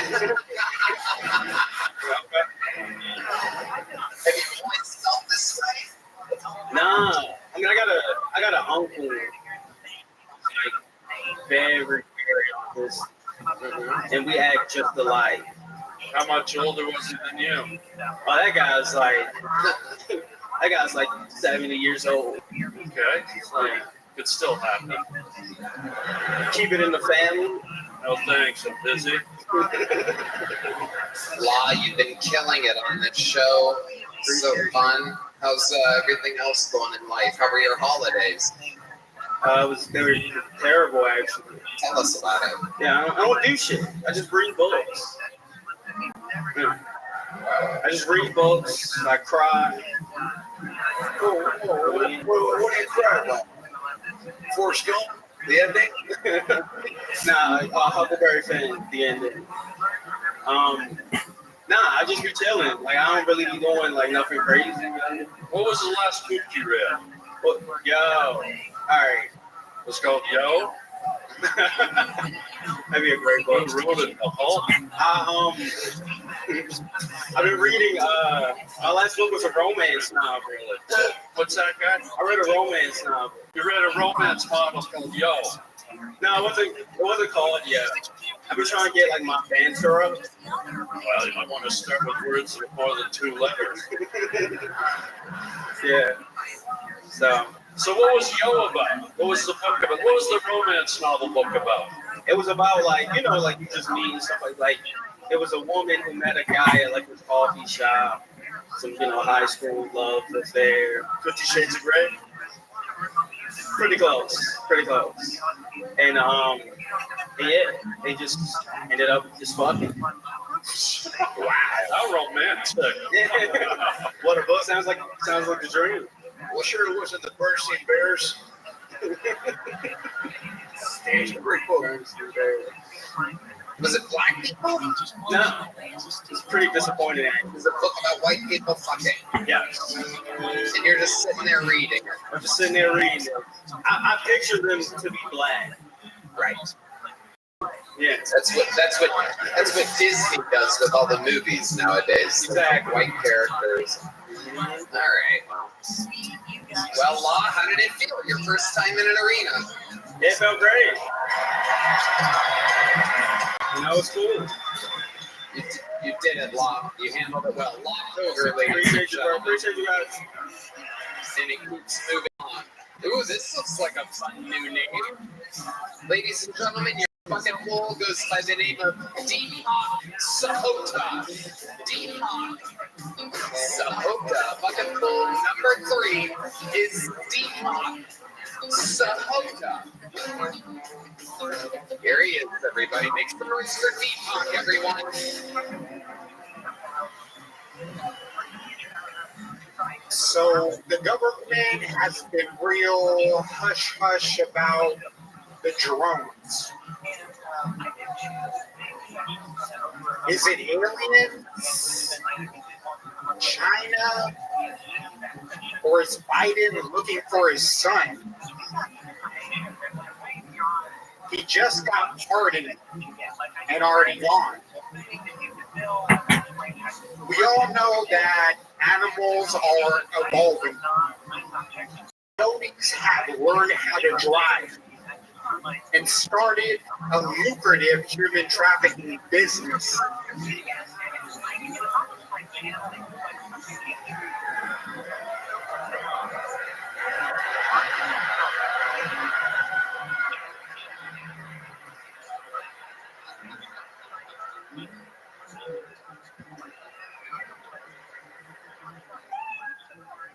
As you grow older, it gets difficult to find your inner child, especially if you had an abortion. All right. I'm going to cut you off right there, Deepak.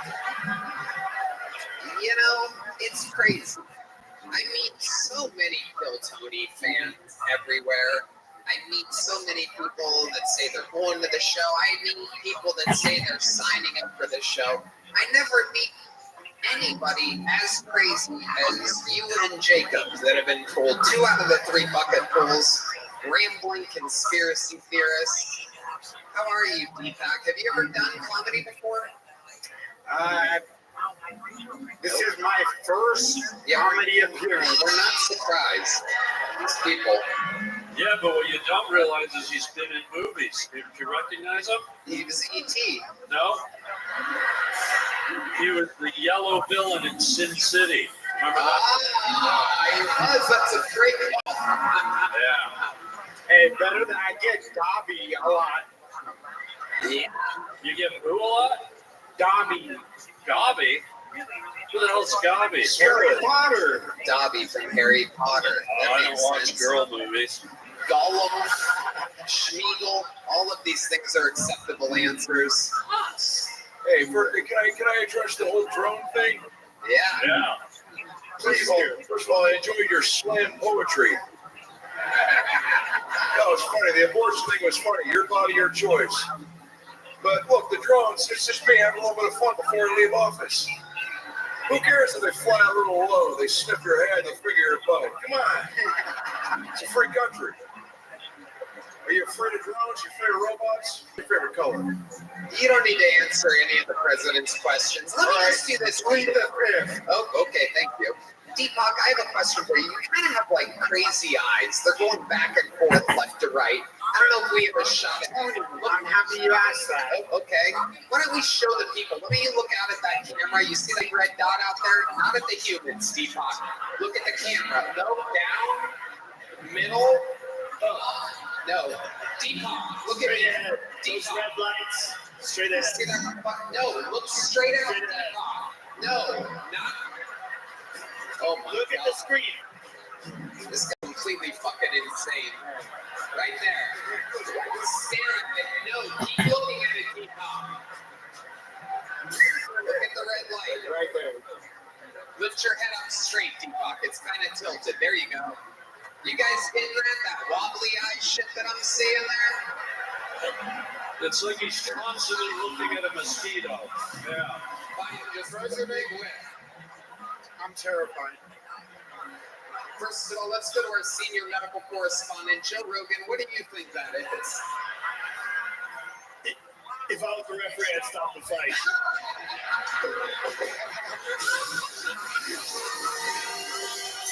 Like, son, you can fight another day.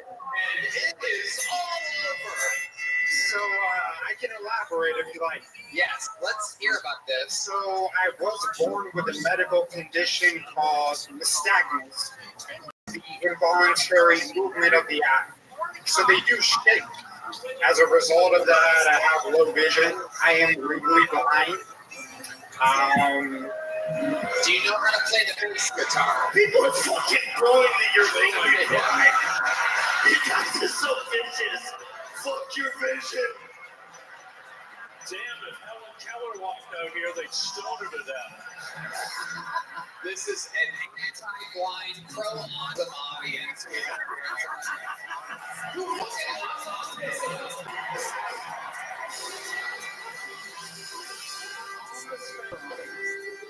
you on any medication? Say that once again. Are you on any medication? No, there is no medication. You should get on that. Dr. Rogan, any recommendations? Edibles. As strong as you can tolerate. Let's find out what's really going on behind those eyes. Deepak, what do you do for work? Currently, I am an educator. What kind of educator are you? Reading and writing. You know what you'd be at though? A referee at a tennis match. That's true. Well, like Deepak. Those fucking eyes just keep going back and forth. You'd be the best in the game. And I want to be with you in an earthquake. You would be very calming. You'd be the only guy in the room with your eyes not moving around. If you ever get Parkinson's, no one will ever know. I know. Does the eyeball thing become a problem when you date? No, when I'm looking at you, nothing is shaking. You're seeing shaking. I'm seeing something stable. However, my vision is 20 over 150. So I do got to get closer to see everything more clearly. Is Harlan moving right now? He looks like he's pleasuring himself. Whoa. You ever been in a corn maze? What I meant by it is it a problem dating? Like, how do other people feel about it? They're like, do they mind getting close to you? Say that once more. Do other people have a problem getting close to you with fucking crazy eyes?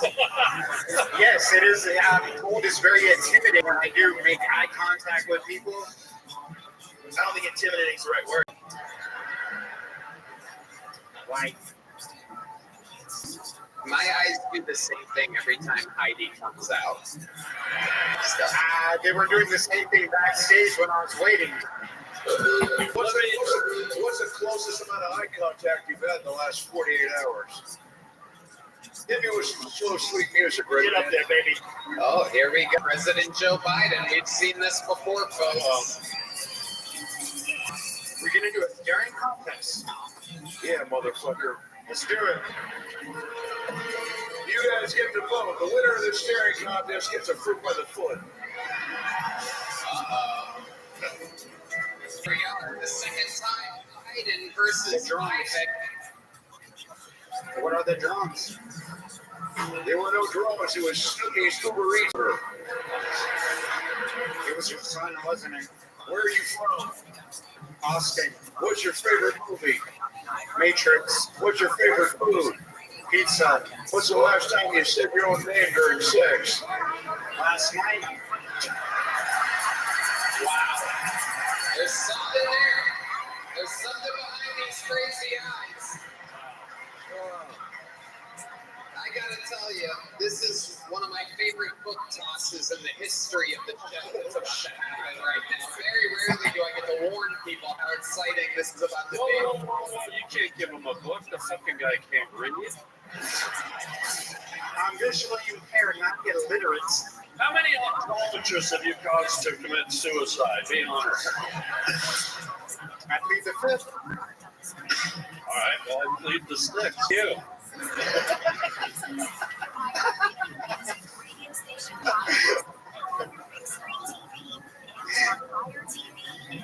Okay. So the great people over at Prize Picks, we have found out, have set the over-under. The odds of him pitching this are plus 3,500. Throw it that way. I am an unbelievably accurate, a famously accurate joke book thrower, and now I will hit the chest of Deepak. Stay right there. You ready? Here we go. Whoa! Yeah. Here we go. Legally blind, my ass. You want to see legally blind? I'll show you legally blind. Watch this. That's legally blind right there. No fucking chance. Right off D Madness's elbow. There you go, Deepak Sahota. Later, Deepak. Legally blind. This podcast is sponsored by Shopify. Guys, there's never been a better time to start your own business. There's so much power to starting a new company in the new year. Shopify is how you're going to make it happen. And let Red can tell you how. Tony, the best time to start your new business is right now. Shopify makes it simple to create your brand, open for business, and get your first sale. Get your store up and running easily with thousands of customizable templates. No coding or design skills required. All you need to do is drag and drop. Yes, that's right. They're powerful social media tools let you connect all your channels and create shoppable posts and help you sell everywhere people scroll. Shopify makes it easy to manage your growing business. They help with the details like shipping, taxes, and payments from one single dashboard, allowing you to focus on the important stuff like growing your business. What happens if you don't act now? Will you regret it? If someone beats you to the idea, they'll kick your Welcome. How are you? identity here because you didn't do What it. up, Fizzy? With Shopify, your closer to How you living, pimp? established in 2025. Yeah.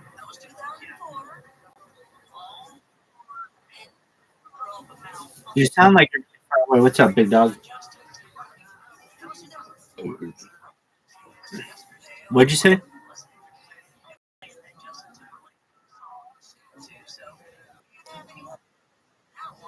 What did you say? You sound very far away.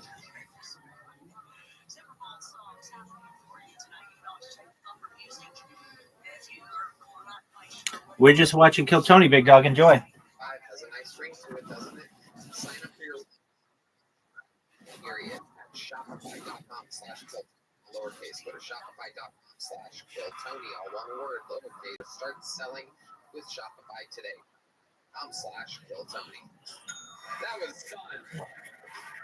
We have a golden ticket winner, ladies and gentlemen, and this is a very, very special golden ticket winner. You know this young lady very well, one of the greatest golden ticket winners in the history of the show. First time in an arena from Nashville, Tennessee. This is Fiona Cawley, everybody.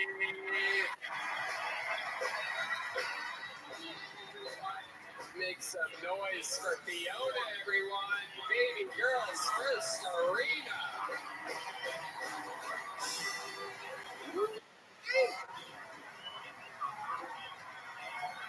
Is that really cool to give someone a standing ovation? Marlon, you gotta wait. This is the third. One more time, everybody, for Fiona Cawley, everyone.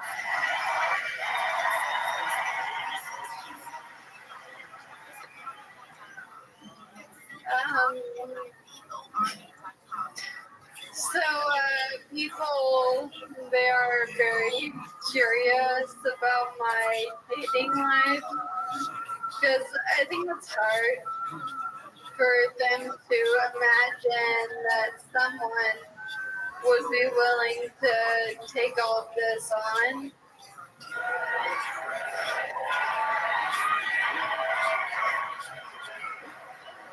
But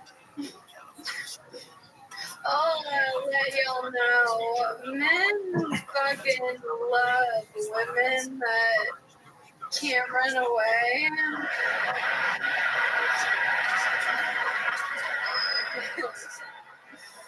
Y'all know what I'm talking about.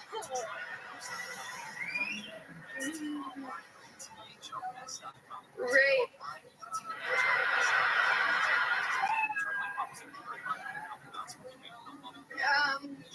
I just want to thank Tony for letting me be here. It's really surreal.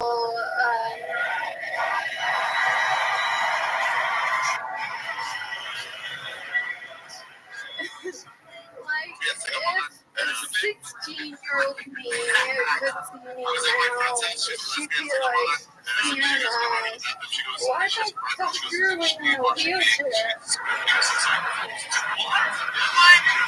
Fiona Holly.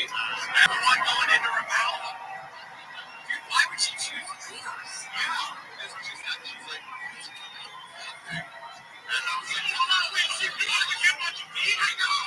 The tradition continues to progress just like the comedy.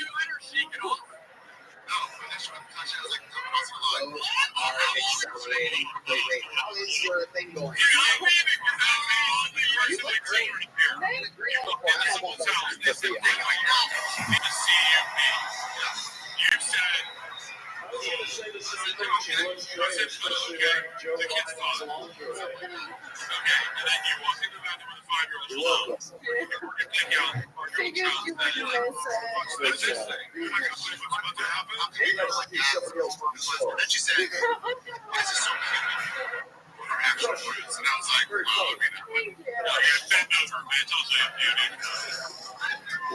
When you go, it's different. I can hear the story again. I don't know if she knows what to do. She yelled there.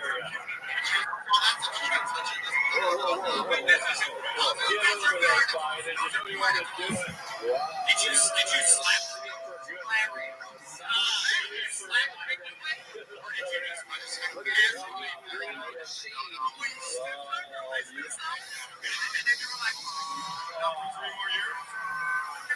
Unbelievable. Just making eye contact. Someone's getting approved by the pointless. I already had a foot by the foot. I already had a pack of ultra rich condoms. I love ribs. She got a new barbecue sauce.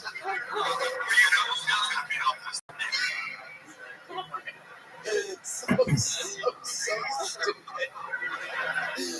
Ultra rich. I want barbecue sauce. I love ribs. What the fuck? That's me. Stupid. So Fiona, how's everything going? How was your travel here? It was better. I got a new wheelchair again. Hell yeah. You got new wheels. What's the difference between that chair and the old chair? You got a cup holder there? Yeah, I put a cup holder on all of them. Okay. Someone's got a drinking problem. Drinking and dry problem.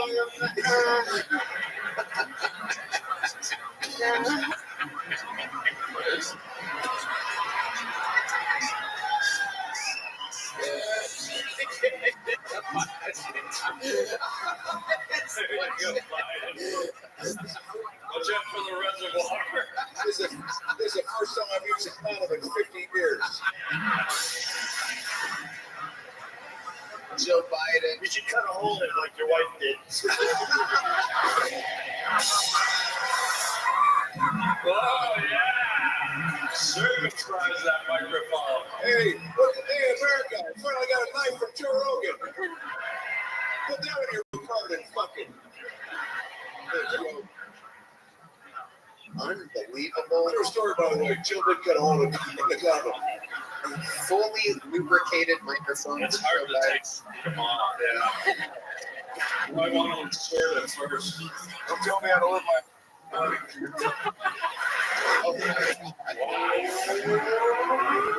Where's that blanket? I can throw it to him. I think it's a hot air balloon. You're so funny. So what is the update on this new wheelchair? What's your max speed on that thing? It's actually slower, but it is American made, so.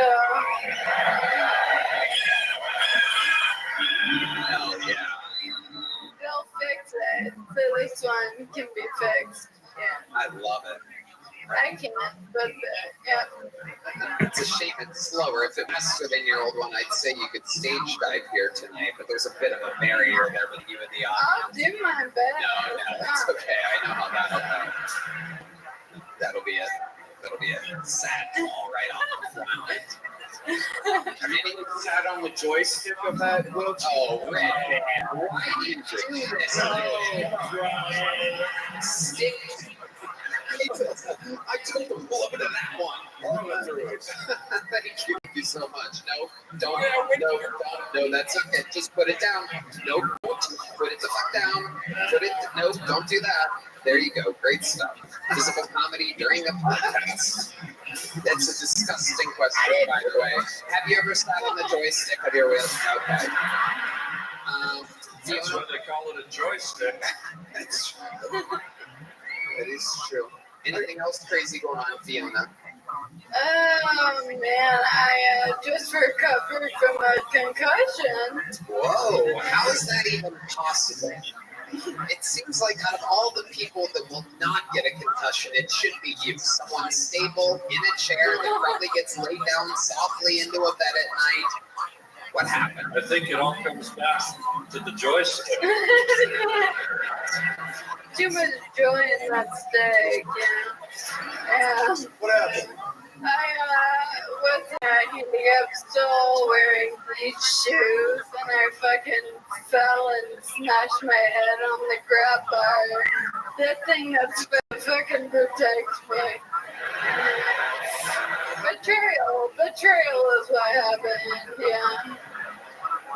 What did it feel like, the concussion? What did it feel like? Yeah, if you could describe it to us. It's the worst job interview I've ever been to. It felt like my dad. I'm just kidding. No. I'm fine. No one hit me.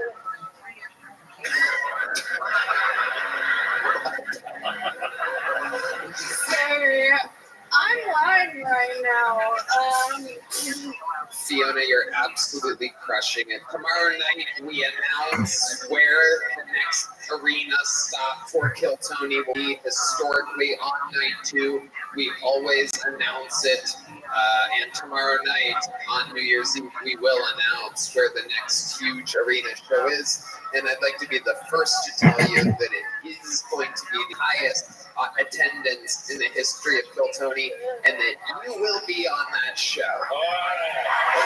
You will catch her there. You'll find out where tomorrow night. Ladies and gentlemen, make some noise one more time as loud as you can for Fiona Cawley.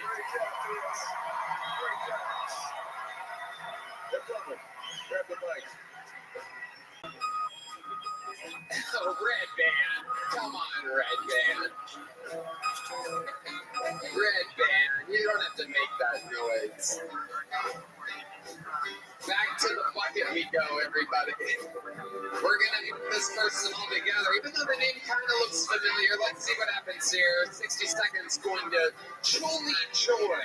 Julie Joy, everyone. Here we go. The comedy stylings of Julie Joy. What's up, Austin? How you guys feeling tonight? So I just moved to Austin a couple months ago, and I've already seen a bunch of fights. And the other night, I saw the most confusing one yet. It was 2 non-binary people fighting each other. I turned to the guy next to me, and I'm like, who's winning. And he's like, they are. And I'm like, who? And he goes, they. And I'm like, okay. How the fuck am I supposed to know which one he's talking about? Well, I guess all that matters is they won.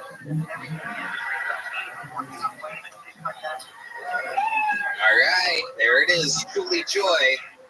Julie, you've been on this show before, right? Yeah, this Game Fest episode. Sorry. Okay, yeah, good to see you again. I remember that head anywhere. Yeah. Wide. Pretty big. Yeah, that is your identity. Is it? Yep. All right. You look like Macy Gray and Lenny Kravitz fucking had a baby. I'd agree with that. It's a compliment. No, I would say so. Two of my favorite Spotify listeners. What ethnicity are you with an amazing head of hair like that? I'm Cuban and Puerto Rican. Whoa. Yeah. Oh, my goodness. Somebody else. Cuban and Puerto Rican. Oh, wow. What a mix, right? Yeah. Time to take out the trash. Damn, that's a singer. You can get the time to take out the trash merchandise on your way out, everybody. It's a brand new catchphrase. It's time to take out the trash. So how did you feel when, because that was after Skankfest? Yeah. I was in the news for calling Bloodwine's original and garbage because there's a garbage problem and a garbage patch. Yeah. So it was pretty weird because I was so excited to finally get on Kill Tony, you know? And like, you say that, and like, my whole Puerto Rican side are like, we are not trash. We are not trash. And I was like, oh, this is not going to end well for me. Like, that's my how whole I family. That's how I felt at the time, Yeah. Well, we're in the same boat. Like, It got so bad, Tony called me for advice. What? Was that? You fucked it up. Go ahead. Did you try to explain to your Puerto Rican family that I wasn't calling the people garbage? Did you try to explain the Yeah, I told them that you were a cool guy. Yeah. You know? And it was like, jokes are jokes. And I also said that I was on the show before you said that. Oh. Yeah. Look at you now. What do you think they're going to say about this? They're going to think it's fucking awesome. Right. Yeah. They're back on the Kill Tony team. You're damn right. Seems Yeah. like everybody is. What do you do for work, truly? Well, you know, I have a house in Florida, but like in between jobs. I just moved to Austin, so like I need a job. Yeah, so I'm looking. What are your skills? What do you bring to the table? I would say sales. What else? Public speaking, you know, just like being in front of people. I don't know. What did you I like sell people. before? What would you be good at selling? I was selling clothes. I worked at different stores. Like vintage stores? Yeah, different things. Is that how you got the elbowless? No, actually, no. My buddy gave this to me, but like everything else. What's on the back though? It looks like it's a gang jacket. What's your gang? Rose Ave. Oh, Rose Ave Dogtown. So like a flower gang. A flopper gang? Flower. Oh yeah, I guess so. Wouldn't want to be you in a dark alley and get pollinated. I would take you down, dude. I wouldn't want to meet you buck naked in a garden. You wouldn't? No, I changed my mind. I would. All right. Psych, it's opposite day. Julie, what else? Tell us something crazy about your life that we didn't learn last time you were on. He went through puberty when he was 12 on his head. I was in the first government-funded PSA for marijuana. Wow. Yeah. Thank you guys. I would have guessed that. What did you do? I know. It was like drive by, get a DUI, and I was like in front of a grill pressing the button, but there was no tank, so it was like grilling high is now legal. But getting all right, Julie. All right. Did you get a little joke book last time? I didn't get any joke book. You didn't? No. Guess what? You're getting a little one here today. There he goes. Truly Joy, everybody. Guys, this guy, high as shit. Some people He's like Mexican McConaughey. Too soon? Ladies and gentlemen, your next comedian looks high, but he's not. This is the legend of the show. Kill Tony, Hall of Famer. This, if you know the words, sing along. This is Hans Kim. A brand new man. This is Hans Kim. This is Hans Kim.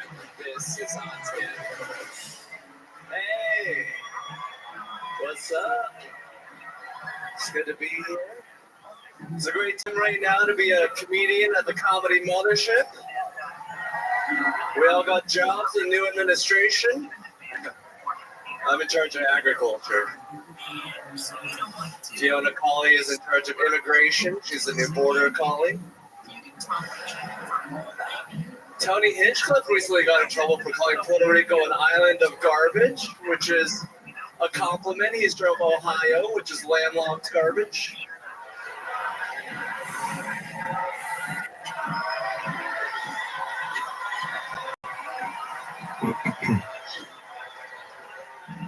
I'm glad he's in office again. I can't believe the Democrats shut down the whole country for a disease that only kills old people. What are we going to ban next? Stairs? I'm glad COVID happened. It got rid of a horrible group of comedy audiences. I can't wait for a pandemic that targets bachelorette parties and Dominicans. But that's my time. Thank you so much. Boom. Kim, one of the legends of the show, has returned. How did that feel, Hans? It felt great. After the first joke, it felt amazing. Yeah. But yeah, the second and third were great. Yes, there you go. If I play an analysis of your performance. Fun. I had a lot of fun. You're lucky that people from Ohio all speak English and have a good sense of humor. Yeah, unlike those Puerto Ricans. Whoa, Jesus Christ, Hans, you're gonna get me in trouble right here. So how's life been going? What's going on? It's been great. I have just been, as you said when I saw you on Friday, I've just been staying at my house, farting on my girlfriend for a couple months. Yeah. I recently went hunting. I was in a blind next to a feeder, so not really the kind of hunting that Joe does. But yeah, I actually killed a whole deer, and it was kind of small. It was a small deer, which is even harder to hit, so I think. You killed a baby deer. Yeah. Oh my God, Hans, that is not cool. Did anyone tell you how old they thought the deer was? Did they analyze the size of it? No, we just squished it out there. I missed 2, I hit 1. Dude, how bad of a driver do you have to be to drive through a zoo? Do you notice he's always smiling no matter what? You've got a permanent, happy grin. Like, have you ever really hit, a kid in a wheelchair and you're just like... Yeah, I only have 2 expressions, eyebrows up, eyes down. Diaz, too. Pants up, pants down. Hans, you look like the accountant for the Squid Games. That's a compliment. Thank you, man. I'm pretty good at math. Hope I can count your vote in 2095. That is true. A lot of pandemic-themed jokes, they are trying to say that there's a new pandemic happening right now. England said to stay at home. Bird flu, they're calling it. I believe this one comes from... There it is. This is patient zone right here. Just starting. Is that the bird that flew into the jet engine? No, just sorry. So Hans, how does it make you feel? Sorry, I don't know. There's a billion of us. We're just out here coughing on each other. We're like, we're a petri dish for new pandemics. Sorry about that, but we did give you gunpowder. So. That is true. What else is going on, Hans? Anything else crazy? I recently went to Cancun with my girlfriend. We stayed in a resort. It's beautiful. It's like a whole other country down there. Was it one of the cheaper resorts in Cancun? No, it was quite expensive. I told her I got the cheapest room. I got her the most expensive room. It was $7,000. But I shouldn't say that. I shouldn't say that in front of a sold-out arena. I also started playing Carcassonne as a board game. Oh, Carcassonne, yeah. And, I recently was in Nashville. I, enjoy having sex with my girlfriend. Okay, wow. Hans just short-circuited there. Whoa. One of my favorite things to do is hotel sex. Well, what's your favorite position when you're in Cabo with your girl, with that guy? What'd you do? You spent $12,000. What'd you guys do? What'd you and that guy do? We did a lot of missionary. Let's cut to a clip. We don't have it. What else did you do? We did sideways sex on our sides. Wow. She likes to make it casual. She faces the other way? Yeah. So it's just super lazy doggy style. Yeah, it's like a dog that fell over. Yeah. It's like the baby deer that you shot. How old was this deer? I know that you went with somebody that probably has some hunting experience, and they were like, "Oh fuck, this is right. I want to know exactly how terrible of a deed you did." It was a female baby. It was about that tall. It was like a cat. I felt like I killed a cat. Well, then it couldn't have been that tall if you felt like it was a cat. A Maine Coon. But no, yeah, I killed it. I had a little neck shot right to the neck. Oh, it's absolutely terrible. Hans, you should never go hunting again. You're going to get a taxidermy and put it in the living room or something? Yeah. It'll fit in a corner. So. Huh? It'll fit in a corner. Doesn't take up too much space. I'm going to check in our senior hunting correspondent, Joe Rogan here. I want to call George right now. I don't know what the fuck he did, but this is America. We don't eat dogs. You can't shoot babies. Piece of shit. Jesus Christ. That is correct. Well, Hans, you did get another great minute, and you, as always, made us feel super awkward and weak during your interview part, but it's always full of insane information. Out there shooting baby deers, having sideways sex. Hans Kim, ladies and gentlemen. Tony, can I ask a big favor? Yeah. Stop the music, guys. Hold on. Hold the music here. It's a new year, right? Uh-huh. I think I want to send the message we go into the new year helping people. This may be unprecedented, but for 30 seconds, could you bring back out the guy with the kooky eyes? I want to help him. I want to cure him. Do we have the guy with the kooky eyes anywhere? The guy with the kooky, wiggly eyes. There he is, Deepak. Can we bring him back up? Here he is. Bring him back out. Just give me 30 seconds. I got it for this guy. Bring him out on stage. I want to go into the new year helping solve this guy's. I have a feeling someone's about to get an ultra-ripped condom rubbed into his eyes, everybody. I want to help this kid. Here he is. Wow, look at that. Backstage cameras, the great Notorious Productions. Bring him How about a hand for the whole crew here working tonight? Bring him out. The great Anthony Giordano in the truck directing it. We've never had backstage cameras before. This is actually exciting for me. What's his name again? His name is Deepak Sahota. All right. Here he comes. Here he comes. Here he is, Deepak.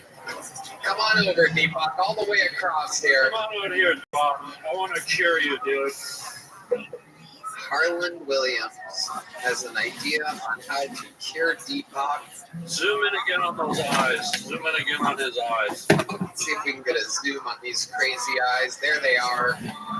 Can we get a little bit tighter on those absolutely crazy eyes? Little tighter. Oh my God. Now let me ask you, buddy, do you want me to cure you? Keep looking at the camera, Deepak. I'm over here. Just say yes. Just say yes. It's fucking show business. Say yes. Do you believe in me? Do you trust that I can heal you, Deepak? Okay. All right. Folks, look at this athleticism. This is unprecedented athleticism. We got the biggest pimp in the world standing back like a house.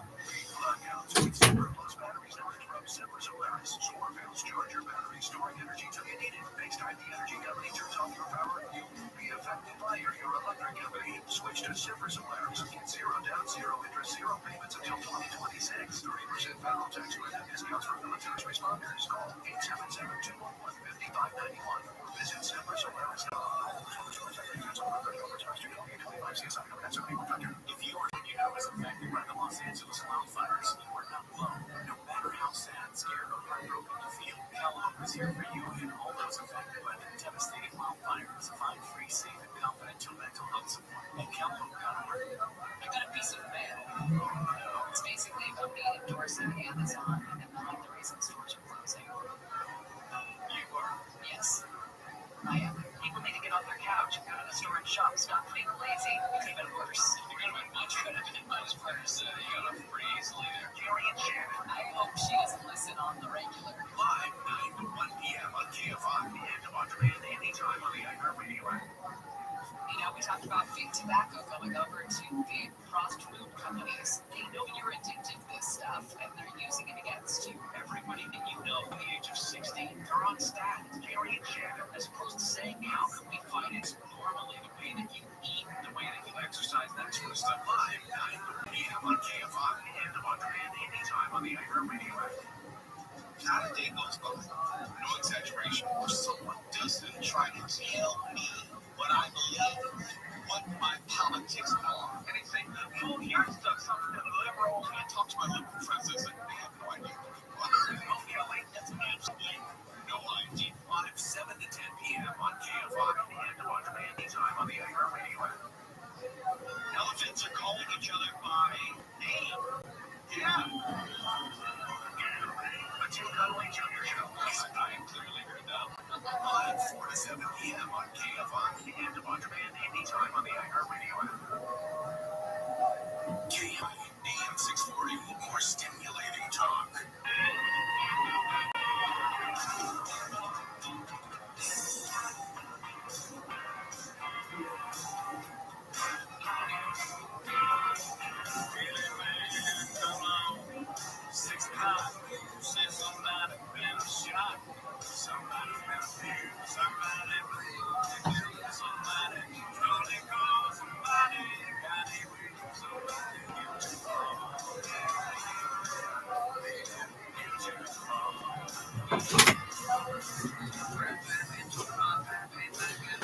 Folks, we've never seen such athleticism. We've never had the privilege of seeing such athleticism. This motherfucker is so athletic.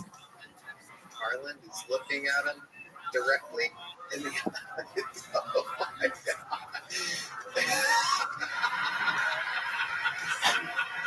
Wow! Ladies and gentlemen, don't get scared. Oh my God.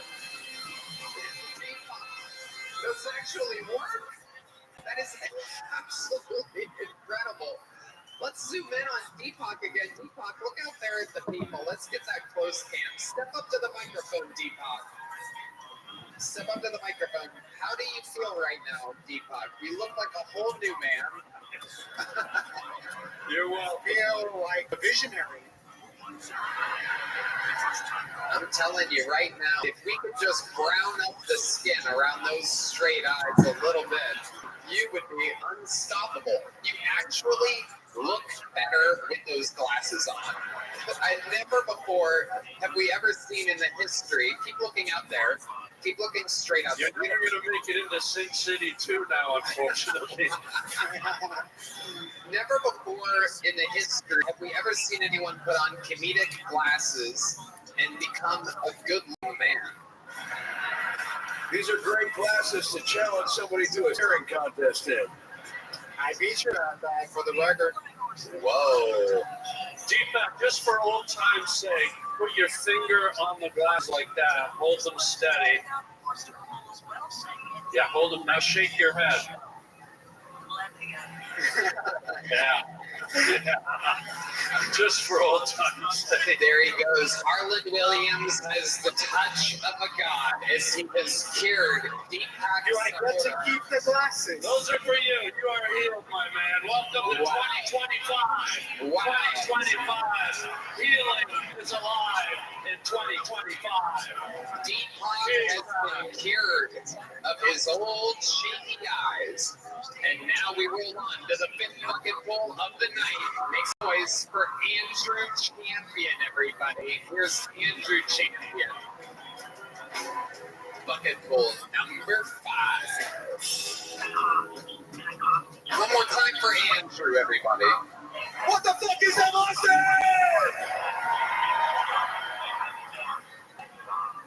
My friend has an Indian theory. It's kind of sketch. I was taking him home one time. He was like, I got you on the address. And it was like, I was like, bro, I'm not listening to that. It's going to take me to an ATM machine and tell me to dump all the Bitcoin I have. And he was like, hey, man, stop hating on my Siri. That's my guy. That's my guy. Stop hating on him. And I was like, dude, I'm not trying to get kidnapped at Microsoft headquarters. It's not happening. Put your ATM card in the machine and dump all of your bank account into the saving account.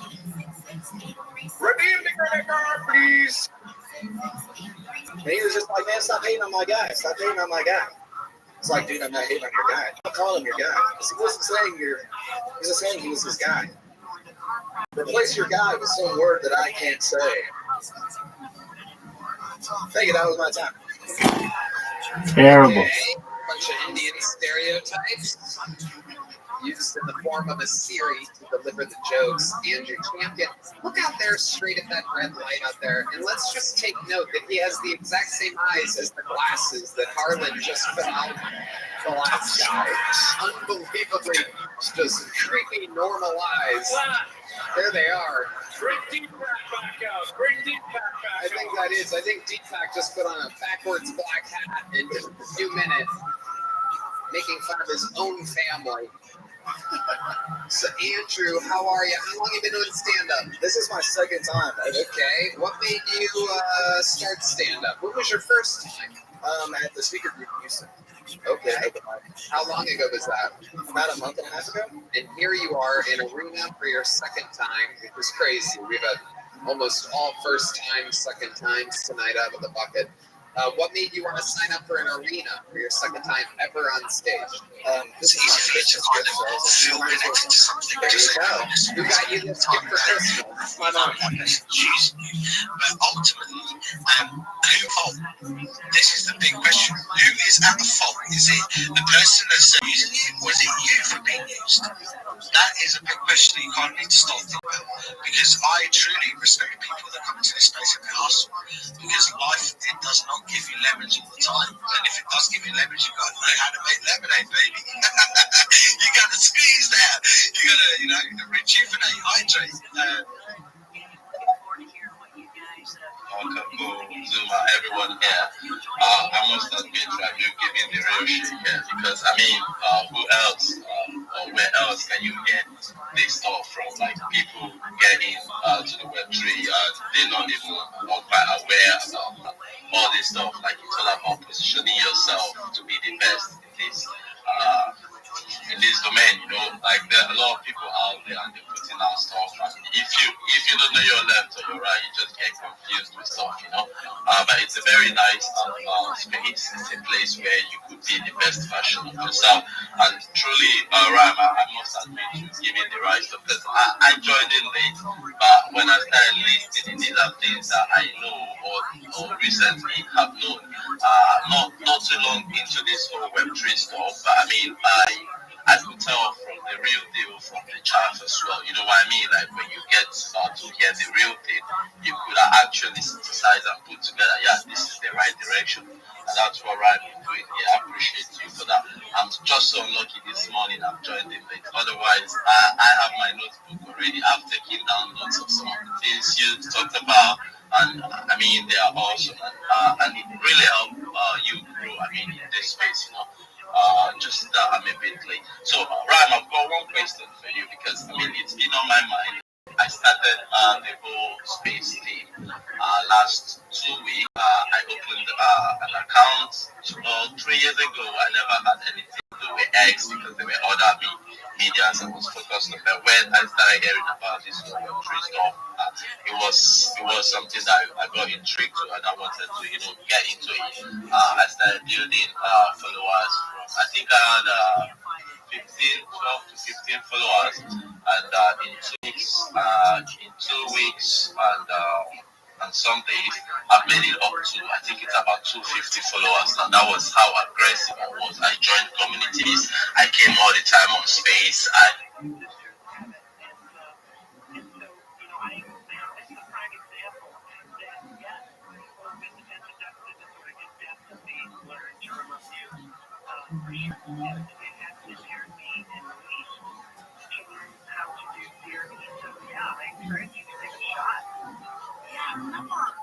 You guys talked before that maybe it could have been Lynn that said it, but it could have been you as well that maybe even agreed to it.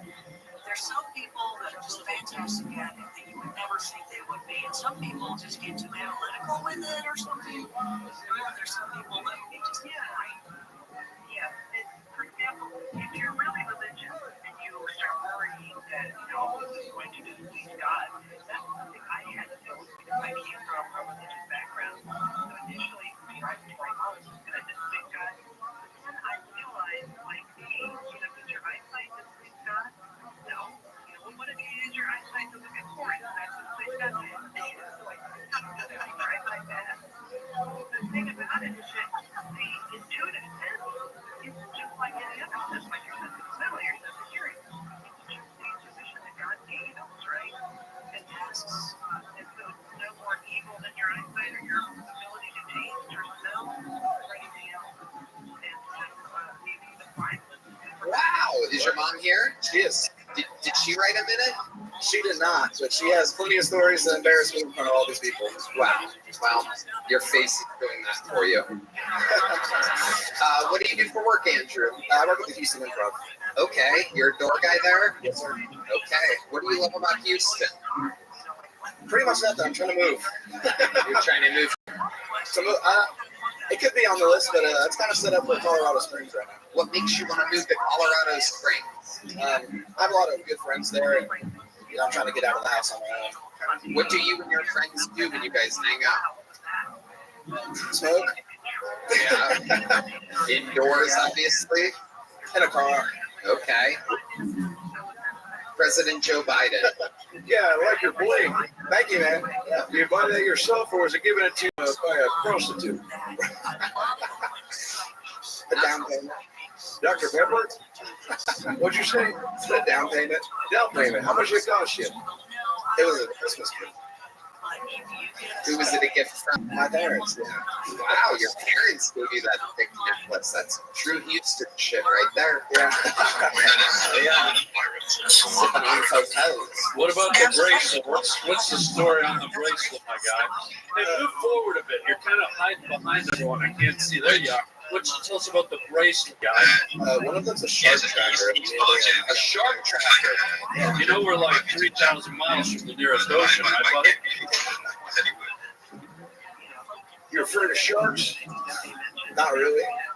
Why do you have a fucking shark tracker? Yeah, good question, Harlan. Then the other bracelet's from an ex-girlfriend. It's what? It's from an ex-girlfriend. And you still wear this bracelet for your girlfriend. What fucking bitch gave you a shark tracker bracelet? That one was from my mom. But oops.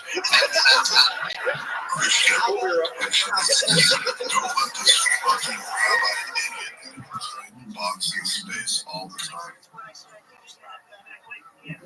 Yeah. How long ago did you and this ex-girlfriend break up? Officially like 3 months ago. Okay. Did she ever give you any hammerhead? Occasionally, yeah. When I asked.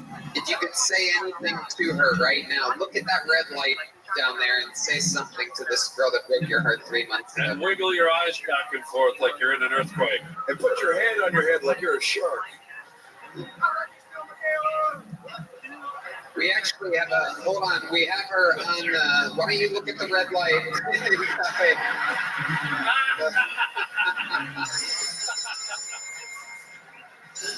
That is incredible. Absolute spitting images of one another. Here, put a condom on your microphone. You do it. No, don't. Yeah, definitely don't do that. Just put that in your pocket. Put it in your pocket.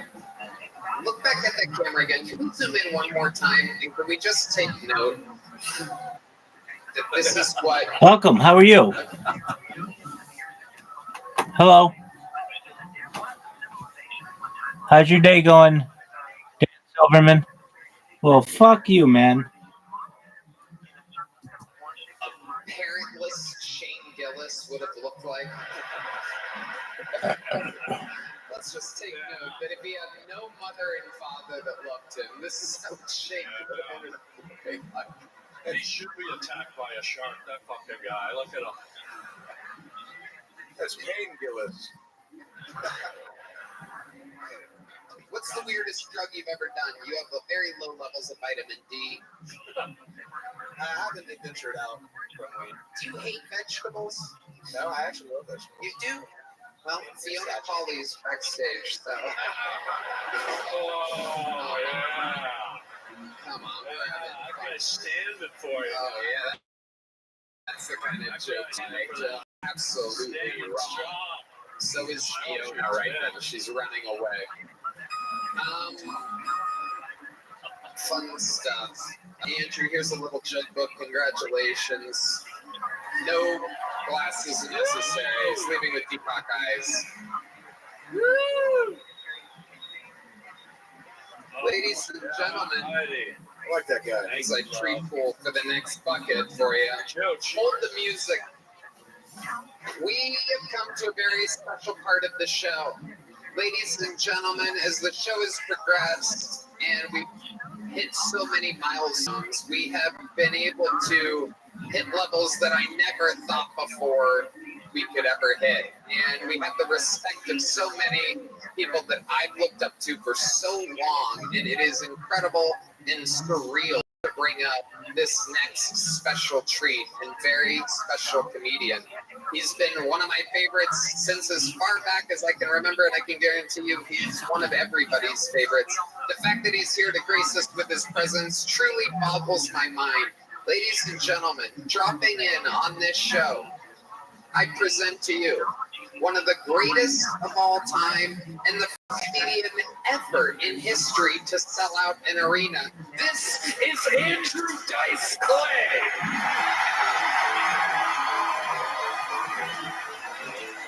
Live and in the flesh, baby. Oh,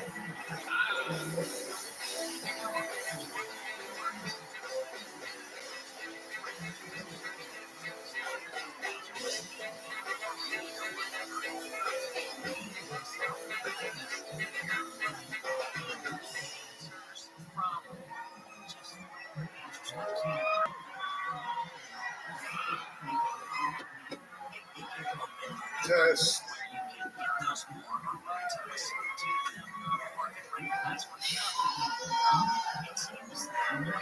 You know, I'll tell you the truth.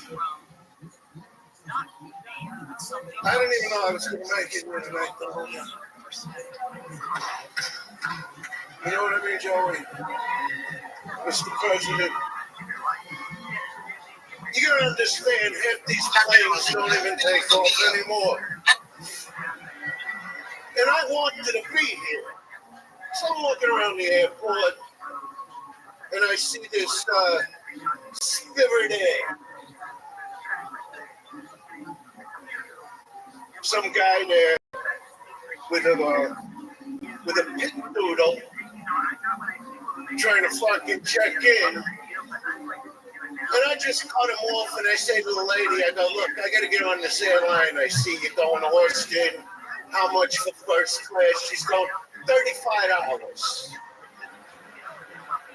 I go, 35? He's 100. Keep the fucking change. And she goes, but the bags are going to be $750 a piece. Yeah, okay, good for me, right? So now I get on the plane. It's not even like a real first class. It's like folding chairs. And it's first class and last class. Like standing room, like a fucking train.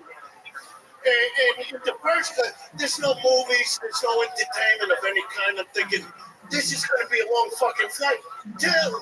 Till about 45 minutes into the flight is when the MMA fights start in the aisles. Where some Karen says something to some guy, and then her husband, and everybody starts swinging it out. There's fucking blood splattering, and just when you think it's all calming down, some guy in last class goes, I just want everybody, and he starts trying to open the fucking emergency door, and I gotta tell you, in my whole years of flying, I never saw a pilot come running through the aisle, swinging like an animal. It was like watching Joe Pesci in fucking Goodfellas, where you go, you motherfucker, I'm gonna fucking end you. I'm telling you, I just can't take the fucking holidays, 2 weeks. I'm in New York. My chick is from here, actually. And about 2 weeks into December, she's like, she loves Christmas, but she's looking like under the tree. She's going, did you forget to put something there? And I'm going, did you forget to blow me? I mean, depending on how good you fucking blow me, I'll go into the 23-degree fucking weather, but it might be JCPenney, it might be Macy's, Nordstrom, or if it's that fucking good, Saks fucking Fifth Avenue. How does that sound? And then everywhere you go, every party, it's a fucking turkey.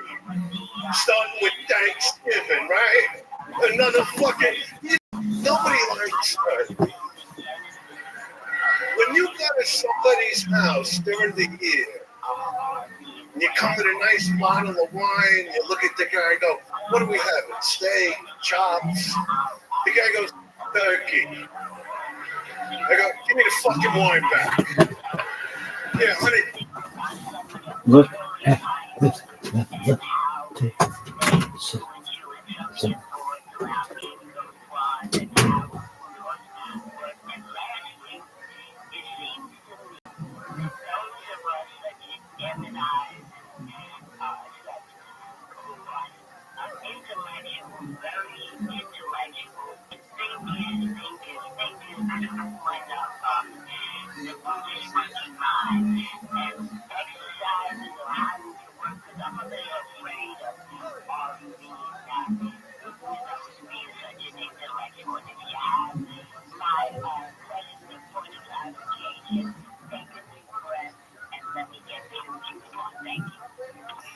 Thanks, Mike.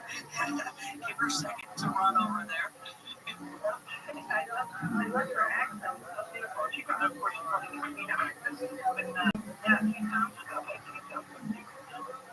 Maya, clearly, the seem to have for control of viewing, to hear is full of viewing, and that means it's not you controlling yourself. It's how to control our own intuition. That's what I'm talking about. Like, example, if you get those psychic happen on demand, how would that affect your career? How would that affect your finances? How would that affect your relationship? That's what Sophie is all about.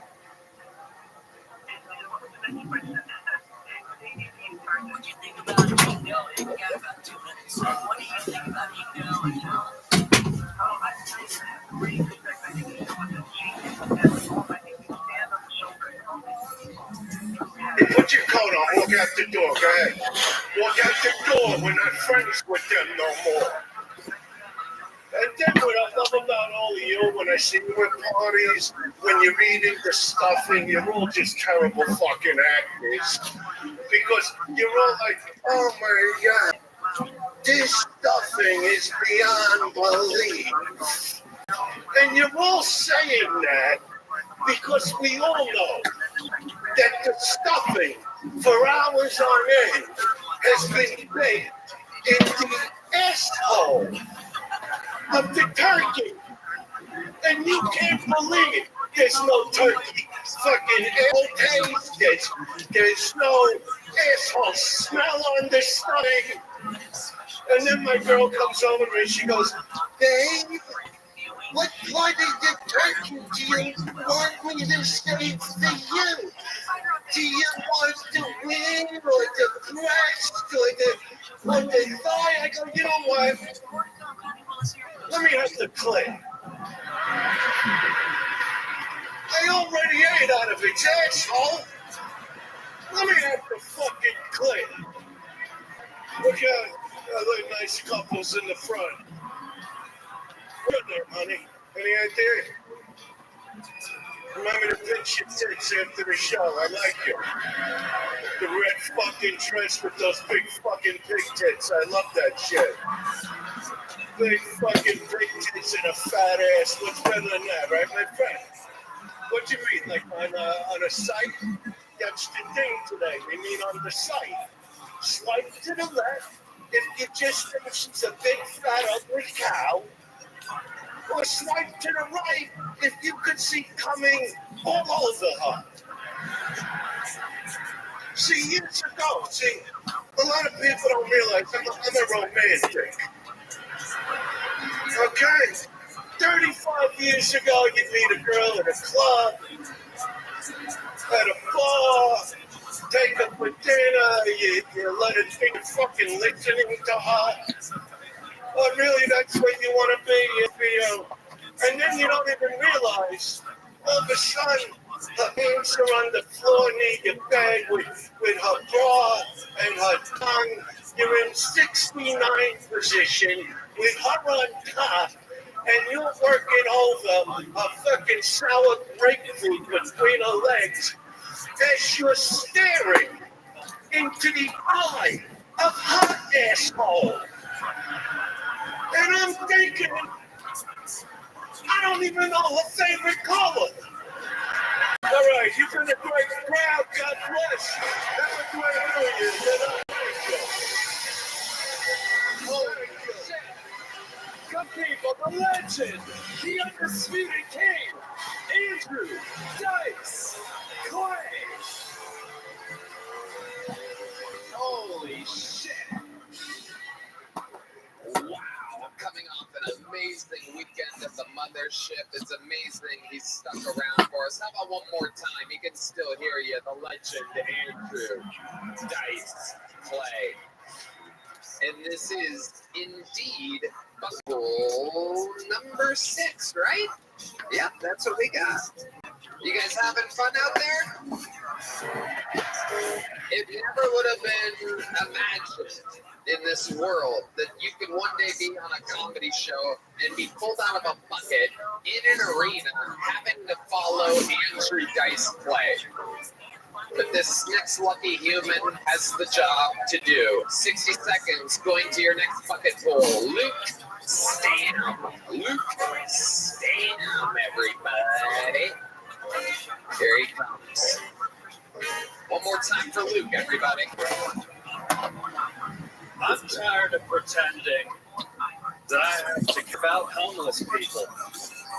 Because I fucking hate homeless people.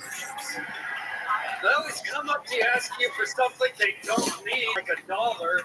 It's like, bitch, you don't even have legs. What are you going to go spend it on? You know, they never come up to you, ask you for something they do need, like a piggyback ride to the nearest bridge. That way you can toss them off into the river. That's a win-win, because if they die, they get to move into the house of God. And if they live, they've been staking up the corner for a week anyway. They can start fresh and clean 20 miles the fuck away from me. Now, I understand there's a lot of veterans that are homeless, and I want to have a soft spot for them, but it's hard for me too, because we taught them how to money. It's like as soon as they became homeless, they forgot how to point it in someone's face. Why are you asking me for a no? Come and take it, bitch!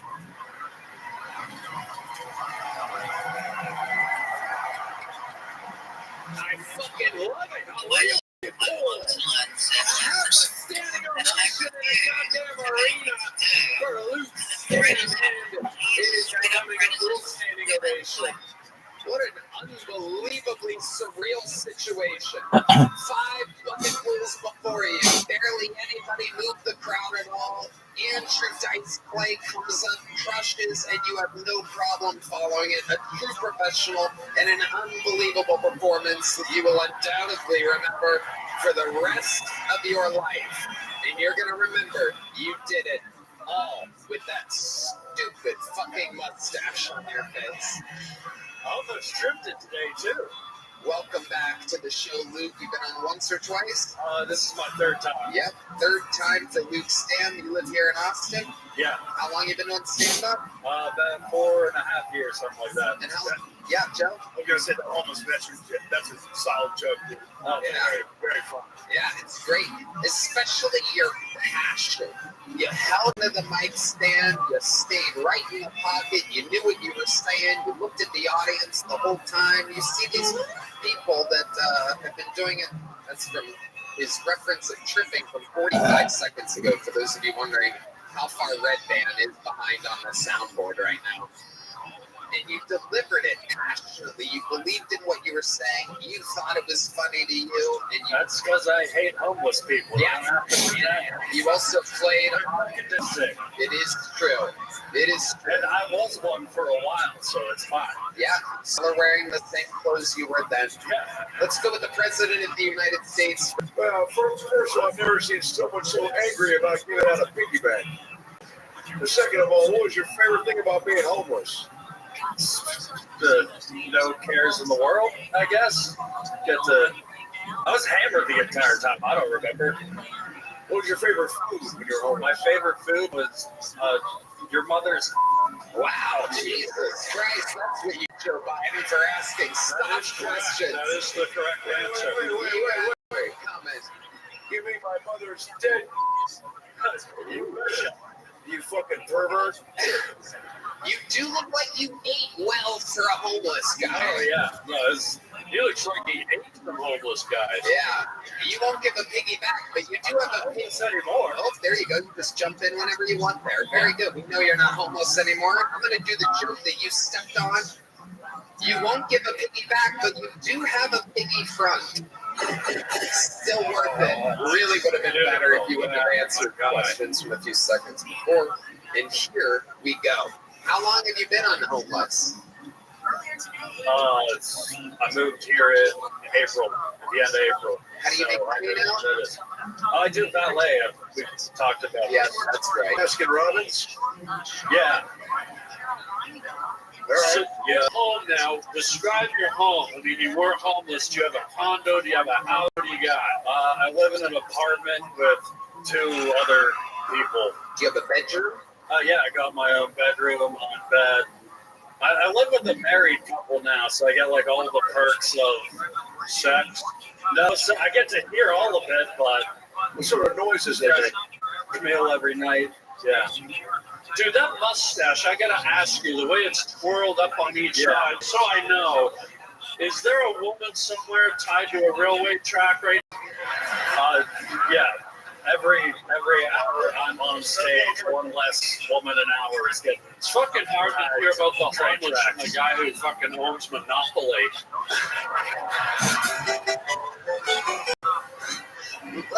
Let's go back for a second to this living situation. Yeah. So you said that you hear them fucking and stuff and having a bunch of fun from the other side of the wall? Yeah, it's the only way I can fall asleep peacefully. Amazing. So you've gotten used to it. Yeah. Right. Does hearing people have fun on the other side of a wall make you a Mexican? I hope not.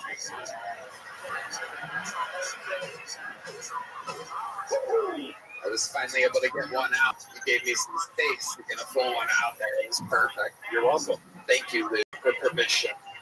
You have the energy of somebody that feels like they're going to shoot a hook at a Beppo. Hook at the people? You got it. You got it. Luke, what do you do for fun? I just do stand up. Well, you're not doing stand up. For example, we found out tonight Hans Kim shoots baby deers. Oh, he shoots baby deer. What would I do for fun if I had the time to? Yeah. I like killing animals. Okay. He did not say the word hunting, folks. Yeah. It's a very big red flag. You don't have to hunt down a frog to stomp on it. Wow. Is that what you do? Have you done that? Well, that's a great You just got to think of what I would do for fun. You ever punched the shit out of a puppy? I've struck a few dogs in my day. You've shucked a few dogs. No, struck them. You shuck corn. You don't got dogs, dude. Wow, this crowd is booing. Made them turn on me. They are deserting on you. It's like, punch it. You didn't exactly answer the "have you punched a puppy" question correctly. No, I've not punched a puppy. There you wait till their skulls get as thick as Joe's, and then you can really give it to them. What does that mean? I don't know. Wow. We should get this guy a shark tracker bracelet. Go on. This is an amazing show where you could watch somebody naked and then slowly fall off the mountain right in front of your eyes over 7 minutes. Well, you're going to be homeless in a week, right? Can't wait. At least there'll be lots of strays you can beat the shit out of. That's how you get good at it. What'd you say about his mother again? I forget. Something about her twat. Oh, that's the one I used. Okay. You got a big joke book last time you were on? Yeah. Here's a big HEB joke book for you, Luke Stam. I'm going to try to remember the first 4 minutes of this whole interaction. Luke Stam, everybody. There he goes. The set of the night as far as bucket pulls go.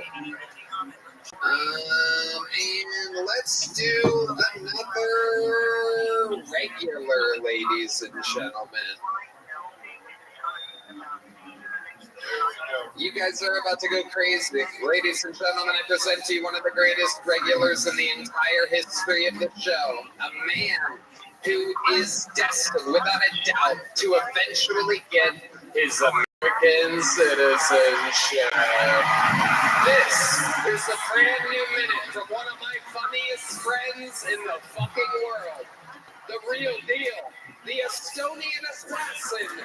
This is Ari Matti.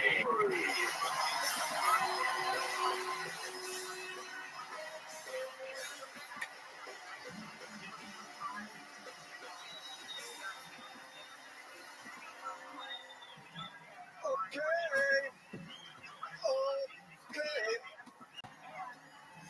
Which one of you bitches do I gotta marry to get this fucking passport, huh?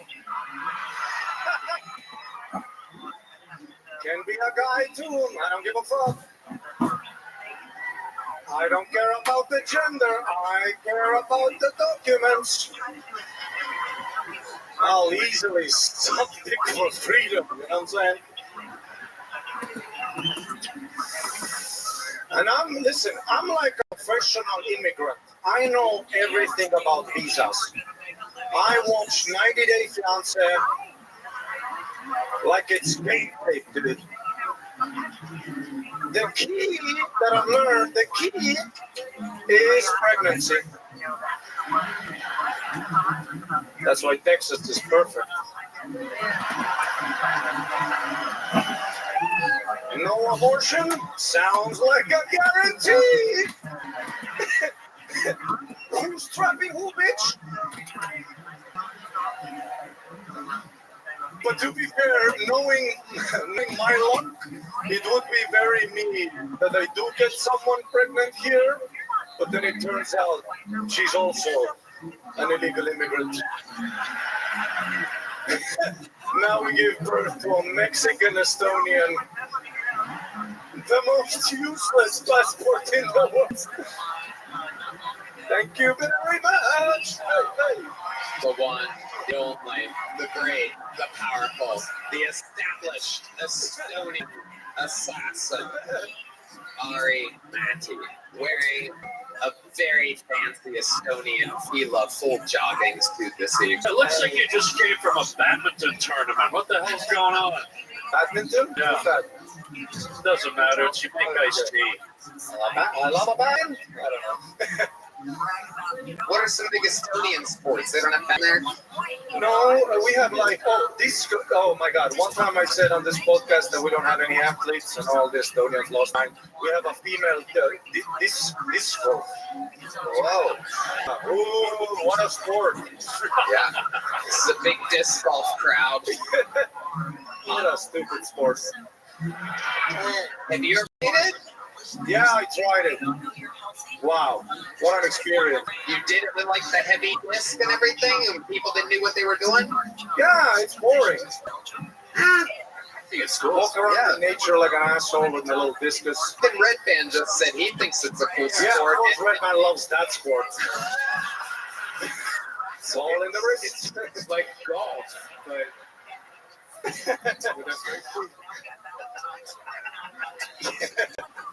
he plays biscuit golf.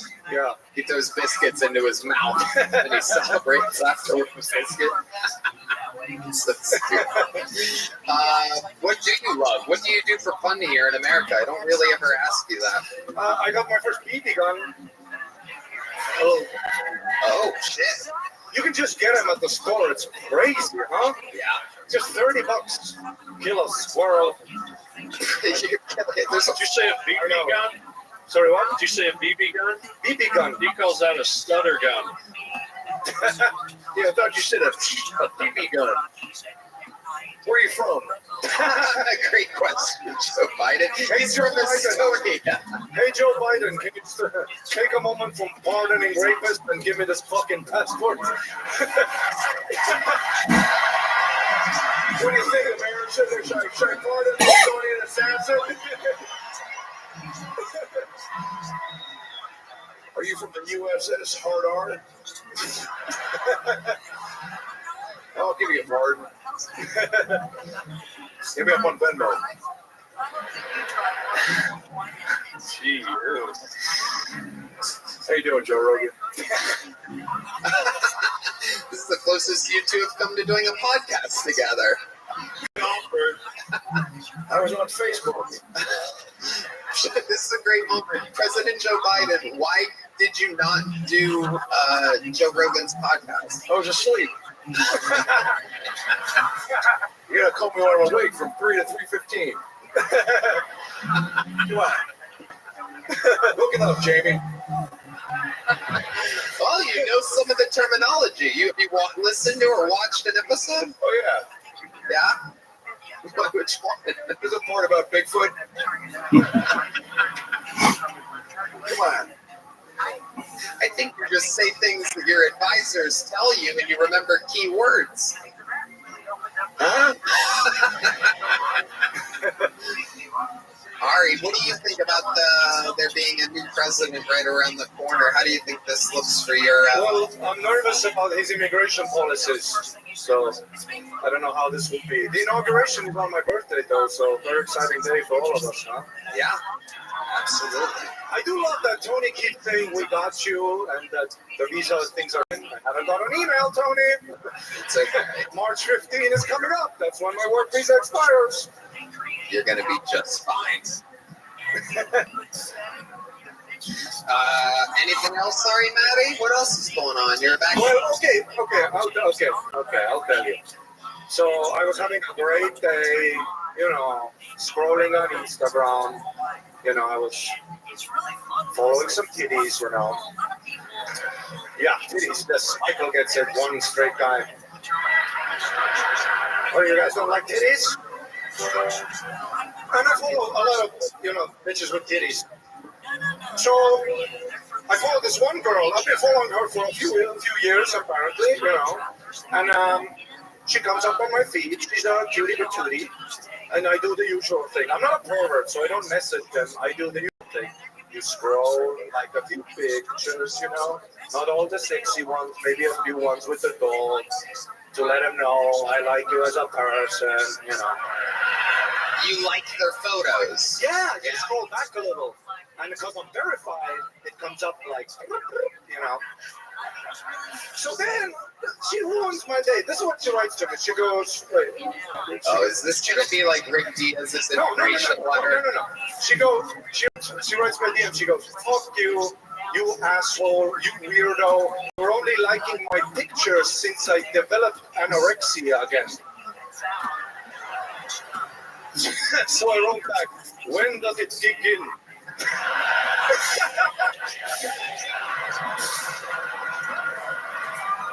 Don't step into the snake pit if you don't want to get bit, bitch. No. This is what she writes before she reported me. She goes, you ruined my day, you piece of shit. So I wrote back, no, I didn't. And there is still a hair, like so.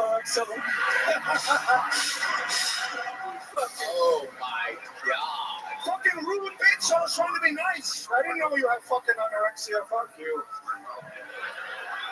Wow. That is anger in the air tonight. It's weird. Yeah. It ruined my day. I'm not a pervert, you know, I'm a nice guy. I just like your...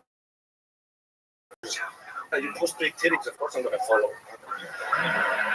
That's a great teacher. It's incredible. I have a feeling her day gets ruined pretty easily. Yeah, probably, right? In booty, bitch. Yeah. Amazing. Did you say she had big titties? Big titties. But she's anorexic. I know, right? That's where I didn't even notice. What's her Instagram? Let's look at it. Oh, Red Band's interested. Red Band. Anyway, no, definitely don't do that. Definitely don't do that.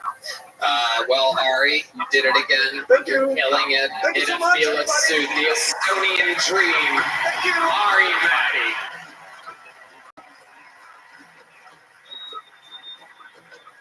Here we go. Bucket pool number 7, ladies and gentlemen, goes by the name of Carly Rose. Carly Rose is the next. God damn. How about another hand for Heidi, huh? Here she is, Carly Rose, everybody. I always hear people talk about being the personality hire at their job, but I'm disabled, so I do not work. But I was the personality hire at my children's hospital. And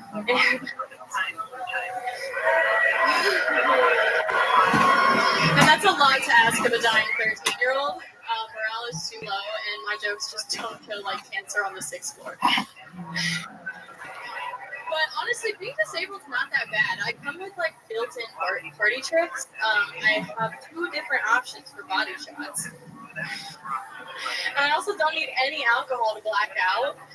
I'm really easy to date rape. You just have to make me stand still for 5 minutes and I will hit the floor.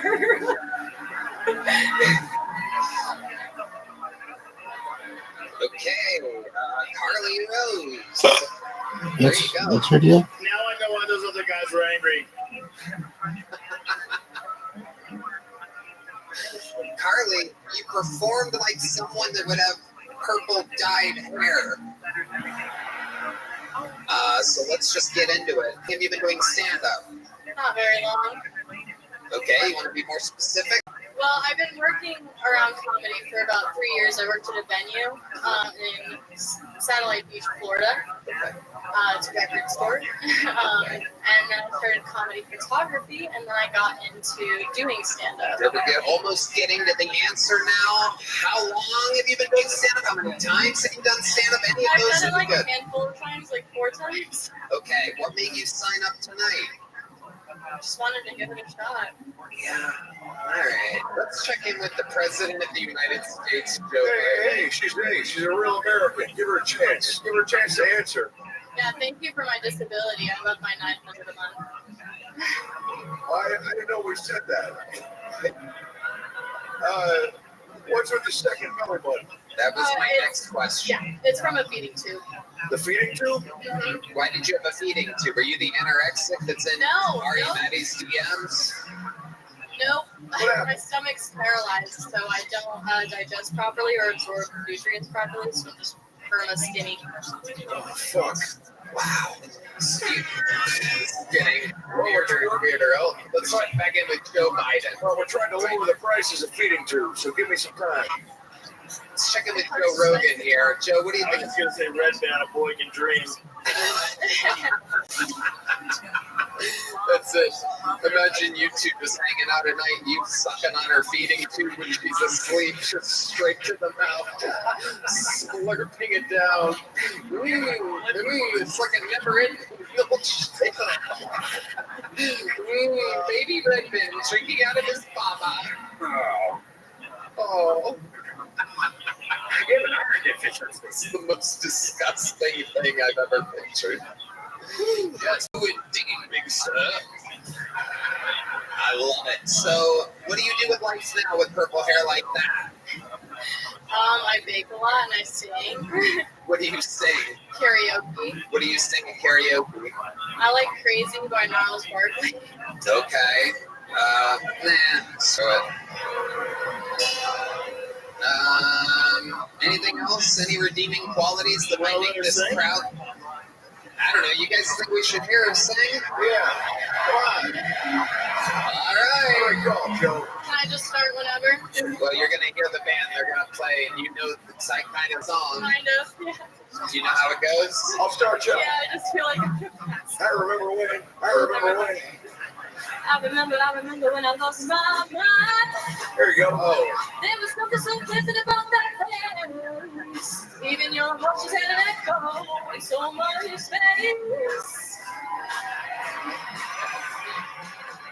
When you're out there without care, yeah, I was out of touch. But it wasn't because I didn't know enough. I just knew too much.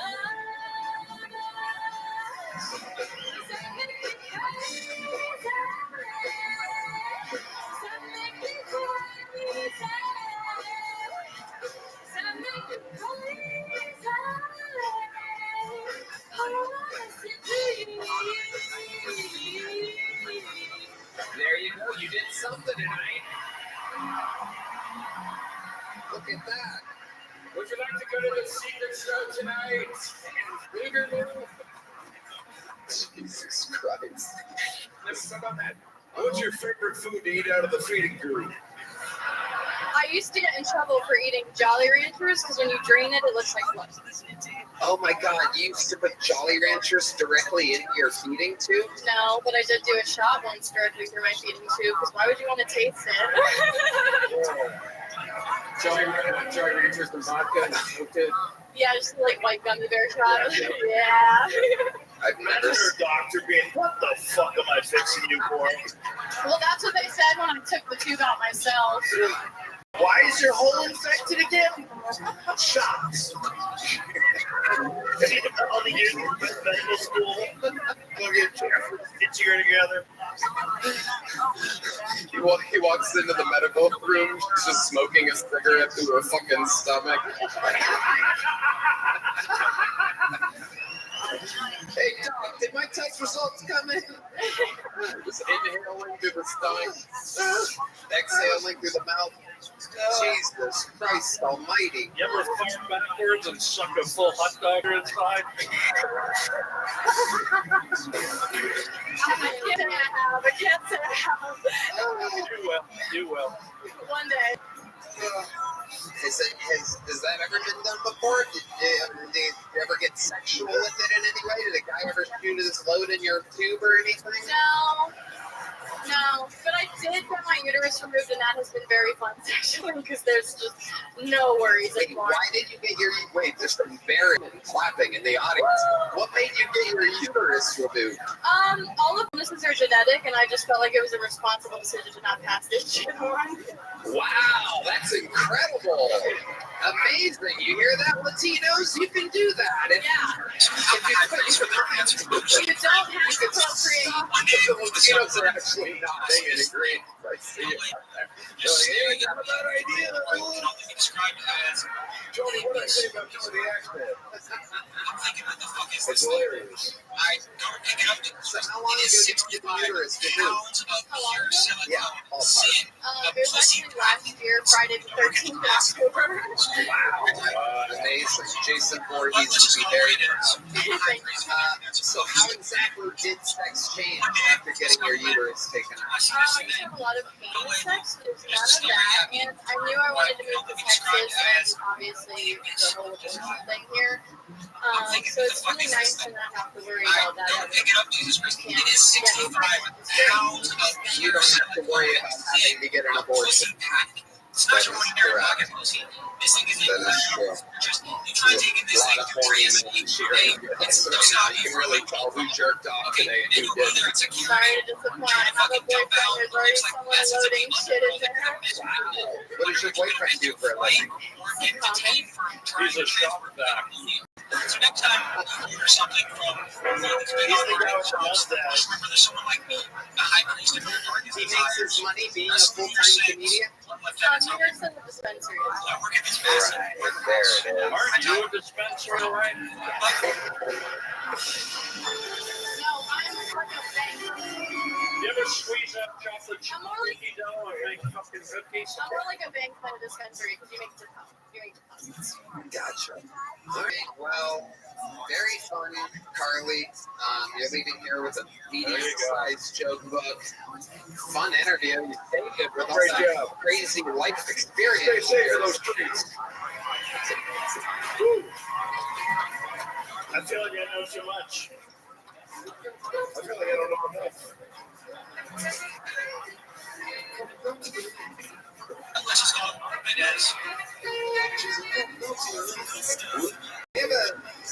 I've been informed by somebody's advisor that we have a special treat. I don't know if you remember this, President Joe Biden, but somebody just put in my ear that some of your advisors said that you prepared a little something for tonight. You guys, I'm going to be done being president in about 2 weeks, and I'm looking to pick up a new hobby, and I thought I could do a minute here on Coach Tony tonight. You guys want to do a minute of stand-up? Ladies and gentlemen, this is amazing. President of the United States of America. We've seen this before, always great sets from this guy. One more time for Joe Biden. Hey, America, how we doing? One more time for Joe Rogan, Tony Hinchcliffe, and Arnold Williams, everybody. Come on. Come on, keep it going over here. We got a kid over here. David Lucas. Give it up for the star of Sex and the Obesity. Hello, that guy. David's the only guy with a harder time with stairs than me. We'll keep it in. People say I don't take the border problem seriously. I say, why do you think I moved David to Texas? You want to get in this country, you got to go through his fat ass. Come on. Keep it going for Hans Kim, everybody. Come on, he's still here. Keep it going for Hans Kim. Hans is autistic, or as I call it, he's mentally retarded. What else we got? Ari Maddie. What are you doing here? Didn't I trade you to get Brittany Griner back?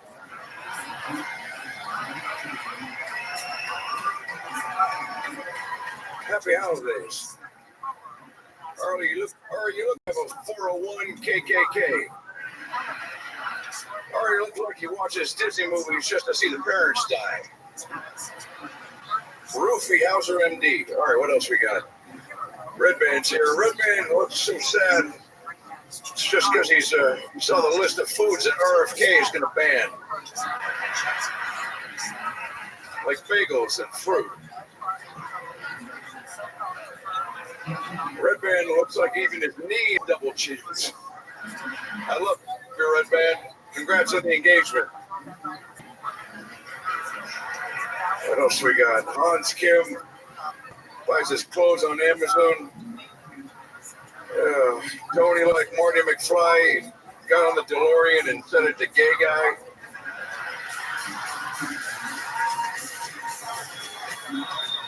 So I'm President Joe Biden. I got 2 weeks left. Maybe I'll get Sam Dominic on.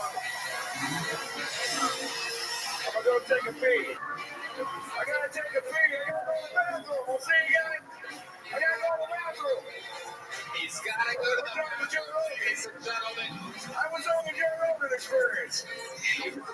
This is still Tony, but yeah, you're with Joe. He's going to pee. Look at that walk away. Is that not iconic or what? It's just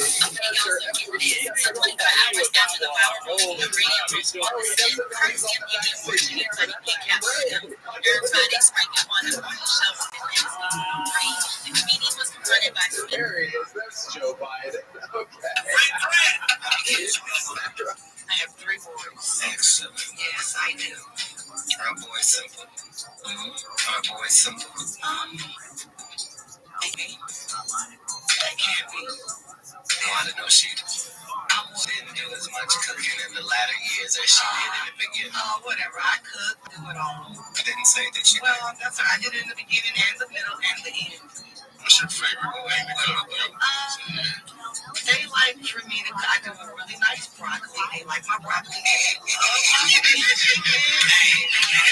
right now look up your phone and see what it takes to make broccoli. And tell me this say no water. That's the only step broccoli water simmer. Have you ever heard of burnt broccoli? Can you burn it? You burn it because it's made in a pot of water. You know what our second meal they love, brother?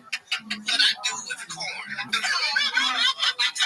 that can, I put it in there. A can of water, and I just let it well, and then I get some salad ranch. They don't expect that. Yes, ma'am, you good at eating stuff up. You're good at telling us about what's going on in jail. Yes, ma'am, ain't getting out to tell you. But I'm going to tell you at an arena named Phillips, and you going to tell me at the Atlanta Comedy Theater.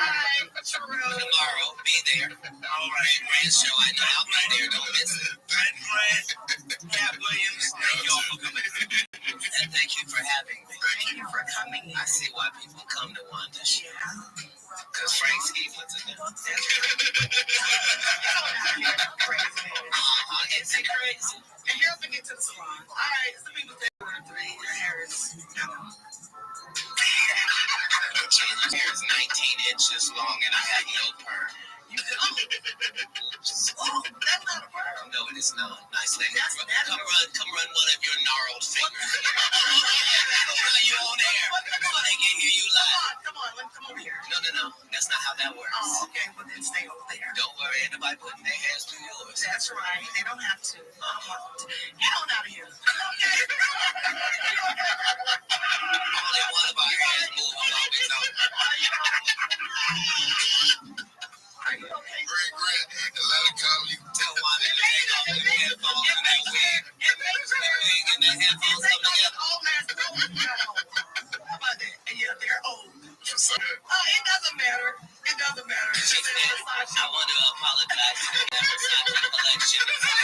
Since your 2019 summer line that has a color. But you had to open it up and show us Versace. I wanted to. No, I didn't have to open it up. These people are on radio. They can't see anything. Yeah, but you opened it so we could see. Yes, ma'am. Happy. And happy whatever store is for the Black Lane Brand. That's right. Very proud. Okay, let's play some music real quick if we can. We're going to break real quick. All right, we're going to a break. Shout out to Trevor. Yeah. Shout out to him. Remember it's wild now, right? I'm not the right one to tell about. Get the out of here. If you can't get your blood pressure down, you can't call me down. If your cholesterol is 600, I'm Lil Mama's baby daddy. Yes, ma'am. What are you, girl? You probably should talk about sizes. You're big on the radio. Turn it down. Yes, ma'am. I've never been to prison. 19 felonies, no. Just knock it off. Prison and jail aren't the same. No. Only one of us has $12 worth of jewelry on. No. That all is available. If you want to have Wanda's jewelry, please go to Cisco Quick Trip at any point. If you buy 2 packs of Newport 100, they will give you everything Wanda has on right now for $7.99, and it comes with a free car wash. Won't you come on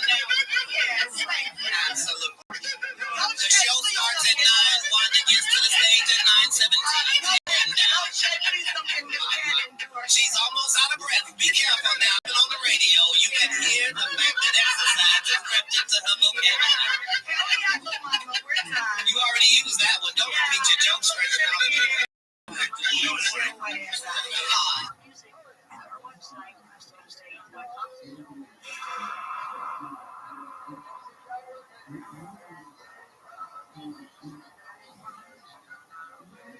of our new sponsors, Rapid Radio's walkie-talkies, let you keep in touch with family at the touch of a button. These are not your average walkie-talkies. These are secure and protected with the 256-bit encryption.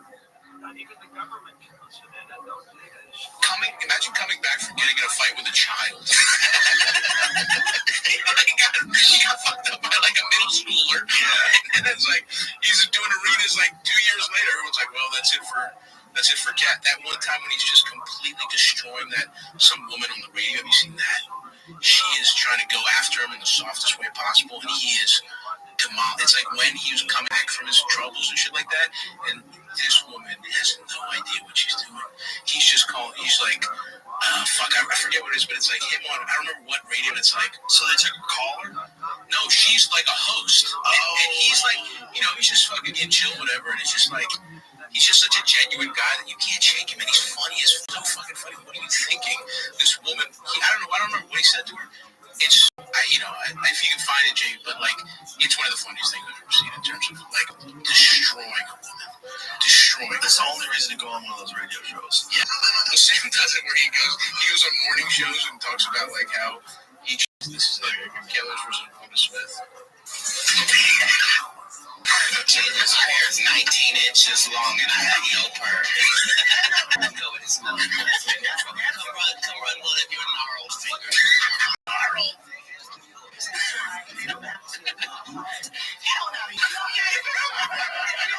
Gnarled fingers.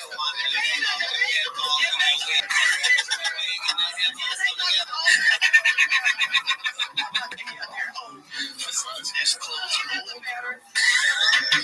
I want to apologize for the 2019 summer line that hasn't come out. You want to do a break real quick? See, you got old ass clothes. He says run. Shout out to remember why now, right? If you get your blood pressure down, you get your cholesterol is 6.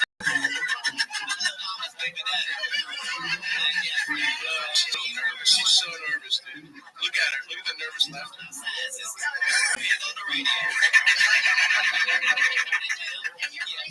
I've never been to prison. 19 felonies, no conviction.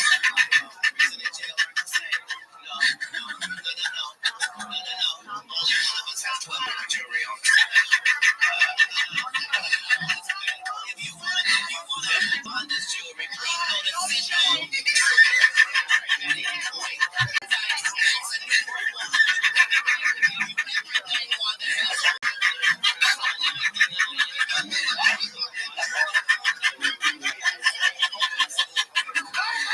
Destroying this bitch. She has no idea what she's up against. On her show.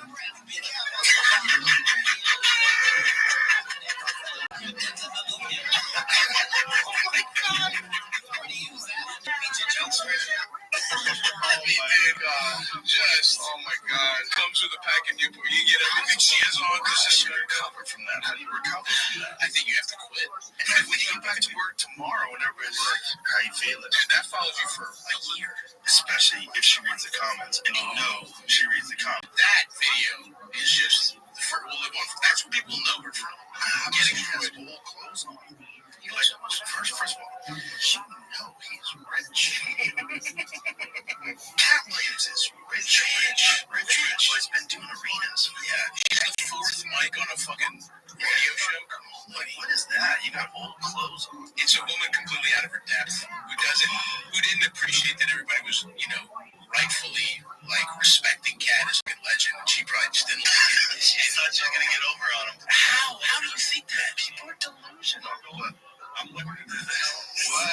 This story went crazy. Oh no, did it? Apparently at a show of his in Atlanta, her husband pointed a gun at him.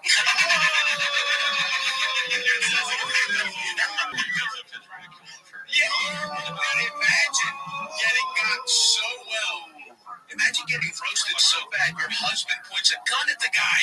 Following the interview and the alleged altercation between Williams and Sellers, Smith addressed both on air. She said that at the Comedy Theater, Williams saw her and approached her and said, "I told you, fucking with me will make you go viral." This led to Sellers chasing Williams into a Food Depot supermarket. Because of legal reasons, Smith couldn't talk further about the altercation, but she did discuss feeling attacked during her interview with Williams. Oh, yeah, the big card. Incredible, dude. Good luck playing that card with that video. Oh, my. I felt like as he started to talk in the beginning, he had an agenda to attack me, and I kept feeling some type of way. She explained. Okay. He kind of came for me, and I'm not that kind of comedian. She's a comedian. Oh my god! Like I don't go tit for tat. When he started coming at me, it kind of threw me off. I didn't know how to come back because that's not how I wanted to talk to him because of the respect. Oh, now I'm not playing victim, she said. I'm not a jokester like that. I don't know how to do that. He did it. He won. It threw me off. Oh just take the hell, lady.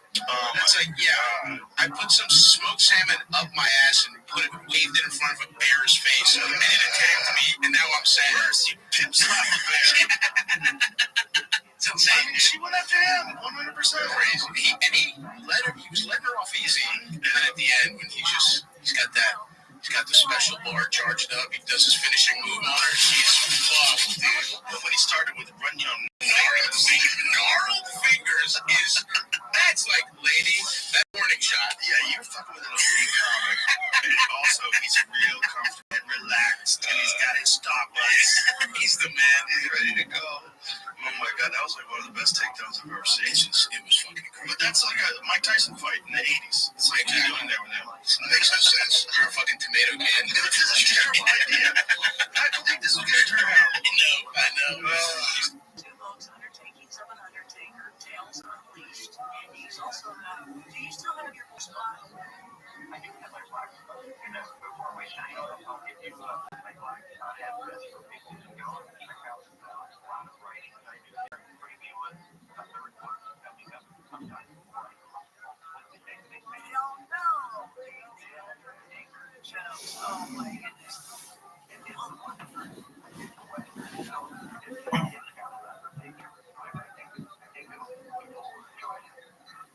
interesting.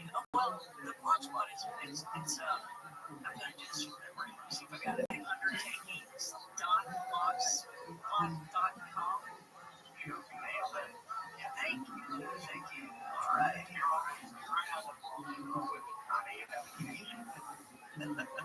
Well, I appreciate that. Well, I know that when somebody, when you go to a funeral, it's very difficult knowing what to say, how to act, react, and it's got to be different for whether it's somebody yourself or it's somebody's friend or somebody that you know very closely that has passed, or maybe somebody not so close. How do we best behave when we go to a funeral? I think the biggest thing for people that go to visit the funeral, or go to a funeral, speak to the family. Express your condolences after that person that you're going to see. And open your ears open. Listen, people like to be heard. Express your condolences. Ask if there's anything you can do personally for them. And then respond back to your ears. The important thing that you actually showed up. We got to respond to the funeral. Those are two important things. If you can't be there, down the road, a week later, whatever, send them a note in the mail. Send them a card saying that you're sorry about that. Family, that means a lot. People just to hear the fact that, hey, I knew this person, and you took the time for me to send your card on a visit. Those are important things. Are there things that you have seen that you would say, here are things not to do?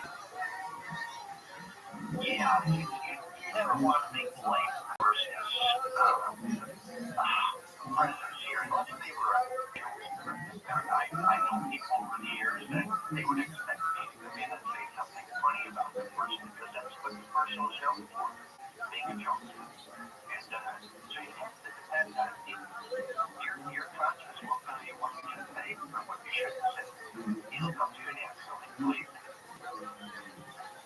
And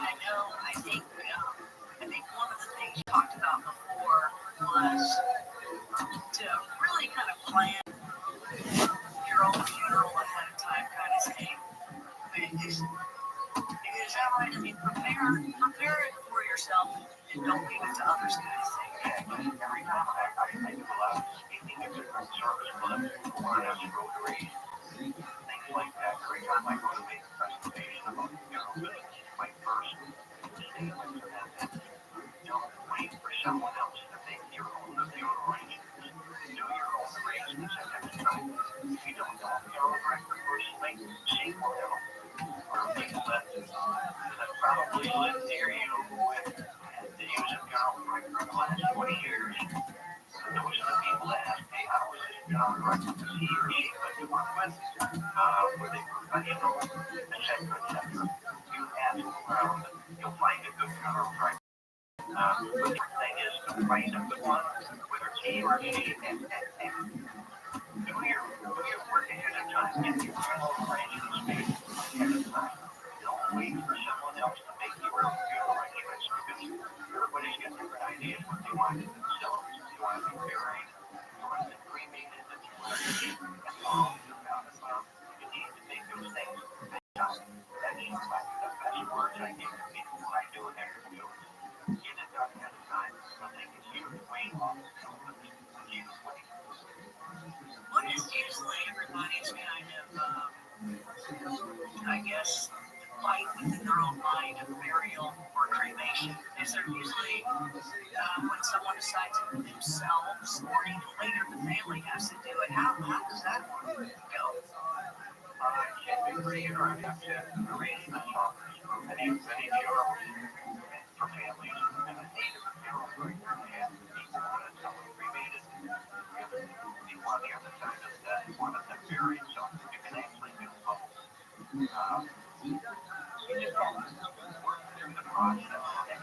The obvious thing here all pretty much all days. Cool. I pulled an all-nighter. I made it easy for you. For me, I'm drinking a coffee.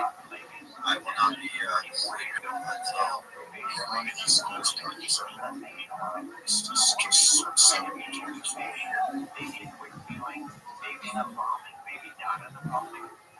And then they'll do the cremation and then get together and spread the cremains later. You might have a favorite place that you wanted your cremains spread out. You can't believe what people do with the cremains when they come back. There are all kinds of things that could be done with them. So the same with families just need to talk about it.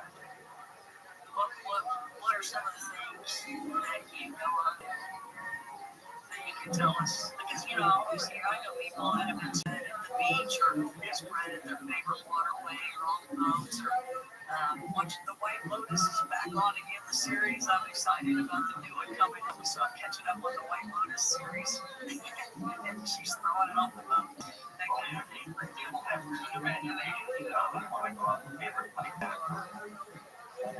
Favorite waterway or whatever, it's just things they need to talk about ahead of time.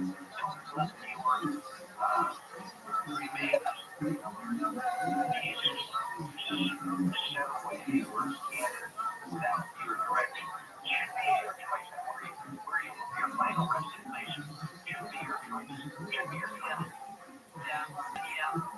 because I can see families fighting. Are you there? Oh, I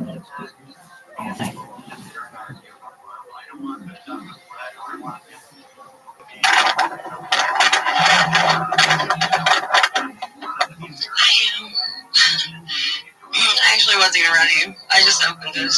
See if anybody's up this early. Hi, how are you? How's your day going? I'm live. How are you? I'm lovely. You gonna watch the Super Bowl today? Oh, I forgot about that. To be honest. I'm in Pennsylvania, which is, home of the Steelers. It's also home of the Eagles, who are in it. Yeah, but that's on the other side. We don't really care about them.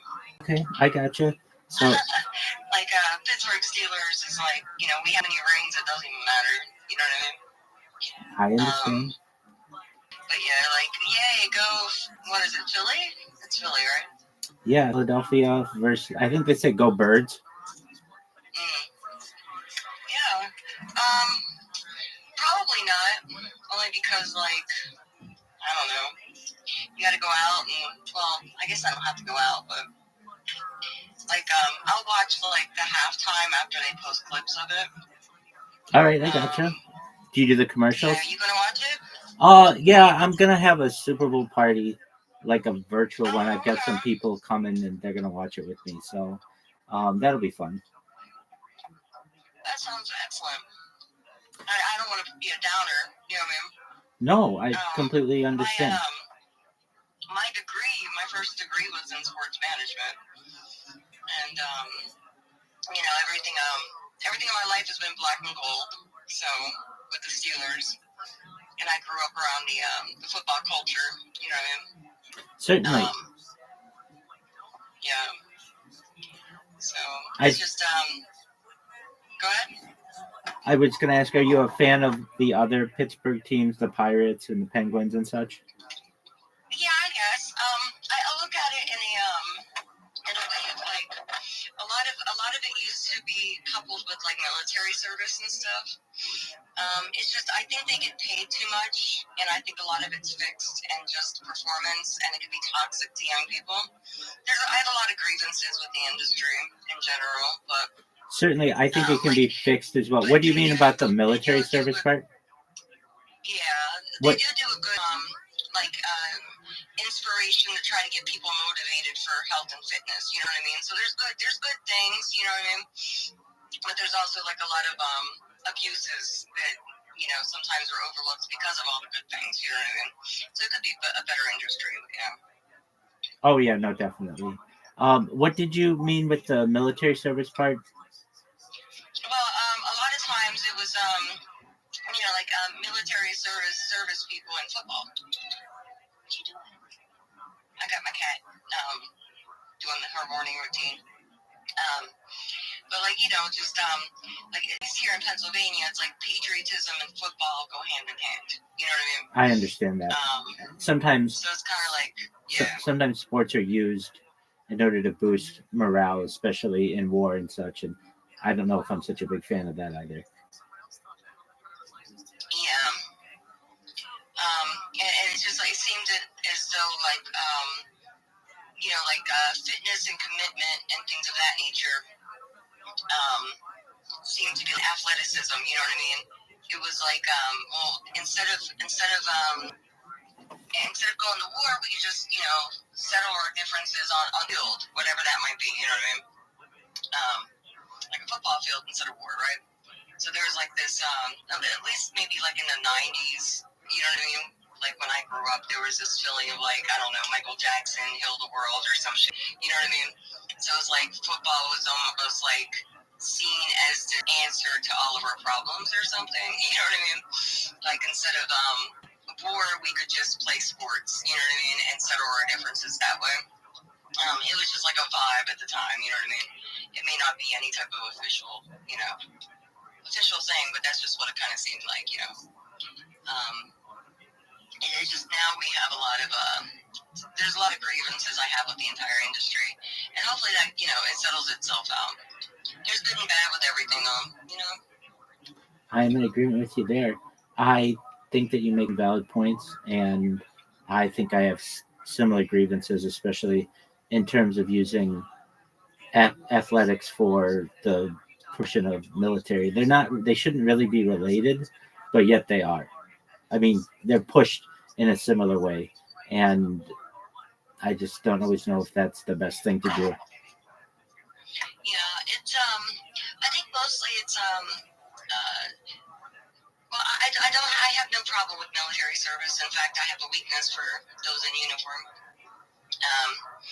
It's just it does seem to be sometimes the recruiting were a little bit predatory on individuals in unfavorable circumstance, but the trade-off for those people joining was, you know, somewhat beneficial.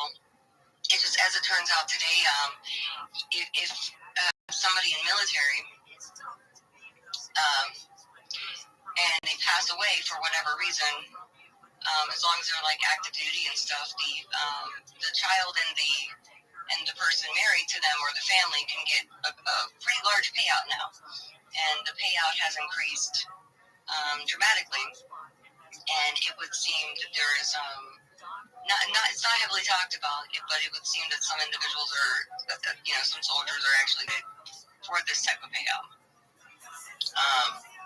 And it's a sad dynamic on like just the nature of the human, the human spirit, and how devious and evil it could be. You know what I mean? Yeah, definitely. Yeah. I definitely agree. I think that it's sometimes unfortunate too that sports are used, especially for recruiting purposes. Essentially, you get somebody who plays football in high school or in college or something, and if they're unable to get a job after school, then they join the military, and it's just really hyped, especially during the NFL. And it's almost like seen as the NFL is seen as an additional recruiting tool. And I don't necessarily agree with that.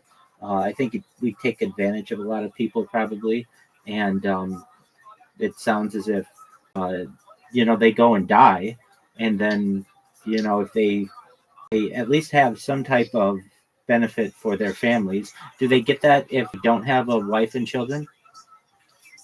I believe it would go to the parent. I'm still kind of doing some research on someone that was really close to me. Their circumstances were different from what I originally heard, but it's kind of like times have changed. It's kind of like getting life insurance on your child, but neglecting your child. You know what I mean? To the point of where you want them to actually die and you want to pay out on them. A lot of situations are ending up that way, sadly. Well, that's very sad. How much is the payout? The one that I just recently saw was $100,000 or 100. Yeah, almost like 100,000. Like one time your husband dies, you get. It's in spots, like it's in payouts. But a total of $100,000. I believe so, yeah. Oh wow. And so even if you're going through a divorce and you're not officially divorced, and there's a custody battle or something, that mother will end up getting those assets. Wow. And then would they get Social Security? Yeah, would they get security for the child as well? I'm not certain. I know the child in the circumstance I'm talking about is he already got several payouts and has blown through it already, and there's more on the way. They're from like age to like 21, so I think this is like his last thing or something. But yeah. Wow. It's almost like sometimes in the military they don't even die at war. They die here on the ground, dealing with civilian nonsense. Right. You know what I mean? And so is that still eligible for this payout? Yeah, if they were active at the time, yeah, it's still eligible. Very interesting. I'm surprised we don't hear more about that. Yeah, well, I mean, I'm not sure they want to advertise it as such. It almost seems like a loophole to be like, hey, I'm going to hook up with this man and, there's going to be an accident. You know what I mean? And believe it or not, there's people that think like that. And it's sad, but there are, circumstances where, they'll just... Some people are like that. You know what I mean? And there's, unfortunately, an abundance of them, at least from my perspective. And it just seems toxic, Definitely, it's very predatory. Yes. So it's it's good to have the benefit, you know what I mean? But at the same time, it almost seems like with if you have a child that has a certain type of disability, you can get SSI.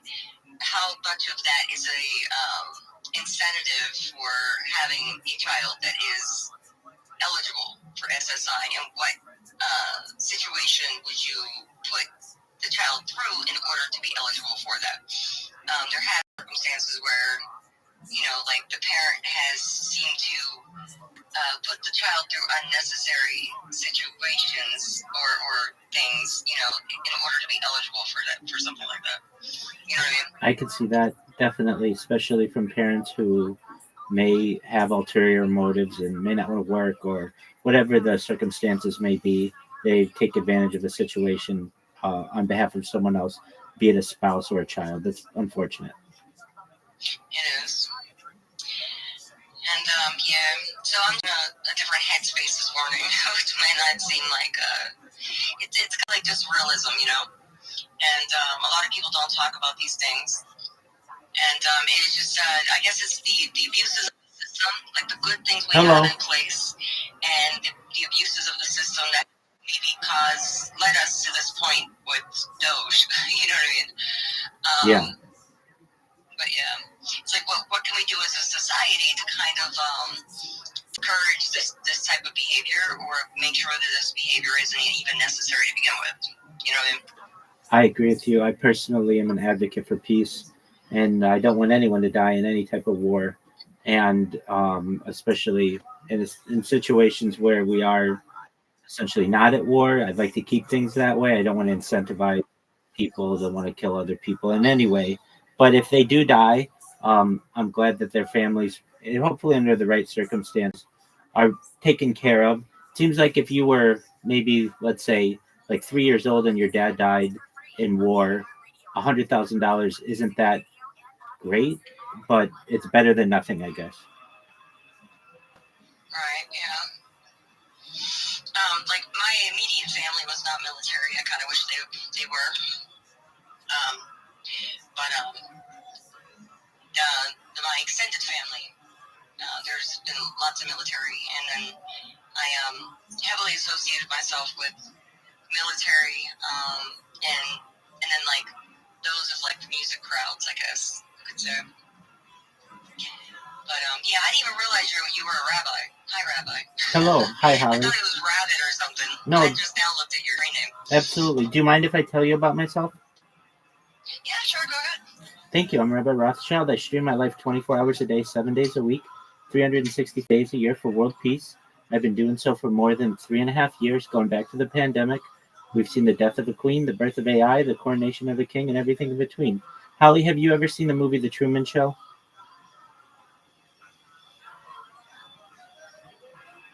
Holly, have you ever seen the movie The Truman Show? Can you hear me? Yes, I can. I'm sorry. That's okay. Have you ever seen the movie The Truman Show? I have, yeah. And to be honest, it feels like my life has turned into a little bit. But yeah, is that what you're trying to do with yourself? Or? Yeah, I've been doing it for more than 3.5 years, going back to the pandemic, and I stream my life for world peace. So essentially, I've got more data archived on the internet than any person ever. I'm live right now on 11 different YouTube streams and built a nice community and just do my best to be a positive person. And my entire life is on camera, and I understand what you're saying, how even just being live on Twitter Spaces, it can create that type of Truman Show type of environment. So I understand what you're saying. Yeah, we're all kind of like the star of our own show, right? And, exactly, especially if you're a host of a Twitter space. Yeah. I have followed people that have done blogs and things of that nature. I want to ask you a question. How would you describe peace? Is it void of physical aggression, or is it void of any type of conflict in terms of confrontation with grievances? Is like, I don't know, justice? Like to what extent is peace? Great question. No war anymore. I dream of a day where no one dies. Okay, so you're like longevity, death is wrong, almost Giannotti, stolen off. He's a transhumanist. Yeah, I am. Wrote a book.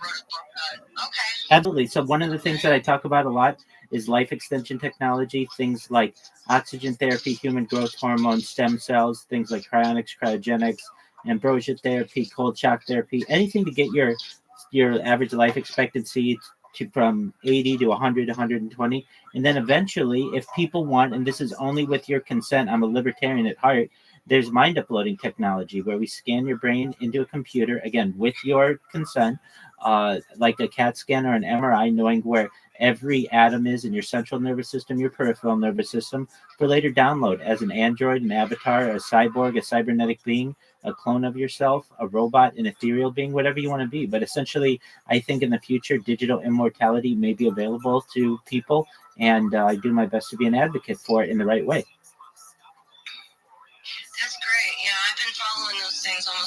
life.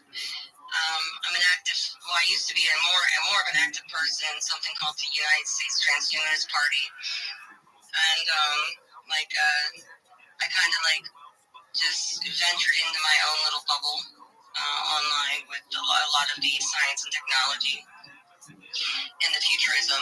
Those things are not really accessible at the moment. It seems like some people are maybe working on it. I'm going to help you with that, Holly. With the science journalists. I'm going to help you. Can Absolutely. I bring someone back from the dead that's Yeah. been dead for 13 years? Absolutely. So that's known as revivification technology, and I'm a major advocate of that as well. You should know that the Economist magazine in 2018 stated that data is Earth's most valuable resource, more valuable than petroleum. And I have more data than any person ever. One day it's going to perhaps go viral. It's going to be a really big deal. I'm very well known. And when it does, I'm going to help everybody that's helped me along the way. And I want everybody who's watching me on my live streams right now, we're going to help Holly Sims not only be able to afford this life extension technology and mind uploading technology if she wants, but also she lost someone 13 years ago, and we're going to put that person on a list if she wants to bring them back. And it's known as revivification technology. Essentially, we can use their DNA and in what a machine called a replicator. It's also known as a Santa Claus machine. But essentially, in the future, we'll be able to create their essentially a clone of them. Now, I understand we need to be able to replicate their memories and their personality and such. If you have a picture of them, we'll be able to do so in the future using that two-dimensional image. We'll be able to essentially be able to map their brain and cranial cavity and be able to take what would be their memories and their personality and everything else within their central nervous system and peripheral nervous system and put that into that clone. And essentially they would awake one day and not necessarily know everything that happened. You would just have to explain to them that they died, that you loved them enough to be able to bring them back. And I just, I'm someone who's very hopeful of that type of technology in the future. What type of DNA would be suffice? For example, bones only last so long in the grave, and you need special permissions to dig people up. If they were a service member, they may or may not have their DNA on file. And anything in old houses or apartments, that's kind of already a compromised sample, right? So we'd be able. Would a son suffice? Oh, absolutely. So we would be able to reverse engineer their DNA if they had any type of descendants, but also we'd be able to using AI, be able to replicate their DNA potentially through even distant relatives. And there are other ways to do it as well, perhaps.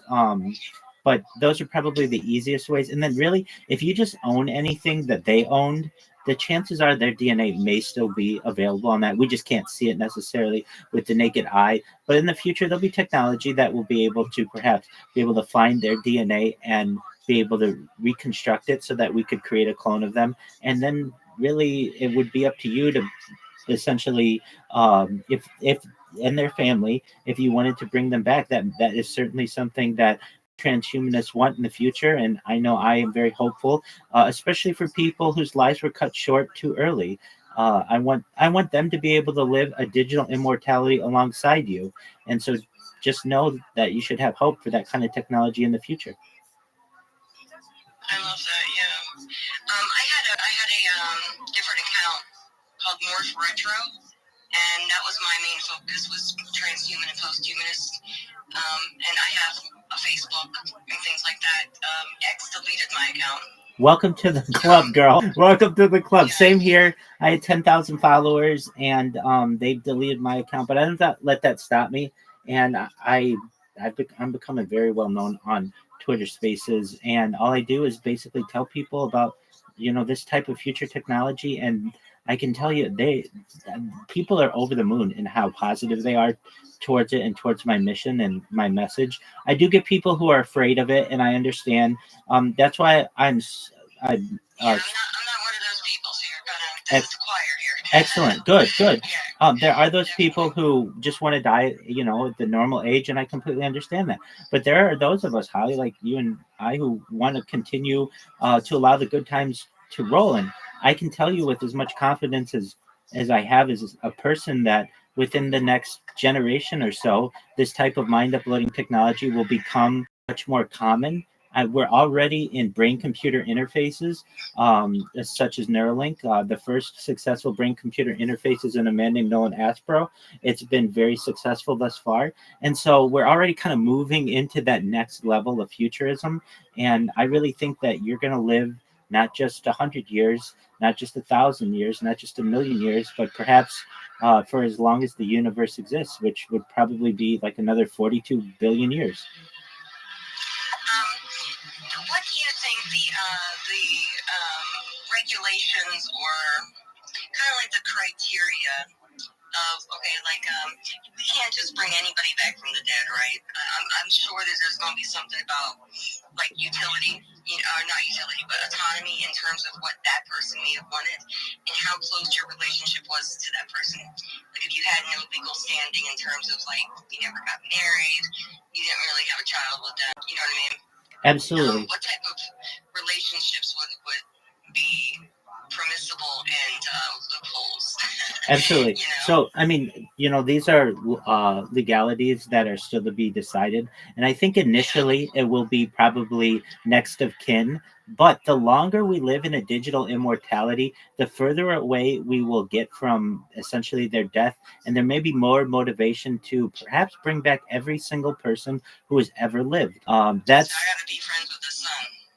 not necessarily. If you live, I would try to convince the son to bring the dad back. absolutely, and especially. His mom's probably gone by the time this happens. The mom will probably be gone.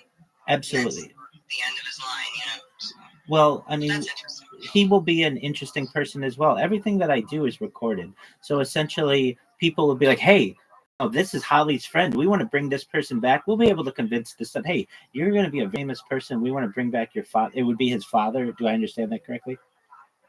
Yeah, and we want to bring back your father, and we want to pay for it all, and we want to be able to live a digital immortality alongside you, and alongside perhaps other members of his family, but particularly because this will be a very famous case, Holly, and you should know that we can't. I mean, as you know, as with transhumanism, you don't necessarily look at things in terms of a normal time. That's a micro type of vision. We need to have macro visions, and I also think in terms of love, in particular, like normally you would get married for like until death do we part, but that is no longer a necessity in the future when you may not have death. So things are going to have to change perhaps. And I also think that there will be the opportunity for people to love other people and re-fall in love with previous people who they love. And so I think that once this type of discussion and this type of technology becomes more mainstream, people will be more open to it. And I don't think we'll have trouble convincing this person who you care about, their son, into being positive towards this mission. I would hope so. The pushback would probably definitely be in terms of certain attitudes with technology in certain groups of people. Oh, I get that. So you're like a Jewish transhumanist then. I know there's Mormons and. Absolutely, yeah. Okay. And I do get pushback, especially from religious people, and I understand that there are people who don't want this type of technology to become mainstream, but it will. It's just a matter of time, and we need to be mature. And I see us, previously we had like Homo erectus and then Homo sapiens, which we are, but we're moving into something different that doesn't die. It's a new type of species, essentially. And whatever we're defined as, I've heard it termed as Homo techno. I've heard that as a I've heard that used. If that's what we're moving towards, I understand that perhaps not everybody's going to be able to afford this, or not everybody's going to want it. But I know the power of data, and I know that the message I preach essentially is that I'm sitting on a gold mine of data, literally more data than any person's ever recorded. I'm going to be able to monetize this and be able to provide for the costs for many people who couldn't previously afford it. And the people who I help, I want them to be able to start charities and philanthropic organizations to help other people who are less fortunate. I talk about things aside from life extension and transhumanism, like just ending world hunger. The way that the 6 things that I think we could do to end world hunger are to utilize agricultural drones, floating greenhouses, saltwater greenhouses, hydroponics, vertical farming, and cloud seeding.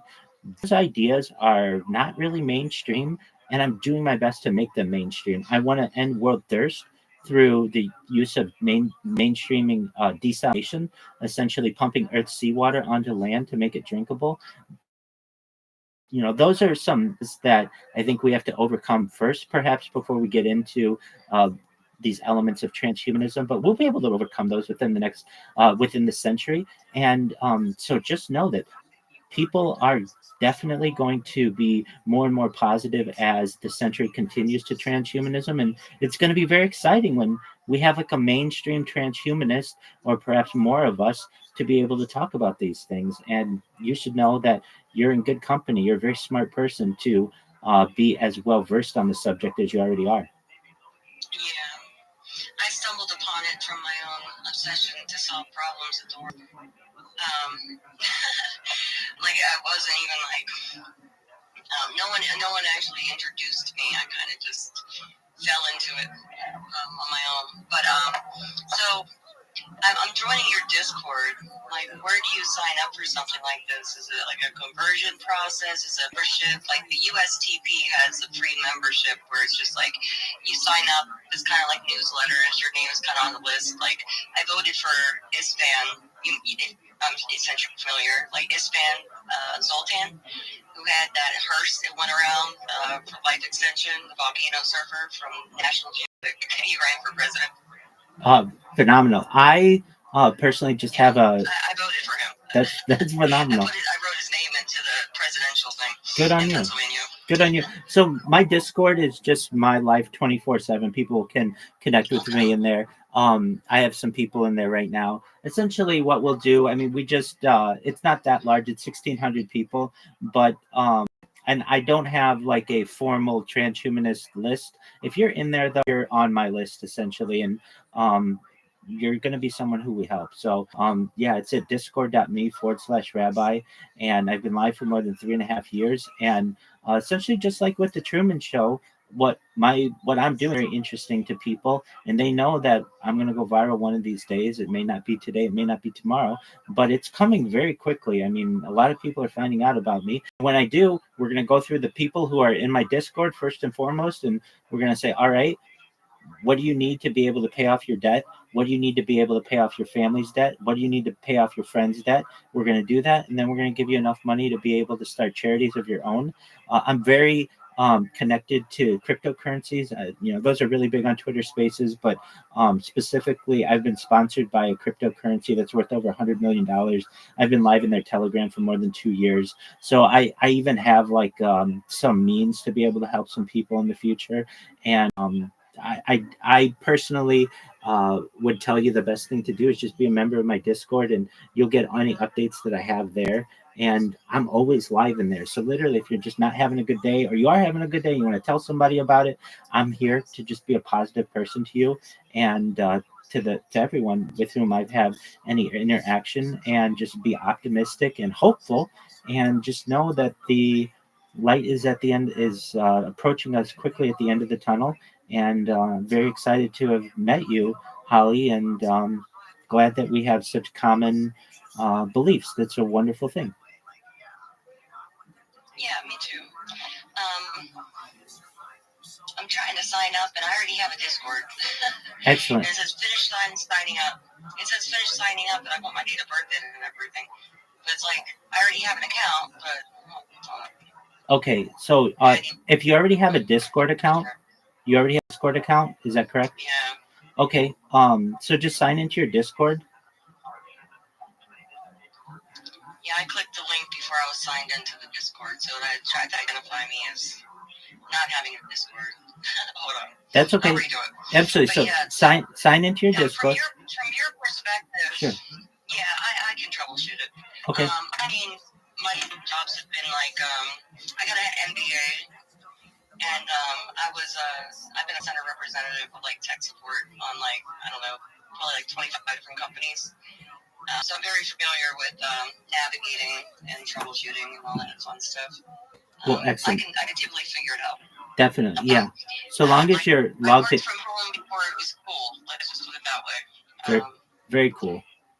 Yeah, so long as you're logged into your Discord account, if you go to discord.me/rabbi, there may be a CAPTCHA, and then from there it takes you right into my Discord. And literally when you come in, there's a CAPTCHA. yeah, so you just have to do a CAPTCHA. I think it's for robot protection, and then that'll take you right into my Discord. I mean, you can see me live. I'm in there right now, and then you'll see if you ever type in Rabbi Rothschild into YouTube. And filtered by live, I'm live on 11 different streams right now. You'll be like, oh wow, this is the person with whom I'm speaking right now. How could I set something up like that? Like to get monetization on every platform like that?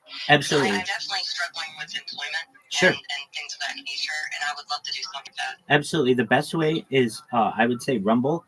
So it's rumble.com, and you use Rumble Studio, and that allows you to multi-stream. So what that means is I can be live on, and I am live on YouTube and Twitch and Rumble, and you can be live on Kick and DLive and Trovo and about 33 different other platforms simultaneously. Not to interrupt you, but Rumble is more. Rumble is like a restream or like a Streamlabs, and it's more than just like a second option for like when you get censored from YouTube. Exactly. Yeah, they have both. Rumble has more than that? Yes, they Okay, do. I didn't know that. Yeah, it came out about a year ago, and it's known as Rumble Studio. So essentially, what you do is you sign up for a Rumble account, and then the upper right corner where it says like go live, and then it says upload video, and then you'll see Rumble Studio. You go in there. And then what you do is you put your information in for YouTube, and you can put Twitter in there if you want. And then you can put Twitch and all the other ones in there. And then basically you earn money starting on day one. It may not be a lot of money, but based on the amount of views you have, it can help subsidize your income. And then from there, you get a regular payout. Yeah, that would be awesome because I was trying to get monetized on I paid for premium for 3 months on X. I was trying to get monetized there, and I've been considering opening up like a YouTube, maybe trying to make like my own localized AI in my image to be something that can help me as well as like show other people how to do it. And like I'm a fan of if I try to have kids and I have a child to have a AI kind of in its own image, like grow up with it, but also be able to teach it things. You know what I mean? Absolutely. One thing. And be a friend to it. One thing with this type of futuristic technology that I talk about, I'm a major advocate for cryogenic preservation, specifically of eggs, but for people who can't, maybe they've passed that part of their life, there's a type of technology in the future where we'll be able to just take your DNA and be able to create eggs for you, if that's of interest to you. Basically, like you could be a 90-year-old woman and have a newborn baby. So it's IVG. It's solar IVG. If you're familiar, Japan's messing with that right now. That's what I thought. Yeah, I had heard about that. And so there are those opportunities in the future. I agree. So at least in terms of Rumble Studio, it's all free. And if I would, I mean, frankly, I think you have a really great opportunity. If you were comfortable being on camera, you doing spaces on camera, you can do Twitter spaces on camera, right? Yeah, I was experimenting with that, and I figured out how to do it on Chrome OS. I have Chrome boxes, lots of Chrome boxes, and I don't have Windows, so I can't like download OBS or anything. So I was using Restream, and I was able to successfully do like a stream from Restream into Twitter. So I did figure out kind of how to do that. But with your suggestion on Rumble, is that a browser run type of Yeah, program, it is. So you don't need OBS. Nope. You don't have to download anything. That's what I really like about it because I run it on Chromebooks. I have like 11 different Chromebooks around me, and so they all run in a browser, and thus you don't have to download anything. And so there are two ways to stream on Twitter as I know it. One is like what you're saying, basically with an RTMP key, that's real-time messaging protocol key. But there's another way. Do you use Android or iOS for when you start a space? Everything's Google. Okay, I so can start a space on the Chrome OS or from any of my Androids, okay, like tablets or phones. so you have an Android phone, is that correct? Yeah. Okay. I worked for Apple my last job, but I'm not. I know none of their. Everything's Google. I understand. Well, as of right now, the Apple is the only, or iOS is the only platform that allows you to have video spaces. But in the future, Android may have them as well. But if you get, I mean, really, I if you want to become famous on Twitter Spaces, I think you personally could be very famous because people like to see women, especially because it's a male oriented platform that I think you could become very popular. So what would that mean? Really, like probably the least expensive way, and I don't want it to cost you anything. But if you wanted to do it right away, would be probably to just get a refurbished iPhone, and that would mean that when you would go live in a space, there's a little toggle that says "Show my camera," and then people are really going to find out about you. But in the meantime, I understand maybe that's down the line a little bit, or Android will get that functionality. What you want to do is just take your Chrome boxes and just log into Rumble, and in the upper right corner it says Rumble Studio. Do you have a YouTube account already? I got dozens of YouTube accounts, but I have yet to set up an official channel. That's okay. I do know how though. Excellent. So what you do is when you set it up, it takes 24 hours to basically for the verification to take place. And then once you're done with that, and you just need like a telephone number to verify. Once you've done that, then you'll have a YouTube account. Then you create a Twitch account, and you'll be able to start streaming there immediately. Twitter, you need a premium account, and I understand. I did the same thing. I did Twitter premium for a few months, see what would happen. So you don't have to do Twitter right away. And then I would suggest that you'll be live streaming on Rumble. I would suggest you do Kick as well. That's a newer platform, and then that'll give you the big four ones. And you can also do D Live and Trovo, and there's some others too. But if you start with the big four, then what you're going to do is when you press go live on Rumble Studio, you'll be live not just on YouTube, not just on Twitch, not just on Rumble, not just on Kick, but all of them all at once. So and then all of the chats are essentially unified. So if somebody's typing to you on one of them, you'll see it, and then you just check your account on Rumble depending on how many viewers you get, and you'll start making money right away. That would be fantastic. I've been trying to navigate setting something up, but it's it seems like every time I start something, there's some sort of how can I put it? Like an unreasonable obstacle that shouldn't even be there in the first place. You know what I mean?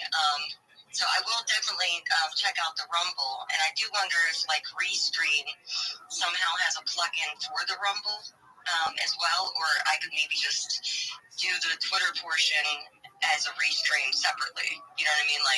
Yes. Somehow put that video feed out by two different ways. You know what I mean? But I need to figure that out. Absolutely, and you could always upload it. I'm definitely not doing the Apple thing. Sure. No, I understand. You could always just upload it as a video after.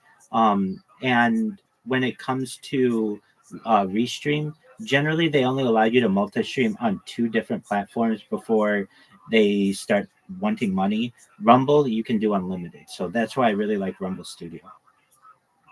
Okay. Yeah. So the payments are typically PayPal or Cash App and things of that nature. It's the same. Correct. The same gig as survey sites and things like that. Exactly. Okay. Yeah, because I definitely I'm not shy, but at the same time I don't know. I just kind of feel like I'm lacking that polished professionalism that some individuals seem to have. You know what I mean? That'll come. More raw, but yeah. Wait, and there's attractiveness to that as well.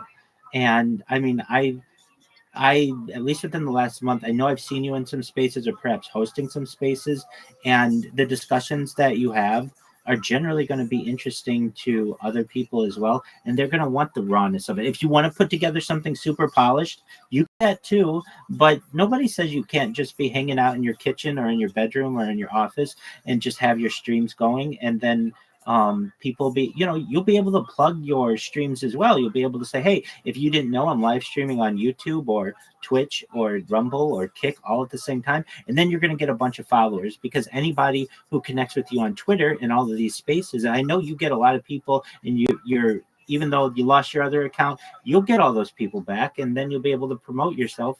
And probably over the course of a few months, you'll be able to earn some serious money.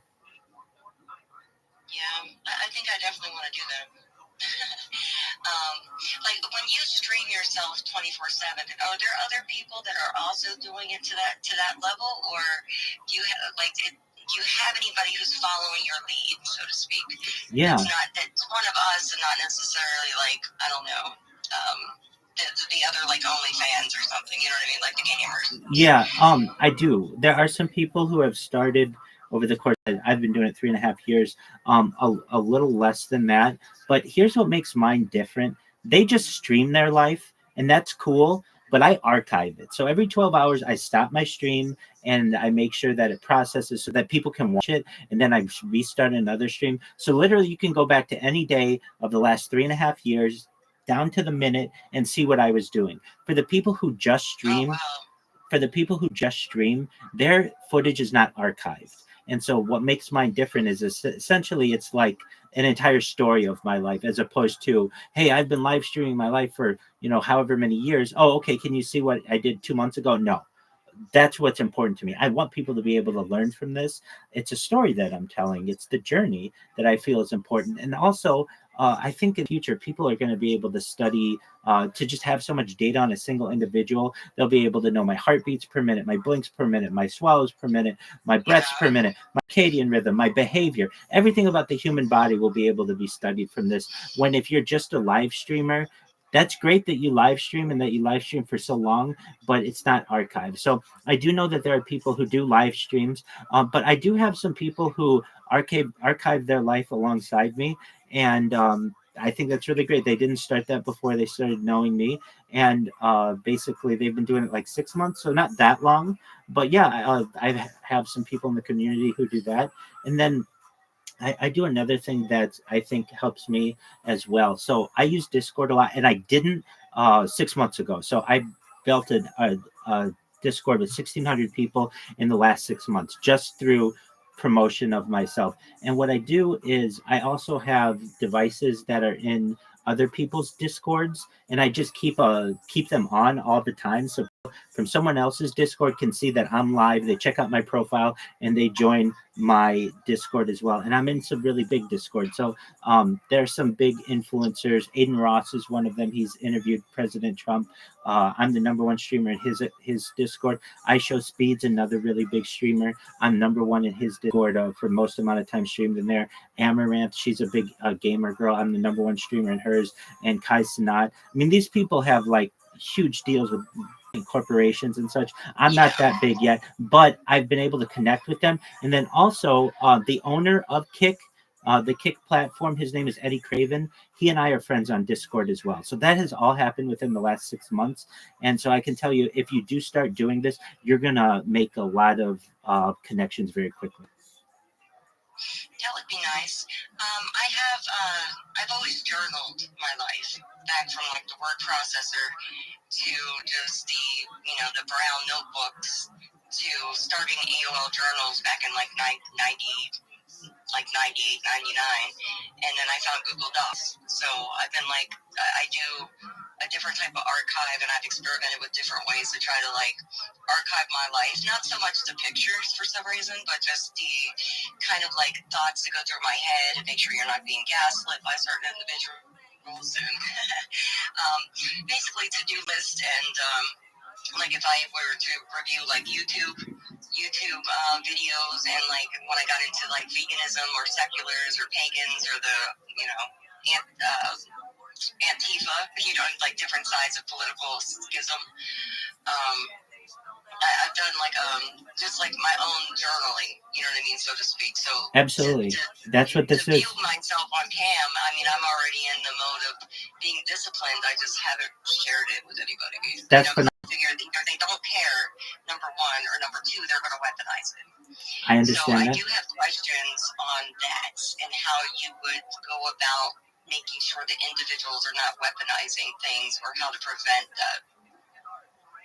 Oh, certainly. So, before I address that, I want you to know that I think I think very highly of you in general, but even more so that you are a journaler or a diarist. Essentially, what I'm doing is creating a diary for the 21st century in vlog form, or as I call it, live stream form. And 100 years ago or 200 years ago, people would be studying my journals, but instead they study my videos. Now, how do I keep people from weaponizing it? Well, I'm very neutral on many of the topics that I discuss, particularly when it comes to like politics. I do my best to not necessarily get political, but I do have a very peaceful message, and I can stay consistent on that. So when people want to attack me for whatever reason, I have a message of peace. That's difficult to argue with. I have I'm an advocate for individual rights as a libertarian. That's difficult to argue. I want people to be able to live free. I am an advocate for scientific discovery and advancement. I am an advocate for essentially financial and personal freedoms. If people want to attack me for those um, those stances, I welcome it because I feel that those are very popular and that people generally are going to embrace those types of ideas. You can't win them all, as the saying goes. But really, I know that at least in the last 3.5 years, everything that I've done, I'm myself. I'm very true to who I am. So I don't live two different lives. It's not like I have I'm not who I am on camera. And so it's basically, if you are comfortable with those ideas, you're going to be comfortable with my stream. And with anything, as with anything, you can't please everyone all the time. That's kind of a mistake that people will have. But I please the 99% of people who I interact with on a daily basis, just being a good person, treating others the way that you want to be treated. I mean, I have similar interests to probably 95% of all either Americans or people globally. And I'm interested in history and music. I like to sing karaoke. I like to dance. Like those kind of things, I kind of can get around. So I don't do anything that's extremely decisive. And I would say, in your case, at least if you're going to be on camera, to ensure you are who you are. But especially when it comes to politics or even religion, even though yes, I'm a rabbi and yes, I'm a Jew, I do go into religious discussions with people, but I'm not there to convince them that my side is right or that their side is wrong. I understand that generally we're not going to be able to convince each other on the internet, and I do my best to remain neutral. If somebody wants to have a religious discussion with me, they certainly can. I invite them to do that within my Discord, though, because when it becomes a big, when you have like a large group of people discussing religion, many times it becomes a shouting match and people can divert to hominem attacks. And I'm not about that. So I do my best to be very respectful of other people as well. When you do that, I think you'll find a lot of success with the live stream. That would be great. Yeah, I've actually considered joining the Jewish community because it's like you try to find your tribe, right? If the one that you were raised with kind of failed you, right? And so I've always been a loner trying to find a certain tribe or community to join, and you sample different things throughout your life, and you just kind of figure you're just homeless, in several different ways, politically and everything else, right? The economy with the housing, that's an issue too. But I have considered joining the Jewish community and all that. I was wondering how many individuals you have from the Jewish community that actually are on board with the transhumanist mission, and it's not considered to be, or post-humanist, because that's kind of where I lean. Anything beyond modifying the human past a certain point is considered post-humanist. So the upload and things of that nature would be post-humanist, I believe. Now, it might be official categorizations, but that's how I kind of categorize it. I was just wondering how many do you have in your circle? Absolutely. So I would say within my communities, I'm a member of multiple Jewish communities. We consider ourselves to be modern Orthodox, which is still very traditional Orthodox. And I consider myself personally to be postmodern Orthodox. somewhat for the same ideas to be post-human, and I would say that 50% are very positive towards this, and the another 40% are more neutral to it. They just don't know enough about it. There are only about 10% who are probably want to maintain the traditional sense of humanity that they've experienced. But to say that, I would say that people are very positive towards this, and they want to do it today. You know, we don't have the technology to be able to do it, but the way that I analogize it is, imagine we were explorers and we were on a boat. I'm basically, and the people around me, us transhumans, we're the people who see land. And we're calling, land ho, basically. And we know that we're going to get to land. It's just a matter of time. And so we're able to tell the other people on the ship that there is a future and that we won't be at sea forever. And that gets people really excited. So I would say of my communities, about 50% are positive towards it. So this is, hundreds of people. And then the other 40%, another 40% are more neutral to it. And only about 10% are really set in traditional ways. And I find that probably is similar to those with whom I interact with on Twitter Spaces. There's about 50% of people. Sometimes when I give my spiel, I'm not sometimes, like it happens every day, that at least somebody says that is the best thing I've ever heard in my entire life. And that's just makes you feel warm inside to know that people are so positive to the message. And then there are 40% of people who say, well, I don't know about that, or I don't know if that's for me. And then there's another 10% who want to prevent you from taking advantage of these types of technologies. And you just have to yeah, exactly. And I understand they're scared, but also they feel as if this is only going to be for the rich. And I have to explain to them that, if you're on social media and you're on Twitter Space, you're probably part of the 1% and you don't even know it. Now, I understand people think that this is the 1% of the 1%, but it's not that. But essentially, according to the United Nations, if you have $36,000 in assets, you're part of the 1% of the world. And so they don't even recognize that they are already part of the 1% and that these are going to be options for them. Now, what I want to do is make it available for part of the other 90%. And that's why I'm so adamant to help other people in the world and to set up charities and set up philanthropic organizations for people who want to experience this. Overall, do I think I can save every single person on earth? No. But I think I can save probably between 10 and 20% of everybody to be able to take advantage of this type of technology. And that's better than a lot of people would probably think that we could do. And there are going to be 80% of the people who won't be able to take advantage of it. But there is revivification technology that maybe in 100 years or 1,000 years or 1,000,000 years, we'll be able to bring them all back as well. I mean, really, I would like to, if possible, revitalize every single person who's ever lived on Earth if they wanted. Yeah, that's fantastic. I do have a side question that I would want to ask you, and that is with your name, right? It might be birth given, but how much stigma do you get with your name, the Rothschild? Because that comes with a lot of heavy, conspiracy theories and all that stuff. Is that your birth name? Yeah. Is that like a family name for you, or just like an alt thing you chose? No, it's my family name. It's my last name. Okay. There are over 3,000 Rothschilds within the United States alone. The branch that people most usually associate me with is certainly a long way, essentially, from my connection. I'm a normal person, as Rothschilds are.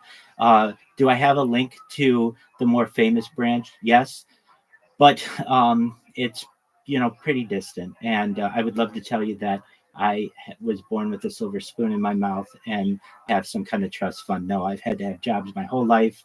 And I do get a lot of pushback, just people who are scared of my name, people who see it as a negative, but then they hear my story and they are like, oh, so you're the Rothschild who gives us hope. And that's absolutely right. And I want to essentially unite the world. And when people hear that's my mission, they think much more positively of me. And it would be almost like somebody had the last name Morgan, and people were to say, "Oh, well, you're just associated with J.P. Morgan." No, not necessarily. There are certainly many of us in the world, but you are right to make that association. People do raise questions about that. I've got my ID on my banner. so that people can see, no, this isn't just like some random alt name. This is my real name on my ID. And when people hear my message and what I talk about, they recognize that there are good apples in every bunch, and I am one of them. And they actually then embrace it, like, hey, you're the Rothschild for me. You're the rabbi for me. That's who I want from. That's who I want leading the mission. And I have a good mission, and I know the things that I talk about are really exciting to people. I mean, who wouldn't be excited about the physics, anti-gravity, antimatter, faster than light travel, faster than light communication, things like dark matter, dark energy, things like perhaps nuclear energy, fusion power, fission power, cold fusion. These are all really exciting opportunities for the world. So they say, you know what, that's the Rothschild for me, and I like that. Yeah. It's just, I think, like when I first saw your name, I actually thought it said Rabbit. I don't know why, because I think I've seen you in here in a couple, like over like a few days. Absolutely. I'm not sure you've spoken too much. No. So let me tell you. Let me tell you what I do. It's RABB and then there's dots. Yeah. I thought it was just Rabbit something. That's absolutely fine. Let me tell you what I do and why I'm gonna go viral. So I have a technical bent. I've launched apps on the App Store and Google Play, and I've also had major contracts with Fortune 500. So I do know about technology, and I've created robots that basically 24/7 go into people's Twitter spaces. They don't interrupt. They don't cause any issues. But what they do is they have this my profile picture, which catches your eye, and it forces people to click on it, and they're like, okay, what's going on here? And they can click view more, and they can read my biography, which is over 50,000 characters.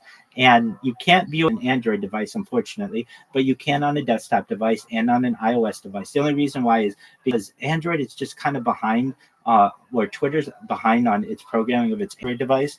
But nevertheless, people read about me. I've got my biography in there. I have frequently asked questions. I have an Ask Me Anything in there, and it gets people excited about who I am and what I do. So if you are like, I've seen you in here before, it may be one of my bots has come in and but it's smart of me. It's basically free advertising. If I want people to find out about me, I'm going to utilize every loophole that I can, and that's one of the loopholes that I have. But I don't interrupt people's spaces. It's just it's basically just like as I say, it just a way to market myself. And now when I go into people's Twitter accounts or Twitter spaces and I want to talk, they're like, oh, I know you. I see you at everybody's Twitter space. And I've only been doing it for like 2 weeks now. So people are really going to find about me. Yeah. Now I did this a year ago. I did this. I was very popular in Twitter spaces under just my @Rabbi Rothschild account, but that got banned.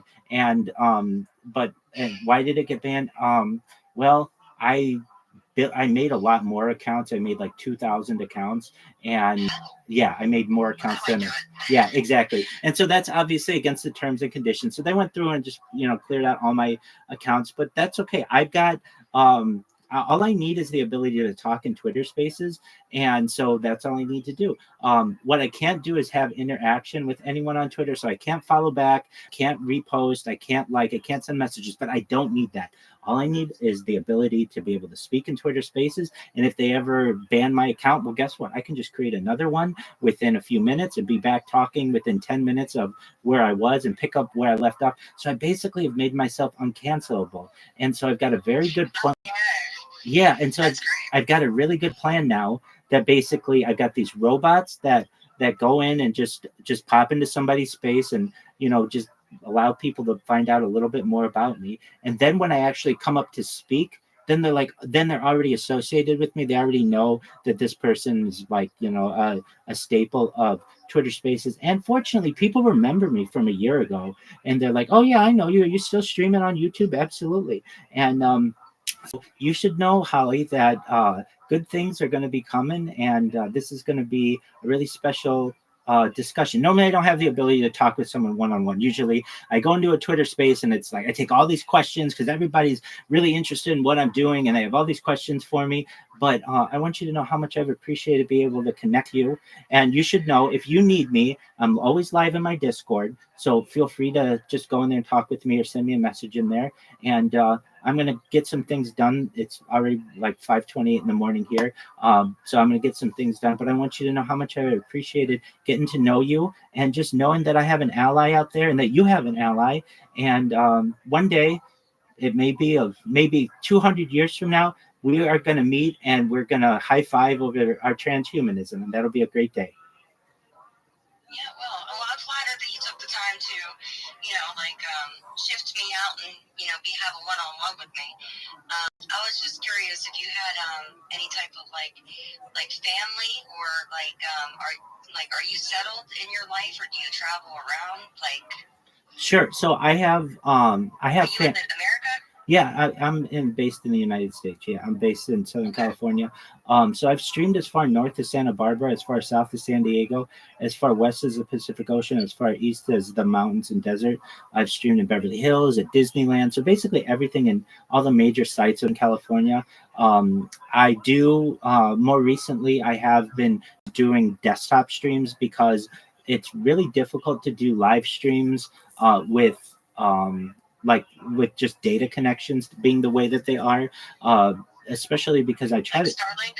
Yeah, I mean, like basically, I'm using like cellular connections, and if I ever, with phones and such, I'll run into an issue where the app will crash, or I'll need power, or the phone will overheat. There are all kinds of things that you run into when you are doing what I call like IRL streaming, and you just don't run into those things when you stay in one place as well. So I have found a lot more benefit to just staying in one place and live streaming from my house.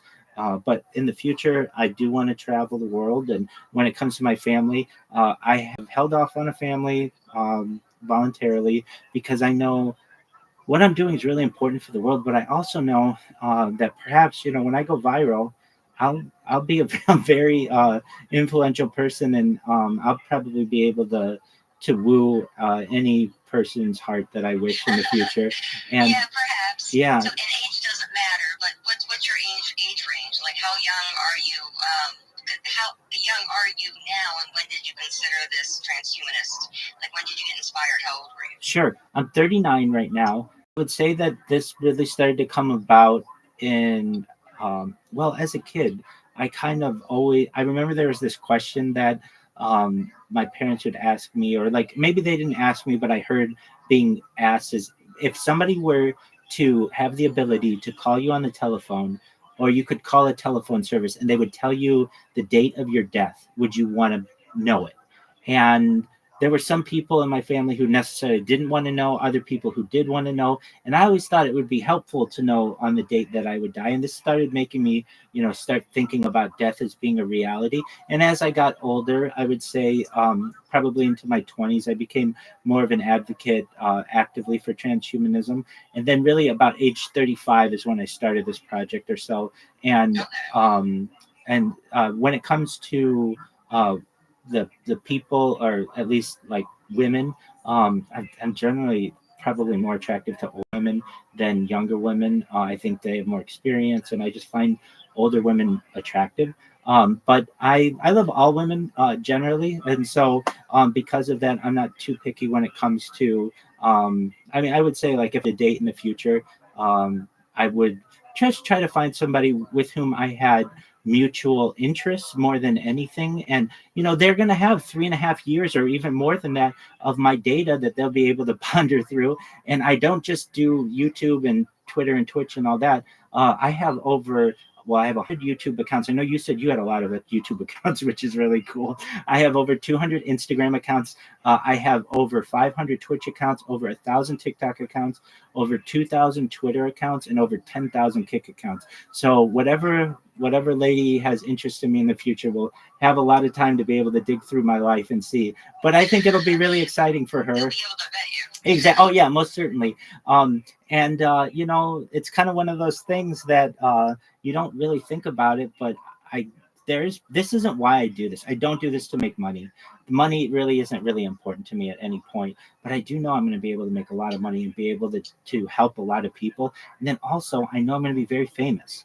And so because of that, I think, in addition, I'm a very funny and charismatic individual, and I'm smart. And so I know that I'll be a catch for just about any woman in the future. But right before I started doing this, I was going to settle down. I had matchmakers and I was dating, and I just thought that really it was during the pandemic and such, and a lot of the things we were doing, a lot of classes we were having, and a lot of services we were having had gone virtual, and so I became more comfortable on camera.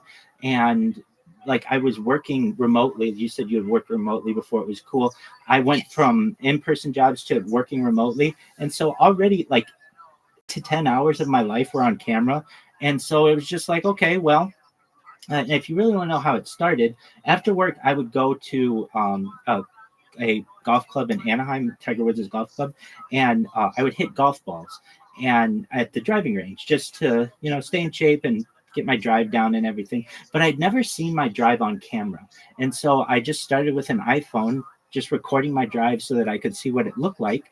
And from there, I thought, you know what? I would make jokes to myself if I sliced the ball or hooked the ball or whatever. And I thought, I'm going to have that family in the future. And I bet they'd be curious to see what their dad was like, before he met mom and all of that. So I would upload all of that data at the end of the night. And I did that for a few months. And then I realized it's just taking me too long. And I'm getting so comfortable on camera. Why don't I just buy some devices and just put them around my room, and then just keep them going and start recording myself? I started doing that in fall of like 2021.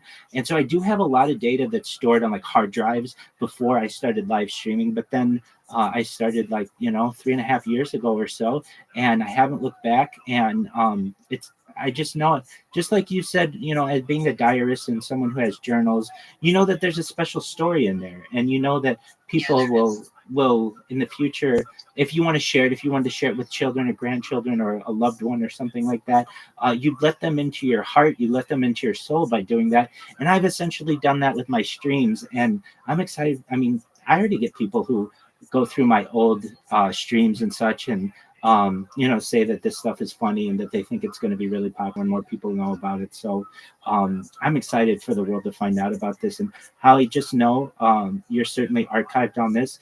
And I know that we're going to have an opportunity at Transhumanism in the future. But also, I know that you lost someone 13 years ago, and they're on our list. And we're going to make sure when we revivify someone, we're going to make sure that we have all the influence so that we get them back for you.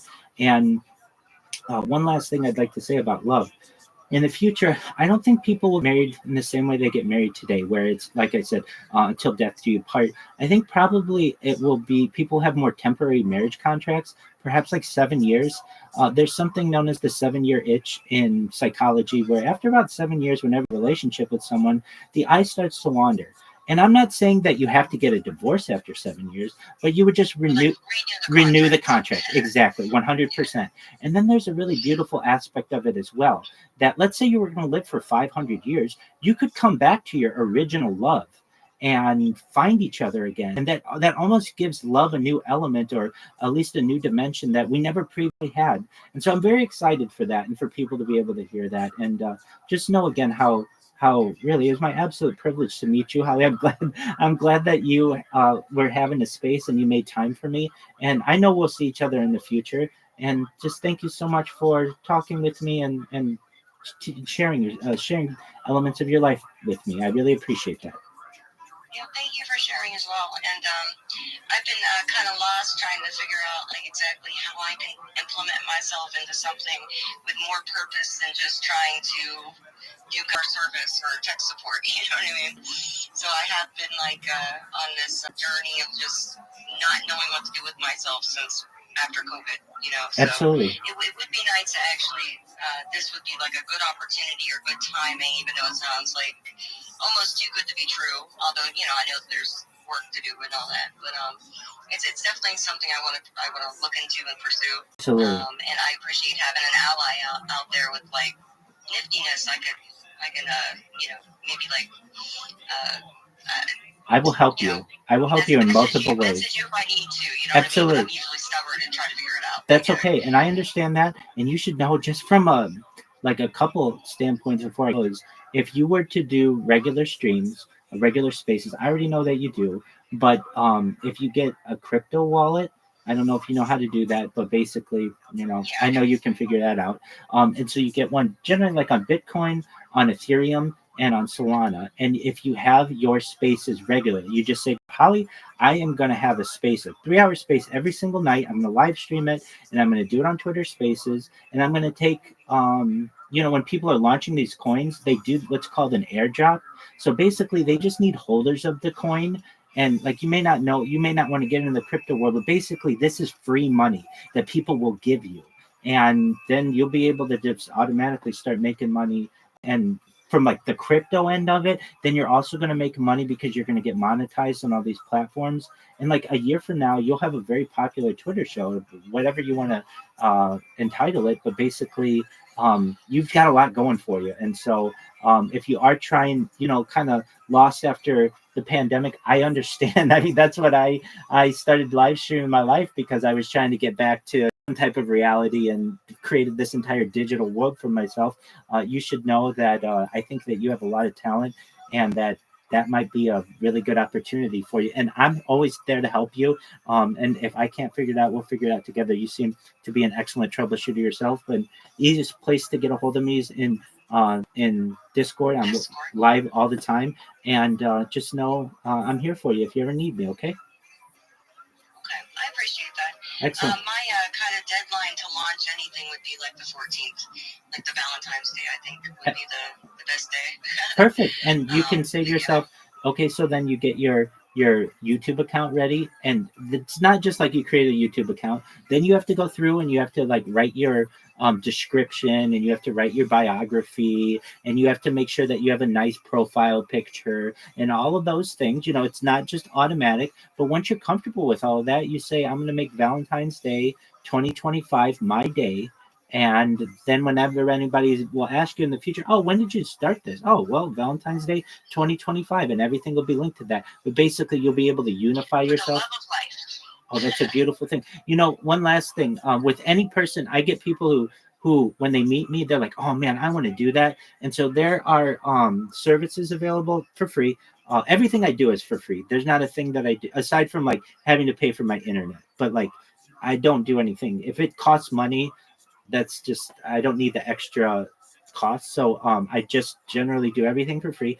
There are services that are available though, and a big one is called Name Checker.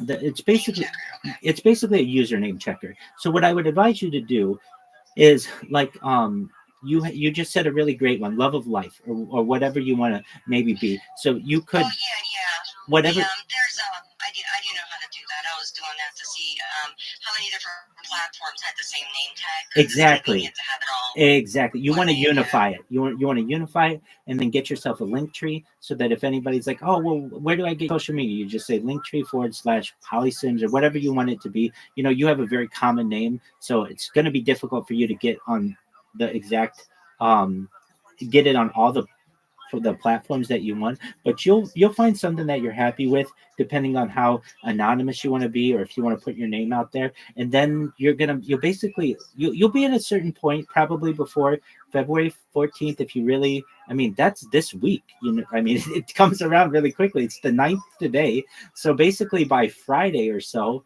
you would want to have this done. But you definitely could, and then you just create the accounts and then you write your biography and you put together a profile picture that you like, and you'll have everything that you need to be successful. Yeah.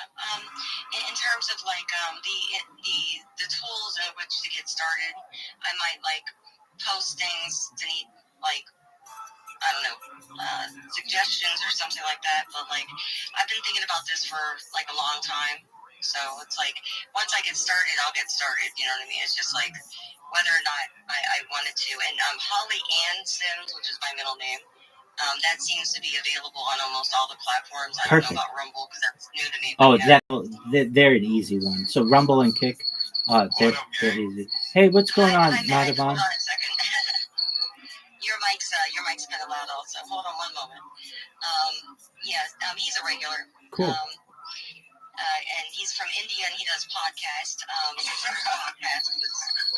His first and second podcast were pretty well. And we had he's been wanting me to show my picture or something. So pictures up now. Listen, that's my bear, okay? Look, I was having a bad day at that time, at that moment, okay? And I know, I forgive you.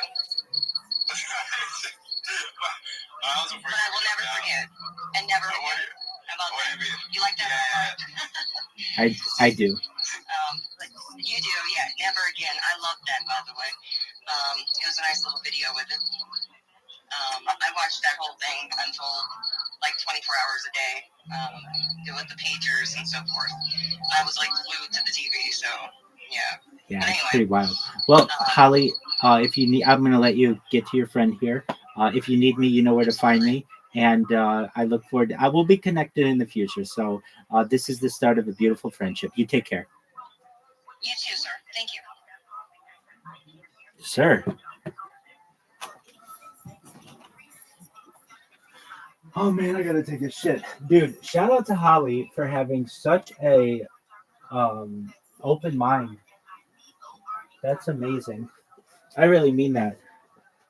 Holly, if you watch this in the future, I thought you were gonna be like, oh, I don't like any of that. No, dude, you were so cool. Shout out to Holly Sims. She's gonna be huge.